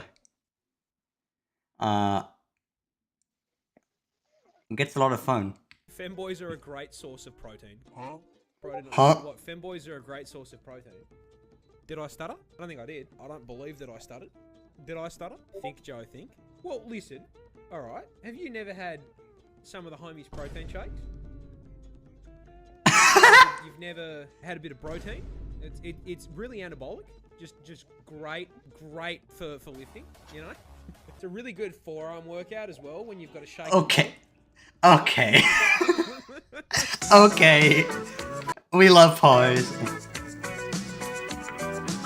Huh, I'm gonna go to Twitch right now.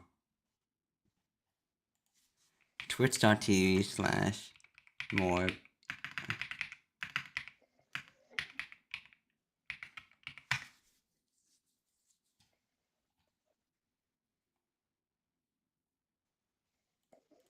I'll give him a follow.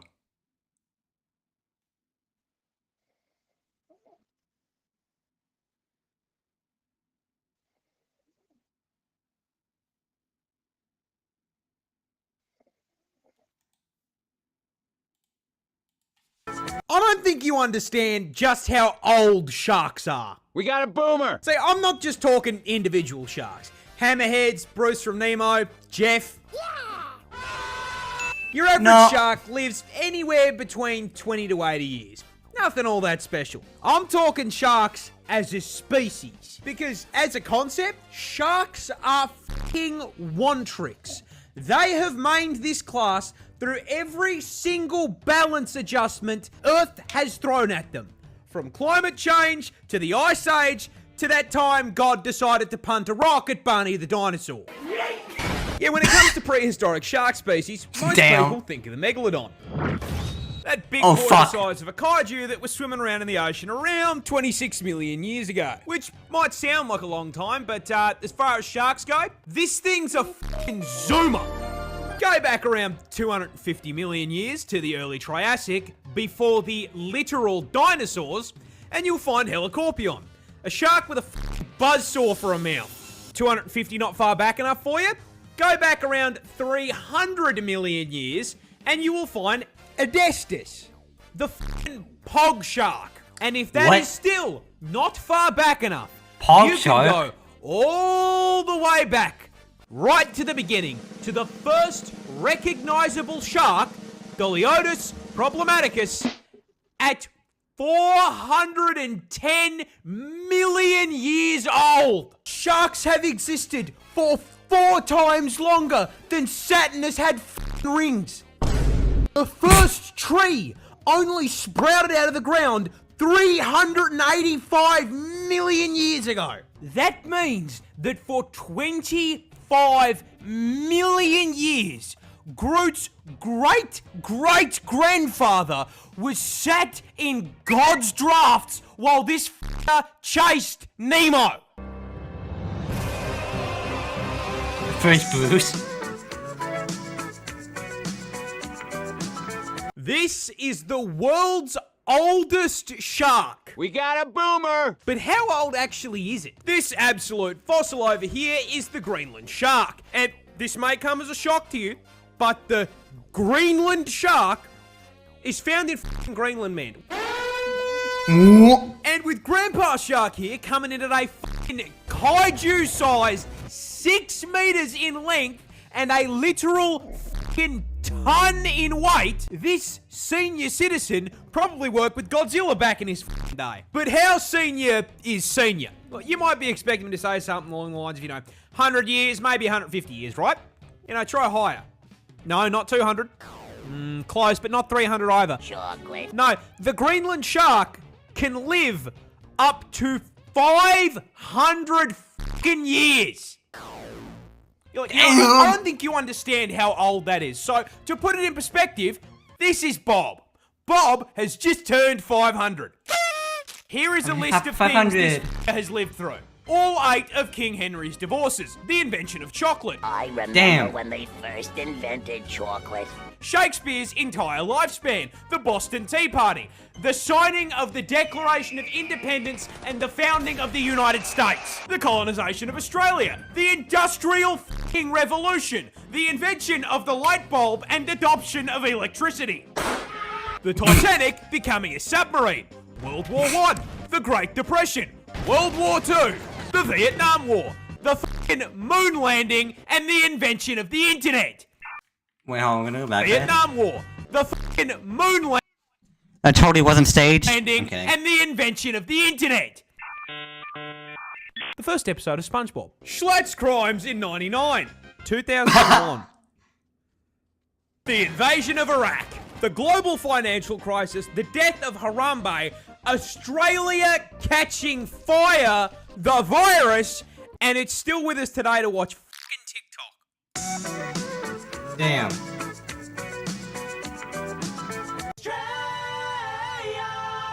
Okay, so, as the Aussie animal guy, I feel like I might owe you an explanation for this one. That is a normal fucking Roo. No, he is not Roosus Christ, he's not the second coming, and he's not gonna turn your water into wine.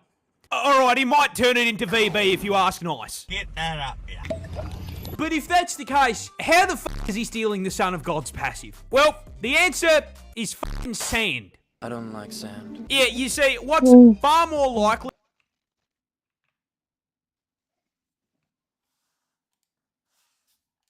than a Roo being enchanted with water walking is that he's actually running on a sand I think it means fast walker, mate. bar. That is basically just a fancy description for ocean currents piling up a shitload of sand into one place, creating an offshore segment of the water that's not much deeper than a fucking kid's pool.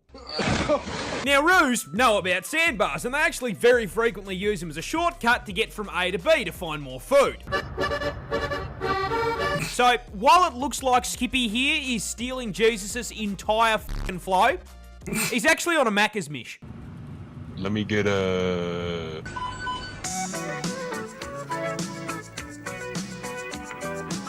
There is a competition in America where they vote on the fattest bear. That's right, lads. Fuck the Super Bowl. I'm about to introduce you to the... Yeah, literally, okay. Last week, literally anyone was... I'm pretty sure like on Thursday and Friday, literally... People just watching March Madness. Like, I could not care less about sports. Like, literally everyone was watching it. Like, something about brackets, something like clips or whatever. I don't really care. I don't really know. is like, why? But why? Most important American sporting event of the year, Fat Bear Week. Hosted by the Katmai National Park and Preserve in Alaska every year from the 23rd to the 30th of September, the public watches as Winnie and Paddington fight it out to see who is the most absolute of units. And this year's highest calorie Kumamane has been crowned. But before that, how the f*** does Fat Bear Week work? Simple. See, the event is held in the lead up to hibernation season, while all of these bears are at the peak of their bulk. Now, while it's running, the park allows the public to view live stream footage from all of their trail cams. These cameras capture all the park's brown bears, allowing us to observe Freddy's fat-ass cousins like we just got a job at f***ing Fazbear Entertainment. Each bear caught on camera is assigned a number and occasionally a name. We, the people, then vote on the contestants day by day, pitting them against one another in a fucking single elimination tournament bracket, determining with our votes which bear most closely resembles a pyro commission until one bear is crowned the victor. Now, you may think this is just some silly little event, but no, over the years, there has been fucking voter fraud, a manhunt for a missing hiker, and one year, the trail cams caught one contestant beating to death and eating another bear. But now, to answer the question you've all been waiting for, the winner of the 2025 Fat Bear Week is 32 Chunk, winning with a broken jaw. They named that f***er after the render distance you need to load in his entire body at once. Wow. Australia just found a new shark. And of course, being from the land down under, it's fucking weird. Introducing the brand new Western Australian lantern shark. As the name suggests, discovered by a team of scientists off the coast of Western Australia. Now, as with the overwhelming majority of weird shit in the ocean, the Ozempic shark here is found in the deep sea, sharing a postcode with the anglerfish, that one xenomorph shark, and what the fuck? Despite the word shark making most people think of something a little closer in size to, I don't know, Bruce, Slenderman's fish sonar over here only grows up to 30 centimeters. This little guy shares a weight class with a fucking foot long. But I mean, honestly, I still personally think 30 centimeters is way too big. He could be just as good as the other sharks if he was, you know, let's just say 3 inches. However, other than being built like a fishy USB cable and owning a property in rock bottom, what makes him so weird? Simple. He fucking glows. Throwing flashbang. But fucking why? Well, you see, these bad boys are found in the twilight zone of the ocean, around 1.2 kilometers below the surface. A place so fucking far down, it sees less sunlight than the inside of a gacha addict's room. And so, lantern sharks evolved of a gacha addict's room. Employment jump scare. And so, lantern sharks evolved bioluminescence on their gills and fins in order to fucking communicate with one another. The glow is the evolutionary equivalent of a fucking indicator, showing that a literal abyss shark is more intelligent than your average BMW driver. Wow. Aussie farmers thought they were being attacked by aliens. But what was actually causing it is so much funnier. This is Wallaby, the kangaroo's vertically challenged little cousin. Now, to get a little more specific, this is a Bennett's wallaby, native to my home state of Tasmania. And that location is very important to the Sweet home Alabama. I'm sorry. Story. Tassie is home to a lot of things. Beautiful views, a seal with a felony record, and the nut. However, one thing they tend to leave off the tourism, bro. What? Why do you say it like that? And the nut. I can't. The nut. However, one thing they tend to leave off the tourism brochures is drugs. Tasmania is the world's largest exporter of legal opium, the main ingredient in opioid painkillers like morphine, with this one tiny island producing 50% of global supply. Now, opium comes from poppy milk, and to get poppy milk, you need to milk poppies. And to produce that 50% of global supply, Tasmanian farmers grow huge fields of these things across the north of the state. However, because throwing these flowers into a crafting table gives you f***ing narcotics, these fields are legally required to be under extremely tight security. Which is why these same poppy farmers became extremely confused when f***ing crop circles showed up in the plant equivalent of a f***ing Town Hall 9 Clash of Clans base. They were understandably absolutely f***ing bewildered by this, and some people even thought it was aliens. So to figure out whether or not it was a Halo Elite drawing this shit, they set up some cameras. And what they saw was this little shit breaking into the field, eating the milk-filled buds, getting absolutely f***eyed, and then hopping in circles until he passed the f*** out. They thought the f***ing Covenant were invading, and it was a drink-driving wallaby.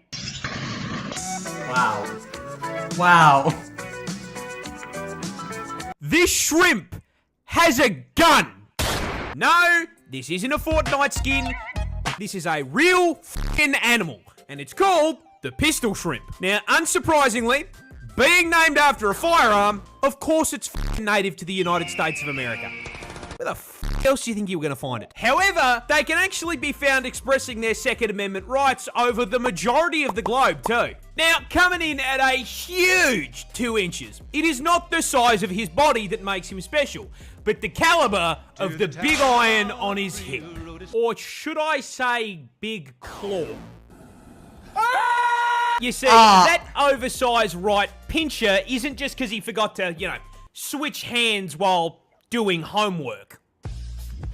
Okay.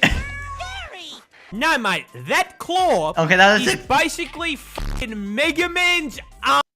That was actually kind of a smooth transition. Doing homework. That was a smooth transition. That claw is basically f***ing Mega Man's arm cannon. But last I checked, they can't call in an ammo resupply under the sea. So how does the claw become a gun? The answer is bubble. You see, these bad boys hunt smaller shrimp, and they start that hunt by jumping off the f***ing battle bus and looking for prey. Once they get within effective range, they will literally cock their claw like the hammer on a revolver. Weapon ready, they line up the shot, take aim, and counter-terrorists win. They snap their claws together so f***ing fast, it causes an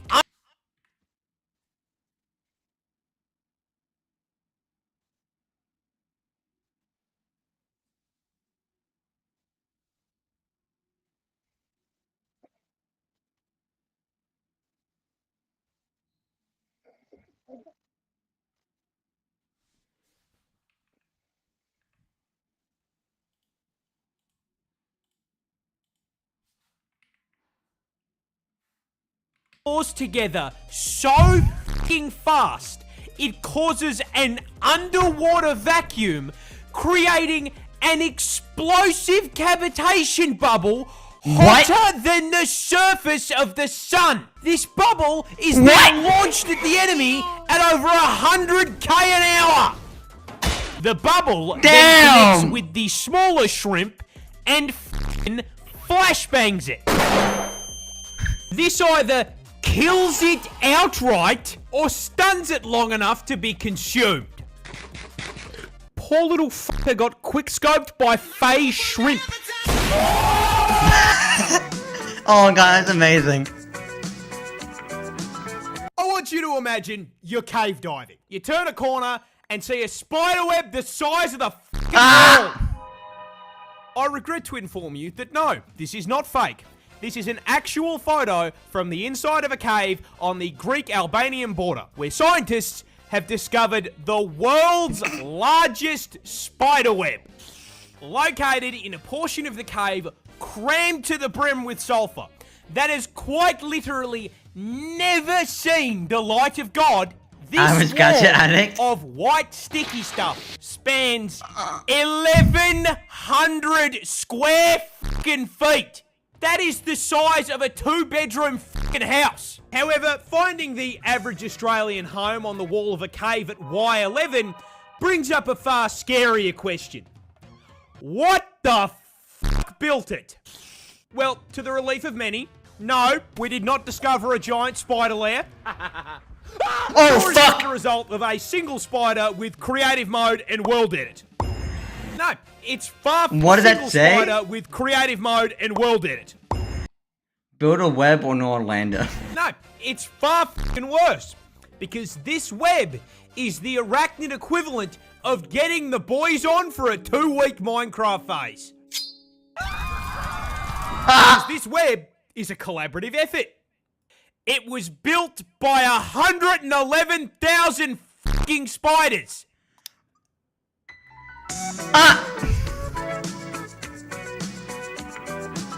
That isn't a tree.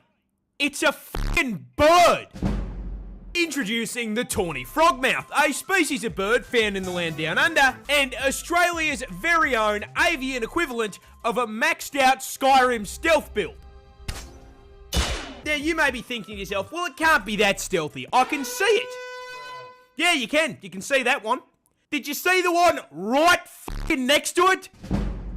Now, the important question is, why the fuck do these things have predator camo? Well, there's 2 reasons. First of all being, it's fucking Australia. You see, these bad boys are primarily nocturnal, staying on the move during the night and dive bombing unaware insects to meet their bulking goals.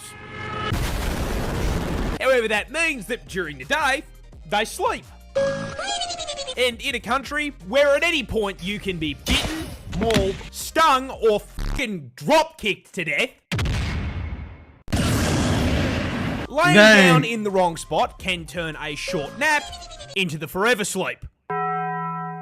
So, in order to prevent themselves from becoming an item on a snake's KFC order, these tactical chickens evolved a ghillie suit to basically allow them to fucking disappear.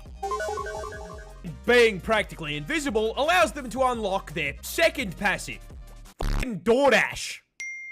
You see, these guys are so fucking good at cosplaying a stick that not only do predators mistake them for Groot, but so does their prey. And so, whenever they take a nap, they just leave their mouths open a little bit. And whenever some poor ant just tries to walk his way to work, he instead DoorDashes himself directly into its fucking mouth. Damn.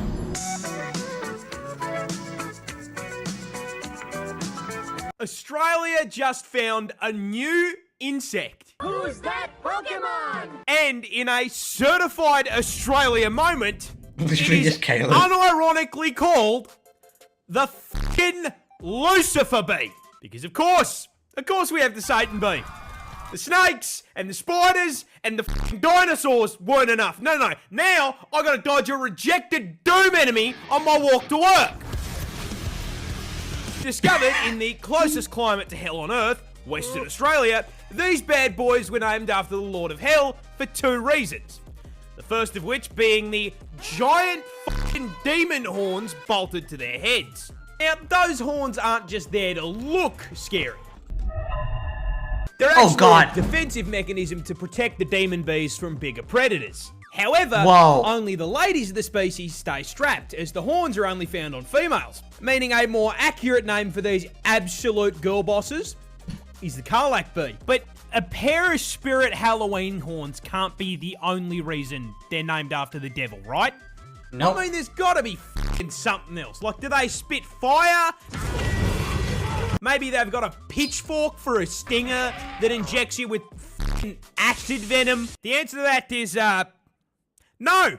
It's a normal f***ing honeybee. The actual reason is that lead researcher, Dr. Kit Prendergast, was watching the f***ing Netflix show. Biggest cock I've ever seen. And this isn't even the first time she's done something like this. She named another species after her pet dog. F***ing based.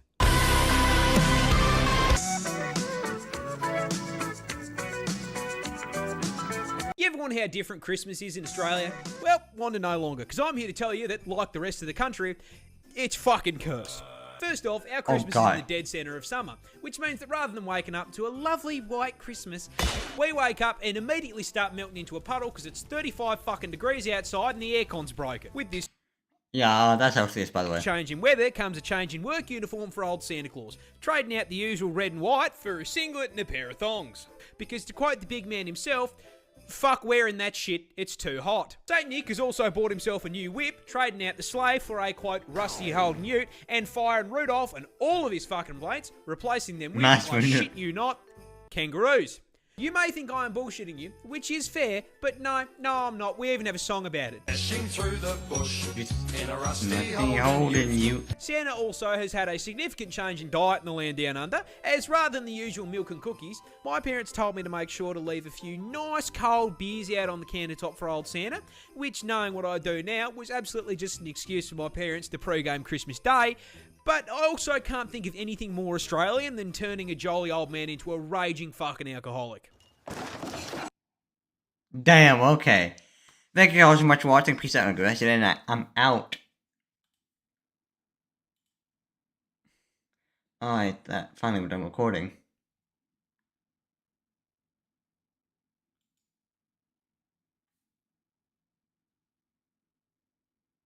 What to do?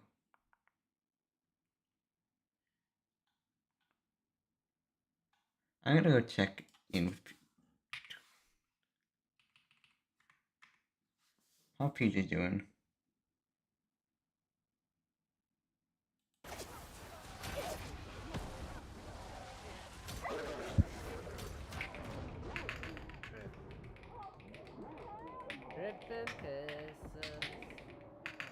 Say hi to stream. Yo, hi stream. Hi Colonus stream. Almost 11 going? hours. Yeah, that's wonderful. 10 hours 46 minutes. How? Right now. Another 61 hours and 14 minutes. It's crazy. How does he know? 62 hours. Let's go. You think you'll take a nap within the 72 hours and stream you napping? What you gonna do? Are you gonna stay awake for the whole 72 hours?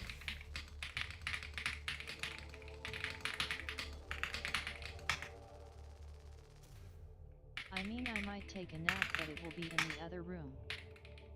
Well, what you gonna do in stream? Sleep stream. That's what my chat always asks me to do. Why don't you just stream 24 hours, 24/7? Stream yourself sleeping. I'm like, oh, that's crazy. I'm not that famous yet. Maybe. I can find a way to bring a sleeping bag in this room. Just use your camera as a webcam.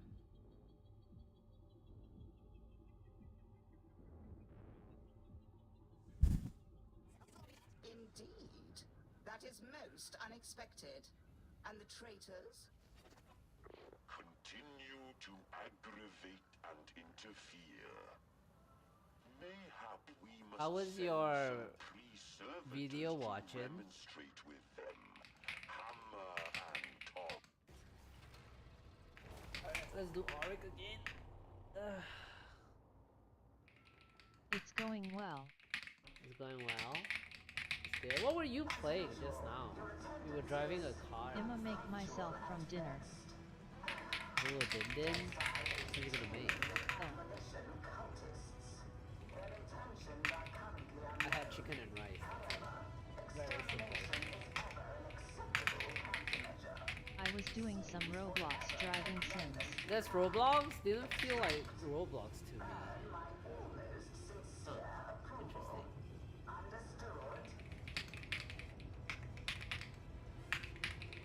Interesting. Greenville, FL_school buses, and another school bus sim. But dinner time now. Din time. Let's go. Greenville and Florida school buses. Okay. Yeah, go have fun. Have fun eating. Okay, someone else is doing the thing.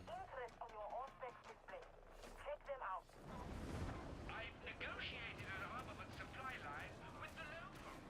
If you've a mind for additional mayhem, stop by a dead cider factory.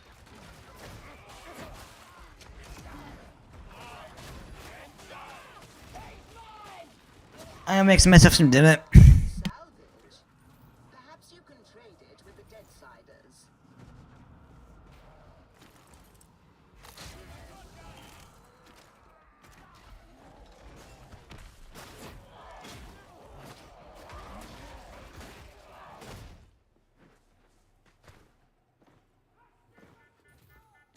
Alright. Key. Double.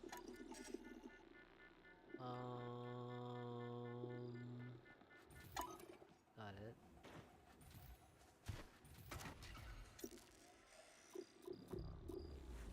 You have reached a site of interest. Investigate with care. The spiky ones will know.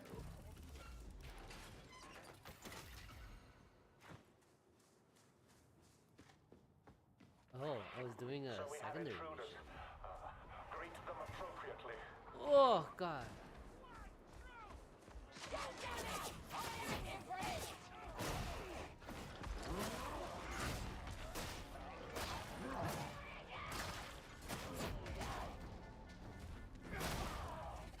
Power is flowing.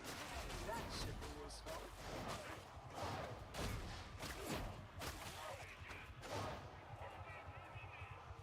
This place is bereft of the Lex Associates.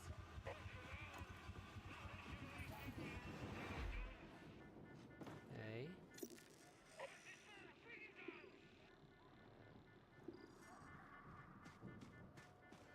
Okay. The cache is no longer locked.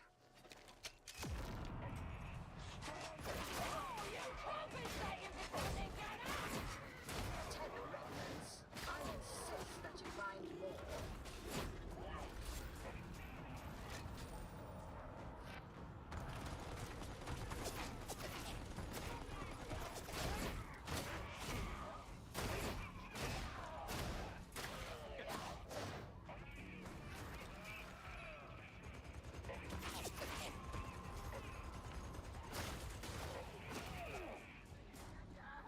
Looking for the assist.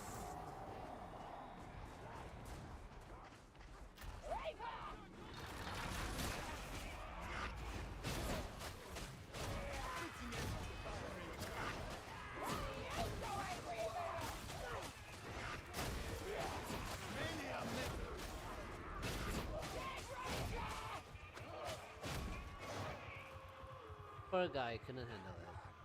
I wouldn't be able to if I were in easy my rampage. Which beast to boo me bit again? Barrel's gonna We must not fail the grandfather. Seek and kill.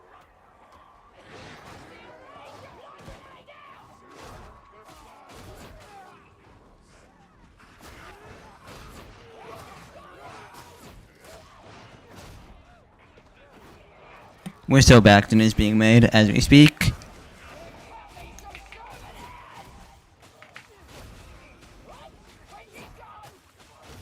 What?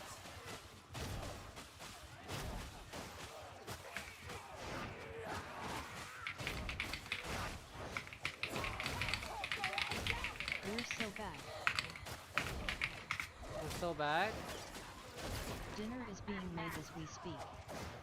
Ooh. You know what's for dinner?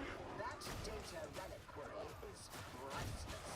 Bring it to a dead cider sanctuary or the Morning Star to retrieve its contents. Oh, gosh, a long day.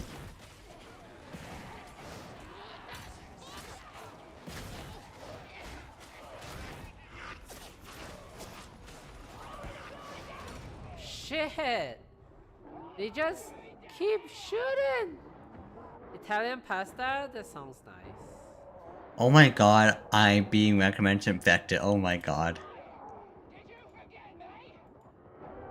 I like that. Oh, pasta sounds good actually. That doesn't even look interesting. But it was like pre-packed, store-bought, you know, rigatoni. And it's not that great. Like you have to boil it and stuff.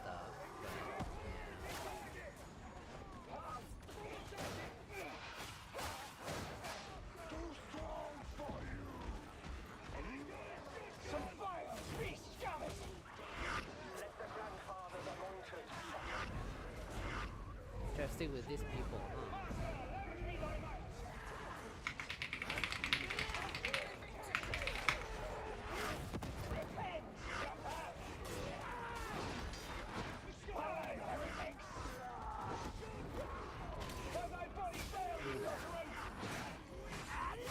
Alright, let me leave the mission here. It's better to just start another one.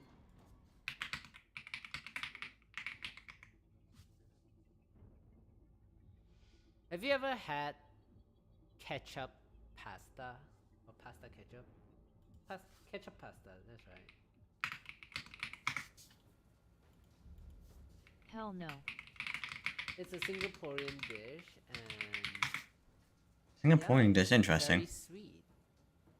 It's basically your normal tomato-based pasta, but just ketchup.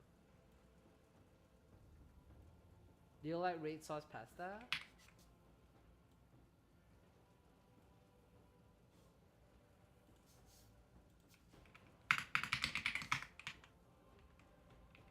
I do. There you go, it's just ketchup. Just replace it with ketchup.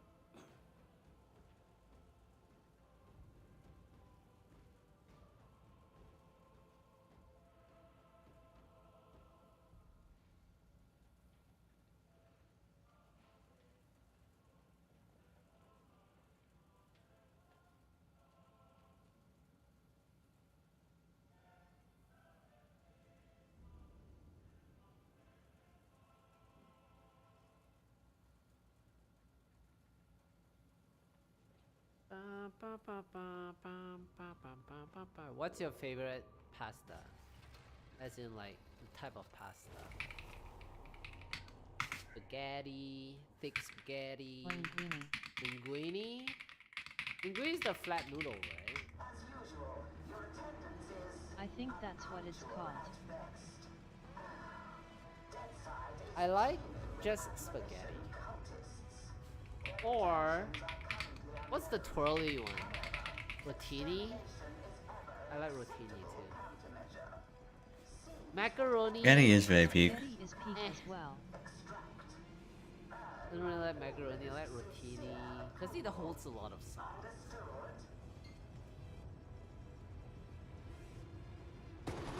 Shell. Oh.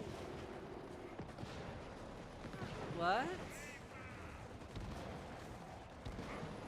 Oh, I'm back to this one. That's funny.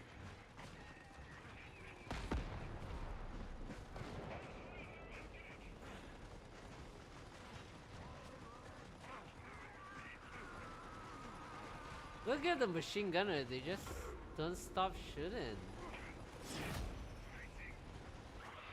Drown them in bodies if you must.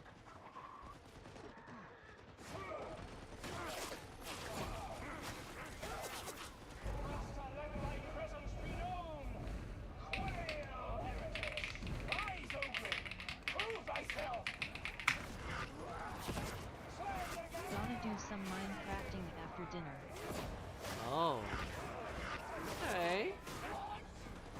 That seems fun.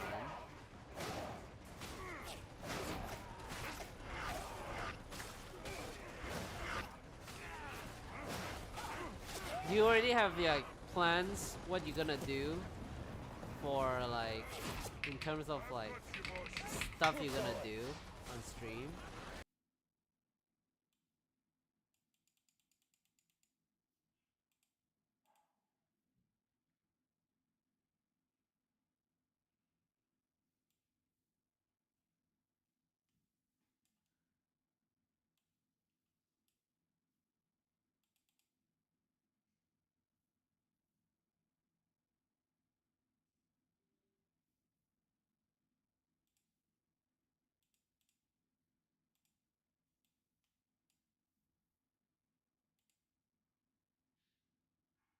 What's that? What's happened?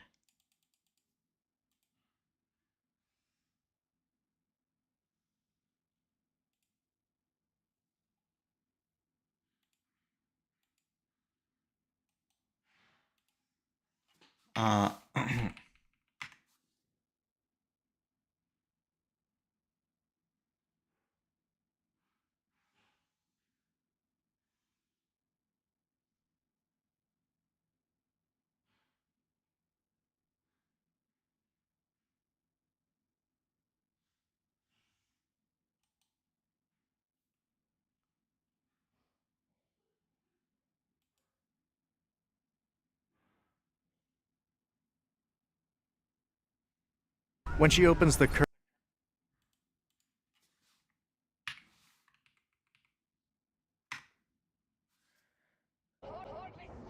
Oh my god, the bots.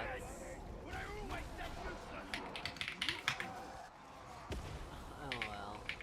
I'm back. Oh, that was quick. Welcome back again. Hi, Dave. CurseForge almost crashed my PC. CurseForge Minecraft?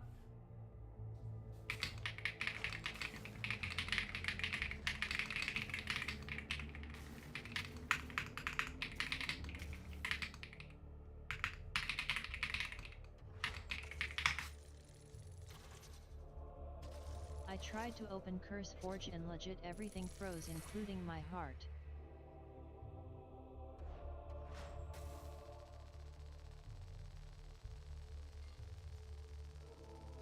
Oh shit. Try again.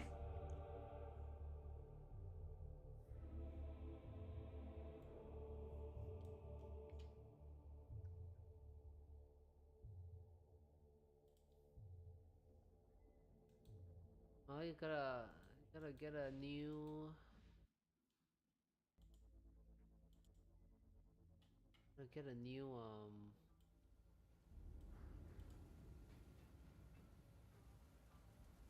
what is it called? Computer.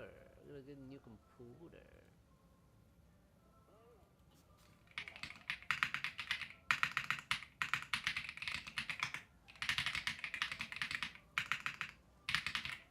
It's working now.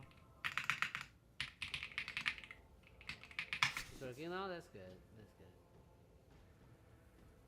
Might Oh get my one this summer, we'll see. No, we really should speak about these performance reviews for your operatives. They are not encouraging. I still a lot. You have anything saved up for it?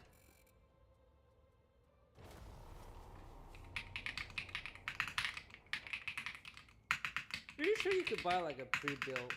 I've seen like people buying like $1,000 PC, and it's like pretty good. Someone bought a 5070. Nope, And- not really. Saving up for a LX drum kit RN. Oh yeah, that's right. Your electrical drum kit. You're right. That's what you wanted. And you should get that first.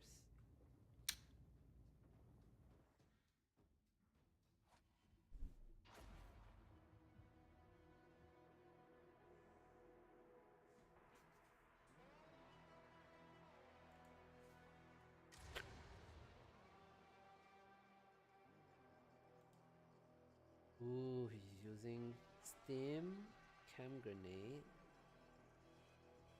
critical hit chance. The Omnissiah calls upon you to perform Commission have taken it upon themselves to begin roaming the exclusive wastes. By all evidence, a recovery effort of sorts is underway. You will hamper it. Scour the wastes for tech remnants, then extract. This is well within your capabilities.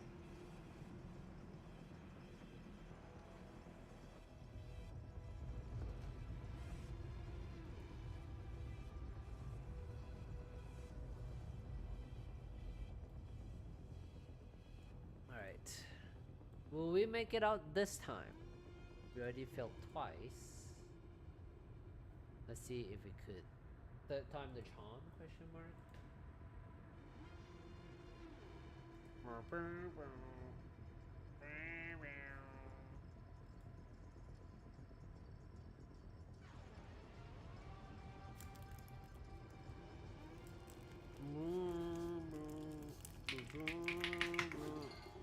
Alright, there we go. We got a dog, we got a veteran, we got 2 hive scums. Lovely day to be grunting around in this side, I'm sure. I must Okay. cite some interest on your aspects display. Check them out. You'll be pleased to know I convinced the locals to offer their support. Okay. And we'll barter like gentlemen. Salvage. Worthless to us, but it can Is already be a traded. bot? A data reliquary. Excellent.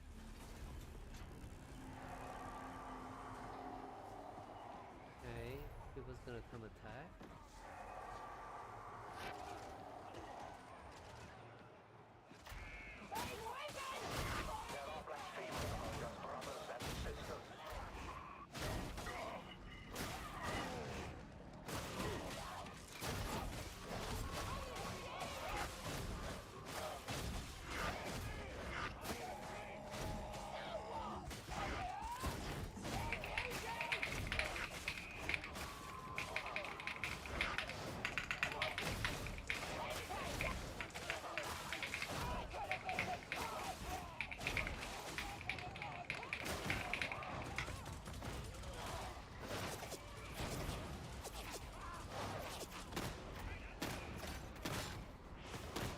Never mind, found it.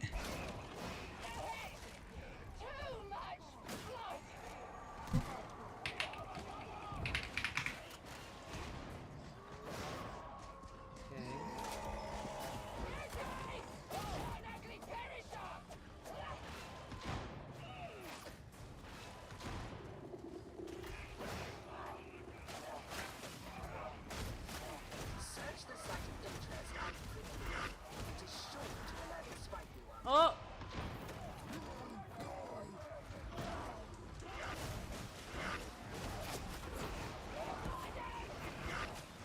Oh my god.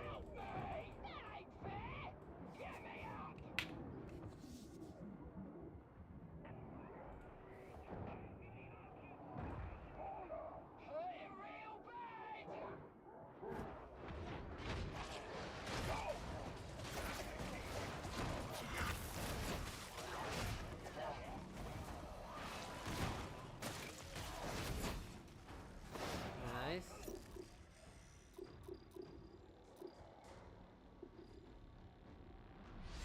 This way. Got it. I was just defending. I wasn't even out of by my own. Power is flowing once more, varlets. Well done.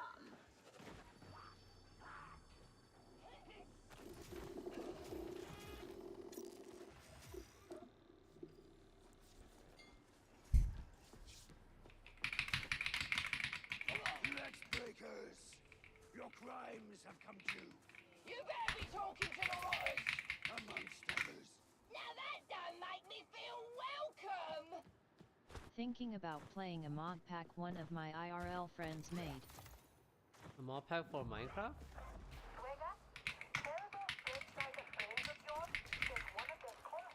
I've never played Minecraft.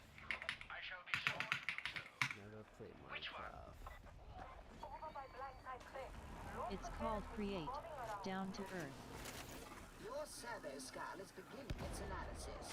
The spiky ones must not Create down to interfere. earth. See to it. What's the mod pack about?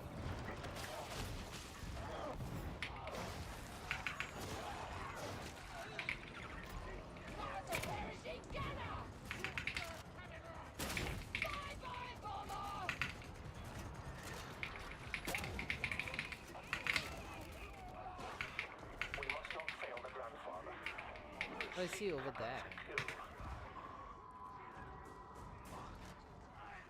A create-focused mod pack themed around creates progression. Create focused mod pack theme around creates. What? Create? You creates?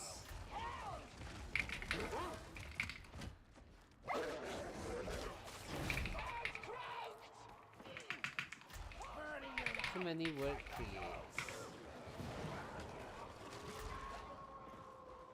Create is an engineering type mod. The servo skull has concluded scan. Proceed. Yeah, I didn't know that.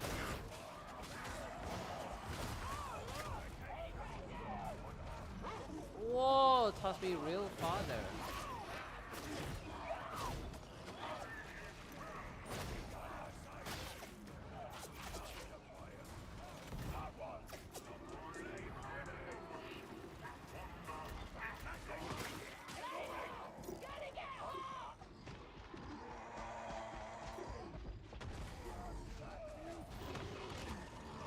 Arbitrators know how to come. The witch is a blight. Treat it accordingly. We've lost contact.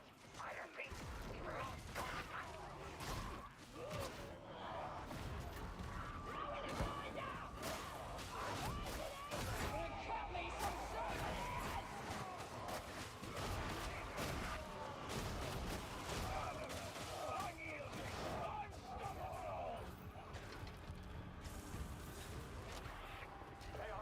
I have a joke, hee hee. You have a joke? Shoot.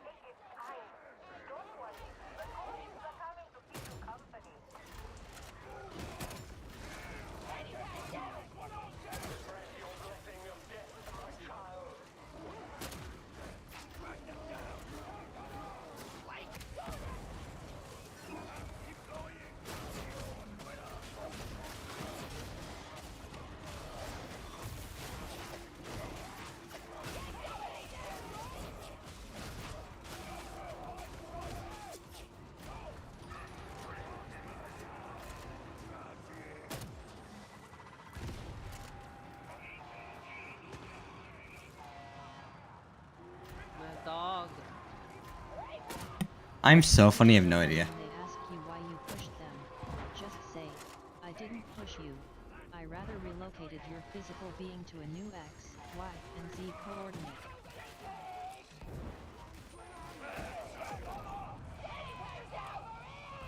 Well, 5 seconds, bro. Wasted 30 seconds. That's a good way to say I didn't push you. Smart, smart.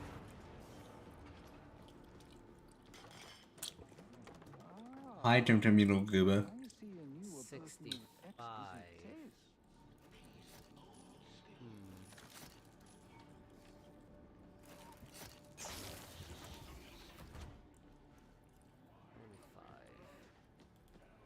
Nobody can buy anything. Hearty wave of farewell, not knowing if they would ever meet again. How you doing, Tim Tim?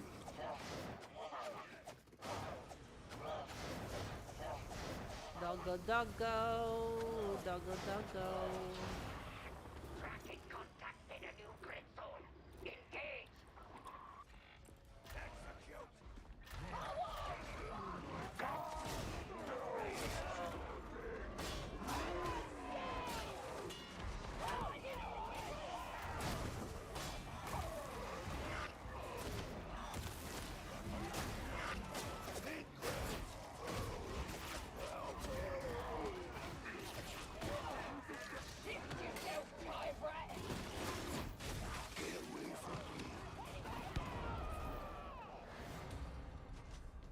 pussies.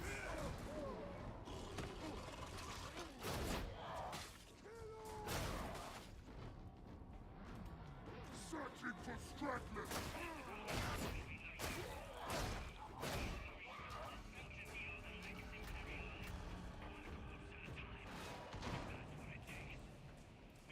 Can I solo?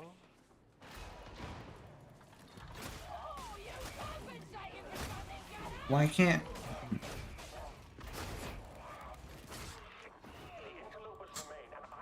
Oompa Loompa, gotta clear.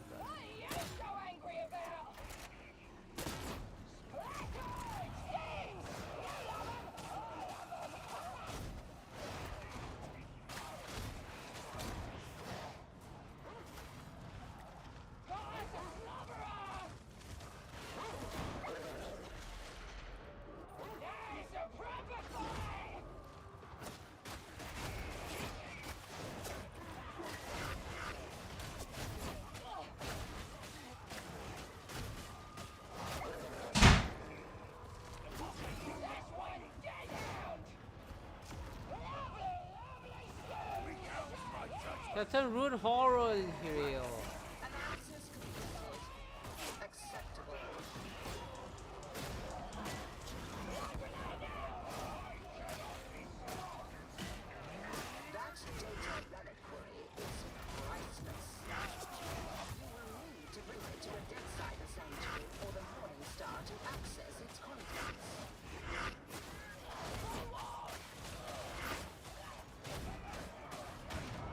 God damn, what hit me? Oh boy. Can she slap?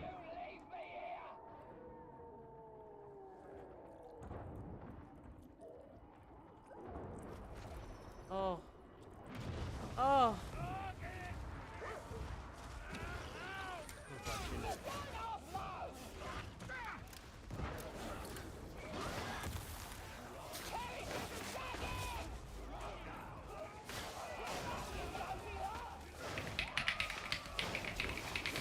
I'm not gonna do it. I'm not gonna do it. Who's watching PJ stream while I eat my dinner? I'm gonna get to some Minecrafting.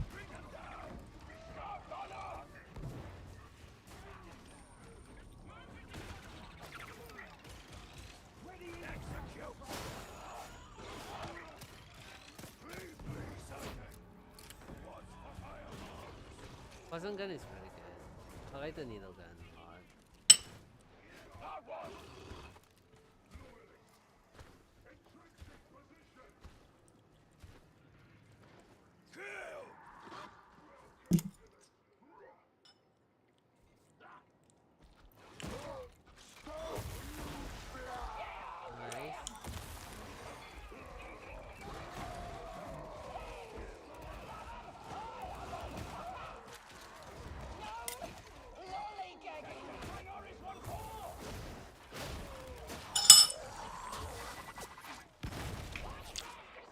I want to joke on a lot. What if I want to gag on a lolly?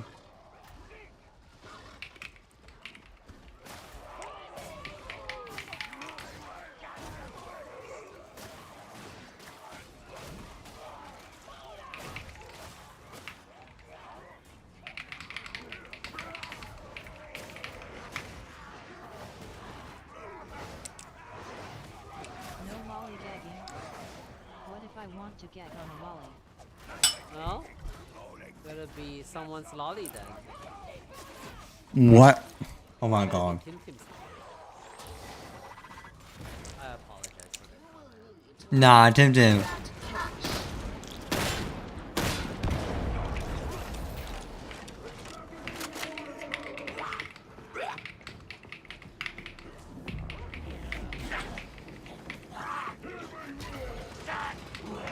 Tim Tim, are you still here?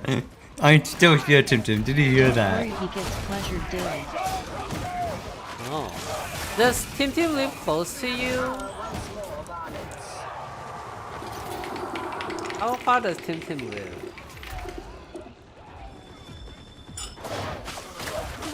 No, but I have connections. Your connections? What is that like? Plus you have connections. You talk to them.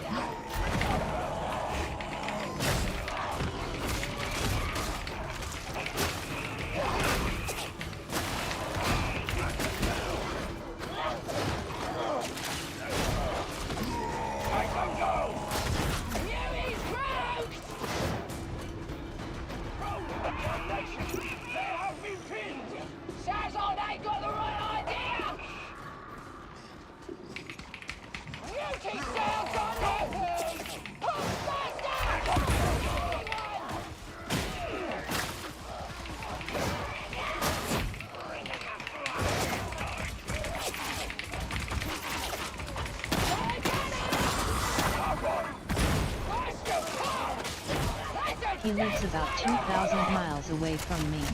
He's in Texas while I'm in Oregon.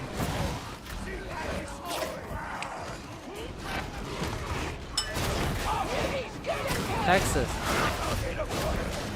Wait, how is it 2,000 miles? It's not 2,000 miles. Wait, it might be, never mind.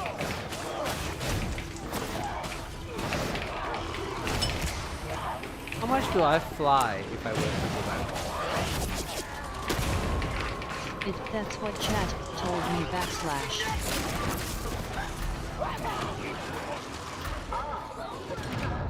Shit.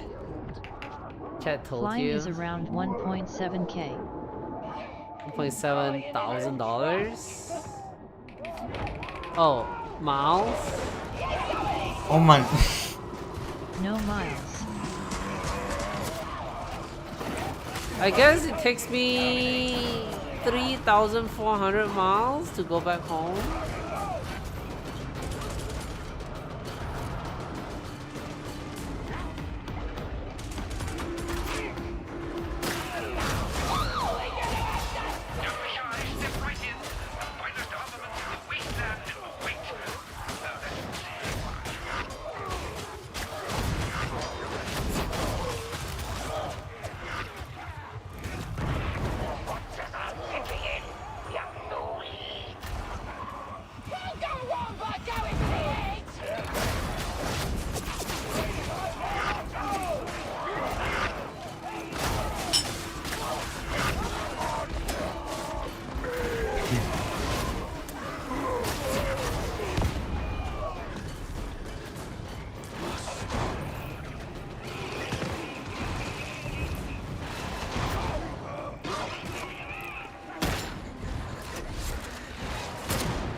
I see you have a data reliquary.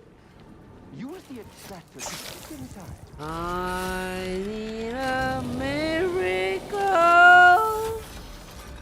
You were not see. What a courageous choice. And I need to say.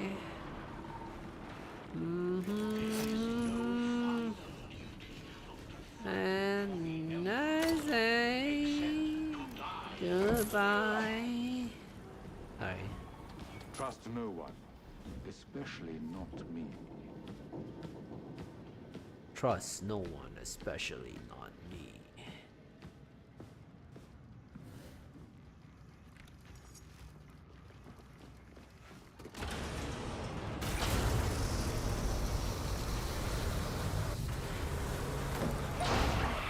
Madam 270 VOOP.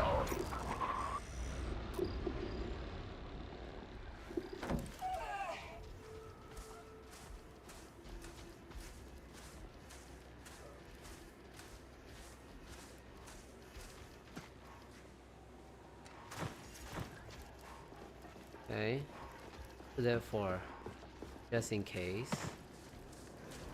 The reprobates would have come to blows without your intervention earlier. Doubtful. They are more interested in posturing than action. Perhaps. Or perhaps you are being coy about your ability. You think I do? Find a way to unlock that cache, varlets. Madam 270 Dark Dumpy Madam 270 Dark Dumpy Madam 270 Dark Dumpy Madam 270 Dark Dumpy. I got this. Wait, why is this not neat to interrogate? There we go.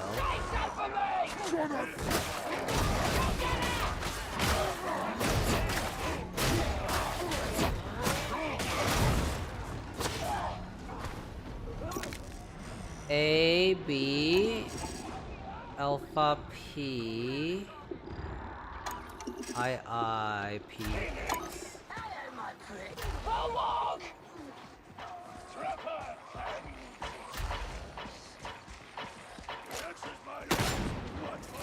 That should be the cache unsealed.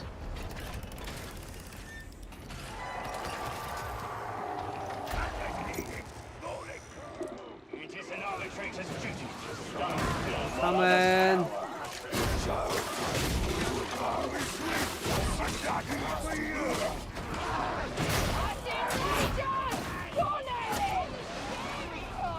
Bollocks.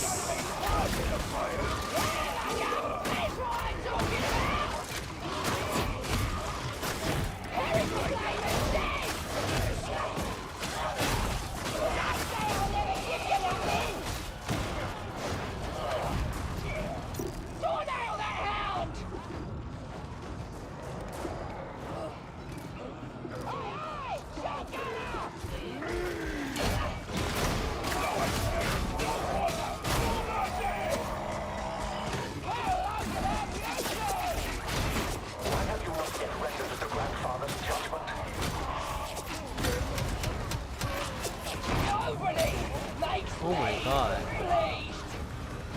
I almost died.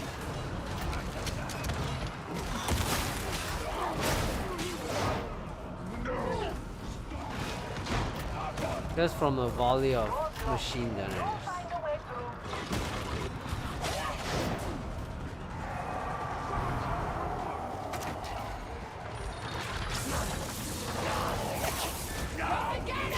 Brothers and sisters, your incompetence is testing my patience.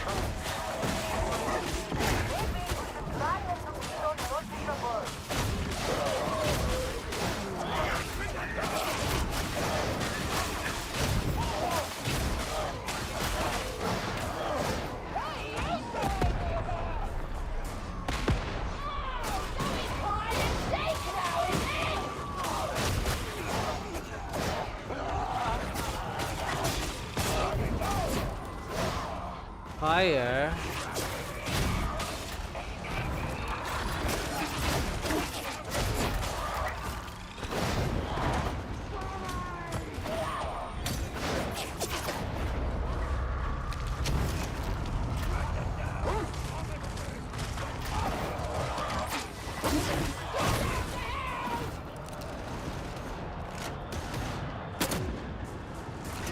Miss. These are dark days. Are we going? Are we going?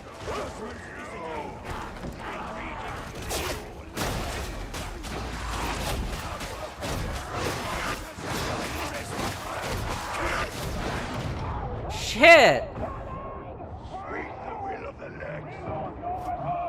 Can kill him.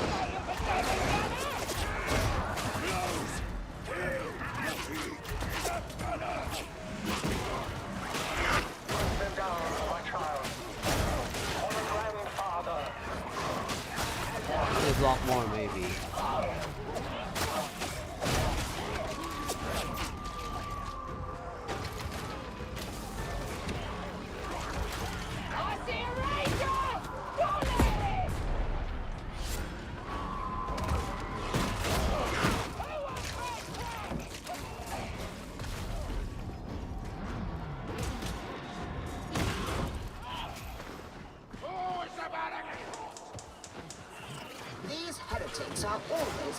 It is maddening.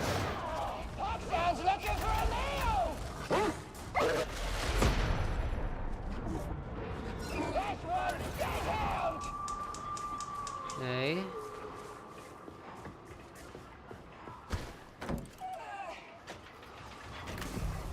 Go!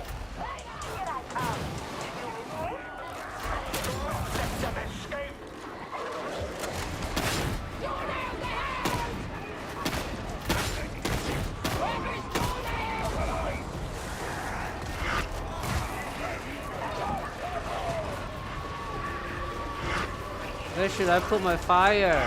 Right there?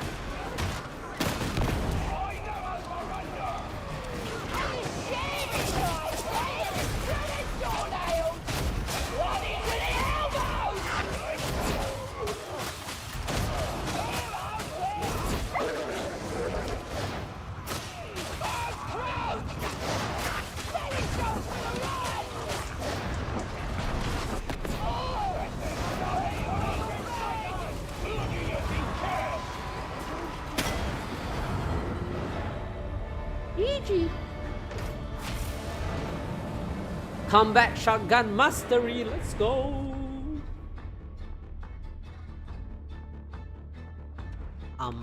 Nom nom, nom nom nom nom nom.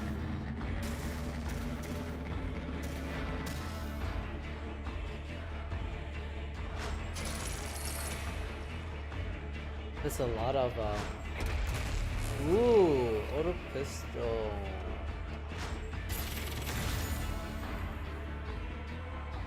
Damn, 45,000? That's a lot. Okay. Shotgun's done. I would like to use the bolt pistol. But I don't think I have any bolt pistol. Forgot to look at the shop.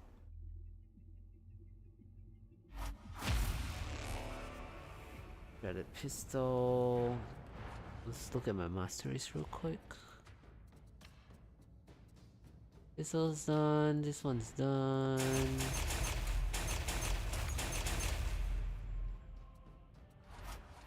Uh, 2020.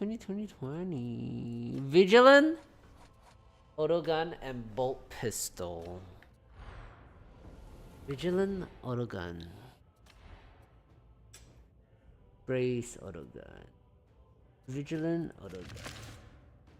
Let's do it.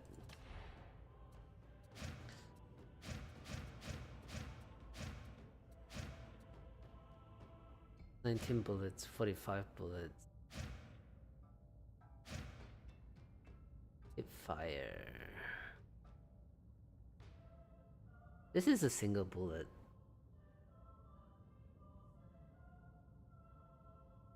Let me rough.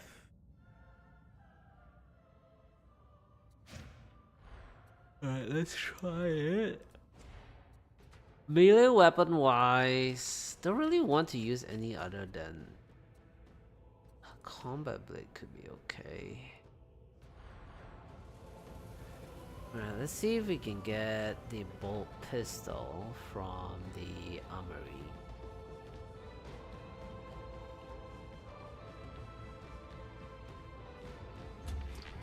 Your word is my law. Come on, bolt pistol. Right there, collateral reload speed, damage, lowest damage. That is a no bueno for me. Alright, let's see if we can get some of here. Are you quite sure you're ready for this? Raise 500. You're all bad.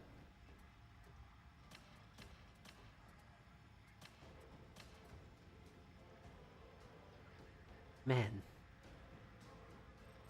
Unlucky. Oh well, I'll Okay. see you again. Okay. Vigilant autogun, I'm not sure how it feels, but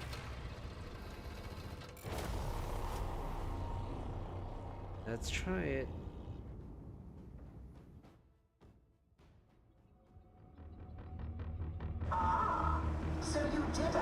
summons. I shall forestall the execution order. Wormwood reports indicate that admonition are highly active in Deadside. Their overall goal remains unknown to I'm getting us. sleepy. Are you guys getting sleepy? Prudence dictates that we Oh no, why aren't you sleepy yet? You've been streaming for detect remnants you can 11 from the hours. House grasp. Yes. And do try to stay alive. Yes. Yeah, you should be sleepy. I am tired, but I must push through. Oh no, oh no! I walked away for a real money. I was looking at this guy's name, Money. Ruger.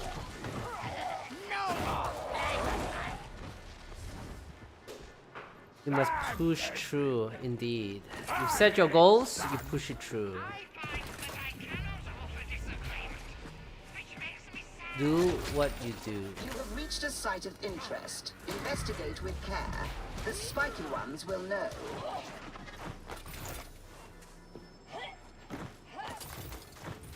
Death to the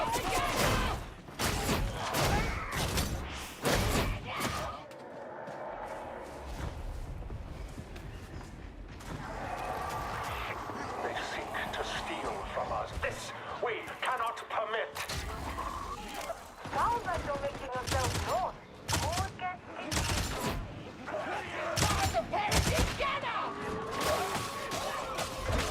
I know why I hate this gun now, because it's a burst.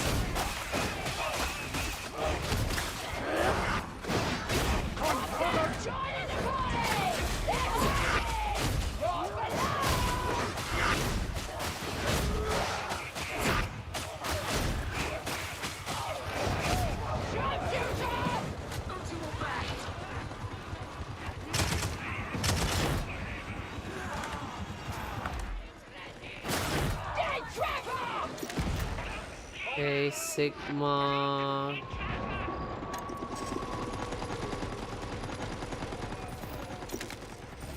Dotted.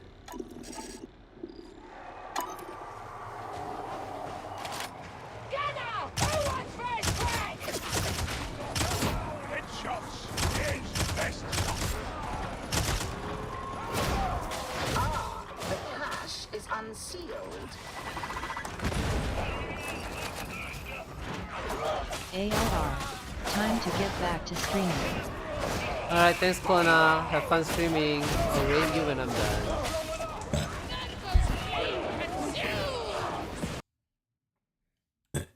Alright.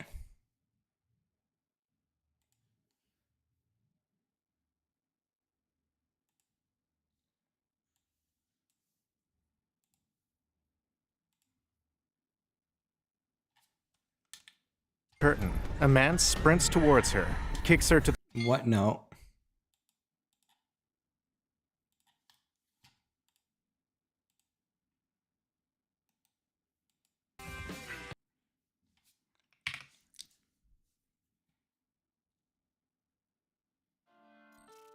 Oh my god.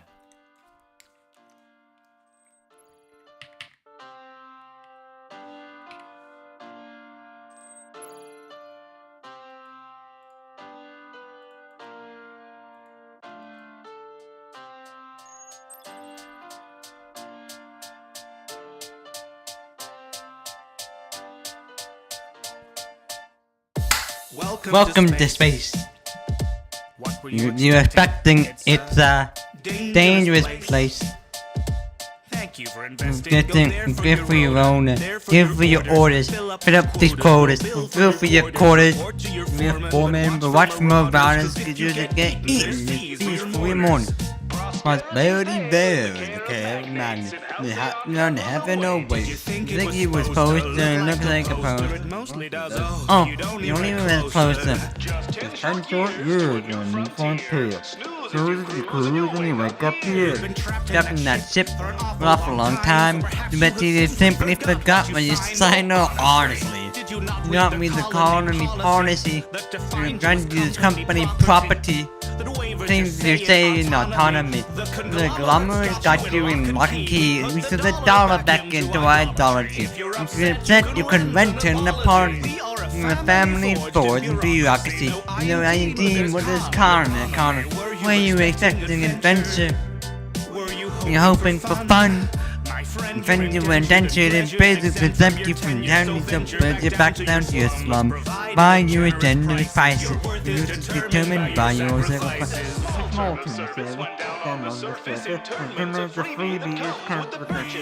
Work to earn the right to work. To earn the right to work. To earn the right to work. To earn the right to work. To earn the right to give ourselves the right to buy, ourselves the right to live, to earn the right to die. In your little town, why don't you settle down? You don't have to write the paperwork and you can look around. You're happy again, but you can the family can't read. That's the case of me. The question where it's found is end up in the corner in the yard. That's the every time. Corner in the stars. You'll be proud of it. You're reaching very far. We're gonna burn around. Right back at the bar. What else? You OT food and your favorite flavor. Look to you bleed and know by labor. Look to live from your local kids. You better drop dead, that's fine. You don't jumping down dead, fair, it's fine. So you do your job without him. Make see folks the bottom line. When you're fortune for the boredom door to door, it's all the way to 7 and it's always gonna lift up the universe and your world to be explored. Looking back in the north and you move the whole world. And you'll be grateful for the table, the dips in one end and the benches unstable. When with your days, you're able, for you forget to reach your cradle. You and pay what you invest, even you slave for humanity's interest. An account on your all on account, quickly amount of humanity's interest. Think that we stay to the brink of rebellion, marks dependent, peddling weapons, and you can tell them. The heaven, consuming whatever we sell them. We work to earn the right to work. To earn the right to work. To earn the right to work. To earn the right to work. To earn the right to give ourselves the right to buy. Ourselves the right to live. To earn the right to die. Shoot it with the fine print, my friend. Shoot it with the fine print. Shoot it with the fine print, my friend. Shoot it with the fine print. When you're in a little town, you know, just settle down. You got the paperwork and you can look at me. We work and then we work and then we work and then we work and then we work and we work in the ground, work, really down, work, down, work, you should have read the fine print, my friend. Should have read the fine print. And here, and initial here. Welcome to the family. The Halcyon Holdings Corporation thanks you for choosing the Stupendium as your Etherwave entertainment provider, and also wishes to thank our esteemed Patreon investors. If you enjoyed this broadcast, you may consider our line of other musical entertainment presentations in the playlist, check out the brand new range of quality Stupendium merchandise, or indeed follow the That links was to join amazing. those halls of our Patreon investment board. Now get back to work. Okay, I'll get back to work. Bitch, when a bag like this comes up.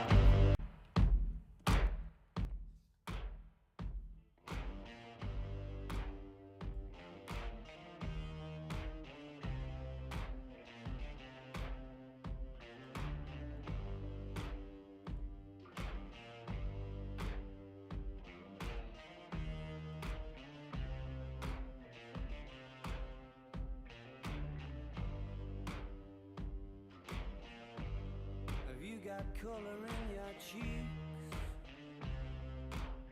Do you ever get that feel that you can't shift, the tide that sticks around like summits in your teeth? Are there some aces up your sleeve? Have you no idea that you're in deep? I dreamt about you nearly every night this week. How many secrets can you keep? 'Cause there's this tune I found that makes me think of you somehow when I play it on. Actually, I don't really want to play Minecraft. Until I fall asleep, spilling drinks on my settee. Do I wanna know if this feeling flows both ways?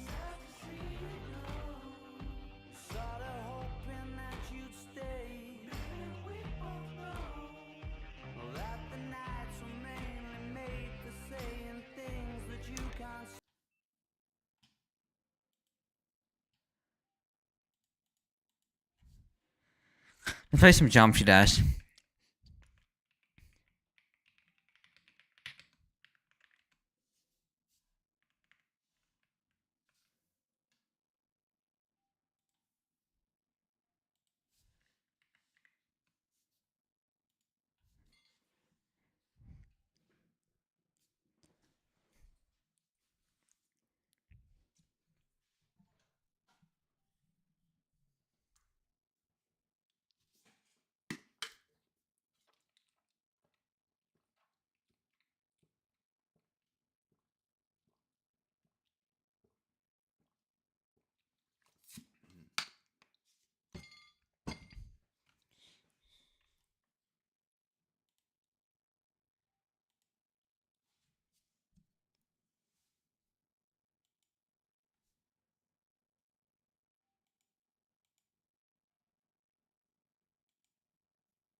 Touch base.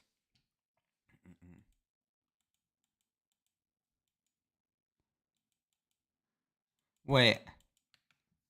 I feel like I'm dumb. Jump Dash. No.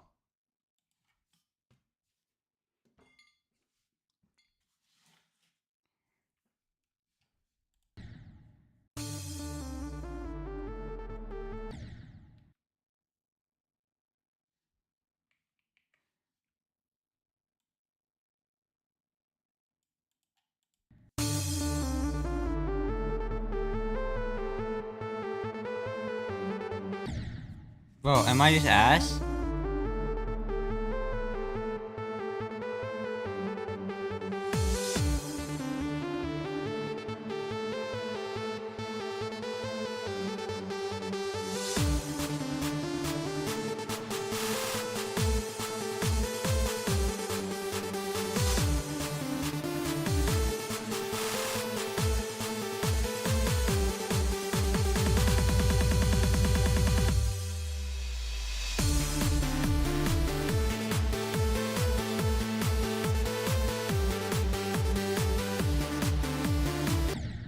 I'm gonna cream.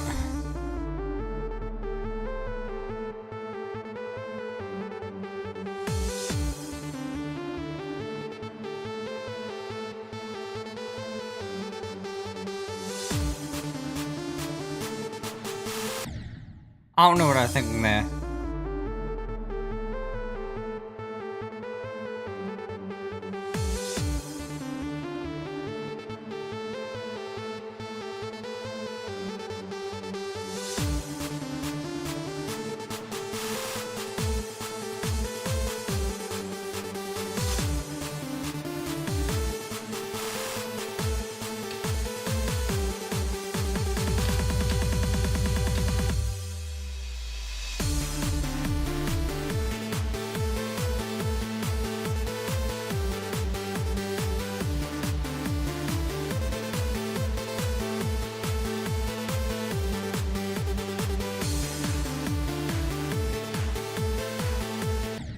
Fuck!